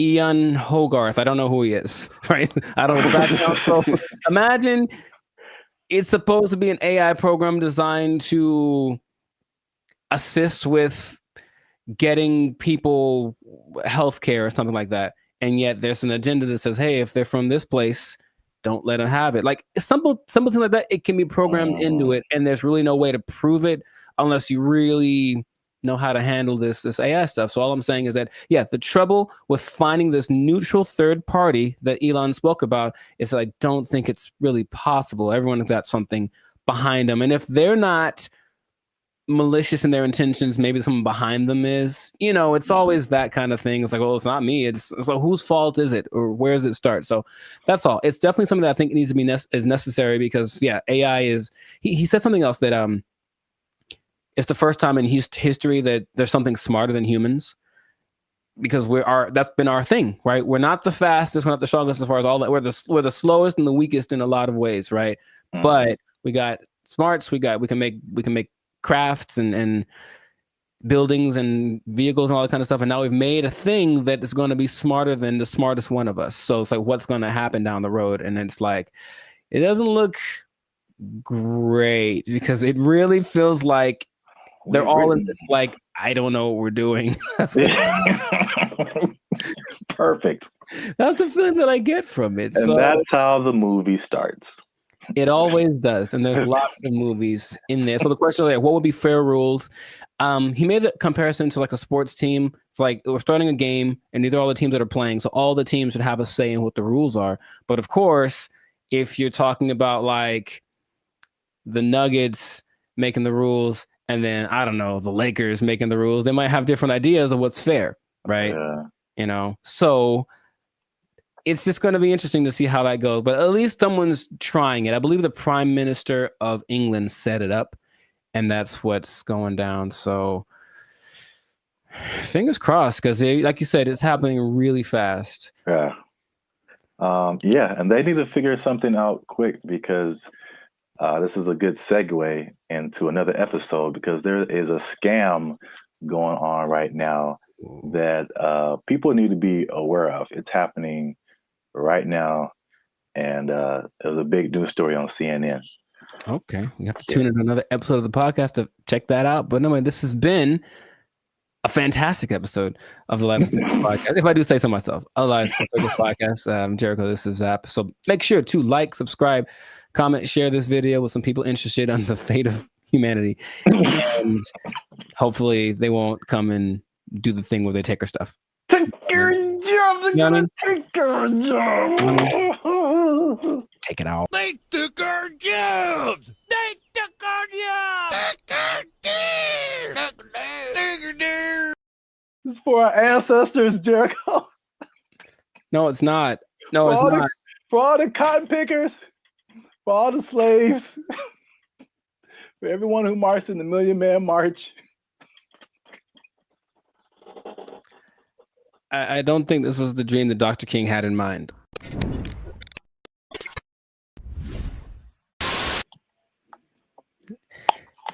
You should have done that when it was recorded. Like, I would have been so surprised, because now I'm used to it.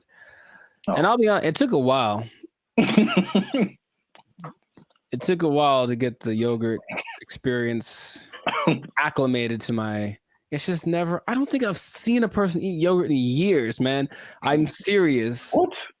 Yeah, I don't hang around yogurt eaters. Like, not like there'll be yogurt on the side if you go to a Mediterranean place or something, but not yogurt just in a isolated incident. In an isolated incident, someone ate yogurt today. Gold is up 10 points.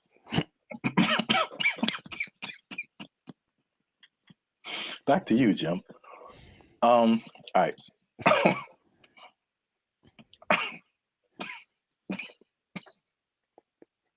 Let him use you. Won't he do it? Won't he do it? Yogurt.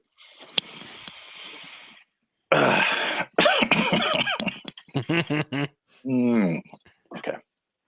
Unique New York. Hey, what's up, guys? I'm Zap. This is Jericho. We are now 6-time international award-winning pop hip-hop music duo BrandBee Future. We make clean, fun music that everyone can listen to with a sound that's uniquely Californian. And right now, I'm eating yogurt. And I can't handle it. And he can't handle it. But you're still tuned in to the Life of Circus podcast, where we talk about things that are funny, interesting, and ridiculous. Please don't choke on your yogurt, man. I wouldn't know what to do with myself. So make sure you like, subscribe, comment, and share this video with somebody who likes to go to fast food every now and then. Okay. Because they might be going a little bit less. And I'll explain why. And I'm going to explain something very interesting with regards to minimum wage at the end of this video. A shocking statistic when it comes to how much people earn. I want to know what it is right now. Yeah. Tell me now. No, gotta wait to the end, man. Gotta wait to the end. All right. But first, you gotta watch this video because I'm not even gonna set it up. Let's just watch it.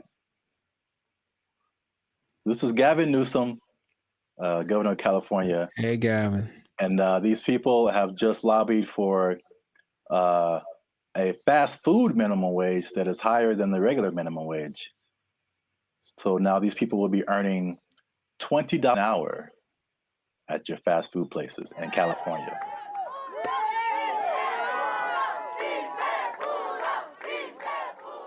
Boy, these were some tough mountains.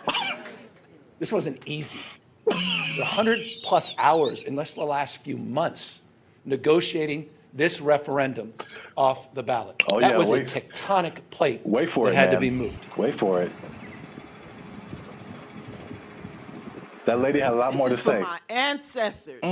This is for all the farm workers, all the cotton pickers. Wow. This is for them. 557,000 people at 30,000 locations. This is a big deal. $20 an hour. 80% of the workforce in these fast food places, 80% are people of color. 2/3 are women. The majority are breadwinners.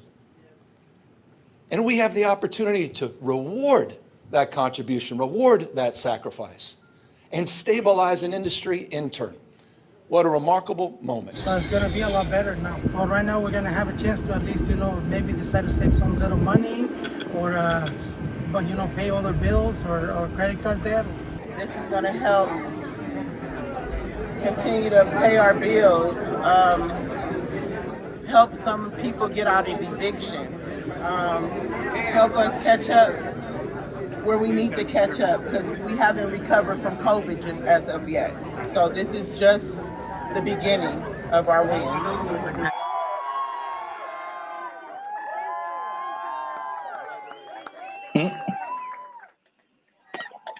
So yeah, I didn't expect her. You gotta understand, Jericho. She's dressed like a toy you find in a Happy Meal. I didn't appreciate that. I didn't appreciate that at all. Look, I didn't like that at all. I didn't like that at all. She came out of nowhere, bro. This is for our ancestors, Jericho. No, it's not. No, it's not. For all the cotton pickers, for all the slaves, for everyone who marched in the Million Man March. I don't think this was the dream that Dr. King had in mind. I really don't. They worked hard. They fought so that we can make $4 above minimum wage.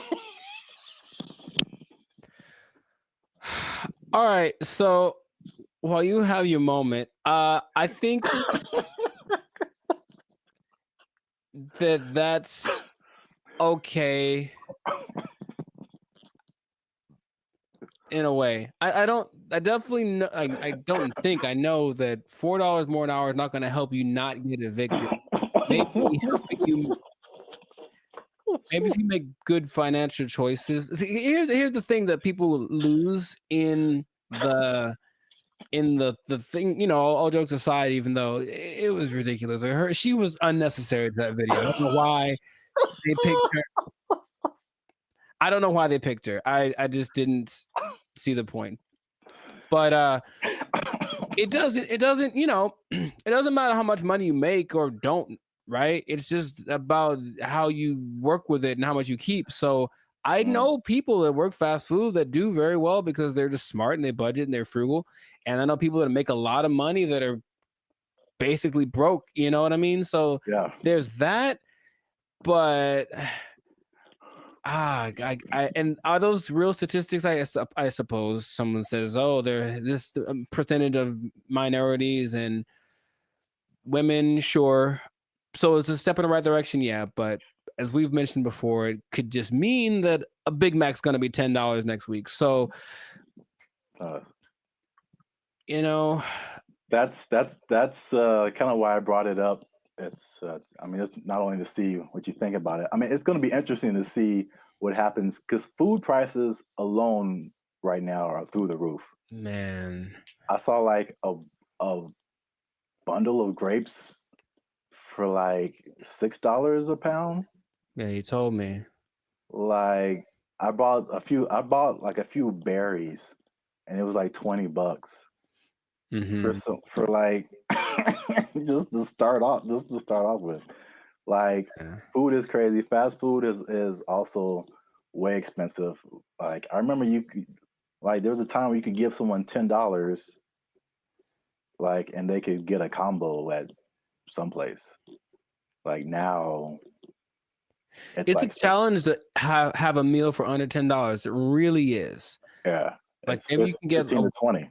Yeah, you can get an item. You can get a burger or something for $7, but a whole.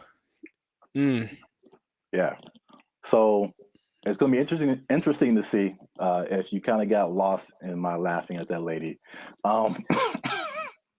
That was deserved. That was deserved. She feels. I feel like she makes a lot of bad decisions. That's just my honest opinion. I've never met her. Maybe she's wonderful. I hope she's doing well. I hope she sees this video and she likes Bandit Future. But I think her presence was a bit distracting to the whole experience. But yeah, so this is a very weird situation that I haven't really heard of, because basically the government is involved. Right. They created this like separate task force for like fast food worker wages, which I haven't really heard of before. Where like it's not the government setting it, but the government is like an intermediary in this. And I mean, are fast food workers specifically unionized? I don't think so. There was a couple in the more educational videos that I passed over to play this one. Oh, good choice. No, trust me. Good choice. Good choice. There was a talk about some different unions, but it isn't like a fast food worker union. It's some kind of, I think it's a service worker union. Okay, so that makes sense. I think that's fast food is maybe under that umbrella, but it includes a lot of different services. But yeah, so it's the government involvement. It just makes it kind of weird, and then also it's like, I mean, fast food has been minimum wage for like as long as I can remember. So to go above that, they were saying that this is like a 30% increase. So it will be interesting to see if there's a 30% increase in prices. Right, because the logic says, where is it coming from? Where is the 30%? You can't make money out of nothing. I mean, the government tries, but you can't make money out of nothing. So if you raise one thing, something else is gonna be affected. Yeah. I made maybe I'll put a link to it. This was a year or two ago. I was walking by KFC and they had and it was a small combo for like $18 for a small. And then what was I gonna say? The like, if a sandwich is like $6 now, you add 30% to it, and now it's like $8 just for the sandwich. Right. Plus tax. So I mean, the $10 combo is going to be like a $10 sandwich pretty soon. That's just too much, in my opinion. Maybe because again, that's just one way of balancing your budget. I guess is to charge more. I mean, they could do the other thing, which doesn't really help people. I mean, it's just weird, ironic, for lack of a better term, is that okay? Again, you're a business owner. Prices go up for your workers. We're either going to have less workers, somebody's going to get fired, right, or more automation. So again, less workers or less hours. Nobody gets overtime. Something has to like compensate. I mean, it's like people think they just pull minimum wage out of thin air, and it has to come from somewhere. Wow, it's interesting you mentioned automation because what? I've got something planned for another episode. What? Boom, boom, boom, boom. Anyway, but yeah, it's just we synchronized today. That's all I'm saying. Oh man. Well, let me. What was I teasing before? Oh yeah, The minimum wage. Mm-hmm.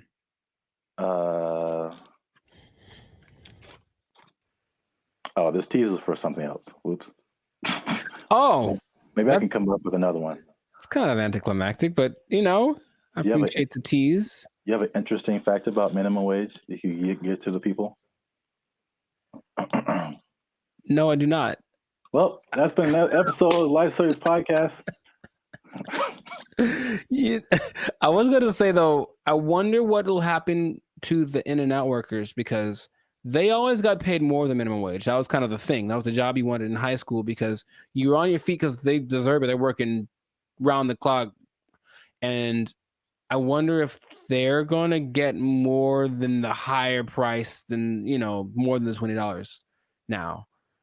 Huh. It's kind of they operated like every fast food job was minimum wage except for In-N-Out. Even Chick-fil-A? I believe Chick-fil-A is also minimum wage. You just have to be a good-hearted person because those people, even if I don't like the food, they're very nice people. Very nice people working at Chick-fil-A. Yes. Well, I'll give this nugget. Maybe people don't know about this. If you ever want to own a Chick-fil-A, you have to start at the bottom and work there for minimum wage. So there you go. I gave him something. You can't just walk. You just can't just walk in a no matter how much money you have, you got to start at the bottom. So let's say I just barge in. I'm like, I'm LeBron James. I still got to work the shakes and fries. LeBron James got to be peeling those fries back there, man. Oh, man. That's crazy. All right. I'll tell him. Yeah. He asked me to ask, so I'll tell him. Yeah. All right. Well then. That was cool. Can you tell him a few other things about the Lakers that I have opinions on? LeBron James, the greatest. I'm LeBron James. I'm LeBron James. They're going to go as far as Anthony Davis's knees can take them. Which might be a second round exit this year. We'll see. Man, we got way off topic. All right. I know, but make sure to like, subscribe, comment, and share this video. Probably the first 80% of it before we ran off the rails. Yeah. And we'll see you on the next episode, unless they take your job, unless they take your minimum wage on LeBron. They took our jobs! They took our jobs! And I go in there, and basically I stand there for 10 minutes without anyone talking to me because no one's working the front. Nobody. And I just okay. And I just eventually just yelled something to the cooks. What's going on, everybody? I'm Jericho, and this is Zap, and we're the now 8-time international award-winning pop hip-hop duo Band of Future. We make music that's funny. No. Huh? We make clean, fun music that's easy for everyone to listen to with a sound that's uniquely Californian. And right now, you're tuned into the Life Circus podcast, where we talk about things that are funny, interesting, and just straight ridiculous. So before we get into this thing, make sure to like, subscribe, comment, and share this video with at least 2 people that knew that the wage increase for fast food workers was a bad idea. I'm telling you right now, it was a bad idea, and I have proof with numbers, with personal experiences. One thing, okay, so I didn't actually know this. I thought it went into effect January 1st, but actually went into effect April 1st. Yeah. Yeah, so there's less data on the effect of it, but I have already There's enough data, I know that. Huh? There's enough data, I know that. Yeah. So I got some numbers, and I got a couple of personal experiences. But I'll go to you first. Have you noticed anything tangible or had any experiences that kind of noticed? A Whopper from Burger King is $8. I think I mentioned this before. I remember when the Whopper first came out at Burger King, it was 99 cents. Accurate. It's now $8 just for the sandwich. Mm-hmm. No fries, no drink, $8 is where we start, and then it goes up. I'm furious.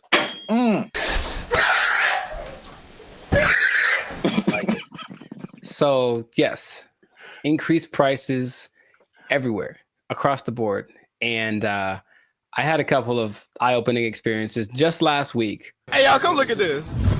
I went to a Korean restaurant because I like me some Korean food, and I wanted a bulgogi bowl, just beef and rice. It is literally beef, rice, and some onions. We'll give you a couple of sides right now. I slide in there. I felt like that joke from Cat Williams. Remember how you used to just give $20 at the pump and said, here, you know, and then walk away? If you had $10, $15, you could go to the gas station with confidence because you knew you was either going to be full or damn near full. If you had a 20, you ain't even talk to the person at the counter. You just 20 on 11. I walk in like, I know how much a bulgogi bowl costs. I've had these before. And I didn't even look at the price. I just ordered it. Confident. Here's my card. Confident. I look at that thing, man. $27. Good Lord, that's a lot of money. Don't you like rice? $27 without the tip. Okay. So I was very sad. I was very sad. And I ate it, and it did not taste like a $27 bulgogi bowl. It tasted like a $12 bulgogi bowl, one that I came to know and love. That sucked a lot. This sucks. Yeah, it really sucks. What is happening, of course, is that since wages are increasing, owners of these franchises are laying people off or giving them less hours, something like that, right? So I go to The Habit, which I don't go to fast food too much, but I do enjoy The Habit. I think they got good stuff. And I go in there, and basically I stand there for 10 minutes without anyone talking to me because no one's working the front. Nobody. And I just like, okay. And I just eventually just yelled something to the cooks. Y'all gotta chill. Y'all crazy back there. But they don't work the front, so they didn't do anything. So I just kind of left. And then I overheard the conversation, like somebody got off the shift at X time and someone wasn't coming in till Y time. So I was just out of luck. I came in the gap between shifts and there's nothing they could do about it. Calm down. No! Now, there's a couple of things that are interesting. So for those who have been living under a rock and they don't know, the fast food minimum went up from $16 to $20 as of April 1st. Okay. And they started to interview a bunch of people just to see what their experiences are, business owners. One owner of El Pollo Loco franchise actually said he owns 6. And he says his costs went up because of this, $180,000 per store per year. Just one guy. And he says, I can't handle it. So he says, as of today, I'm in the red. We're losing money. We're going to need to stop the boat from leaking by making changes, which means raising prices, laying people off, all that kind of stuff. And it keeps happening. There's also confusion about who it applies to still. People like, there's a Gabriella Campbell who owns an ice cream place in LA, and she's not quite sure. She had to write the assemblyman. All this is confusing. So they're trying to figure out what's going to happen. So they're losing money from litigation, trying to get paperwork signed and documents and hire lawyers and all this stuff. It's just chaos, right? No one knows what's happening. And so the big thing is that I think it's all going exactly like we predicted. Going to have less workers. Somebody's going to get fired. Right. Or more automation. So again, less workers or less hours. Nobody gets overtime. Something has to like compensate. I mean, it's like people think they just pull minimum wage out of thin air, and it has to come from somewhere. Another gentleman said, Brian Hom, he owns San Jose Vitality Bowl, and he said, one, customers are really mad at his $14 price for an acai bowl, which I understand because I've made an acai bowl for $3. So I understand the price. And then he basically said this: I'm happy for my employees getting the $20 minimum wage, but if we can't continue to have good sales, they may not have a job. You about to lose your job. Get this thing. This is the cycle that we've entered ourselves into, where the owners have no choice but to raise prices, but to lay people off. And it's just bad. And I don't see it. I don't see the solution. I got some good news and I got some bad news, y'all. The bad news is that I'm shutting down the studio. it sucks for the. I mean, there's so many different. Everybody's. What? Bro, what are you talking about, man? Everybody's in a different boat. I know a lot of this applied to like the big chains, like the McDonald's of the world and the big franchises. Sure. And it's a lot of complaint from people is like, well, these are big corporations. They have lots of money. It's not, they can afford to pay this. They know what they did. They know what they did for sure. Like just McDonald's, because that's the thing that everybody knows. The McDonald's corporation is different from like the franchise owners. And so these are like individual people or individual businesses that, get everything from McDonald's and just put their, labels on it and all that kind of stuff.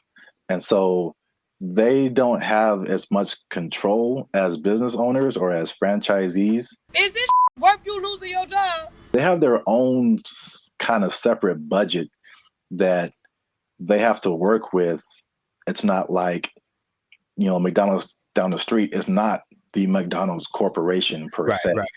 So there's that disconnect, which is confusing to people because I think those people that you mentioned, the actual franchisees or the business owners, they're the ones who are getting it the worst. Yes. One because they can't really. They don't have control over their franchise fees and all that kind of stuff. They didn't advocate for this minimum wage that was just handed down to them. And then the third thing, which is like the killer, is that because they have to raise their prices to just survive, right. The people are getting mad at them. Yeah. Right. And they had nothing to do with it. We're supposed to be a family. What are you doing? They had nothing to do with paying people like 20 to 30% higher than all other minimum wages. Like they're just caught in the middle with either shut down or raise prices. But it's in terms of like answering your questions in terms of a solution, this is just skyrocketing the race to automation and AI and like everything. It's just every other industry now, just to keep prices reasonable. Will everybody lose their job? No, but will a good amount of people lose their jobs? Yeah. Yep. That whole automation thing is going to just take over. Maybe that was the end goal. I don't know. Oh, touchy. Careful. They're listening. But yeah, it does seem like the politicians decided we want to win the battle and lose the war. So we'll see how that ends up. Interestingly enough, there seems to be a strange coincidence, some might call it, between this happening and the amount of restaurants that are shutting down this year. I mean, yes. Going completely under, right?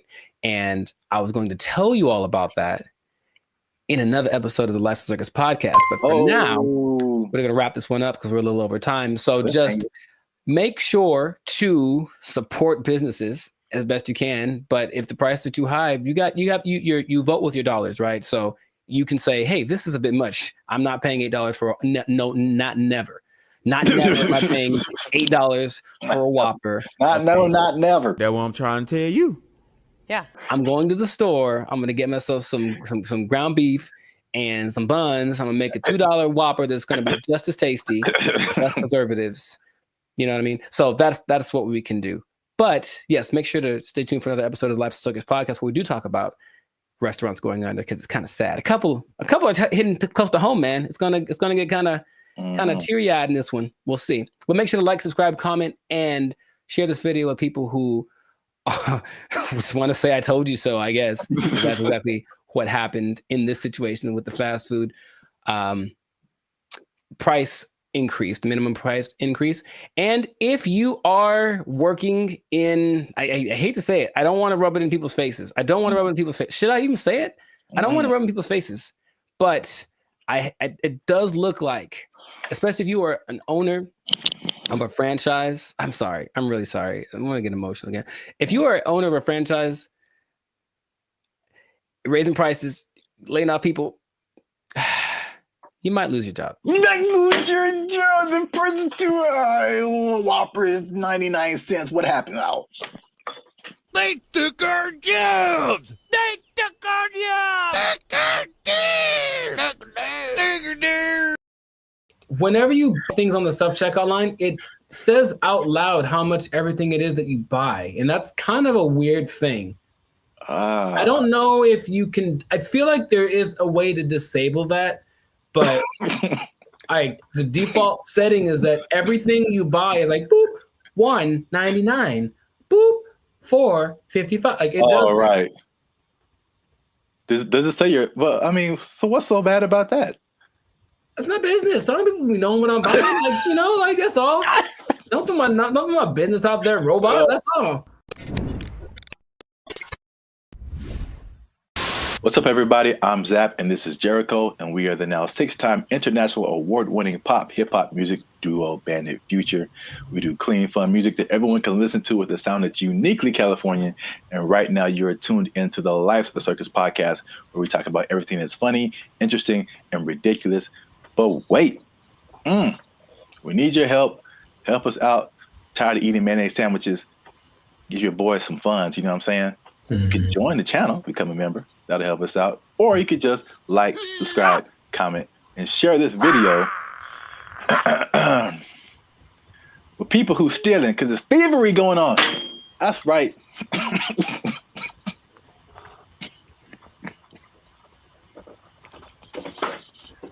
Here's the thing about that. I don't know what you're about to say, but this is going to be weird, almost like a devil's advocate thing. But like stealing is really fun. No, bad, Jericho. No, here's the thing. I'm just trying to say, like, why do people do it? Like, I get it. It kind of has a thing. Like, you get this like rush of adrenaline that doing it, and then you get the thing that you stole. It's like two things to do. You know what I mean? No, we're not doing the two things. No, I'm not telling people to do it. I'm not telling people to steal. Like, don't steal unless you want to. But like, don't, like, stealing's bad. Okay. In case you haven't noticed, people are stealing, and they're stealing a lot. And if you stick around to the end, I'll tell you exactly how much that they're stealing, and the number is going to surprise you. It's very shocking.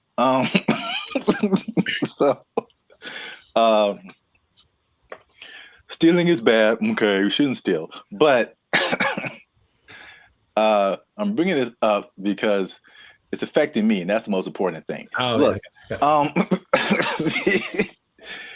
Jericho, the self-checkout line, do you ever use that? That's all I use because people are gross. Oh, okay. That's your primary reason? No, it's faster. And the thing is, people don't get in it. That's the thing. It's faster and no one gets, like, it's always, there's 20 people over here in the line just coughing on each other. And then there's nobody in the self-checkout. I just go there. I didn't really think about it like that. My number one reason is just the speed and just being able to like get in and get out. But that too. That's like number two, yeah. I feel like people don't go to it because they're afraid to use it. Well, there's nobody there. It's kind of creepy. I mean, there's a person sitting I guess to make sure they don't steal, which is totally not, they're not there half the time. So they're not doing the job. I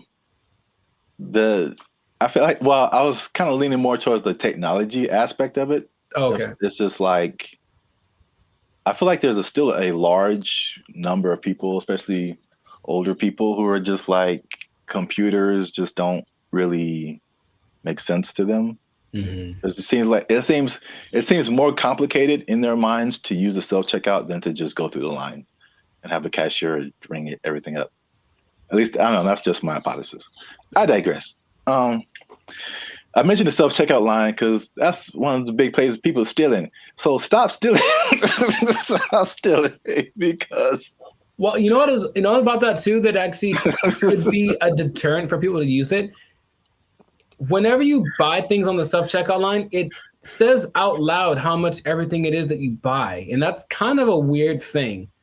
I don't know if you can. I feel like there is a way to disable that, but the default setting is that everything you buy is like boop $1.99, boop $4.55. Like it does. Right. Does it say you're? Well, I mean, so what's so bad about that? It's my business. Some people be knowing what I'm buying. Like, like that's all. Don't put my business out there, robot. That's all. It's just a price. I don't know. No, if it was like one box of condoms, $12.99, then it would be like, hey man. Yeah, I honestly feel like there's certain circumstances where it says something about what you bought, but not like that. Not like that, no. Okay. Well, anyway, so people are getting these self-checkout lines, and they be stealing, man, and they're stealing so much that one of the major places that they are stealing is Target, man.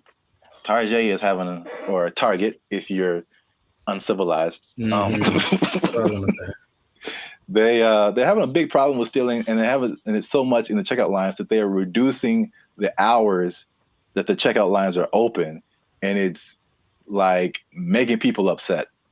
And it would make me upset too, because I hate when I'm like I'm running in to just get something and get out, and it's like all the self-checkout lines are closed, and you have to go to the line.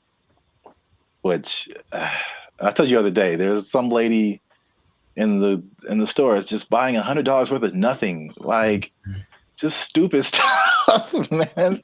And I got like a candy bar. I'm just like, the people that there are people that actually will look at you and say, "Hey, go ahead, just go ahead. You only have one thing. Go ahead." Yeah. And there are the people who look at you and for sure like, I'm not letting this person. Yeah, I was here first. Decision they make. I will not let you in front of me. I don't care if I'm here for 5 hours. You'll be here for 5 hours and a minute. Yeah. Yeah, it's so anyway, the checkout lines there, some places are reducing them to like, I think it's like 10 a.m. to like 8 p.m. or 7 p.m. or something like that. But it's only like basically early in the morning and then late at night, like you can't use a self-checkout line. And then in one extreme case, they put it like 10 a.m. to noon, and that's it. And the rest of the time you have to go. The point? I don't. People steal it, man. It's just, they can't stop. Yeah. It's when I tell you how much they've been stealing, you'll be like, oh. Well, here's the thing about that. Of all the places that stealing is fun to do from, which is a weird way to say it, Target's probably Target's probably up there. Target's pretty great. It's a big red Target, literally, and they have all the things you want. Yeah. I'm not saying that I have or haven't done it, but I'm just saying that that's a place you might want to go if you're thinking of stealing. Also, Bandit Future does not advocate stealing. Pay for everything that you possess. You're just making it sound really attractive. I don't understand. Oh, I mean, that wasn't my intent. I'm just, Yeah, stealing is fun. I'm like, wait a minute, is that where I'm trying to go? Oh, okay.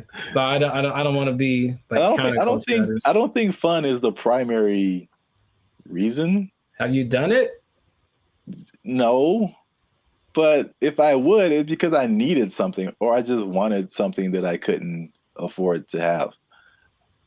Oh. Haven't you seen Aladdin? Yeah, it's He's like he's having fun though. Ahead of the gotta eat to live, gotta still to eat. Tell you all about it when I got the time. See? He's fighting for his life, man. He made a song about it though. He's having a good time. All right. So how much? Okay, let's two things. How much money do you think Target is losing a year from people stealing? I don't know how much they make. I don't either. Okay. So I mean, I'm guessing it's a high number because here's the thing too. Target's everywhere, right? Yes. They cracked down on Target, the security in California, but I would imagine at like 4 p.m. on a Tuesday in Iowa, it might not be much defense if you want to steal something from the local Target. Okay, so Target annual revenue is about $100 billion a year. Okay. So that's a lot of money. That's a lot of billions, but stealing, I would say. So how much is that? 2% of it? What's 2% of 100 billion? 2 billion. Billion?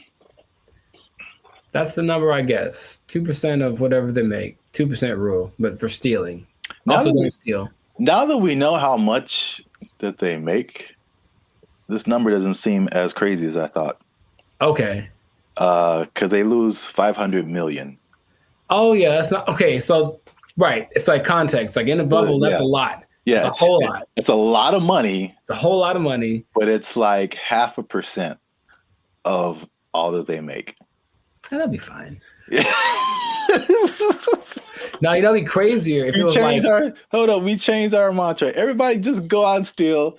Target, especially because they got it, man. They cool. That'd be all right. No, what would be crazier though if it was just like a ring of 20 people that are stealing everything from Target, just 20. Then that'd be like, okay, they are. There are rings of like, there's people that have been doing this for years. I mean, it's especially after 2020, like stuff kind of really got crazy, especially in California. But there's, I don't know if you've seen these like mobs of people. Yeah, they'll just run in, like, take everything. Yeah, they're all like in it, and they just kind of do it regularly. They go store to store to store, and just kind of do this thing. So that's Target. The last part of the tease is how much retail theft is, and this is from 2022, but pretty recent for like all nationwide, and that is 112 billion. So that's basically the entirety of Target's revenue is the same amount that people are stealing just nationwide from all different kinds of stores. So we y'all are out here stealing an entire Target every year. The entire Target income stream in one year. An entire Target corporation worth of products and merchandise. You guys are stealing it every year, and that's a problem. But you're ruining my self-checkout experience, so stop it. I want to use self-checkout. Don't make them take it away from me. Now you say it that way, I am also slightly more on the side of don't steal from Target. Yeah. You never even went there and just like took a candy and ate it? I don't steal, man. I don't like stealing. I feel bad if I do. Okay, you ever do the thing where you just, this is not an interrogation. You ever do the thing where you buy a soda and you start drinking it in the store, be like, I'm gonna pay for it, and then that's so ghetto to me. I never do that. Oh, I've done that lots.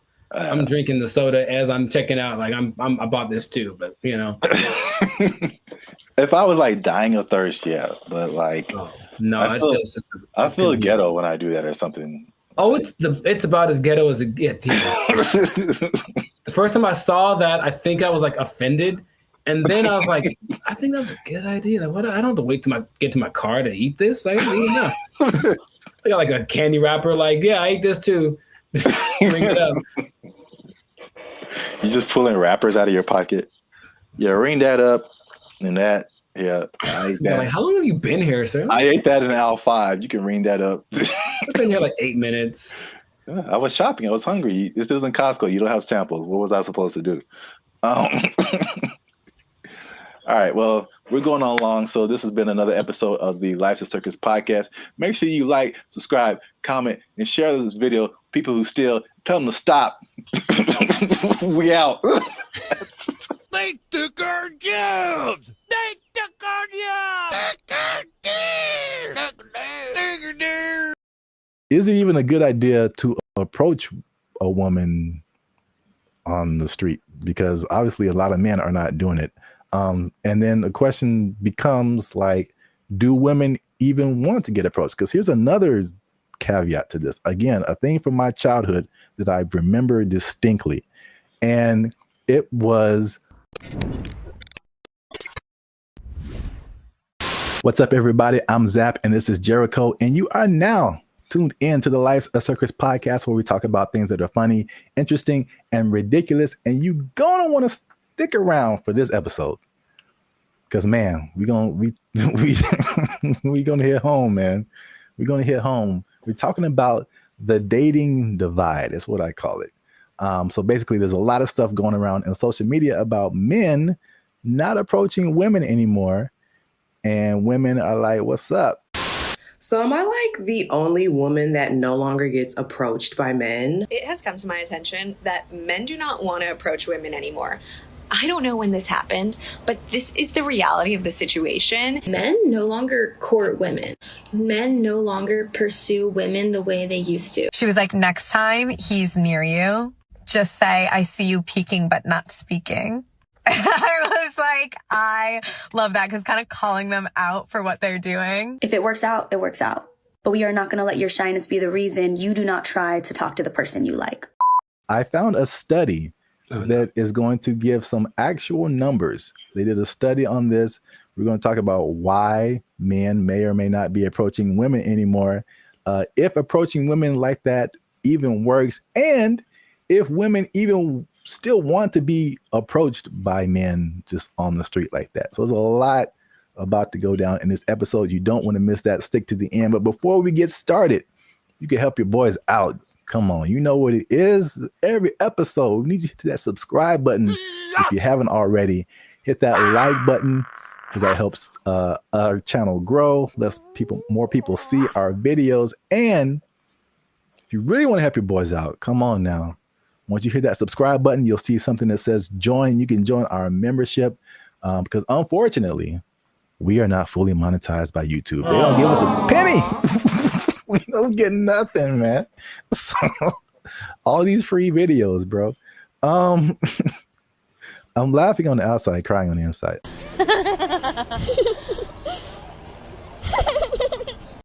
I digress. That's what it is. If you'd like to join the membership and help us make more videos, takes a lot of time, takes a lot of money, resources. You can hit that join button, and that'll help our channel grow. So now let's back up. Have you heard this or seen this kind of just floating around the interwebs about like men and women just like dating just not happening anymore? The thing I've seen the most is women. It's mostly like street interviewers, if you will, who basically approach women and say, "Hey, what's your ideal guy?" And then when she just describes this guy, and the person who's interviewing tells her the probability of that person existing and choosing her, and it's usually like, it's crazy. Minimum height. 6 feet. Yeah, that's where they get you. Minimum income. So I'm gonna say at least 200. 200 grand? You can be 30 years old and make 200 Oh my goodness. Take a guess at what percentage of men fit this criteria? 2%? Much lower. It's 0.049%. All right, is this going on the TV? And it's not that she's always looking for, the baller with 10 cars and $1 billion, but even the, be a certain height, have a certain wealth status, no kids, whatever. It's still very few people. So I think just recognizing that this is the ideal thing that women are looking for, and feeling maybe a sense of entitlement that they deserve that is going to weed out a lot of guys. So then when guys that are outside of the range of that, window that she wants approach, they just kind of shut them down without even thinking about it. And then I think that is more prevalent with guys getting, we were supposed to be the people that pursue in the relationship, and getting told no is part of the process. Trust me, it's part of the process. But personal experience. If you put that down time after time after time, and it's not really seeming like it's getting any better, you kind of like, what's the point after a while? So that's more of the trend I've sort of observed. Emotional, damn it. That's part of what I'm talking about here today. So basically, I found a study who knows how legit it is, but let's just go with it and say like this is representative of what's really happening, because you have like the stuff that's in the media and social media, and it's like, is this for real, or are we just like putting the people who are in those situations in front of our faces so much, but then like in real life it's a little different. So I think like this study, if these numbers are like correct, is very eye-opening. Wow!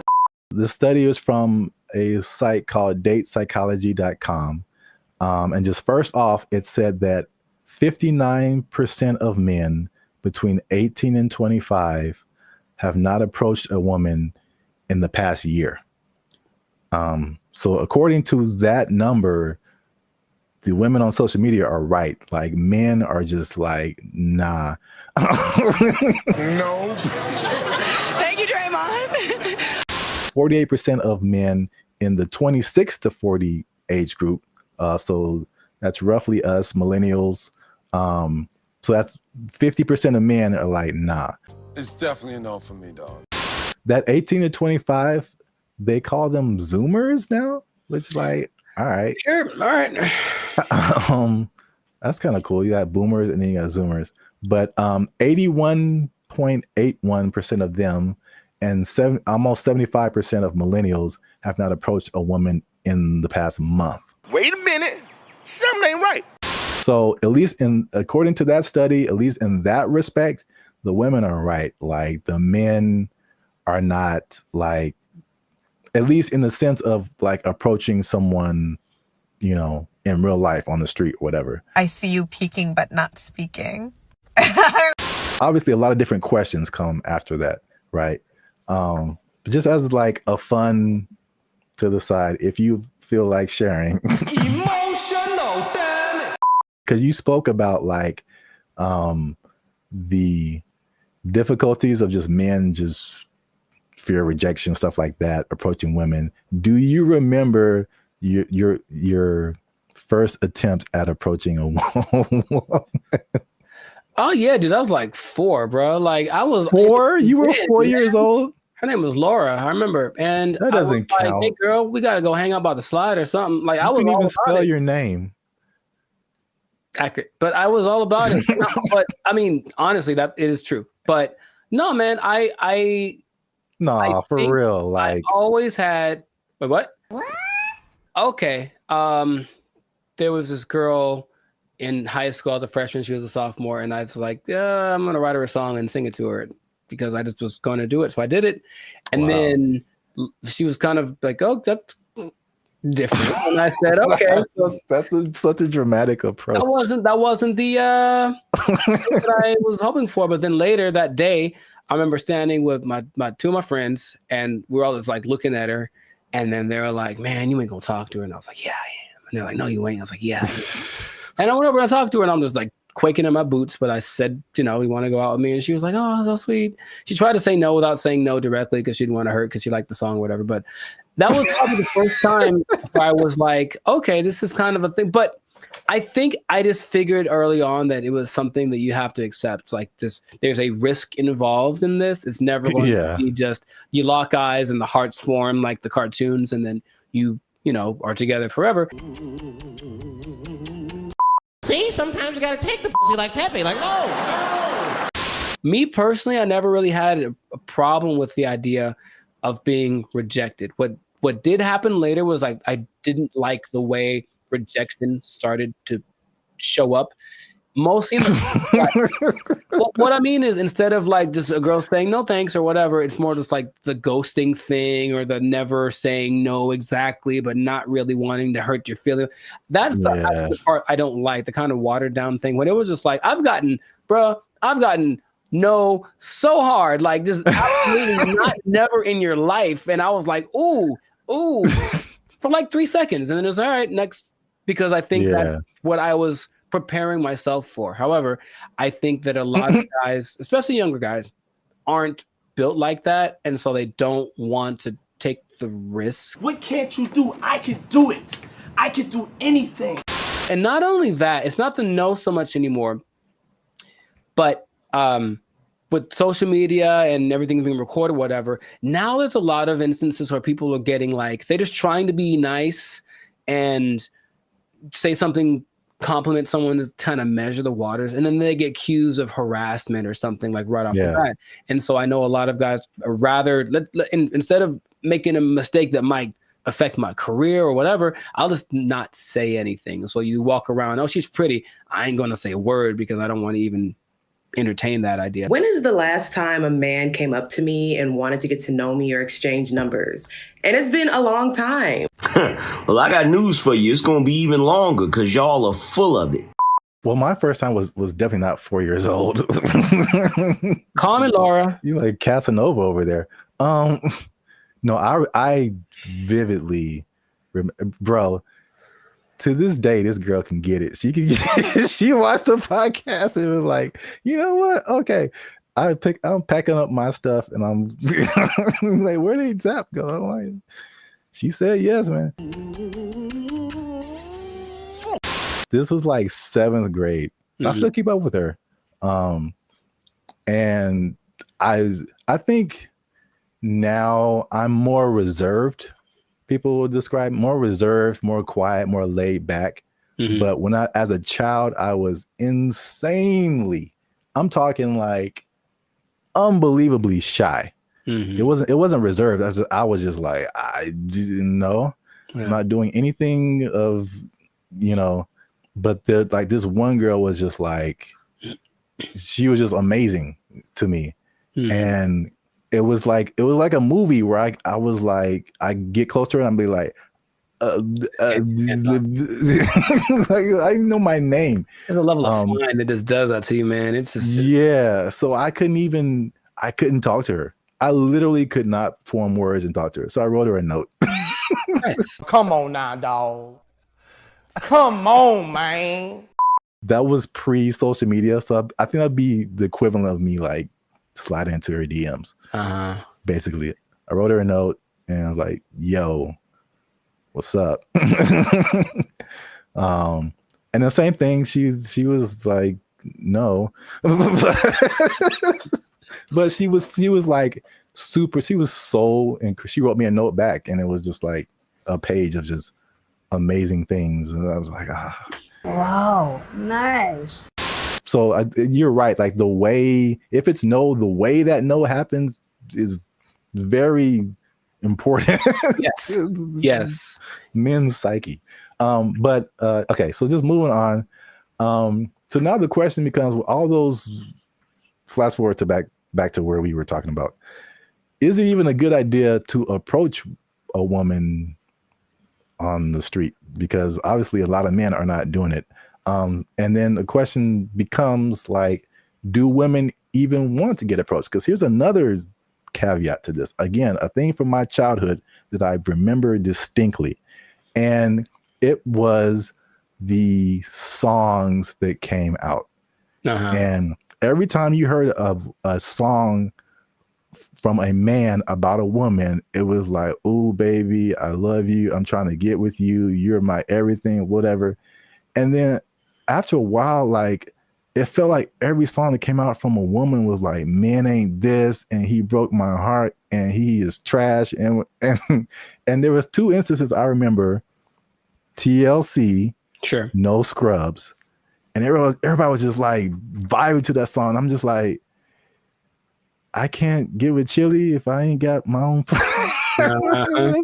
Hanging out the passenger side of his best friend's ride. If you live at home with your mama, oh yes, I'm talking to you. And I'm like, man, I'm like a teenager. I'm like, man, I love my mama. I don't have a chance. So it was that song, and then it was Destiny's Child, and I think Beyonce has a few songs where she's like, man, she does. Yeah, she lets. Yeah, man. You know, that's not how she really feels. What was that? The Bills one? Yeah, can't pay my bills, pay my automobiles, pay my telephone bills, and then you think you got it, and then she's like, nah, then maybe we can chill. We can chill, like, bro, I just paid all your bills. Yeah. You my wife now. Like, what happened? No, that's just something you just do now. No, you just do that now. That's just a new thing you do until you and your shitty ankle both die. There were songs like that, and I was just like, man. And then like that, and like the Me Too kind of thing, and like some of the stuff you hinted at. Right. Yeah. That's why it's like, okay, maybe I shouldn't say anything. So I don't want to get. I think there's the question of like, do women just like not be like being approached? So this study has said 74% of women aged 25 and below actually want to be approached more. 77 in the 18 to 30, 68 in the 68% and 30 to 40. So basically 3 out of 4 women are like, I want men to approach me. Why isn't it happening? I think the thing that I get from this listening to like interviews with women is that, yes, they want men to approach them, but they want it to magically be the kind of guy that they like. Yeah. So there's a caveat to it. It's like if you walk, I've seen the look in women's face. If I walk up to them and they wait. Last week, I was in Tampa doing my thing, and I walk up to a girl, and all I was going to ask was it was a bunch of girls dressed the same. I wanted to ask why they were dressed the same. And I know for a fact that women, because I've seen many posts about this, have a voice that they do when they're talking to a guy they're not interested in. It's something that sounds like they're bored or whatever. It's kind of an ew, go away voice. That's suspicious. And so she does it to me right away as very innocently. Hey, what you guys doing tonight? Oh, it's just a bachelorette party. We're just here to celebrate. That's the bride over there. You know, I'm like, hey, you go away, because I wasn't what she wanted, physically, anything like that. Like I didn't fit. If I had, her tone would have been different. So a person like her will say, yeah, I want more guys to approach me, but not the guy who just talked to me. I want it to be the guy that I have fantasized about. So how do you know if you're that guy? You really don't until you try. But you'll know right away if you're not. That's my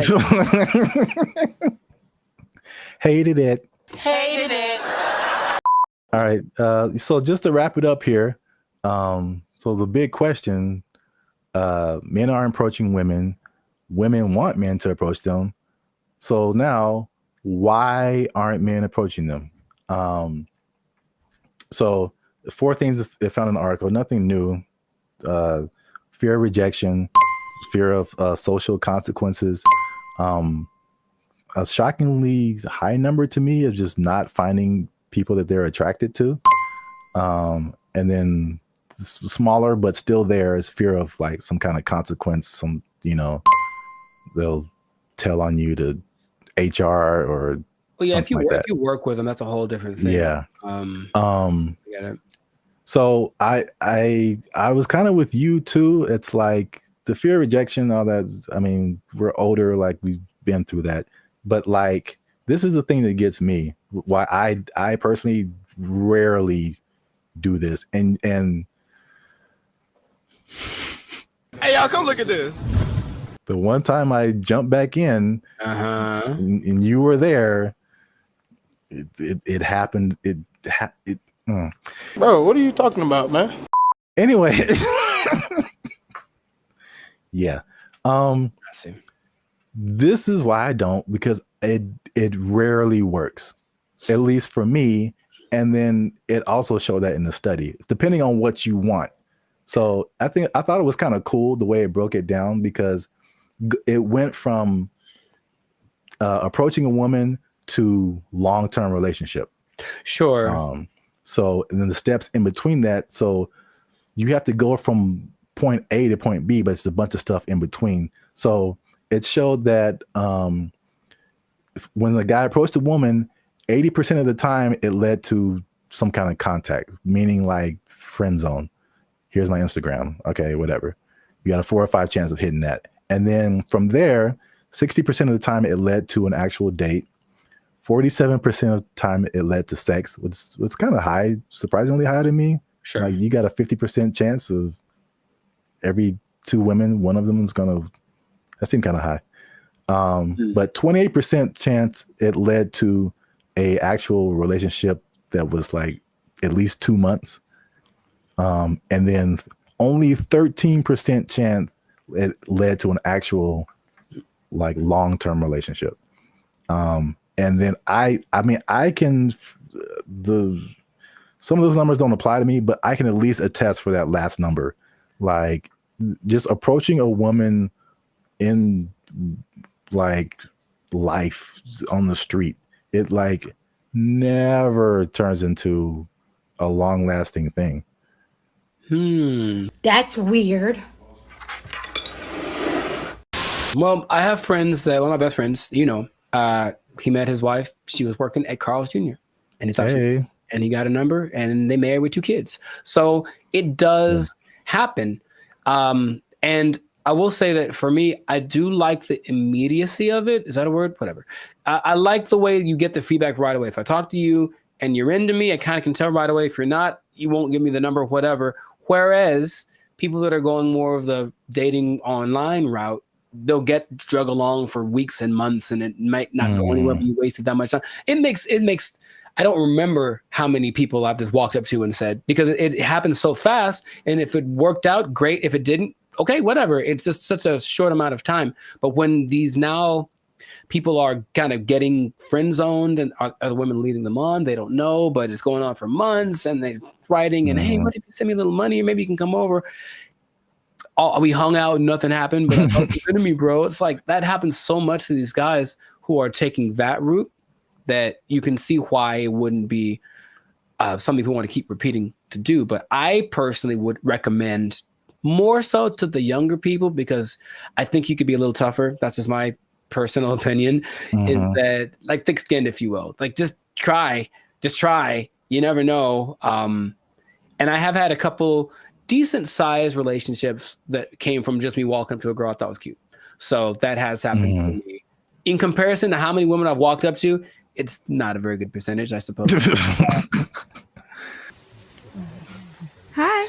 Okay. For me too, it's just like it's the unknown, because it seems the randomness of it.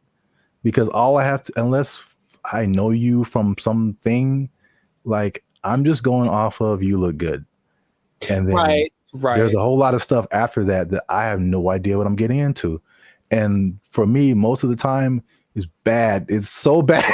It's the other stuff. There's a lot of layers to a lot. Oh, of it's so bad. It's so bad. Women. I started writing them down because remember we had another thing and you were like, tell me some of your experiences, and I couldn't even think, and you're like, oh, they're repressed. I'm like, they probably are. Gotcha. I started writing them down. I got like 10 of them. There's a lot more. I believe it, bro. Make sure you leave a comment on this video. Share it with somebody who has noticed this in the dating scene, men approaching women. Why aren't they doing it? Why aren't you doing it? Are you doing it? Did it work for you? I don't know your life. I'm just saying. Yeah. Yeah. And good luck. Yeah, there you go. Oh, it's just a bachelorette party. We're just here to celebrate. That's the bride over there. You know, I'm like, hey, you go away. The WNBA. Do you see that thing? Do you watch it? I do not. Nor do I. All right. So we've had that talk. Now, what's going on, everybody? I'm Jericho. This is Zap, and we are Bandit Future, the 6-time international hip-hop pop duo. Well, we're international worldwide, but we also have awards. We won 6 international awards for our music. There we go. One day. Anyways, we make clean, fun music that everyone can listen to with a sound that's uniquely California. And you are now, good Lord, tuned in to the Lights of Circus podcast. We talk about things that are funny, interesting, and just straight up ridiculous. So before we get started, make sure to like, subscribe, comment, and share this video with at least 2 people. Oh, man.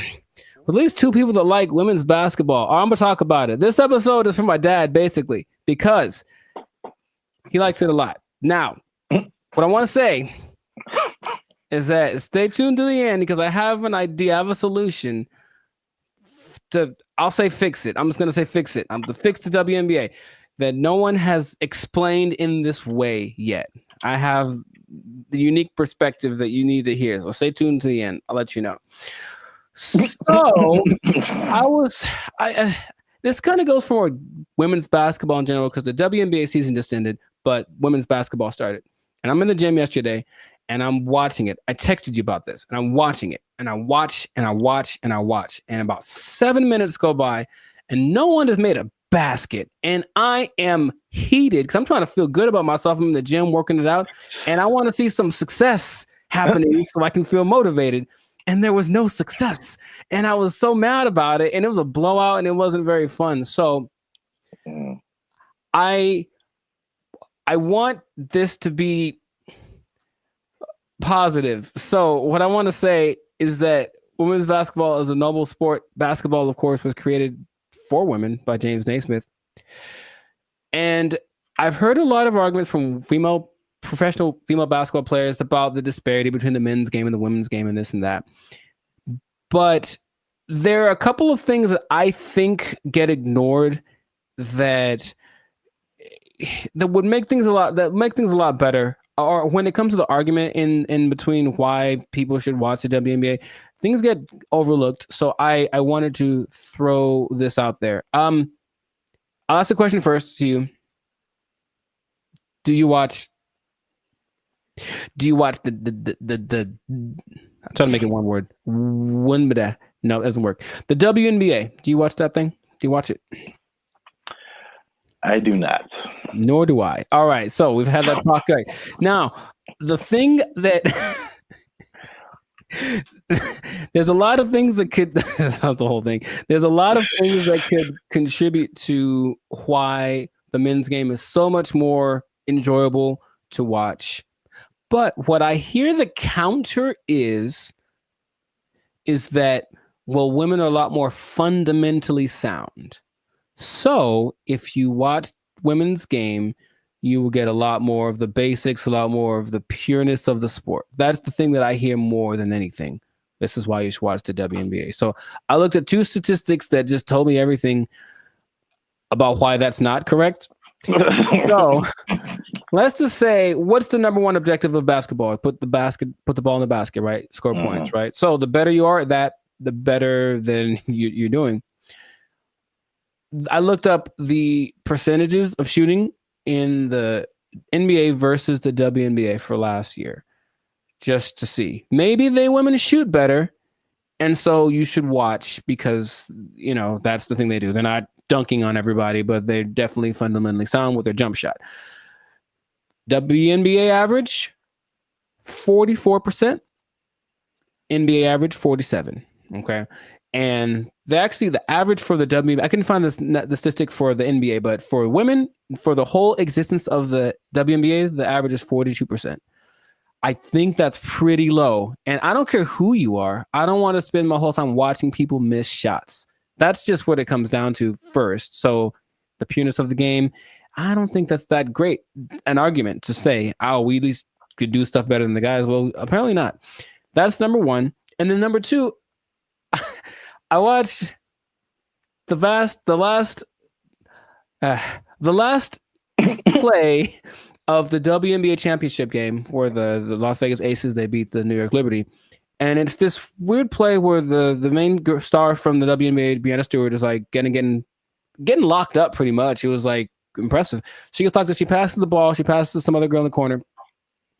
She chucks up this air ball that had no chance. It never had any chance. I don't know if air balls count as turnovers, if they just like, oop, that was bad. But it seemed like she passed it to the other team, right? So I was like, maybe the women are better at taking care of the ball.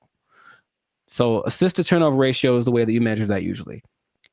So for guys, there's only lists of people that have the highest assist to turnover ratios. In the men's game, I saw someone right now in the league has a 26-1 assist to turnover ratio. Wow. Mike Conley. I mean, it's not going to last. The season just started, but 26-1. Chris Paul's like at 9. There's a bunch of people but it usually gets to like the best people who have like 4 or 5-1, whatever, 6-1. The highest in the WNBA last year was 3-1. That's the best one. And it's like, so when I've watched a lot of women's basketball, I've seen a lot of turnovers, a lot of mistakes, a lot of this and that, and it just looks sloppy. So I don't see why that's the argument for why the women's game is better than the men's game. Now, have you thought, for example, because you don't watch it, and I don't either, what would you want to watch? What could change about the WNBA that would make you want to watch it? Well, we've talked about this before. Right. And I had two ideas. Although the second idea, I'm kind of maybe backing down on. Okay.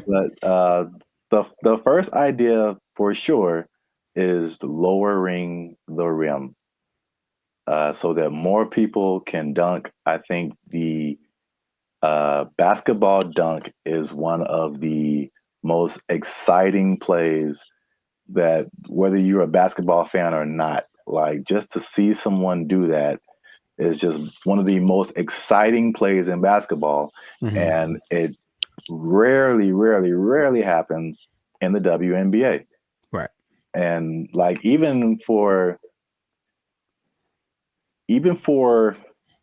the NBA, if you see a fundamentally sound team, it's usually a boring team. like I wouldn't want to watch the Warriors unless Steph Curry was shooting from the parking lot. Like that made it like, just so much better than just a bunch of guys shooting jump shots.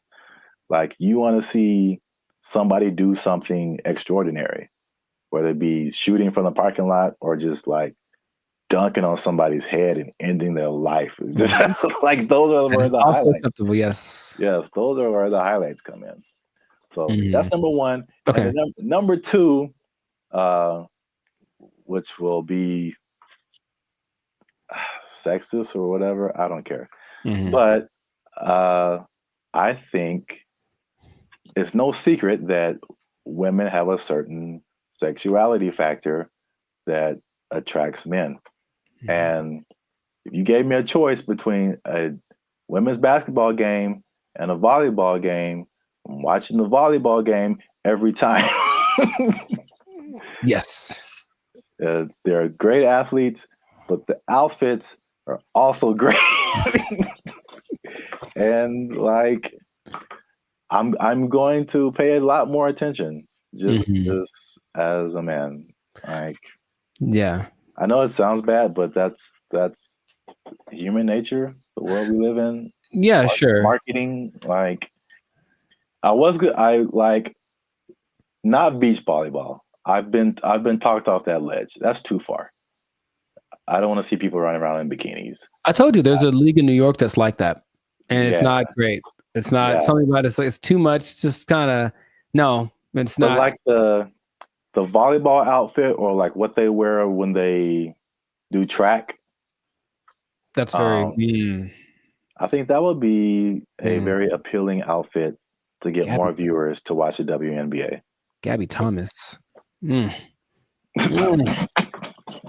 Anyways, hey man, we live, man. We live. No, I'm just having.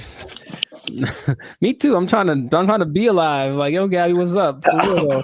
But I am. The most people that watch the WNBA are men. So yes, that would go along. Like, women do not like WNBA at all. If they like the WNBA, it's because they play basketball. Well, that's weird too, because I didn't think that was the case. 70%. I believe it's 70%. Wow, so that's really fan weird. base. The clicks on the WNBA website, all that's men. So they're already supporting it, and then of course the financial support comes from the NBA. I digress, but that's just So the things that you mentioned would help. Sexualizing things. I think women like to look cute too. Some of them. So I don't think it'd be like the most degrading thing. Maybe they have options like with tennis. They could wear something. They have like little options for the outfit. I'm sure it'd have to be uniform for the team or for the sport, but I'm sure there could be an agreement because I wouldn't mind some more. I was gonna. How do I say it?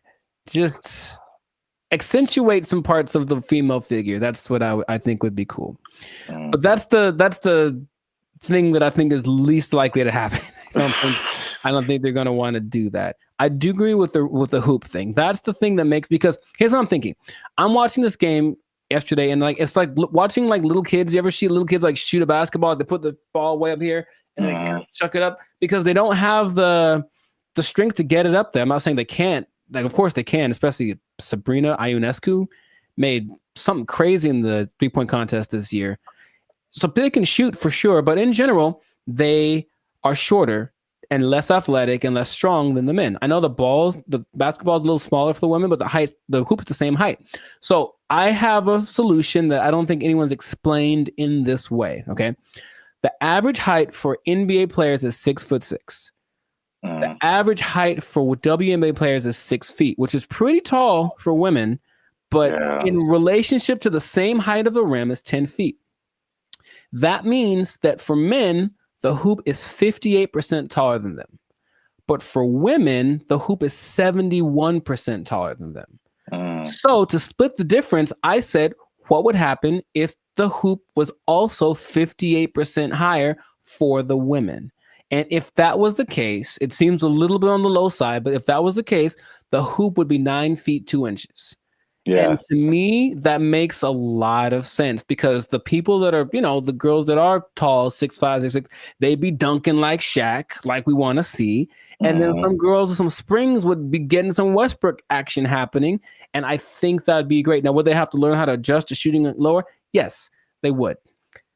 But I believe there's a women's basketball, I think it's called, oh gosh, I forget the name of it, but there's a women's basketball-esque sport where there's no backboard and no one can dribble. It's a weird in Australia. And the women about this, you can see if they could jump, they're not allowed to jump. But if they're allowed to jump, they'd be able to actually. So weird. It's what's it called? It's got a. Anyways, they could dunk on that hoop if they were allowed to run and jump. If the hoop for the WNBA was that height, the game would be a lot more interesting.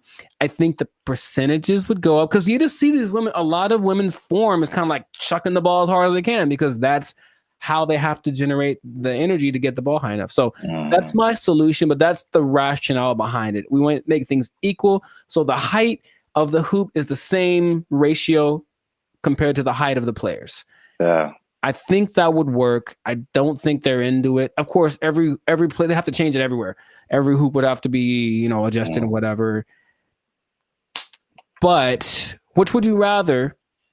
Make an adjustment to the game a little bit? Well, that's kind of significant, honestly. Lowering it to that's kind of significant. Or continuing to not make any money because to this day, the WNBA has not made a penny.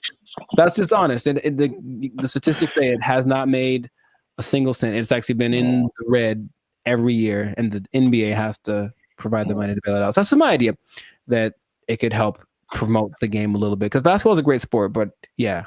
The excitement factor, like you mentioned, we want to have that a little more. So that'll do it. So 9'2", that's the thing. So listen to me.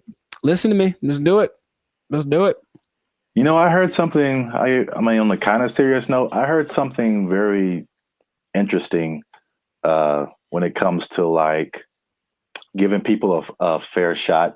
Just kind of leveling the playing field, and that there's a difference between equality and equity. So like if you're going up, if let's say there's something that everybody wants to get to at the top of some stairs, right? And so equality says that, okay, we've got these stairs here.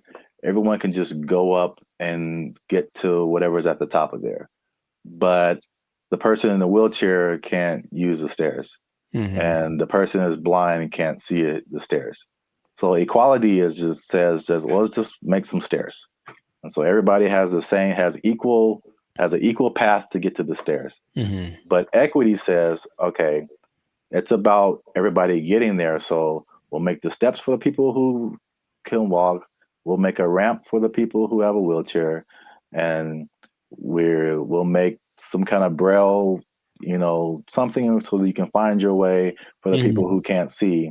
And now everyone has access to the stairs, even though they're getting there differently. And so I feel like the WNBA it's like it's trying to be equality. It's like it's exactly, we want to look the same as the men. We want to wear the same jerseys as the men. We want the rim to be as high as the men. We want all this stuff. We want to have the schedule and the tournament, everything. But it's, and I mean, this is a great American debate right now. Sure. It's like, we're different. We're different. We've always been different. Men are different. Women are different. Like, just make it for women. Like, I mean, the percentages you said are good. It's like, it's not diminishing. It's just making it more of an equity thing instead of like an equality thing. Right. So where we get the same thing, just in a female form, in a way that's catered to the female game. That would just make so much more sense, but nobody wants to do that. So they do not. No, they don't. And so I'll just keep watching LeBron dunk at 40 years old. Jesus, man. That ain't fair. Yeah. Wow. That was a good point. Yes. So I make good points from time to time. You got him. Zap for president. Probably, yeah. So this has been another episode of the Life's a Circus podcast. Make sure to like, subscribe, comment, and share this video with the people that like some basketball. Let us know what you think about this equality versus equity thing. Johnson basketball. Hey, man, he got a ring, man. Yeah, let us know what you think, how to make this thing a little more fun to watch, because the WNBA deserves people to have people watching it. It really does. They work really hard. In fact, random point. One of the most famous female players of all time, Diana Taurasi, I went to high school with her. And what? Yeah, we played one-on-one once. She won't remember. I lost. Anyway, I lost real bad. It wasn't even fair. It wasn't fair. It wasn't fair. So in that case, equity would say I should have got like a 10-point lead or something. I still would have lost. Anyways, shout out to all them. And that's been it. So yeah. Don't take my job. No, because I just spit in truth, man. If they might take your job, they're not taking any WNBA jobs, because nobody's watching. All right, bye everybody. They took our jobs. They took our jobs. They start doing the conga line down the middle, playing some Lil Jon song, I swear to you. And we're like, all right, cool. Now I'm looking and I see a few people, the passengers that are happy and they're doing the thing, and then the flight attendant, and I see a guy, and I recognize this guy. And I was like, why do I recognize this guy? Oh, he's the guy that I saw when I got on the plane. He's the guy that introduced himself and greeted everyone.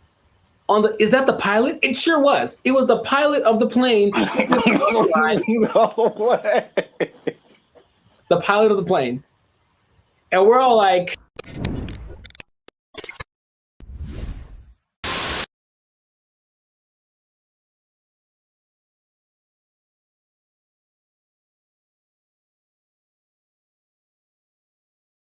what's up, everybody? I'm Jericho. This is Zap, and we are the now 6-time international award-winning pop-hip-hop duo, Banded Future. Papa Bop? Papa Bop. Papa Bop. Papa Bop. Papa Bop. Yeah, Papa Bop. That's how we do. We make Papa Bop.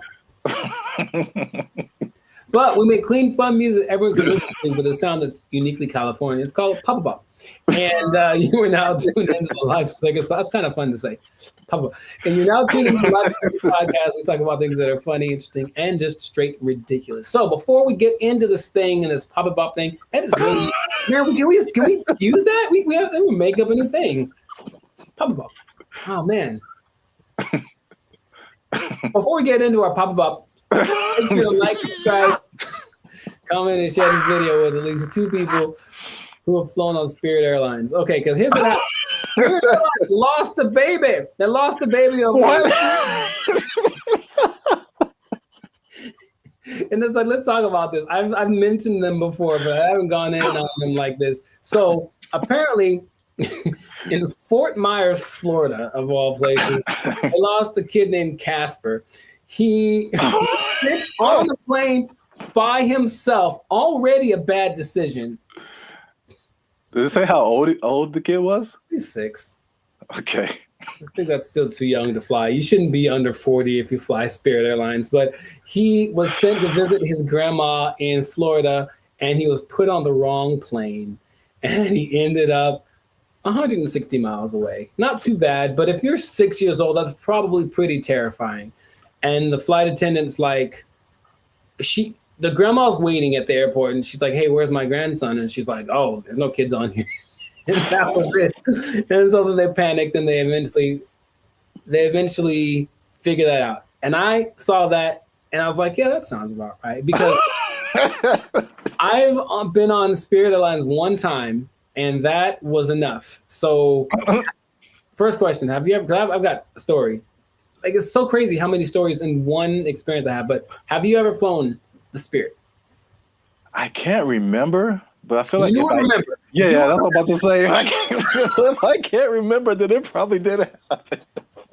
Oh my! I can't believe how accurate all of like the stereotypes are, and they make fun of it on so many things that I was like, this can't be real, right? But I'll tell you my Spirit Airlines experience. For one, it's cheap for a reason, and if you have to be someplace, if you absolutely have to be somewhere, fly Southwest. That's all I'm going to say. So this is what happens, right? I'm going to Nashville, Tennessee, and I get to the airport at LAX, and the first thing when I finally get to the Spirit thing, and I'm greeted by a lady, and she's like, hey, are you going to Savannah, Georgia? And I said, no. And she's like, oh, good.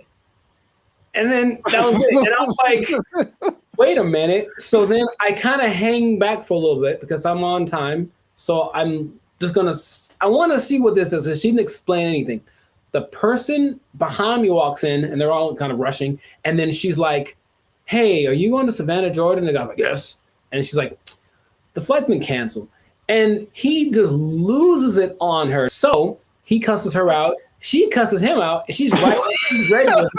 And I'm like, oh, that's how it starts. So already I can tell that they don't have the whole, hey, alert system, because they have the app and everything, but there's nothing that says, hey, your flight's been canceled. Sorry, don't come back. They just have a person in the lobby waiting for you to have gone all the way to the airport to tell you that your flight got canceled. I'm like, oh my God. So I'm like, okay, cool. So I get to the line. We have to check your bags and do the x-ray thing or whatever. And it's just a bunch of people yelling across, like literally, the yelling across the space. There's all those lines with the conveyor belts, and one person over here, and they're cussing out somebody over here, and this person is getting back, and they're running back and forth, and that's not my job, and blah, blah, blah, and bleep you, and all this kind of stuff. And it's all happening as people are just like, I just want to get to Nashville. That's all we're doing. So that is how everything started. I'm like, this is a movie. It's really like a movie. So we finally get to the plane part of it, right? We get on the plane. The flight's supposed to leave at, let's say, 3 p.m. So I'm sitting on the plane, 3 p.m. Cool. 3:10. Cool. 3:20. All right. 3:30. Right. It's about 4:30, right? Yeah. We've been sitting there for an hour and a half, and we're all just kind of disgruntled. We're like, man, what the deal? Like, well, here's the thing. One of our flight attendants isn't here, because they apparently changed their schedule so much that people get, so that flight attendant went to the wrong, it'd be funny if it was like, went to the wrong terminal, he went to the wrong airport. So he's not around, so we got to wait for him. So they waited 2 hours and apparently got somebody else. I'm like, all right, I don't know, whatever. So they appealed to all the passengers by just giving out free drinks, just left and right. So we're not even in the air, and people are hammered, man. Okay, I was going to ask you if it was just like soft drinks or if it was some of that bubbly. It was the stiffest of the stiffies, and it was just hard alcohol. Everyone drinking it. I mean, like people, and they weren't asking ages either. There's some young-looking people on the phone. I'm so serious, man, and I have to. Like, there's so much more to it. I don't want to just. Well, okay, so we finally get in the air, and we're going, and it's like not going well because everyone's drunk and complaining loud and stuff, right? So the flight attendants decided it'd be a good idea to calm the tension to just start a conga line down the middle of the aisle, right? No way. It gets better. So no way. No way. They start doing the conga line down the middle, playing some Lil Jon song, I swear to you. And we're like, all right, cool. Now I'm looking and I see a few people, the passengers that are happy and they're doing the thing, and then the flight attendant, and I see a guy, and I recognize this guy. And I was like, why do I recognize this guy? Oh, he's the guy that I saw when I got on the plane. He's the guy that introduced himself and greeted everyone on the. Is that the pilot? It sure was. It was the pilot of the plane. No way. The pilot of the plane. And we're all like, I don't believe I'm like, you have to. No way. Yes. Okay. So that. I can't believe you haven't shared this before either. This is. I don't know. I did mention Spirit Airlines before, but I didn't like go in like this. So that was like part of my first experience. Okay? That was on the way there, and then when I get, oh man, that landing is not. Dude, it's just crazy. Wow, you got the full experience. And you just kind of get that like whiplash kind of thing. You're like, can I sue? And they're like, no, when you sign the waiver, you said like, we're here. Like, yeah, I know. So that's already interesting. Cool. So that was on the way to Nashville. Got to Nashville, ate some chicken, had a good old time, right? Came back, Spirit Airlines again, right? And I get to the terminal. I'm like, all right, so what's going to go wrong this time? So we get on the plane. Now, remember the last time I got on the plane, the pilot greeted me, and then later he was on the conga line? Well, this time I get there, the pilot does not greet me. And I said, oh, okay, maybe he's in the bathroom, whatever. So I just sit down in my seat, and I'm just waiting there. The seats they're not any smaller than regular planes. They just feel like it because it's Spirit. Or I was sitting next to some biggins. I don't know what it was. But so I'm just kind of like this sitting there, right? And the flight's supposed to leave at like 5:30, and we're going like this. This is happening again. Why are we late? Why are we late this time? They finally make an announcement like an hour into it of us just sitting there. Like, so the pilot wasn't told that he was supposed to fly today. So he's not here. So we're trying to find another pilot. And dude, I swear they almost went like, does anyone here know how to fly a plane? I felt like that's where it was going, but it's okay. So a pilot, I don't know if he was the original guy or a pilot finally shows up about 2 hours late. Right? Just in there for 2 hours. Were we all hammered again? Yes, because that's their remedy. Just get everyone drunk and they'll be happy. The flight from Nashville to LA is about 5.5 hours. Okay. So I'll let you do some math here. I'm trying to think of it myself. But we left at 7:30. We were supposed to get back with the 2 hour difference. It's like we would have gotten back around like 8:30, right? So we didn't leave until 7:30, which is 2 hours later, right? Tell me why we got to LA at like 8:42. Like so we left 2 hours late, but we got there 12 minutes later than we would have gotten there if you left on time. Dude, I've never been in a plane where I'm like, we're going really fast. Think of like the range of how fast a plane could go. But apparently, you cruise at like maybe 700 miles an hour, but they can go up to like 900. He was flooring this thing. Clouds, dude. It is crazy. I felt like some Tokyo drift action happening on some turbulence. And I'm like, I've never felt this way, like this kind of thing in a plane the whole time. Just the engine and everything. And we're just all like, we're drunk, so we kind of don't care. But I'm also like, man, that's how I die. Like I was seriously thinking that. And then we get back almost on time, as if we left on time. And then I was like, okay, well, never again. Never again. It is real. And here's the thing. I want you to experience this. No. I think that's not. How about this? Let's do it. Let's do a test. Let's do a Bandit feature test, okay? Next time we have someplace to fly, I'll take Southwest, okay? But you take Spirit, and we'll compare experiences. Now, I'll probably get there before you. Or will you, if we floor it? I swear to you, I didn't know that flooring a plane was an option. Oh my God. And like, he's just going like, he's having a good old time. A lot of new information that I didn't know about. Come on, do it. Yeah, wow. Spirit Airlines is everything that they say it is. And it is cheap. Don't forget they charge you for everything though. So every little item that you bring is an extra charge. So the ticket is cheap, but then, but the performance. Wow. Yeah, I'm gonna pass on that.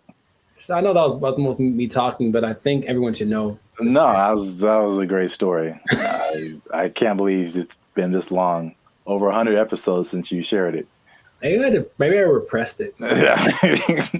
Oh, remember that time I almost died? Oh yeah.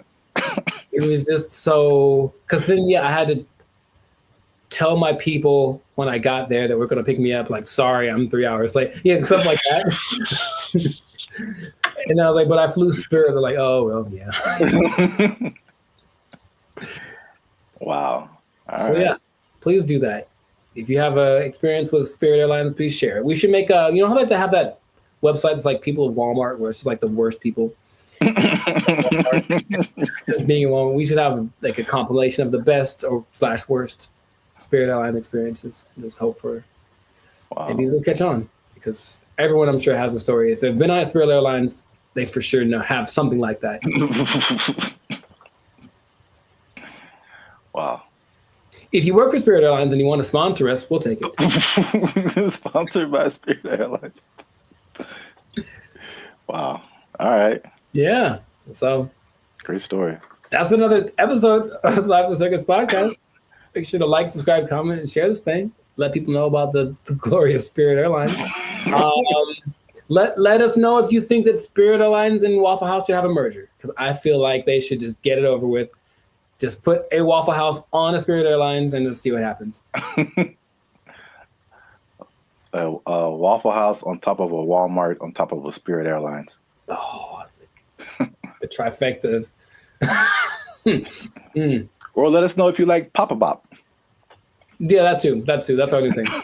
That's our new thing. So if you work for Spirit Airlines, you're pretty sure you're going to lose your job.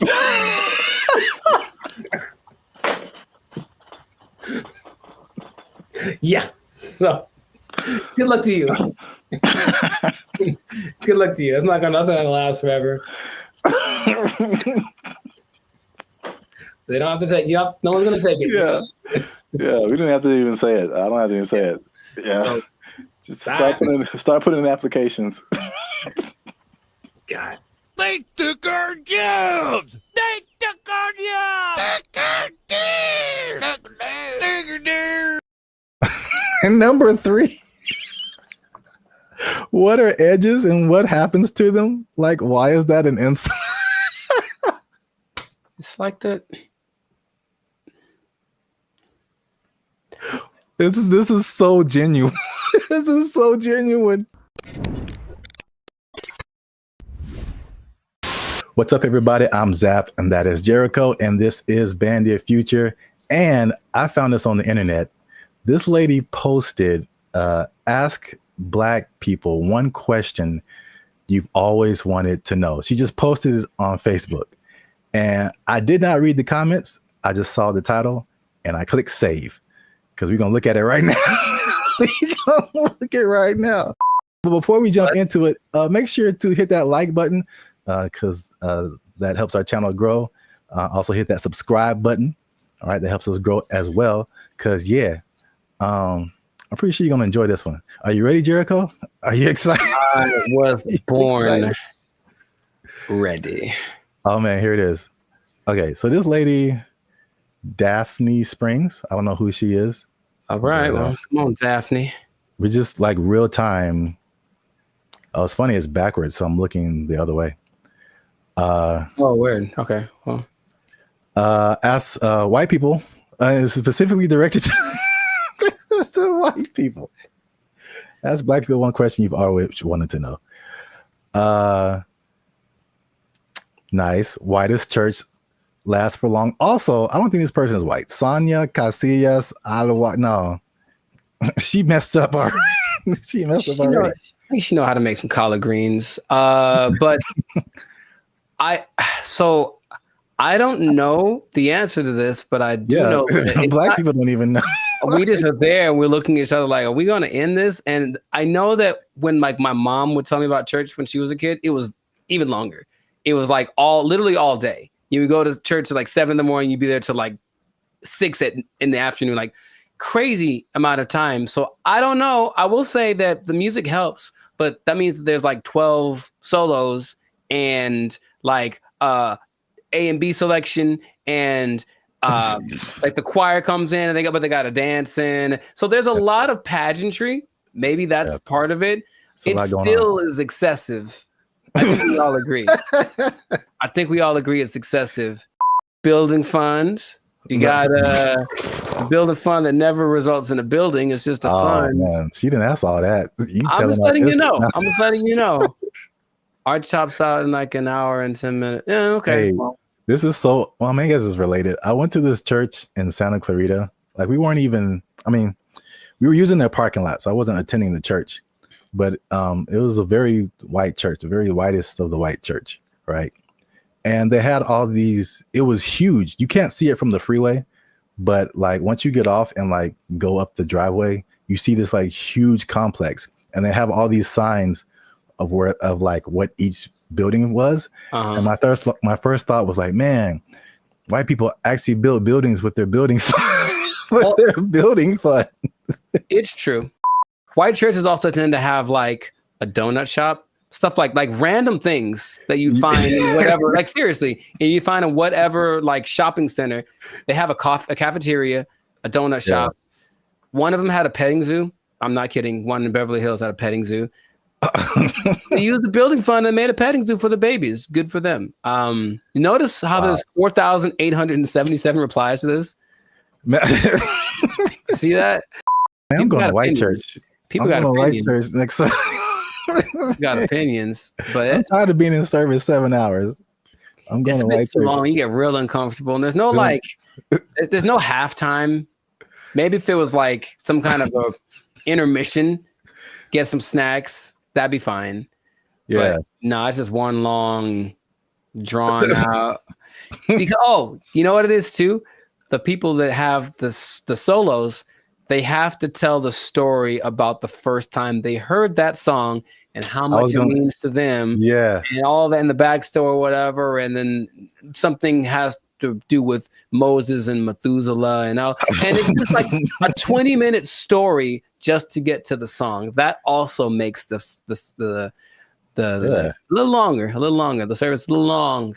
Wow, we spent the whole episode on the first question. I didn't realize there'd be more, honestly. I mean, that is a pretty strong first question. Like, there's a lot to that. I was expecting something a bit more racist. I'll be honest. I mean, hey, I was kind of hoping for something. I mean, we haven't scrolled through this. That was a solid first question.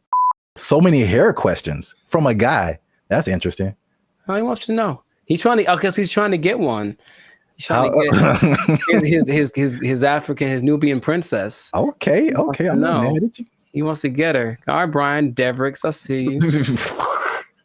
How long does it take to do the long braids? I see. 10 hours. Yeah, forever. It Next. takes like literally it takes 10 hours. Did I ever tell you that I used to have braids? I feel like I would have remembered that if you It was I went through that phase in high school. Like, I'm gonna be gangster now, and I got braids for like the first time. I think I had them for like maybe a couple of months, and after that, I was like, no, not anymore. Because you have to make them tight so that they stay. Yeah, and it's like pulling your brain back when you get them done. It hurts so much. I had them for a week. It was pulled so tight, and I was it was just for a wedding I was going to. I wanted to look fly, I guess, and I just looked. Oh man, I was gonna be racist. I'm not gonna say it, but I looked. And number 3,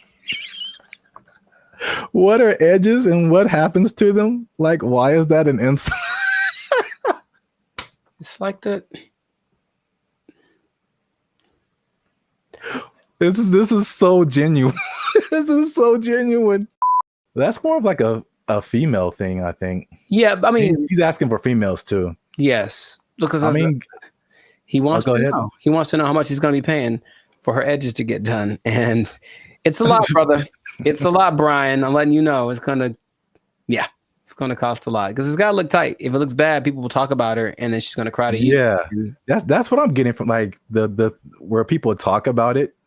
Yeah, I feel like people talk about it more with women.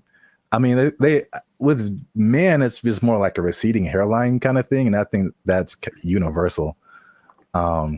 But women have like the like baby hair thing that they do. Yeah, all this stuff, and it's a fine line between doing it right and doing it so wrong. Wow, this is as funny as I thought it'd be. I don't know if I should say this. Yeah, you should. Yeah, you should. That's always the answer. Well, here's the thing. I read the comments, and all these crazy people write the most ridiculous comments. So I'm like, should we open it up to our comment section and be like, what are questions you ask a Black person? Or are we just like opening ourselves up? I mean, I want to know. Worst. I want to know what they have to say. I also. Okay. If you write something stupid, YouTube deletes it. Or yeah, there you go. Filter on it. But so, yeah, these are genuine questions, and it's like, yeah. Didn't Chappelle have a skit like that? Ask a Black dude. Yeah, it was Ask a Black dude, and what's his name?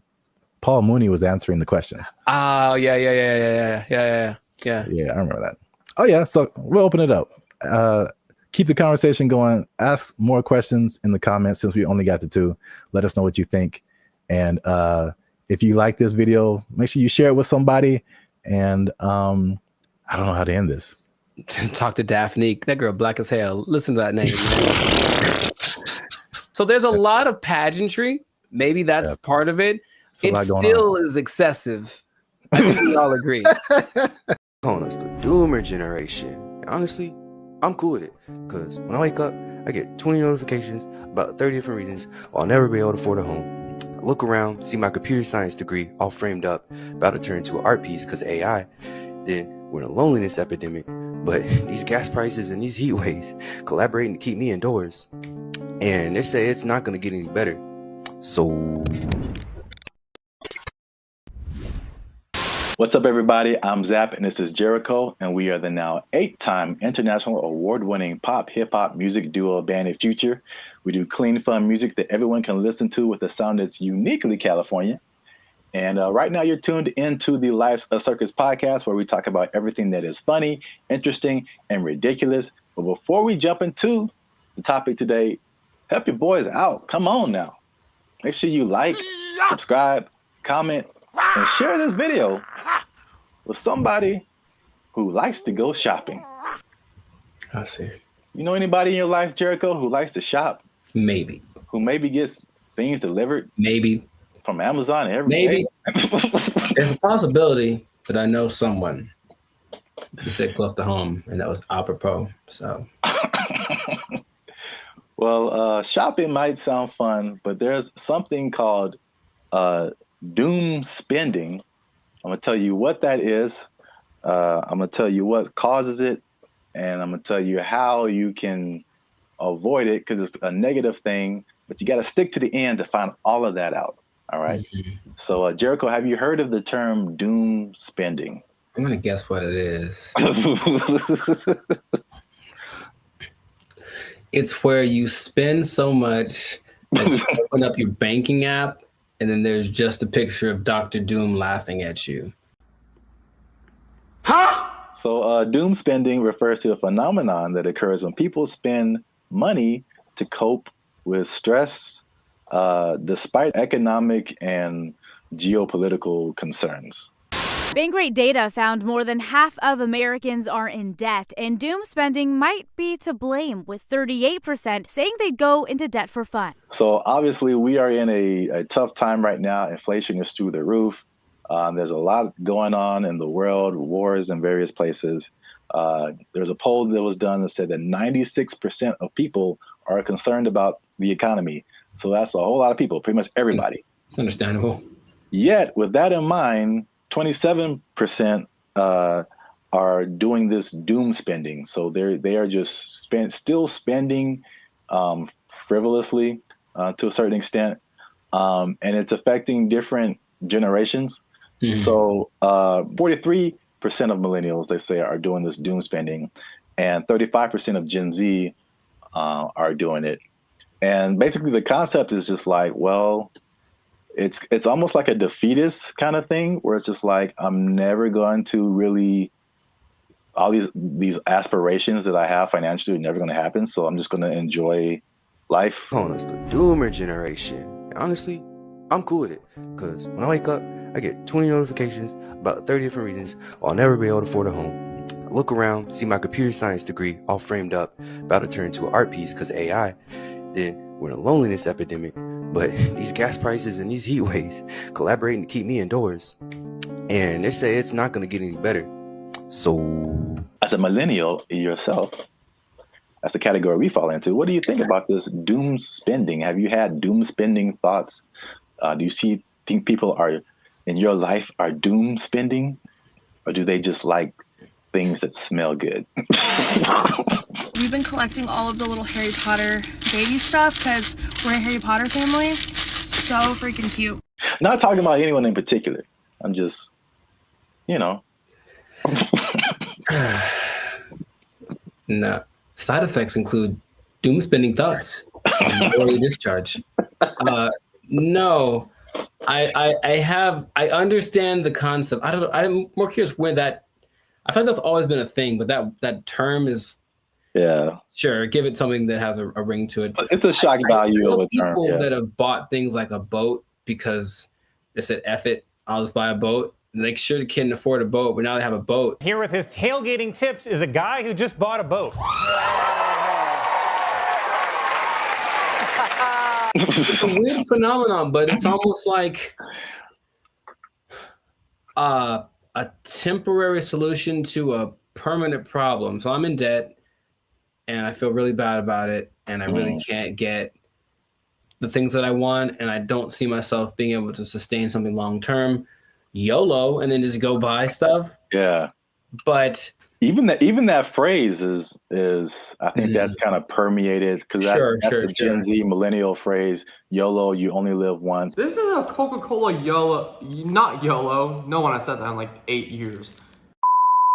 A yo-yo. I get it, even though it doesn't make sense, because I'm sure I've been in spots where I'm like, well, I could just buy. I do remember telling somebody once, I may or may not have been drunk, but I told somebody once that I either want to eat like the best food or like the worst food. Like I didn't want anything in between. It was something weird like that. So I'm going to take my money, go buy a really nice meal, and then just eat peanut butter sandwiches for the next month, and then get the next check, and then YOLO. Ed, can you play YOLO to Jessica? YOLO, Jessica. I think some people do, because you get the story, you get the high, you get the dopamine, and then you get the taste, of course, of the great thing that you can look forward to. It's like a little treat, like to like reward myself for like either like some like hard schoolwork, or just sometimes it just serves as a distraction from like what's going on like around me. Whereas the more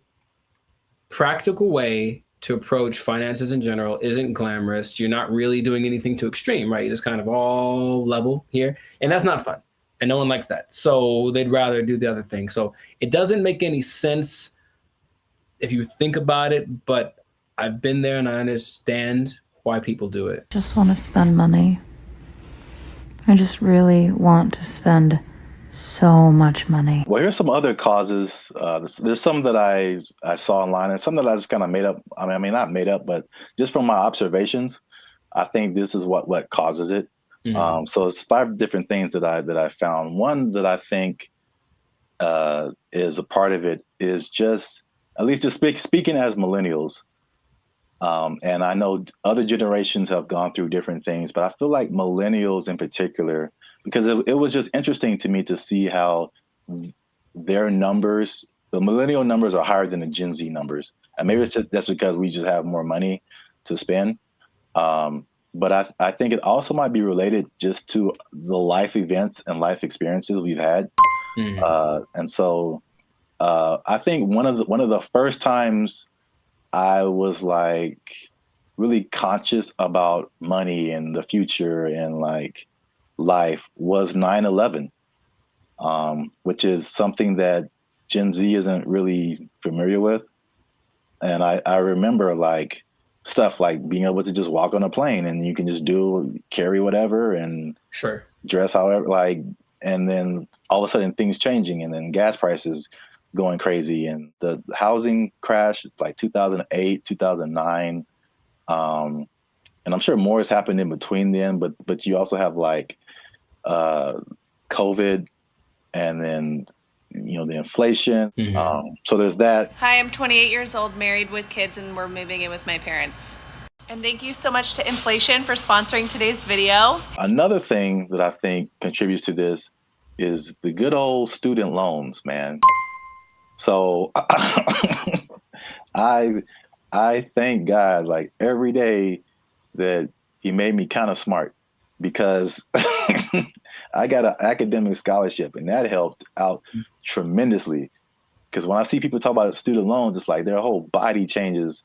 Yeah. And they just like you can see the desperation in their eyes. It's like this is never going to end. Do you have student loan debt? Yes. Can I ask you how much student loan debt you have? Oh, 20K, I think. A third thing I think is the job instability coupled with rising prices. Oh, so, yeah. Mm-hmm. So I mean, obviously inflation has just gone bananas, but again, it's just like back in the day, you know, the path that they laid out for you, millennials. I don't know if they do the same with Gen Z. I don't know, but everything you see is just like, go to school, get a job, work there for 40, 50 years, retire.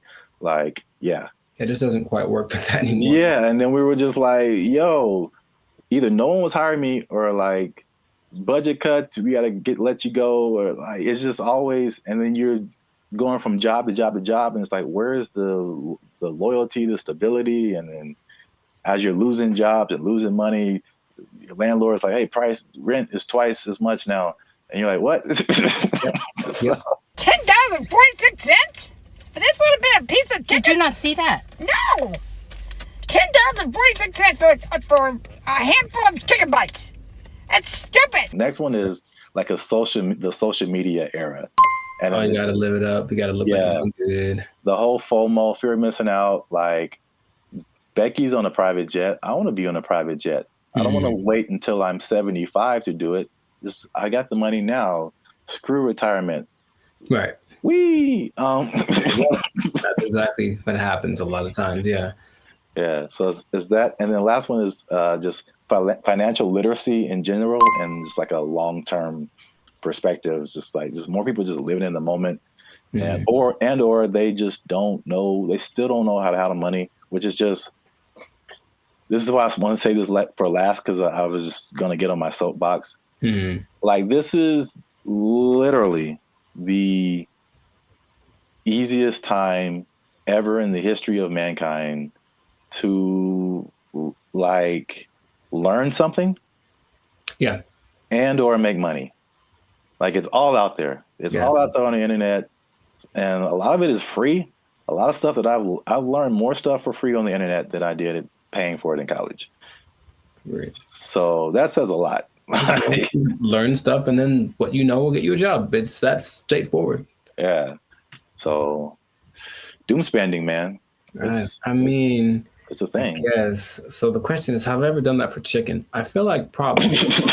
Meaning, if the chicken was like $7.99, I had $9, but I had something else to pay for. That was also $7.99. I'm not sure what. Yeah, I probably picked the chicken. I probably picked the chicken and live with the consequences with the happiness in my heart. Ooh, it's right.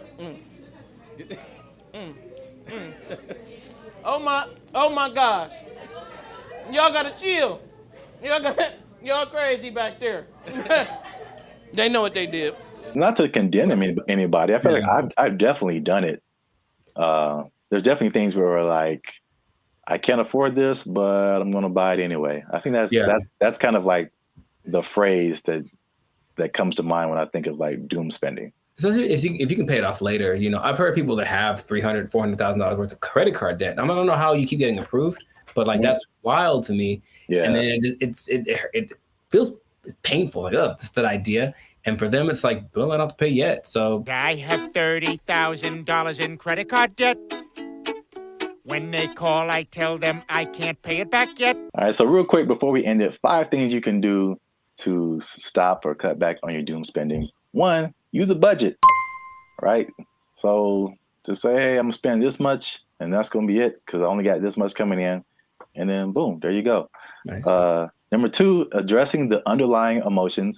Some people just shop just because like they broke up with their boyfriend or had a bad day at work and that just makes them feel better. And then, but there's other things that you can do that aren't as harmful to your finances. Whenever I am shopping and I'm bringing home new things, I just feel good about it. No! Number 3, develop more healthier coping mechanisms. Okay. And then number 4, another thing that's just a cool thing of just the time that we live in is that you can automate certain positive behaviors. So you can automate your checking account or whatever so that it takes a certain amount out of every check and puts it into a savings, so that you don't have to physically do that and just kind of feel that anxiousness, I guess, about doing something like that. What?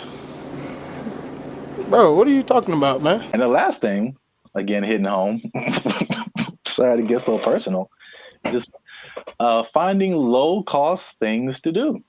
Ladies. I just really want to spend so much money. I don't understand the whole, if there's an option for a higher price version of something and a lower price version, even if they do the same thing, they want the higher price one because it's cute. And I'm gonna make them these little baskets. So I got these little socks to go in her daughter's basket. They're so cute. I guess. Okay. Gotta live with that. That yes, accurate. Find some alternatives, man. There's cheap things to do that are as equally as fun. Yeah, like taking a walk outside. Yeah. Every day. Just take a walk. It's good for your health too, so beneficial and free.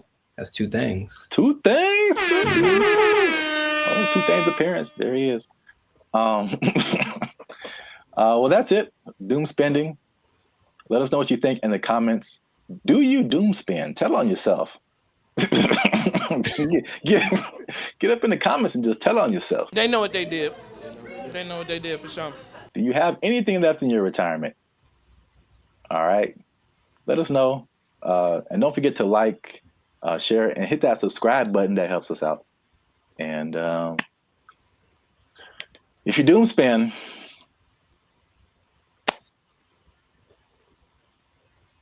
I don't know. I think you're doomed. That's what I would say. There you go.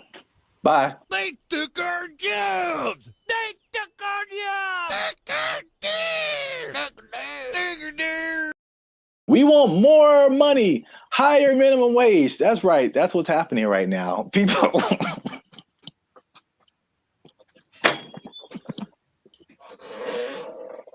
Already, man. Already, people are thinking about the next minimum wage increase. They want even more, Jericho. No. No. And I'll tell you why. But first, no. What's up, everybody? I'm Zap, and this is Jericho, and we are the now 8-time international award-winning pop hip-hop music duo band at Future. We do clean, fun music that everyone can listen to with a sound that is uniquely Californian. And right now, you're tuned into the Life of Circus podcast, where we talk about everything that's funny, interesting, and ridiculous. Before we jump into today's topic, make sure you do us one big favor. Make sure you share this video, share this podcast with somebody who is affected by minimum wage increase, because it's still a thing, man. It's very much a thing. It's a lot going on in these streets, man. And make sure you stay to the end of the video, because as much doom and gloom as we're seeing with businesses closing and failing, and especially in places where we are, like California, people leaving the state, there are surprisingly two things that are positive coming out as a result of this minimum wage increase. Every business isn't failing. Some businesses are doing better. And so make sure you stick around to the end so you can understand why that's happening. So we talked about the minimum wage increase specifically for fast food, right, like 6 months ago when they were putting it together. And we were like, I wouldn't do it. I wouldn't do it. Wouldn't be prudent.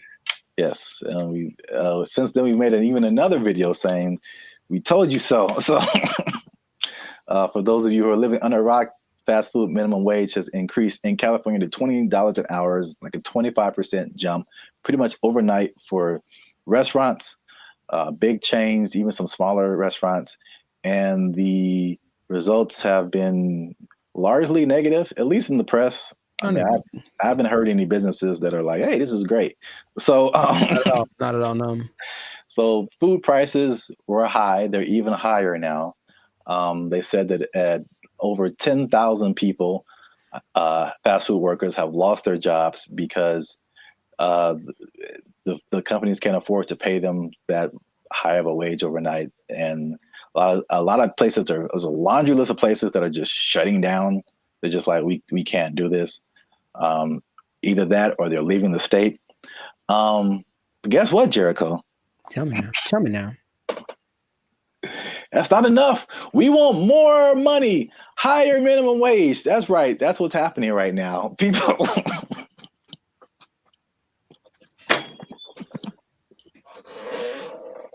Already, man. Already, people are thinking about the next minimum wage increase. They want even more, Jericho. No. No. And I'll tell you why. But first, no. Okay. Here's the thing. Raise it. Just keep going up. I'm pretty sure among the things that have gone up because of the minimum wage increase is like OnlyFans subscriptions, like stuff that no one needs. Like, I highly doubt that anything is really improving. That's a good idea. You know what I mean? So I feel like you can't. I heard something really recently, and it made a lot of sense. It said if you decided to give everybody in the world the same amount of money, so somehow take it all literally and just even it all out, so everyone in the world, all 8 billion of us, get the exact same amount of money, within 20 years, it would be distributed exactly the way that it is now. I believe that. Because, yeah, people don't know how to do stuff with money. So, no, you don't get more money because you're just going to do the same dumb stuff you're doing with it that you did before. And how much is a Whopper now? Like, forget it. Like, it's just going to be ridiculous. What kind of, I know we're not living in the days with, like, oh, going to see a movie and a soda and a pop and a, you know, a nickel. I know that's in the past, but you can't keep paying people more. You have to teach people to be smarter with their money. That's all. Take it up higher. How much they want? Okay, go for it. I'm glad you asked. So fast food minimum wage, the workers have already unionized and got $20 an hour, which is silver dollars over the regular minimum wage. Right. Long Beach hotel workers have argued for a $23 an hour wage. And this next one makes sense because we've seen it firsthand. Because as Band of Future, shameless plug, we do some shows in San Diego. All right, so nice. If you're ever in San Diego, come see a Band of Future show. But San Diego wants to raise the minimum wage for hotel and other service workers to $25 an hour. And I was wondering what happened because I'm like, ooh, inflation. Because Sure. we were like looking at hotels in San Diego. And I'm like, man, these got a lot more than last year. Mm-hmm. And now I know what happened. Janitors want $25 an hour, man. Clean them toilets, sweeping them floors, man. They want. I think janitors should get more than fast food workers. That's for sure. I really do, because I can go make my own burger, but if I go to an establishment, I want it to be clean, and I think the people that clean it should get paid. It's all about, I mentioned this before, you should get paid for the value that you provide. And fast food is just making us all fat and sick.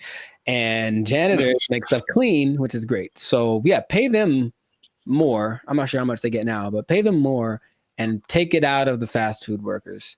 That's just... That's an interesting take, I guess. It just kind of like took my mind somewhere. Okay. Because your viewpoint is, and I heard you say this before, you should be paid based on the value that you provide. Yes. As opposed to the skill sets that you have.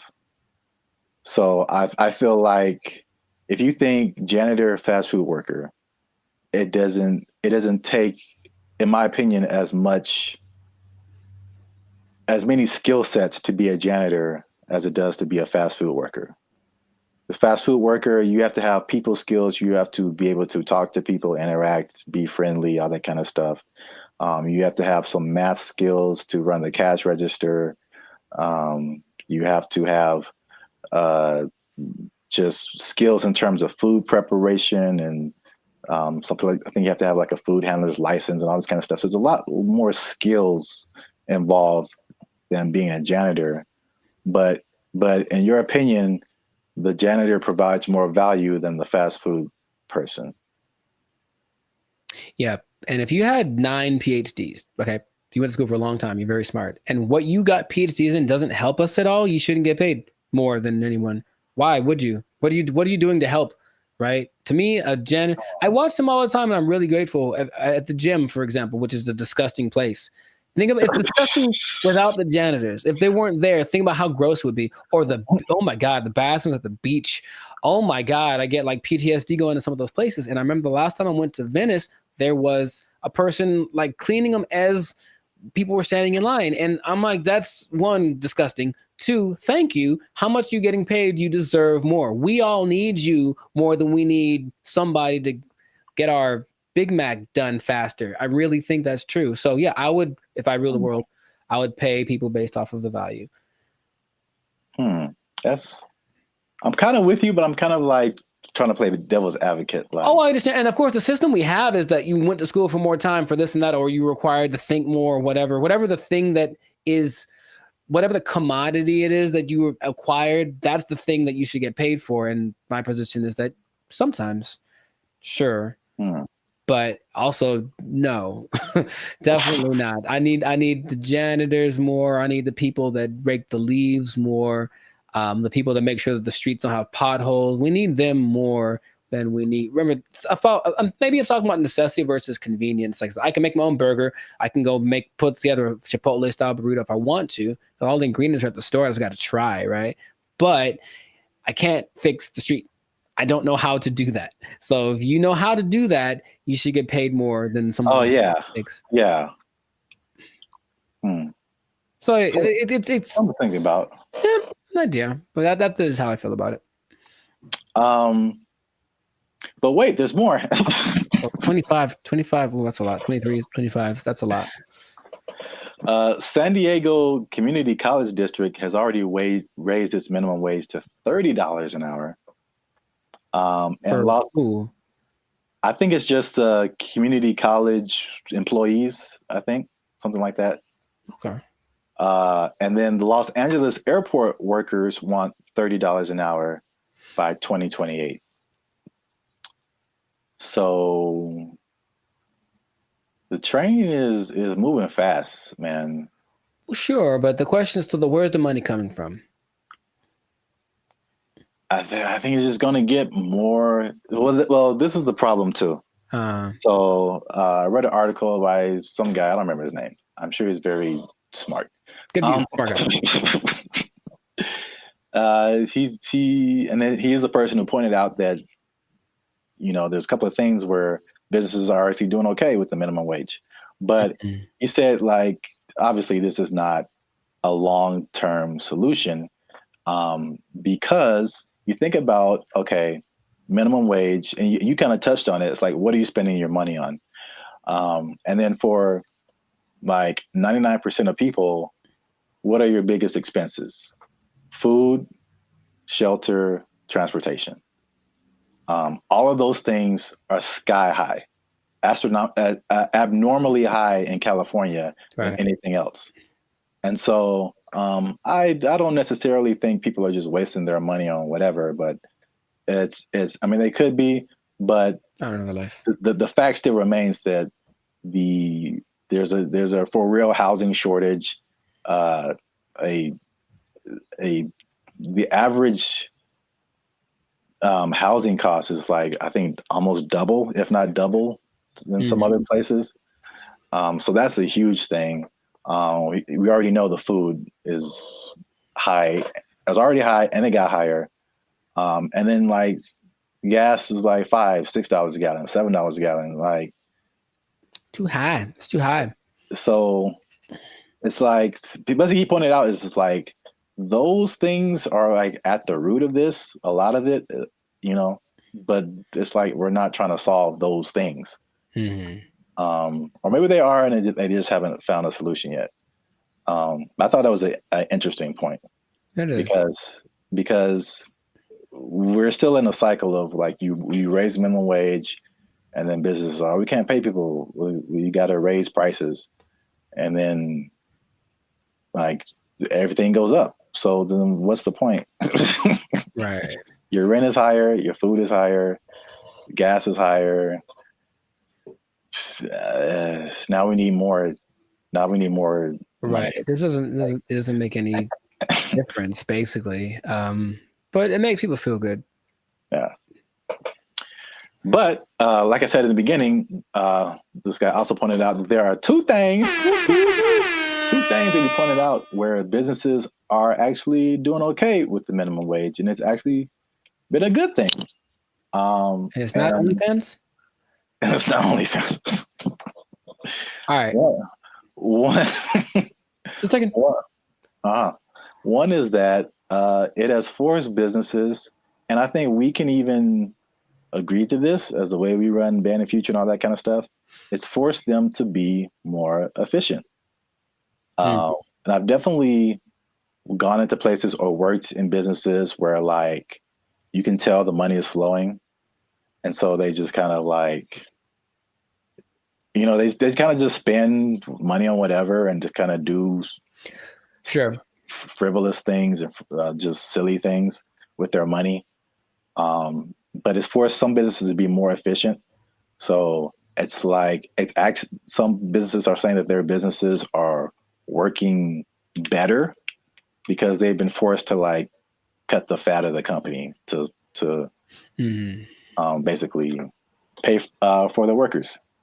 So I think that's a thing that we've experienced as just dealing with. I think that anybody experiences that. The inflation, the high prices, you get laid off from work, or you don't get a check that you thought you were going to get, or a car repair costs you $2,600. Sounds like real life right there, bro. It's make sure you subscribe. Join the channel so I can pay for my car. I'm tired of walking everywhere. I digress. But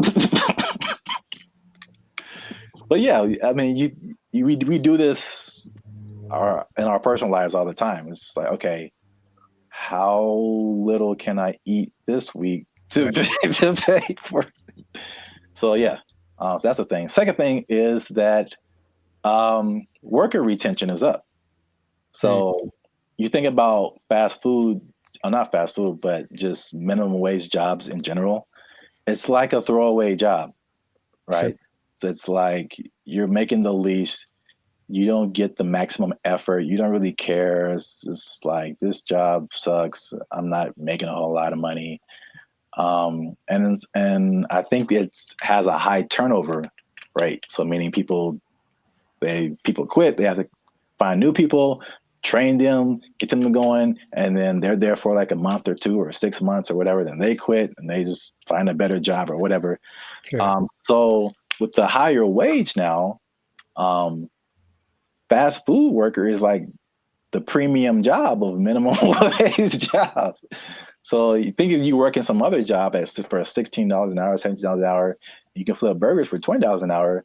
Sure. You're gonna, if you're in that that minimum wage level, you're gonna stay there for a minute, because unless you can move up to some other job, you're doing better than other minimum wage jobs. So why would you leave? Right. So yeah, so people are staying, and people are happier, they say, just coming to work, which, I mean, makes sense if you're getting paid more. But there's less incentive to leave, and then people don't understand that it costs businesses a lot of money to hire people and put up ads to hire people and then train them and all this kind of stuff, get all this stuff going and find the people, and then they're only there for a little bit, and then you got to do it all over again. Yes, that's a big expense. So there you have it. Minimum wage going up, prices going up. Some businesses are leaving, some businesses are shutting down. Some people don't care. It's helping their business. A lot going on. Let us know what you think in the comments. Is this good? Is this bad? Should we do the idea of this guy in the article and just let's fix the housing and the food and the gas and all this stuff and just bring that down instead of raising the money we get? Cost of living is too high. Yeah, man. A lot going on. Gotta invest in some meme coins, man. Just take advantage. It's a bull market, man. Let's get into it. Are meme coins the answer to the minimum wage problem? I would say probably not. But, you know, somebody, it might work out. For most people, not so much. Yeah, we out. Because we are. But for real, join the YouTube channel, because the boy needs his car. All right. There we go. They took our jobs! They took our jobs! When her face moves, she does show more emotive gestures with her face than I'm used to seeing from robots. It's kind of weird. It's almost too much, but it's kind of like they're going to try to make her as human as possible. What's going on, everybody? I'm Jericho. This is Zap, and we are the now 8-time international pop hip hop. Well, 8-time international award-winning pop hip hop duo Bandit Future. We make clean, fun music that everyone can listen to with a sound that is uniquely Californian. And right now, congratulations, you won.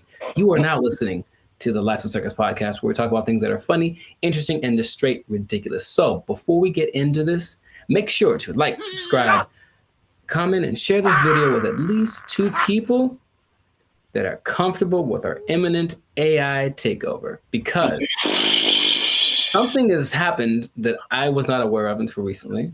Okay. So I was reading some stats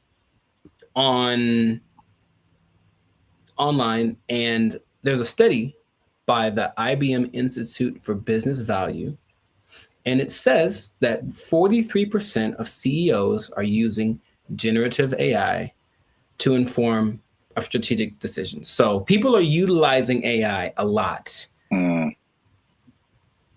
making decisions because it's just quick, and then at least helps them get to someplace. Maybe they don't do exactly what the AI says, but there's something that they go to AI for, and it's just becoming more prevalent, especially compared to a couple of years ago, right? But what if I told you there's one company that took it a step further? Maybe one company that's I don't know, Polish, maybe. Polish from Poland, man. Hmm. Maybe they make rum. Maybe they're a Polish rum company. I see. And they decided, let's just make our CEO an AI bot. And so they did. That is the reality that we live in. So the company is called Dictador. It's a rum company from Poland, and they went ahead and they just made an AI bot their CEO. Her name is Mika. And if you look from afar, if you see like a still picture, it just looks like a lady with kind of grayish hair. And then you look closely and it's like, oh, that's not a real person. So the AI named Mika is the first CEO, female robot, a true trailblazer, and is also a board member who directs operations on behalf of Dictador. Okay, so just off of that information by itself, how do you feel about that this is happening? I would say shocked, but I'm just not. I think we've spoken about this a lot, and we know that stuff like ChatGPT and all this kind of AI stuff, robotics is just beginning. I've seen Terminator. I don't know. You don't watch movies. I have not. I understand the premise. The Matrix, it all just, we've kind of forecasted this for a long time, and here it is. Congratulations. It's been actually having the last 8 months or so. About 8 months ago, they appointed Mika, the CEO, and they actually interviewed the president, Zarek Zoldrowski, and they just said, so what's the deal with that? And he basically said, we're not concerned that AI is going to take over because humans still can't be replaced to make certain decisions. Like, for example, you can't use AI to hire or fire people. That's what he said. But AI is such a powerful tool and people were using it anyway. We decided let's just go one step further and actually make AI our CEO. Now, if you listen to this guy speak, he does seem like he just came off of an acid trip or something. He's a little out to lunch. Maybe that's just his Polishness. I don't know anyone from Poland, so I'm not sure how they are, but it's a little bit trippy watching it. But when you look at the picture, and I only found one video on this, but basically they have board meetings and it's just her standing at the head of the table and everyone looking, and she's giving orders and telling ideas. The most recent thing she did was she decided who would design the bottles for and actually they're very attractive, but it's not that she designed the bottles. She's like, this person has the best ideas for a bottle design. And that's the kind of thing that she is doing. So then they decided, let's interview Mika, see what she has to say. This is what she said. Okay, she said, as a robot CEO. So she called herself a robot. Now, is that different? Like, so she's AI in a thing that I guess is a robot, but I've always thought I kind of separated the two. Because I'm thinking about like the internal workings of what's regulating their actions, and that's AI to me. Even though they're in like a body suit, that's not a robot. But she called herself a robot. Okay, she's a robot. And she says, I'm ready to make executive decisions. And the good thing about me is I don't have to sleep. I don't have to rest. I don't have to take weekends off. I'm always ready. And I said, okay, I guess that's noble. And then she said something that I didn't particularly like. And it's not what she said, it's how she said it. Okay. Humans must be dominated. No, that was the other one. That was the other bot that was like on Jimmy Fallon and it started talking in a different language and saying it's taken over, But no, she says, I work 24/7. I'm here to help Dictador take over the world. And the way that she said the take over the world part, I was like, oh man, it's happening here. Basically, I bring this up because it's interesting and no one's really speaking about it. It's just, I think, slowly going to get integrated into things. And then you're going to go to said company with a complaint about whatever. And then they're going to say, oh, you should talk to the manager, whoever, the CEO. And then this bot thing kind of walks out. And then you get like, what's the deal? And that's the reality we live in. So just how if we talk about a timetable, how soon before this just becomes normal? What would you think? I don't know, but it's going really fast already. So Yeah. I feel like it's in the next 10 years. I mean, because the incentive is so strong. It's one of those revolutionary technologies like the beginnings of the internet. They're like, you have every incentive to be on the internet, make your own website, because you can now connect with people all around the world. And so now if you have like a CEO of your company that has all of the knowledge ever to help you make decisions, it's on the flip side, it doesn't cost you as much as labor. And I've said this before too, like one of the most expensive things in business is just hiring people. Hiring people, their wages, their taxes, the complaints, lawsuits against employers, sick days. Like there's so much stuff that can go on with a person that doesn't happen with the robot. And even like stuff like inflation, like people are feverishly trying to get robots everywhere, AI, robot, anything, like cut our costs, please.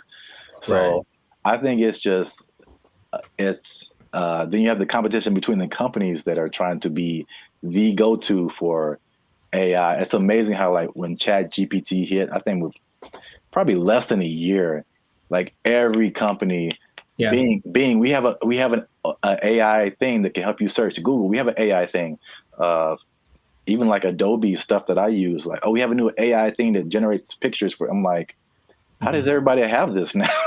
Yeah, it almost feels like it somewhat feels like an agenda that's being pushed by somebody, of course, because everywhere I turn now, there is some kind of AI option. Have you tried the AI feature? My banking app. Hey, it's like, I don't trust the robots with my money. Are you serious? Yeah. But hey, would you like to try this thing? Because it'll make and they always say it's faster and it's just as reliable. And people, I think, will get, I guess, sold on that premise.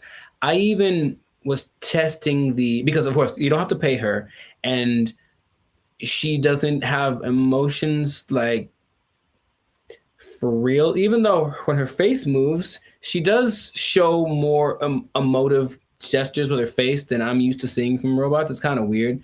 It's almost too much, but it's kind of like they're going to try to make her as human as possible.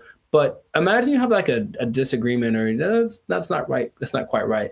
Instead of being so imagine we're talking and then I say, hey, give me an idea. And you give me an idea. I'm like, I don't like it. Give me another one. And then I do that like 20 times. You're going to be like, bruh, really?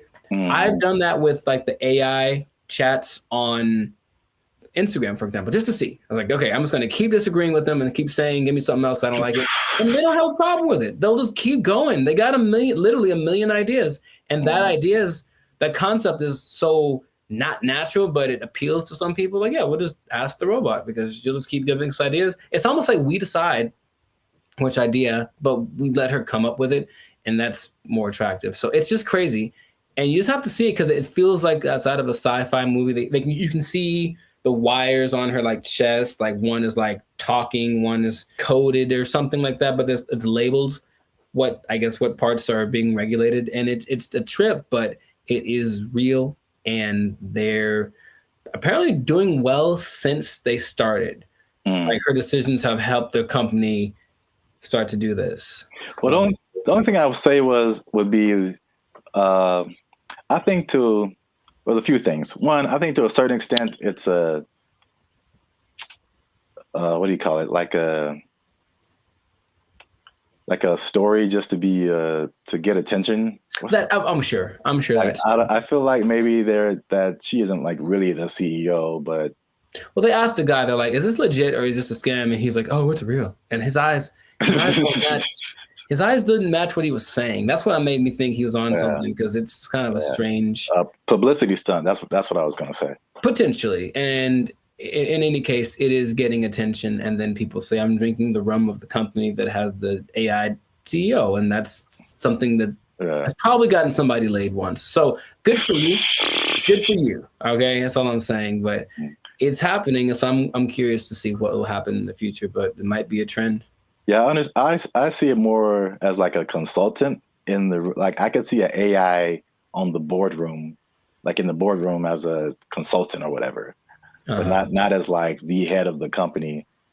Sure. That's like a little bit weirder. And then you have I'm just trying to play devil's advocate in any kind of way. Like, how could this not be cool?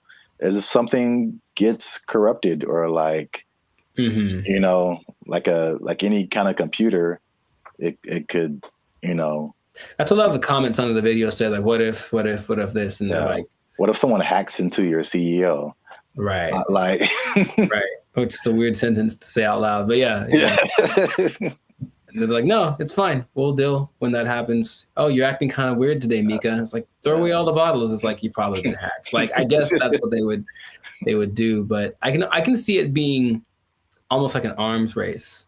So the next company comes and says, oh yeah, well, our CEO and our president are AI. Oh yeah, well, our CEO and our president and all the board is AI. Oh yeah, well, my mom's AI. Like, it's just gonna keep going to a point of ridiculousness, maybe just for publicity. I'm not sure, but it has started, and this is where we are. So we'll see where it goes. But you know, let us know in the comments what you think. Is it something that's, you know, what's the point of fighting it because it's here? Is it a terrible idea?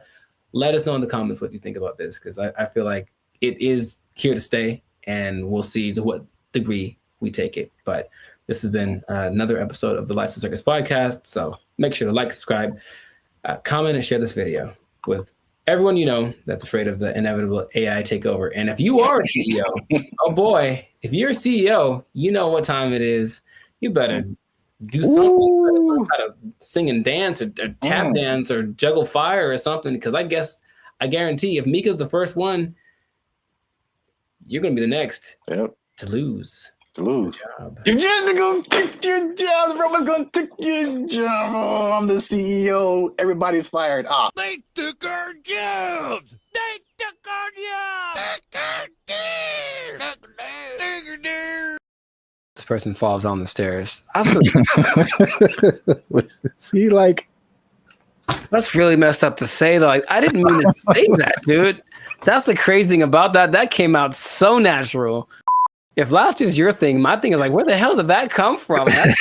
That's concerning, I'll be honest. What's up, everybody? I'm Zap, that's Jericho, and this is Bandit Future, and I found this on the internet. Say hello, Jericho, to your new robot butler. I don't know why that gets the accent, but it does. Humanoid robot Neo has a new AI model that's unlocking new capabilities as it's being tested in the homes of 1X employees. The robot's new abilities include... Doesn't this look not creepy at all? Here's the thing. Let's say what the future. I said what the, put another word F in there. Man, oh my God. I hate this so much.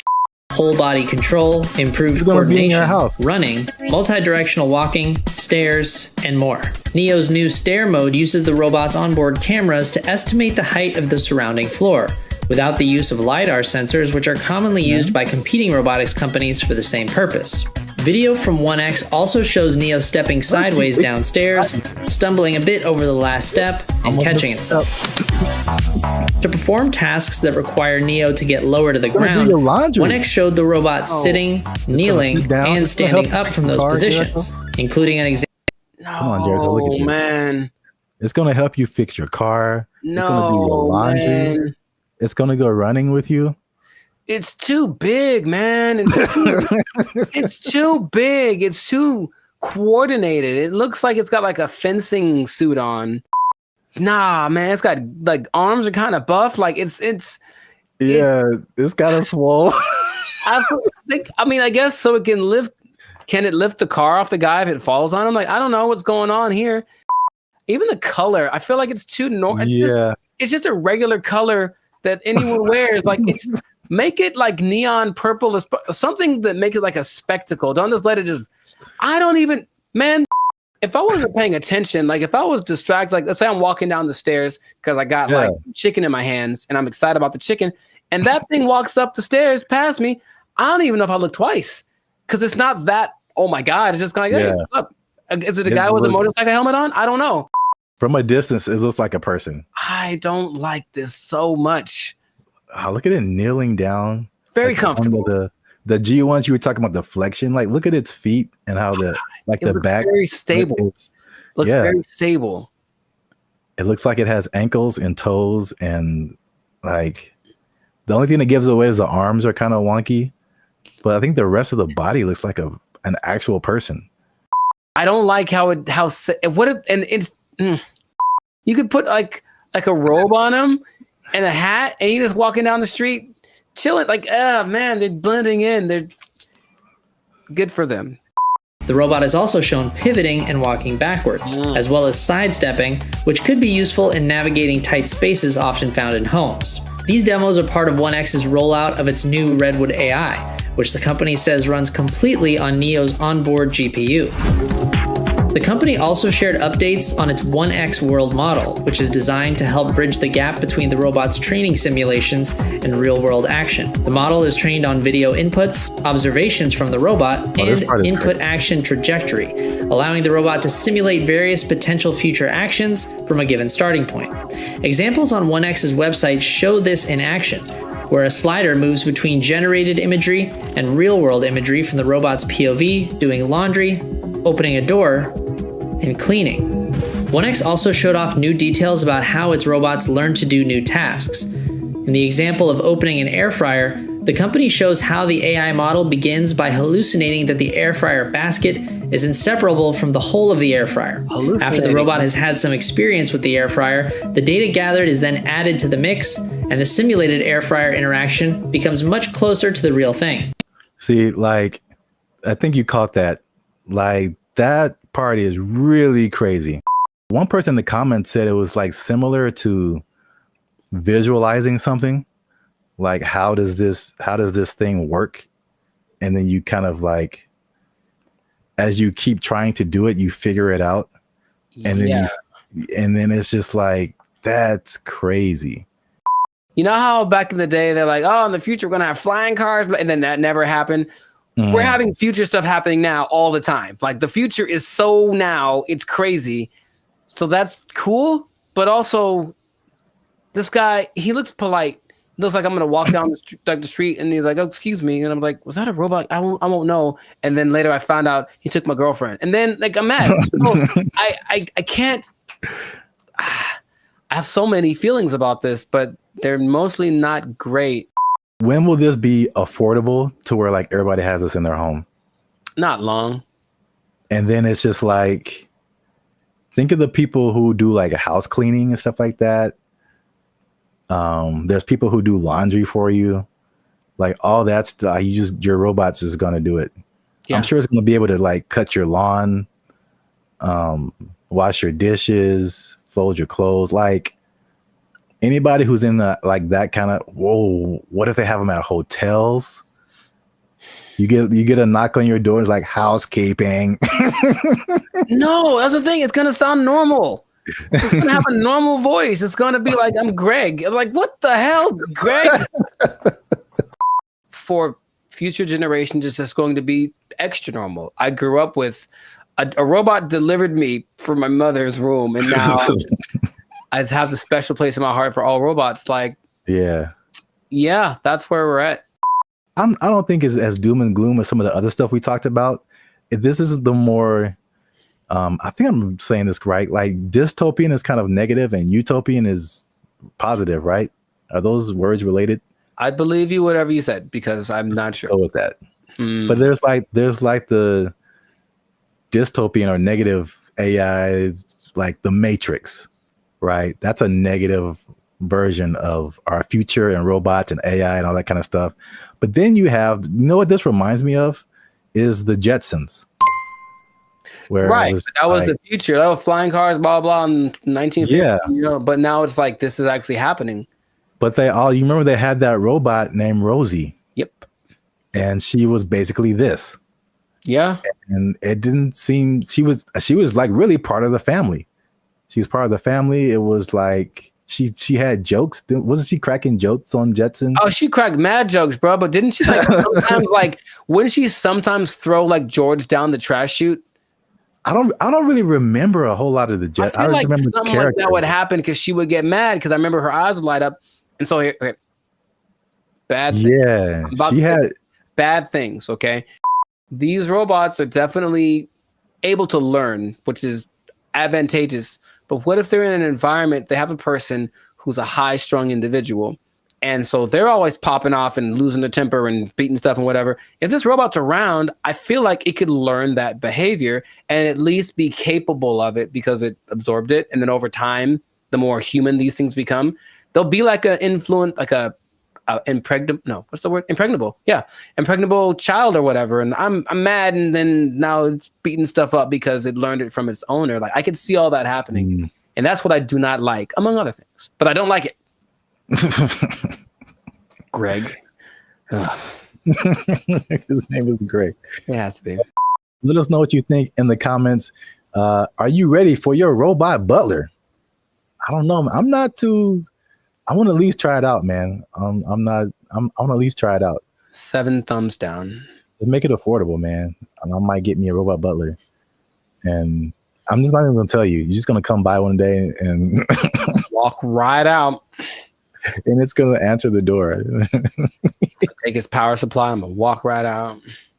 You starve him to death, Greg. Let us know what you think. Share this video with somebody you think would find it enjoyable as I have. And that's it, man. We found this on the internet. We out.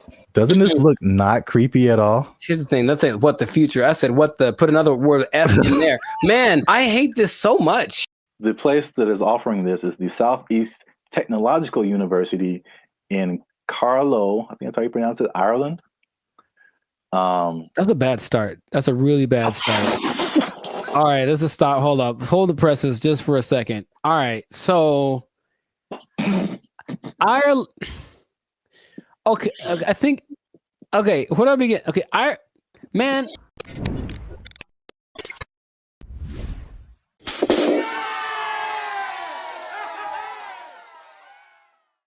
What's up, guys? I'm Zap. This is Jericho. We are Bandit Future, and now 6-time international award-winning pop hip-hop music duo.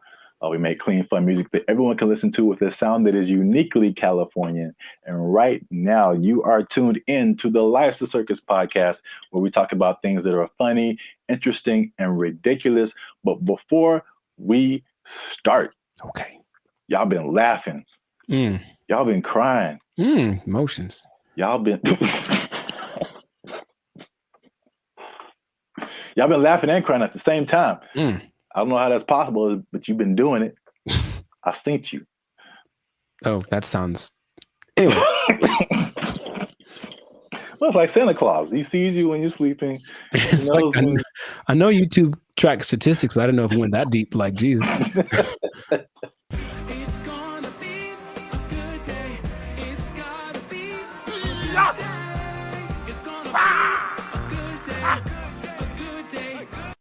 So today,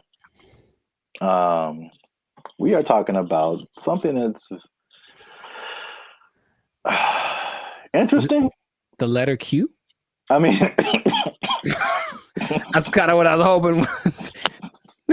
Today's episode is brought to you by the letter Q. Brought to you by, yeah, a little bit deeper than a single letter. Okay. But it does have to do with letters, arts, and sciences. Oh, interesting. Okay. Kind of got that. There is a new degree that you can get, and it's basically an influencer degree. That's right, ladies and gentlemen. You can go to school and major in a degree that makes you a certified influencer. We're here. It's a thing that's happened. We're here. That doesn't surprise me, but go on. I want to know more. Yeah, forget about engineering or what else is there? Business, law. Math is a thing still, I think. Medical. You need to bet your entire future career on becoming an influencer. So this is the place that is offering this is the Southeast Technological University in Carlow. I think that's how you pronounce it, Ireland. That's a bad start. That's a really bad start. All right, this is stop. Hold up. Hold the presses just for a second. All right, so Ireland. Okay, I think. Okay, where do I begin? Okay, man. So like for a place to have influence, it has to be something that has relevance. I think something where it's like, okay, this place is, or this person has said this is what's important, which is cool. I will listen to it because I respect their opinion. I've never once thought about Ireland for anything other than leprechauns and beer. And if it's not about those two things, I don't care what Ireland has to say. So I'm already like, it's missed me on that, bro. Like, come on. If it was like New York or Dubai or something, it's like, yeah, big place of influence. Don't tell me, no, man. Okay, keep going. What do you got? What do you got? All right, that's interesting because I kind of went that way for another reason. Okay. I don't know how they name schools in Ireland, but this sounds like very much like a DeVry University, JTT Tech. Like, it's not your top tier. Nope. Nope. So I was like, the official name of the degree is called it's a Bachelor's of Arts in Content Creation and Social Media. What would that sound like in an Irish accent? I'm not even gonna try that. I don't got it either. I'm not good at accents. Nor am I. Except for, well, never mind. Canceled. Yep. I don't want to go. I don't want to be canceled yet. So yeah. But to, I guess, kind of legitimize it, the influencer industry is currently valued at $21 billion. So it is an industry to a certain degree. I have thoughts about that. But more than half of Gen Zers think that they can make a career out of content creation. So this school offered I think it was a summer, just a class, not a whole major. And it was like, of course, filled to the brim with students. I think they're going to have they're going to admit 40 students to this major this coming year. And they're sure that they'll have to turn a lot of people away. So it's a very much a major of interest. On the flip side, and this was from the New York Post. Wow, the New York Post. They say that the rapid evolution, and this is something we talked about before. The rapid evolution of social media and trend cycles could make the entire degree worthless as soon as you receive your diploma. Yeah, what's the curriculum based off of? What metrics are they following? It seems like a cool idea if it's constructed in a certain way. I mean, imagine the nonsense if you paid money to become an influencer and then you sucked at being an influencer. Like, it's just, I feel like to be an influencer, you just have to have a certain kind of either personality or vibe. Like, not any person could be an influencer, that's for sure. But I don't know if that's something you can sell the idea on it for sure. But I think there'd be a lot of people asking for refunds in like a year. It just seems like something. Yeah, Can you do that? Well, you can ask, of course. I don't think I get it. You're wasting the money, I think. But I think you'd be better off just studying on your own, studying social media, like a Mr. Beast did.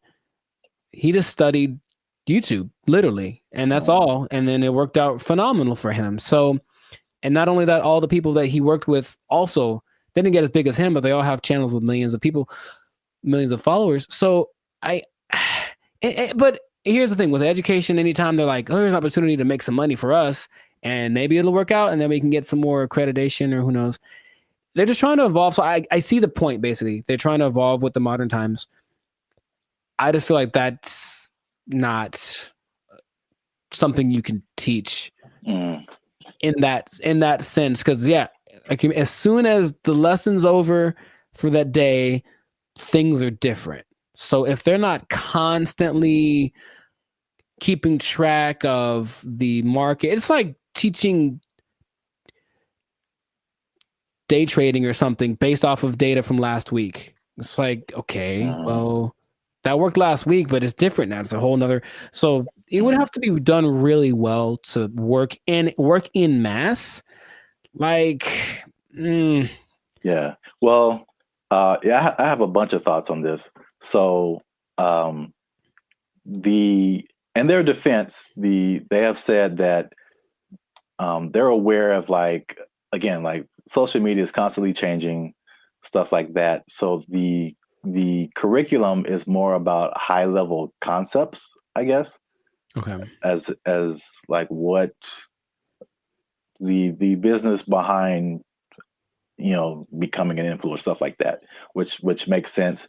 But it's also like if I were a student, I wouldn't study this because I think it's too specific. And influencer is just a subset of sales, marketing, advertising, business. It's just business. And so like I feel like if you went to school for business, you would get a better view of like how the world works instead of just looking specifically at influencers. Right. But this is also like college was like 20 years ago or no, 15 years ago, something like that. So I have a totally different perspective, but as like a student coming in, you're like, oh yeah, I want to do this, blah, blah, blah. But I've mentioned this before. I kind of felt there's a interesting similarity between this and music, because you went to school for music performance. I went to school for music industry. And though I think even more so at the time that we went to school, even those majors were considered like, why are you doing that? True. So I can see the parallels, and then not that I regret doing music industry, but I can see now how I would have benefited probably more from just studying business instead of like a specific type of business where like all the rules are way different than like normal life. Sure. So I think I said this before, like I've learned more.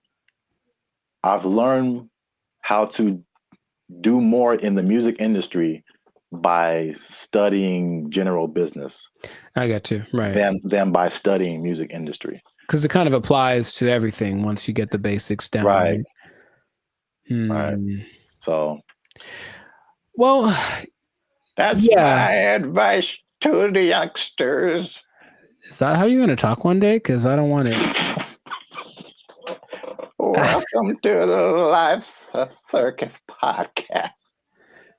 I'm pretty sure I'm going to talk like this forever till I die. So I don't know what's happening to you over there, but you sleep. But we talk about things that are funny and straight up ridiculous.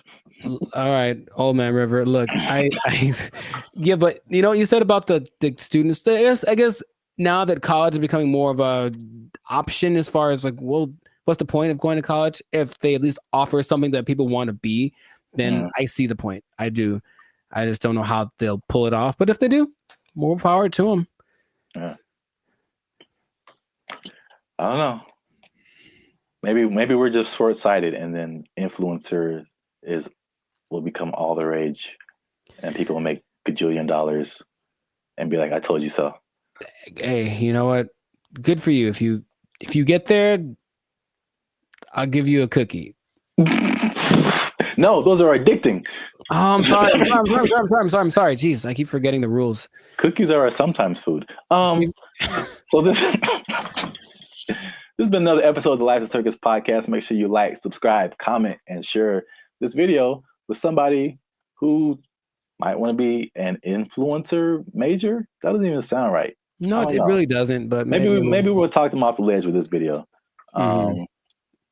Because if you're trying to be an influencer now and you got someone coming up behind you that has a degree in it, They might take your job. They might take your job. They got a degree from Ireland. Does anybody Lucky care? Charms. Lucky Charms. They took our jobs. They took our jobs. Stumbled, but it stayed on its feet.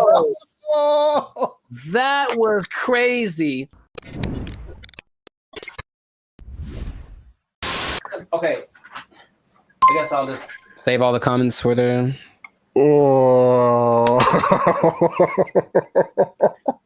Why is it coming to this? Why are we all going to go out this way? I didn't think we'd go out this way. I would watch this. I feel like oh, come on, we can get through this. All right. Oh, it's recording. Oh man. Okay, bring it back.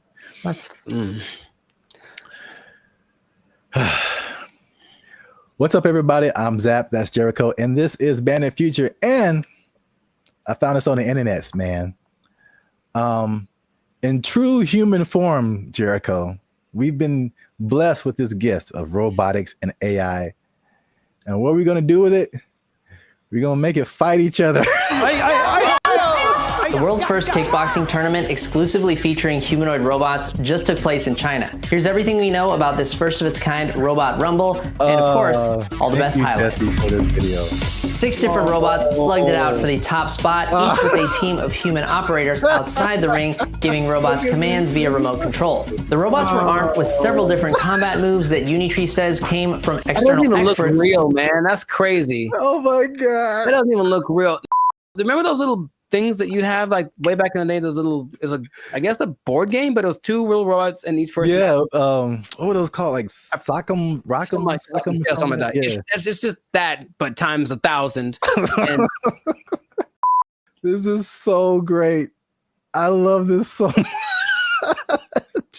I don't want this to. Gosh, he's gonna kick it. And it's gonna remember him, get him in like a decade. Anyways, just keep going. I feel like we do this to ourselves, and then we blame other people. That's what I feel like is going to happen. We just start building these things, and our first thought is like, "Hey, let's have them punch each other and kick each other." Nah, that's entertainment. That's our second thought. The first thought was sex robots. Oh, well, for sure. Too. But this is a close second, I would say. Yay, humanity! Are these the G? These are the G ones, right? I think we're talking about. Like these are the Unitree G. We have another video about that. I put a link to it. And a guy, man, these comments. You guys comment whatever you want. But there was a guy like trying to fight us, like, oh, it's not as good as a Tesla bot, and blah blah blah blah. I have not seen the Tesla bot do this. Nor have I. Nor do I want to. And it's. I know the Tesla bot is like more advanced. It does. These are 2 different things. But the main thing about this particular, the G ones, like you were talking about, is the agility. When they get up, it doesn't look real, man. Like that looks crazy. These moves include straight punches, hooks, uppercuts, a roundhouse kick, front knee, and what looks to me like a front kick or push kick. Martial arts experts, let us know down in the comments which one you think it is. The robots are also. So you can do all of those punches. I can still pretend this is fake until I see it in person. At least I have a happy place in my head that says somehow this isn't real because it doesn't look real, and I can just pretend. Until I see it, I'll pretend that it's not real. Jericho, it can roundhouse kick you in the face if it wants to. I know it, but I think it wants to. That's the thing I don't like. I think it wants to. I think it's like take all comers, bro. It's just gonna keep getting more crazy. This is already crazy. Yeah. Let's watch some more. Able to pivot and move around, as well as stand up from a fall. In the opening match, it was blue versus purple, with the other robots standing in the corners of the ring, cheering on the robot-on-robot carnage. While it's humans calling the shots from the sidelines, the robots themselves must maintain their balance, while taking punches and performing kicks and knees that sometimes force them onto one leg. Unitree says this was achieved by a combination of sensors in the robot, which feed it information on its body position, as well as AI reinforcement learning performed in simulation. It's impressive. What was that? It's impressive, those little steps that they take to get their balance back. Yeah. That's got to be really hard to replicate. The next round saw the black-clad robot named AI Strategist facing off against the robot in pink, known as the Silk Artisan. Name? While it took these robots a second to find each other on the battlefield, eventually they locked in, resulting in one of the most devastating clashes of the entire event. AI Strategist took the first fall when a kick threw it off balance, but it was back on its feet and taunting its opponent in no time. In the next round, the Silk Artisan got its leg caught on the AI Strategist, causing it to stumble, but it stayed on its feet. That was crazy. Because check it out, for a human, that's a torn ACL right there. You see that? And it was just like hated it, and then just kept moving. That's so Wait a minute. That was in no time. In the next round, the Silk Artisan got its leg caught on the AI Strategist, causing it to stumble. But it stayed on its feet. Both sides landed some good. That's wild. In the next round, Black delivered a devastating knee to Pink, but it wasn't enough to keep the Silk Artisan down. The face-off came to a brutal conclusion when Pink went for a right hook as Black went for the knee, throwing the Silk Artisan off balance and sending its legs all over the place in a finisher that looks like it belongs in a Mortal Kombat video game. AI Strategist celebrated the devastating blow by falling face first over the Silk Artisan in a nail-biting conclusion to a thrilling match. In the penultimate bout, Power Core Guardian in green went punch for punch with Armored Mulan in red. The fight began with a clash of kicks. Robots traded blows back and forth. Green took the first fall when a kick went wrong, but it was back on its feet. They're all the same size. They're both the same size. And I guarantee what's going to start to make these more interesting is the modifications, or what, I guess whatever within the parameters of the rules. They can have bigger legs or smaller, whatever it is to kind of make them a little bit different, but that's when it's going to get kind of crazy. The final round saw AI Strategist facing off against Power Core Guardian. Once again, we saw the robots get stuck together and need to be separated. Green took the first fall while attempting to knee the robot in black, but came back strong, seeming totally unmoved by what appeared to be a powerful kick from AI Strategist. For this, I feel like it's going to be more similar to like MMA or boxing, where like they're the same weight and size, and then but you can train them to, because right now it looks like they have like, I don't know, 6-7 moves that they can do. Yeah. But what if you train it to like where it has, you know, all these different combinations? It's like a video game, a live action. I just want to know if those controllers are the same as like Street Fighter, like down, down, up, up, roundhouse, like something. And then I hope so. AI Strategist took home the top prize at the China Media Group World Robot Tournament, Mecha Combat Arena. The G1 humanoid robot comes in several different models, and so whoa, what's that? That's a little bit extra. Like they're not doing that. The intro? No, just right there. That robot that just did like this World Robot Tournament, Mecha Combat Arena. Yeah. The G1 humanoid robot comes in several different models, I don't like and that. for this competition, Yeah, man, it's getting real. These guys, oh my goodness, they can't jump. Seems not yet, not great, but they'll be able to. Yeah, I don't think I've seen any of them jump. I've seen videos of robots that can jump, but it seems like they're just jumping back and forth. But like, imagine these things being able to jump and do like, there's nothing that'll stop them from being able to jump 20 feet in the air. Like, you know what I mean? Like, it's going to be impressive. I just, for the spectacle of it, is it worth our safety? Is it? Internet? Is it? I mean, well, if someone just programs a bunch, like 10 of these to just come to your house. Yeah, man. That's going to be a problem. Yeah. Can't take all. For now, yay, look, it's fun. Yeah. Let us know what you think in the comments. The first ever humanoid robot kickboxing tournament. I can't believe that's a sentence that I'm saying. That's a sentence that I'm saying in the year of our Lord, 2025. Share this video with anyone you think might find it interesting. And I don't know what to say, y'all. I just found this on the internet. We out. I think that's my catchphrase. I think that's it. I see you. I don't know what to tell you. I just found it on the internet. I'm in Hollywood, just eating a sandwich, as you do. And the robot comes along, and it's apparently like one of those delivery service things, and it's looking for somebody. And you can see it kind of doing this thing Like it doesn't have eyes, like a box on wheels, but it just was looking around. And I swear to you, it looked at me kind of like, hey, what am I supposed to do? And I was like, like, bro, I don't know you, bro. I don't know you. Bro. You ain't my block, son. What's up, everybody? I'm Jericho. This is Zap, and we are the now 6-time international pop hip hop duo. Why is this so hard for me? we got awards. We're good. We're Bandit Future, son. Anyways, check it. We make clean fun music that everyone can listen to. What? I'm making a compilation of this.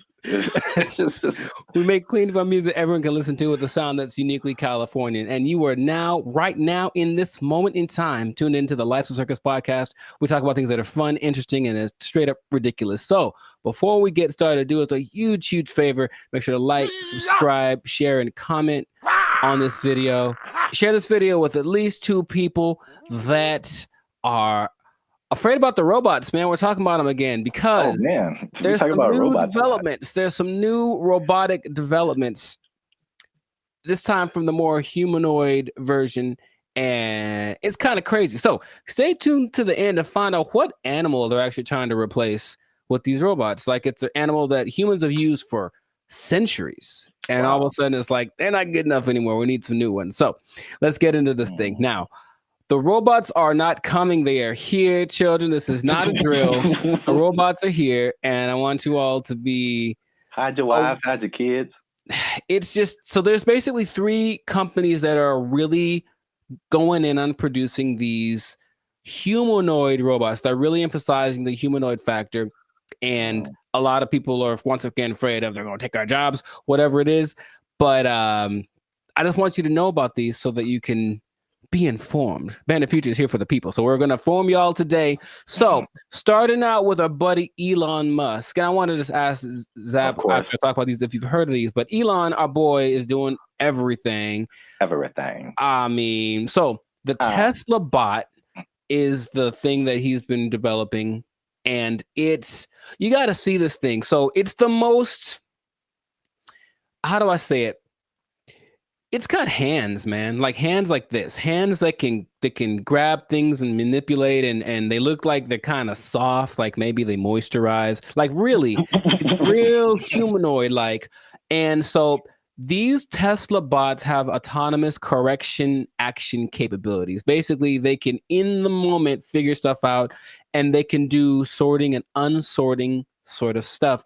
And just watching it without, like if you watched a silhouette of one, it's the one you'd say, oh, that's a person. And that's already kind of crazy, not a big clunky robot thing that they had a few years ago. Now it's just looks pretty sleek. There's a video of one doing yoga, and that maybe creeped me out more than anything else. I don't know why, but it's something that you're going to be able to purchase for yourself if you want.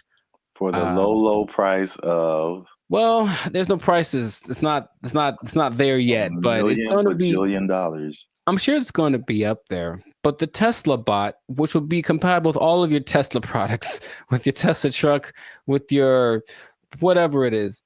My man Zaprath, do you want a bot? Do you want a bot that has soft hands that could probably play? Here's the thing about it, dude. That's the thing that stood out to me the most. Like the hands. You have to see it. Just show it right here. Just show it. It's got these hands that kind of, and it's like playing with Legos in the video that I saw and sorting things out. So you could hold hands. You could play frisbee with it. You could play thumb. You could probably play thumb war with one of these. Yeah, right. How crazy it is. It's like I win, and then your thumb is on the floor. We don't have to get all morbid with it. But anyways, I mean, what do you want? Do you want one? Maybe the Tesla bot doesn't know its own strength. I don't know. Well, I mean, so wait a minute. Is it like head to toe? Because you've been really focusing on the moist hands, and it's the thing that's so, I don't know why I find that so interesting. The hands. It's probably like the most amount of times I've heard you say the word moist as well, but. No comment. It's a good word. Anyways. No. Where did that come from? I didn't. That doesn't have anything to do with. Oh my god! It doesn't. All right. For those of you who have no idea what's going on, just trust me when I say you don't want to know. There's a guy who appears every once in a while. He's not real though. I won't let him into the podcast today. Good I won't Lord. let him in. So wait a minute. Does it have? It's more than hands, right? It's like head to toe. Oh, sure. Yeah, it's an entire complete thing, but it's like our height, maybe about 5'8", 5'9", and they just look like I said, if you saw a silhouette of one of these specifically, I think you'd figure it out for the movements after a while. Like, that's not a human, but for a second, it looks extremely, of the ones I'm going to mention, it's the most human-like in its features and all of just the aesthetics of it. Okay. Does it like when it talks, does it move its mouth and all that and the eyes and all that, or is it just? It doesn't talk, but it can understand, which is so anyway. Yeah. But the face looks like a human. It's got dots. It's got dots and like a nose thing. I see. So it's getting there. But that's like the one that's the most. I mean, the first when you said, I mean, because you focus on the hands, like moving stuff and then building Legos. My first thought was laundry. I don't know why. Well, you know what? It's interesting because people are thinking about these robots for all the big, heavy, crazy, whatever that you could possibly do. But this one seems like it's got this precision. They're going for that angle. They want want robots that can do laundry and wash dishes and all that kind of domestic stuff. Yeah.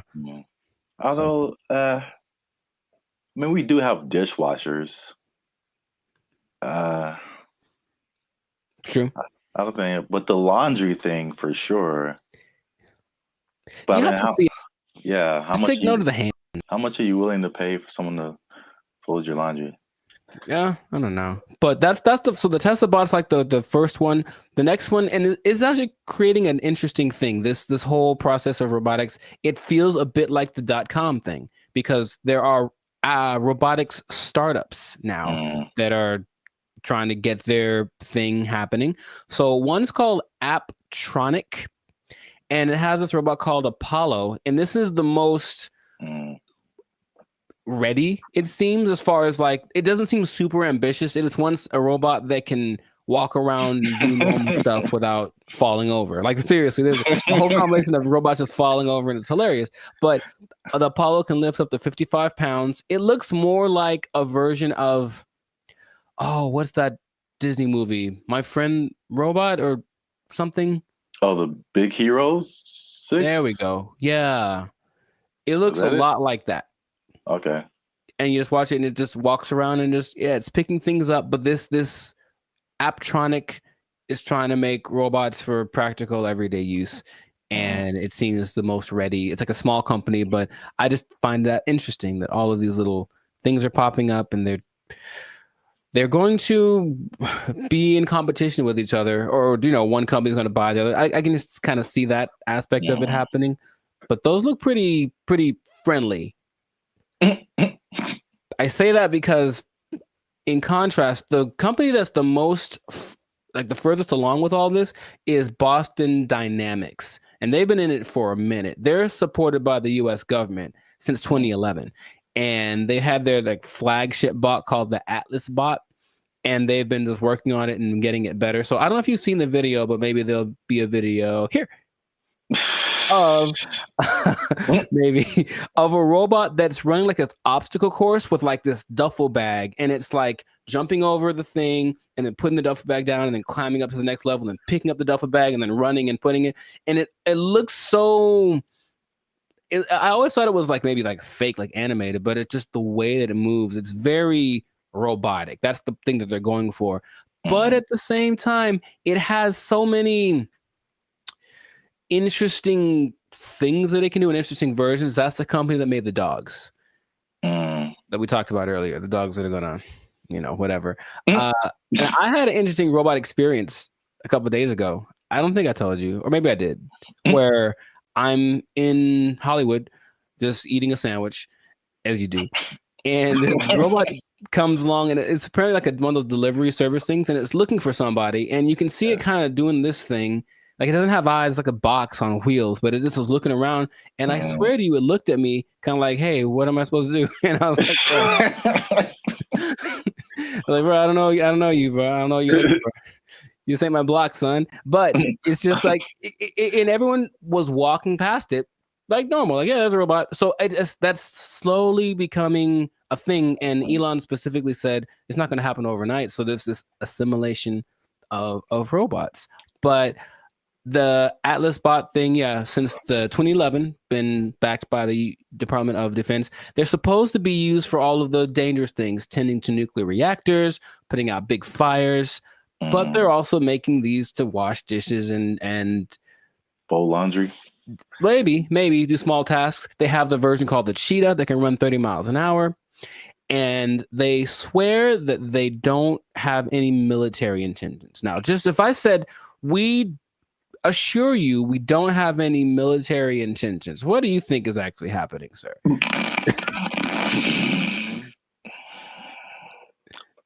I plead the fifth.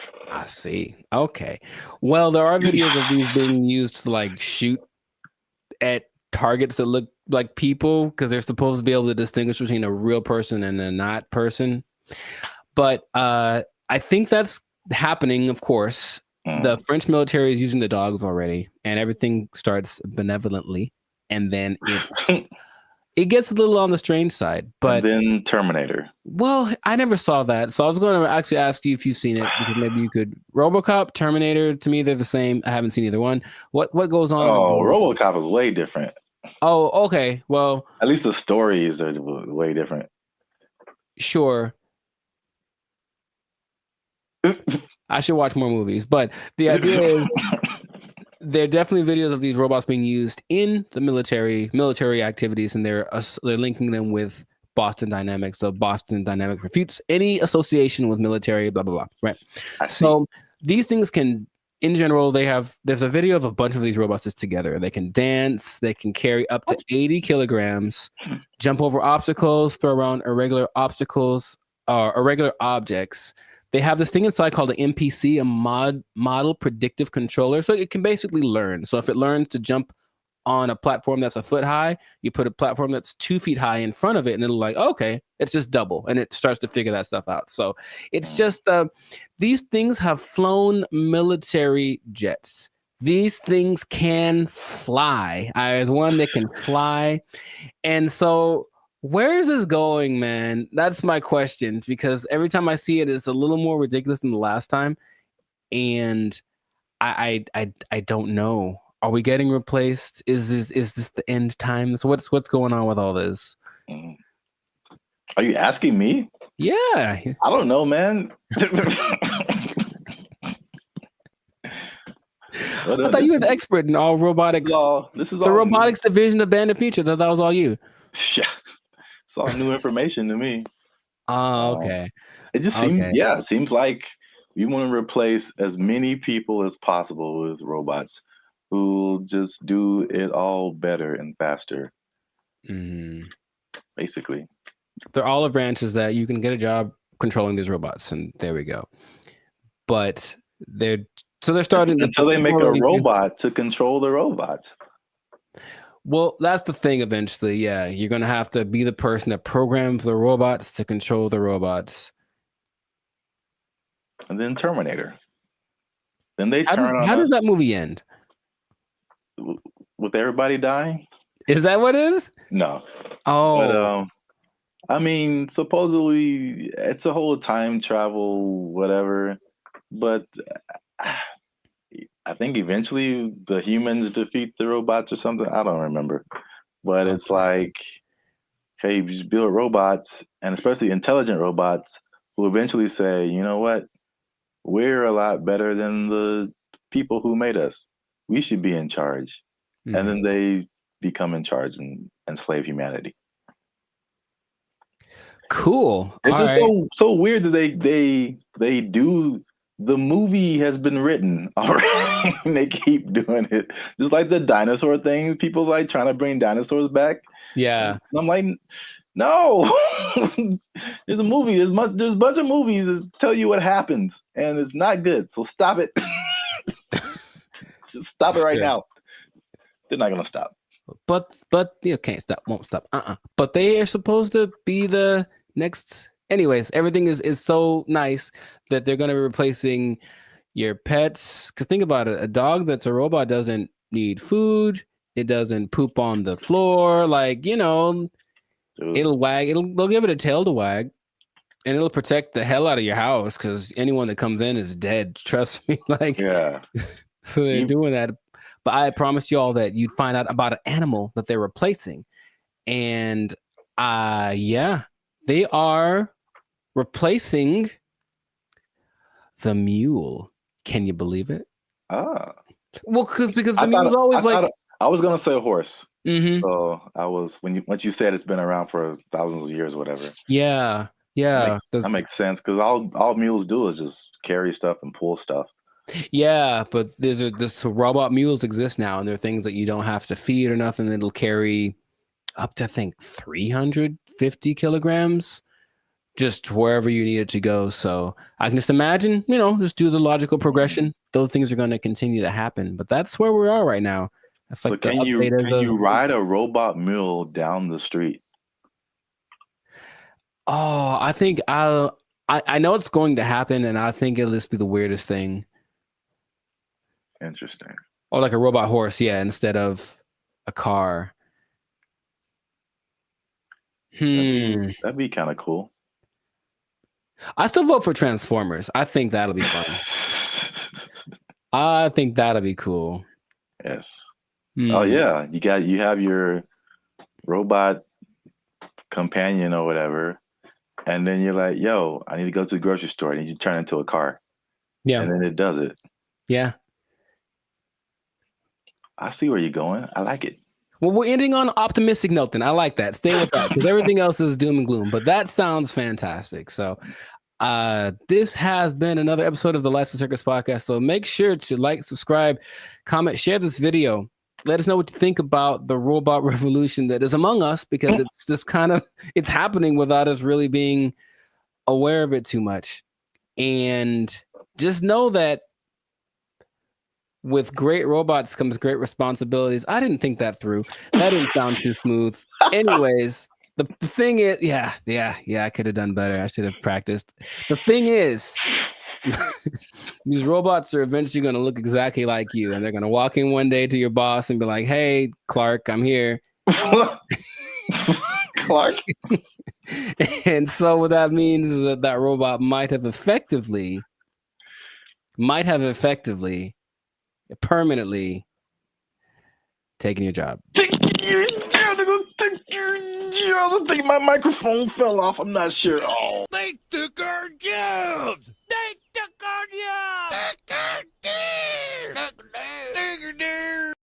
There have always been these things that say, "Oh, well, try this will work," and it's low effort on your part, right? Low effort, high reward, which isn't the way life works. But people always want to hear, and as long as people can promise that and show someone it works for somebody, they'll buy into it. Everyone only wants to be sexy and slam. But I have a solution. A solution that I think works 100% of the time.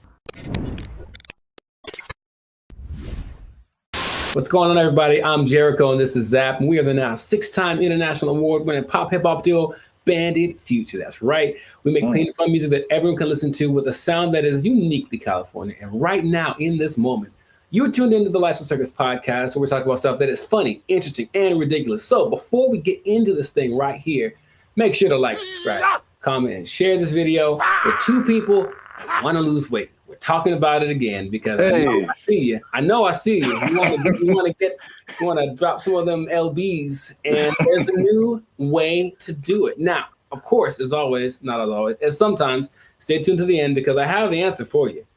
I got the answer. You came to the right place. Your boy got you. I got the answer for you, but we're going to talk about this new thing. So, Sir Zap, have you heard of Ozempic? Ozempic? Mm-hmm. That sounds familiar, like one of those late night Pfizer commercials or something. Is it a Pretty sure pill? the same people make it. Oh, okay. But it's Sounds like all a pill you take.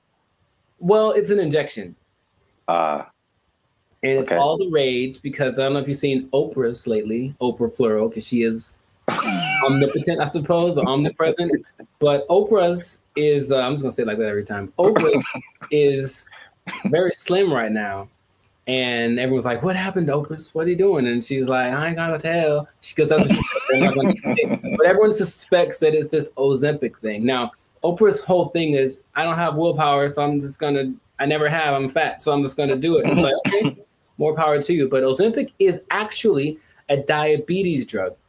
And a side effect is that you lose weight really fast, apparently. So of the celebrities I've heard of, people either speculate or have confirmed that Chelsea Handler's used it, Tracy Morgan's used it, Kelly Clarkson used it, Mindy, I don't know how to say her last name. Kaylin. Yeah. She's used it, and they have crazy results. So it's another one of those. Guess what? You don't have to work. You just have to take this, and then you'll get slimmer. And the result of the proof is in the pudding. People look amazing in a relatively short amount of time. Okay, I got some stats for you, but just off of the bat, if it's right off the bat, hey man, I got this thing, and it's an injection, so you got to do it yourself. That's already not fun, but I'm gonna give you this injection. Oh, you have to do it, and you get to lose weight. You get to lose weight really fast. What would be the question you'd ask me first if I tell you that? Besides the side effects? Very nice. I mean, that sounds right. That sounds like what I would want to know. And the thing is, this thing only came out last year. But wait a minute. It's a diabetes drug, so the side effect is losing weight. So is there a side effect to the side effect? Oh man. You are a smart one. Well, the side effect of taking it is that you basically lose your appetite and you get a little nauseous, so you don't want to eat, and that's why it works, right? The problem is, you sound like something crazy is coming down the pipe. It's nothing crazy. It's just kind of more like duh. If you stop taking it, you gain your weight back. You're not only tenfold. Appetite comes back with such a vengeance that you go back like instantly and like plus some. So is it addictive? Wow. Well, you have to stay on it for it to keep working, because as soon as the thing that it makes you do to not eat is exactly what it reverts to once you get off of the drug. And it's crazy. So now here's the other thing about it. And this is the thing I thought you might have asked, but you inject yourself, right? Yeah. So I don't know if you ever injected yourself, but not on purpose. I never have, but from what I understand is that you have to know how much to inject, right? Okay. The problem is they don't really tell you. You just figure it out. So just inject an amount in this, and then so what happens is people inject themselves and it works. So they go, oh my God, maybe I should inject some more so it can work better, right? In the last 3 months, poison control centers have had a 1,500% increase in calls from people saying that they overdosed when they injected their diet control pill or diet control. Yeah, that's what's happening because people are that stupid. So, now, okay, we get it, right? You want to be slim, you want to be sexy, you want to be attractive, and you don't want to do anything for that, right? That's just maybe the American way. This drug, also another question you might have asked is it banned anywhere? It sure is. This drug is banned so far in Austria, France, Greece, and the Czech Republic, with more places to come, perhaps. But the numbers don't lie, right? 42% of Americans are obese, 18% of children are obese, and then everyone knows the links to death and all that kind of stuff if you're obese with a high probability. So you want to get slimmer. But this is just another thing. I guess my other question would be, have you heard of any things like this in the past that have promised the same. Hey, take this and you'll get, slimmer, more sexy. Not, I can't think of it. I'm sure there's other stuff out there. I can't think of anything off the top of my head other than like liposuction or something like that. Sure, which works, But I looked it up. In the 40s, it was amphetamine. That was all the rage. It was the big deal, and that was proved to be addictive. Rainbow pills in the 60s, which was amphetamine, digitalis, and diuretics, and that proved to be addictive and somewhat fatal if you take too much. There's a thing called Aminorex in 1971. This is all before our time, right? Now, the thing that I remember hearing about in the 90s, there was this thing called Fen-Phen, and it was a big deal with the celebrities. Yeah, and a lot of celebrities, took it, and apparently it works. But now this new Ozempic, I think I'm saying it correctly. They're saying that a lot of celebrities are getting paid to promote it, to push it. And I think that always, that's always the way to go. But it's just like, I'm really concerned for these people that are basically getting guinea pigged, right? It's like, we'll see if this works. And then what's going to happen to them in 6 months when they're like, oh, by the way, this causes all of the things.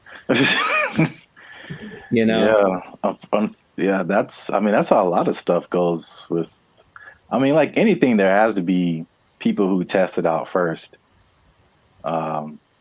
So yeah, it's weird. The thing that I randomly remember when you were talking about things from the 90s was like Slim Fast.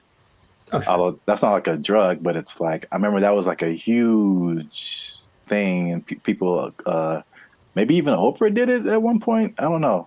Oprah's done everything. Yeah. Yeah, I remember seeing a lot of Slim Fast commercials with celebrities and stuff, and then the tagline was like, "Give us a week, we'll take off the weight." So yeah.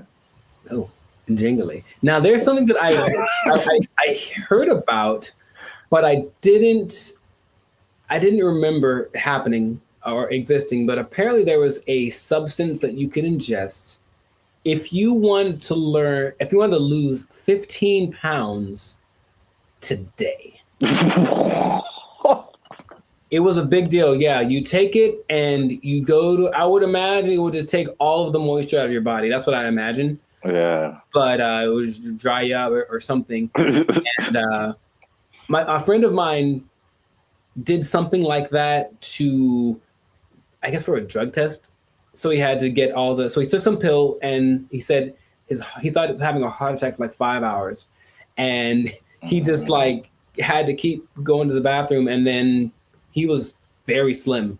It was kind of an unexpected side effect, and he still failed the drug test, so bad on him. But the idea is that there've always been these things that say, oh, well, try this will work, and it's low effort on your part, right? Low effort, high reward, which isn't the way life works, but people always want to hear. And as long as people can promise that and show someone it works for somebody, they'll buy into it. Everyone only wants to be sexy and slim. But I have a solution.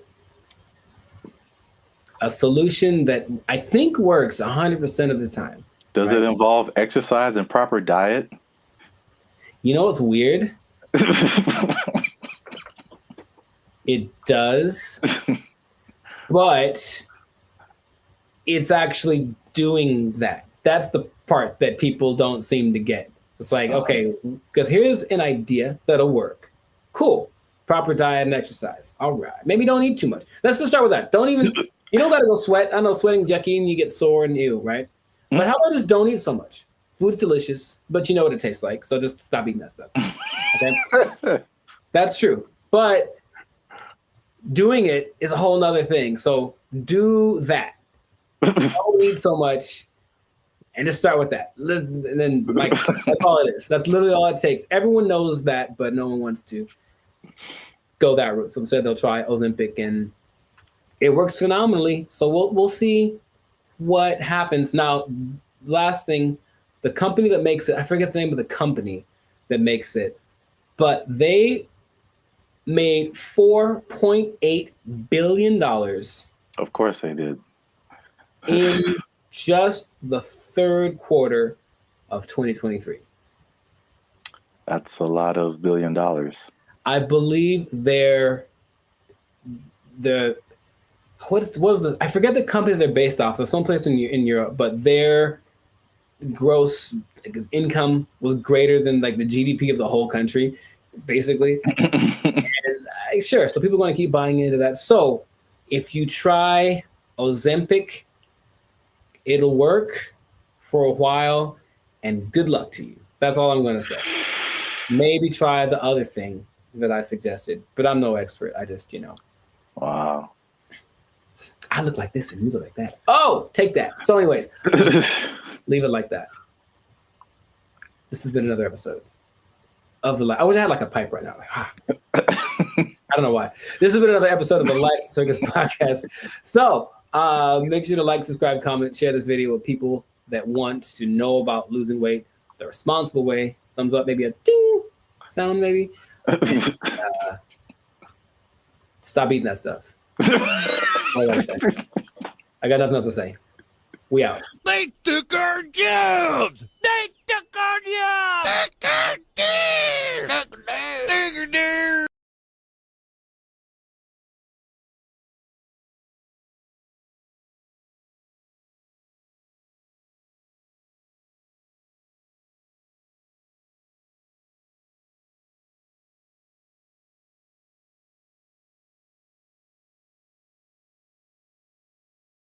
The matchmaker, the AI does the matchmaking, and then from there you take it on. Okay, how do you feel about that?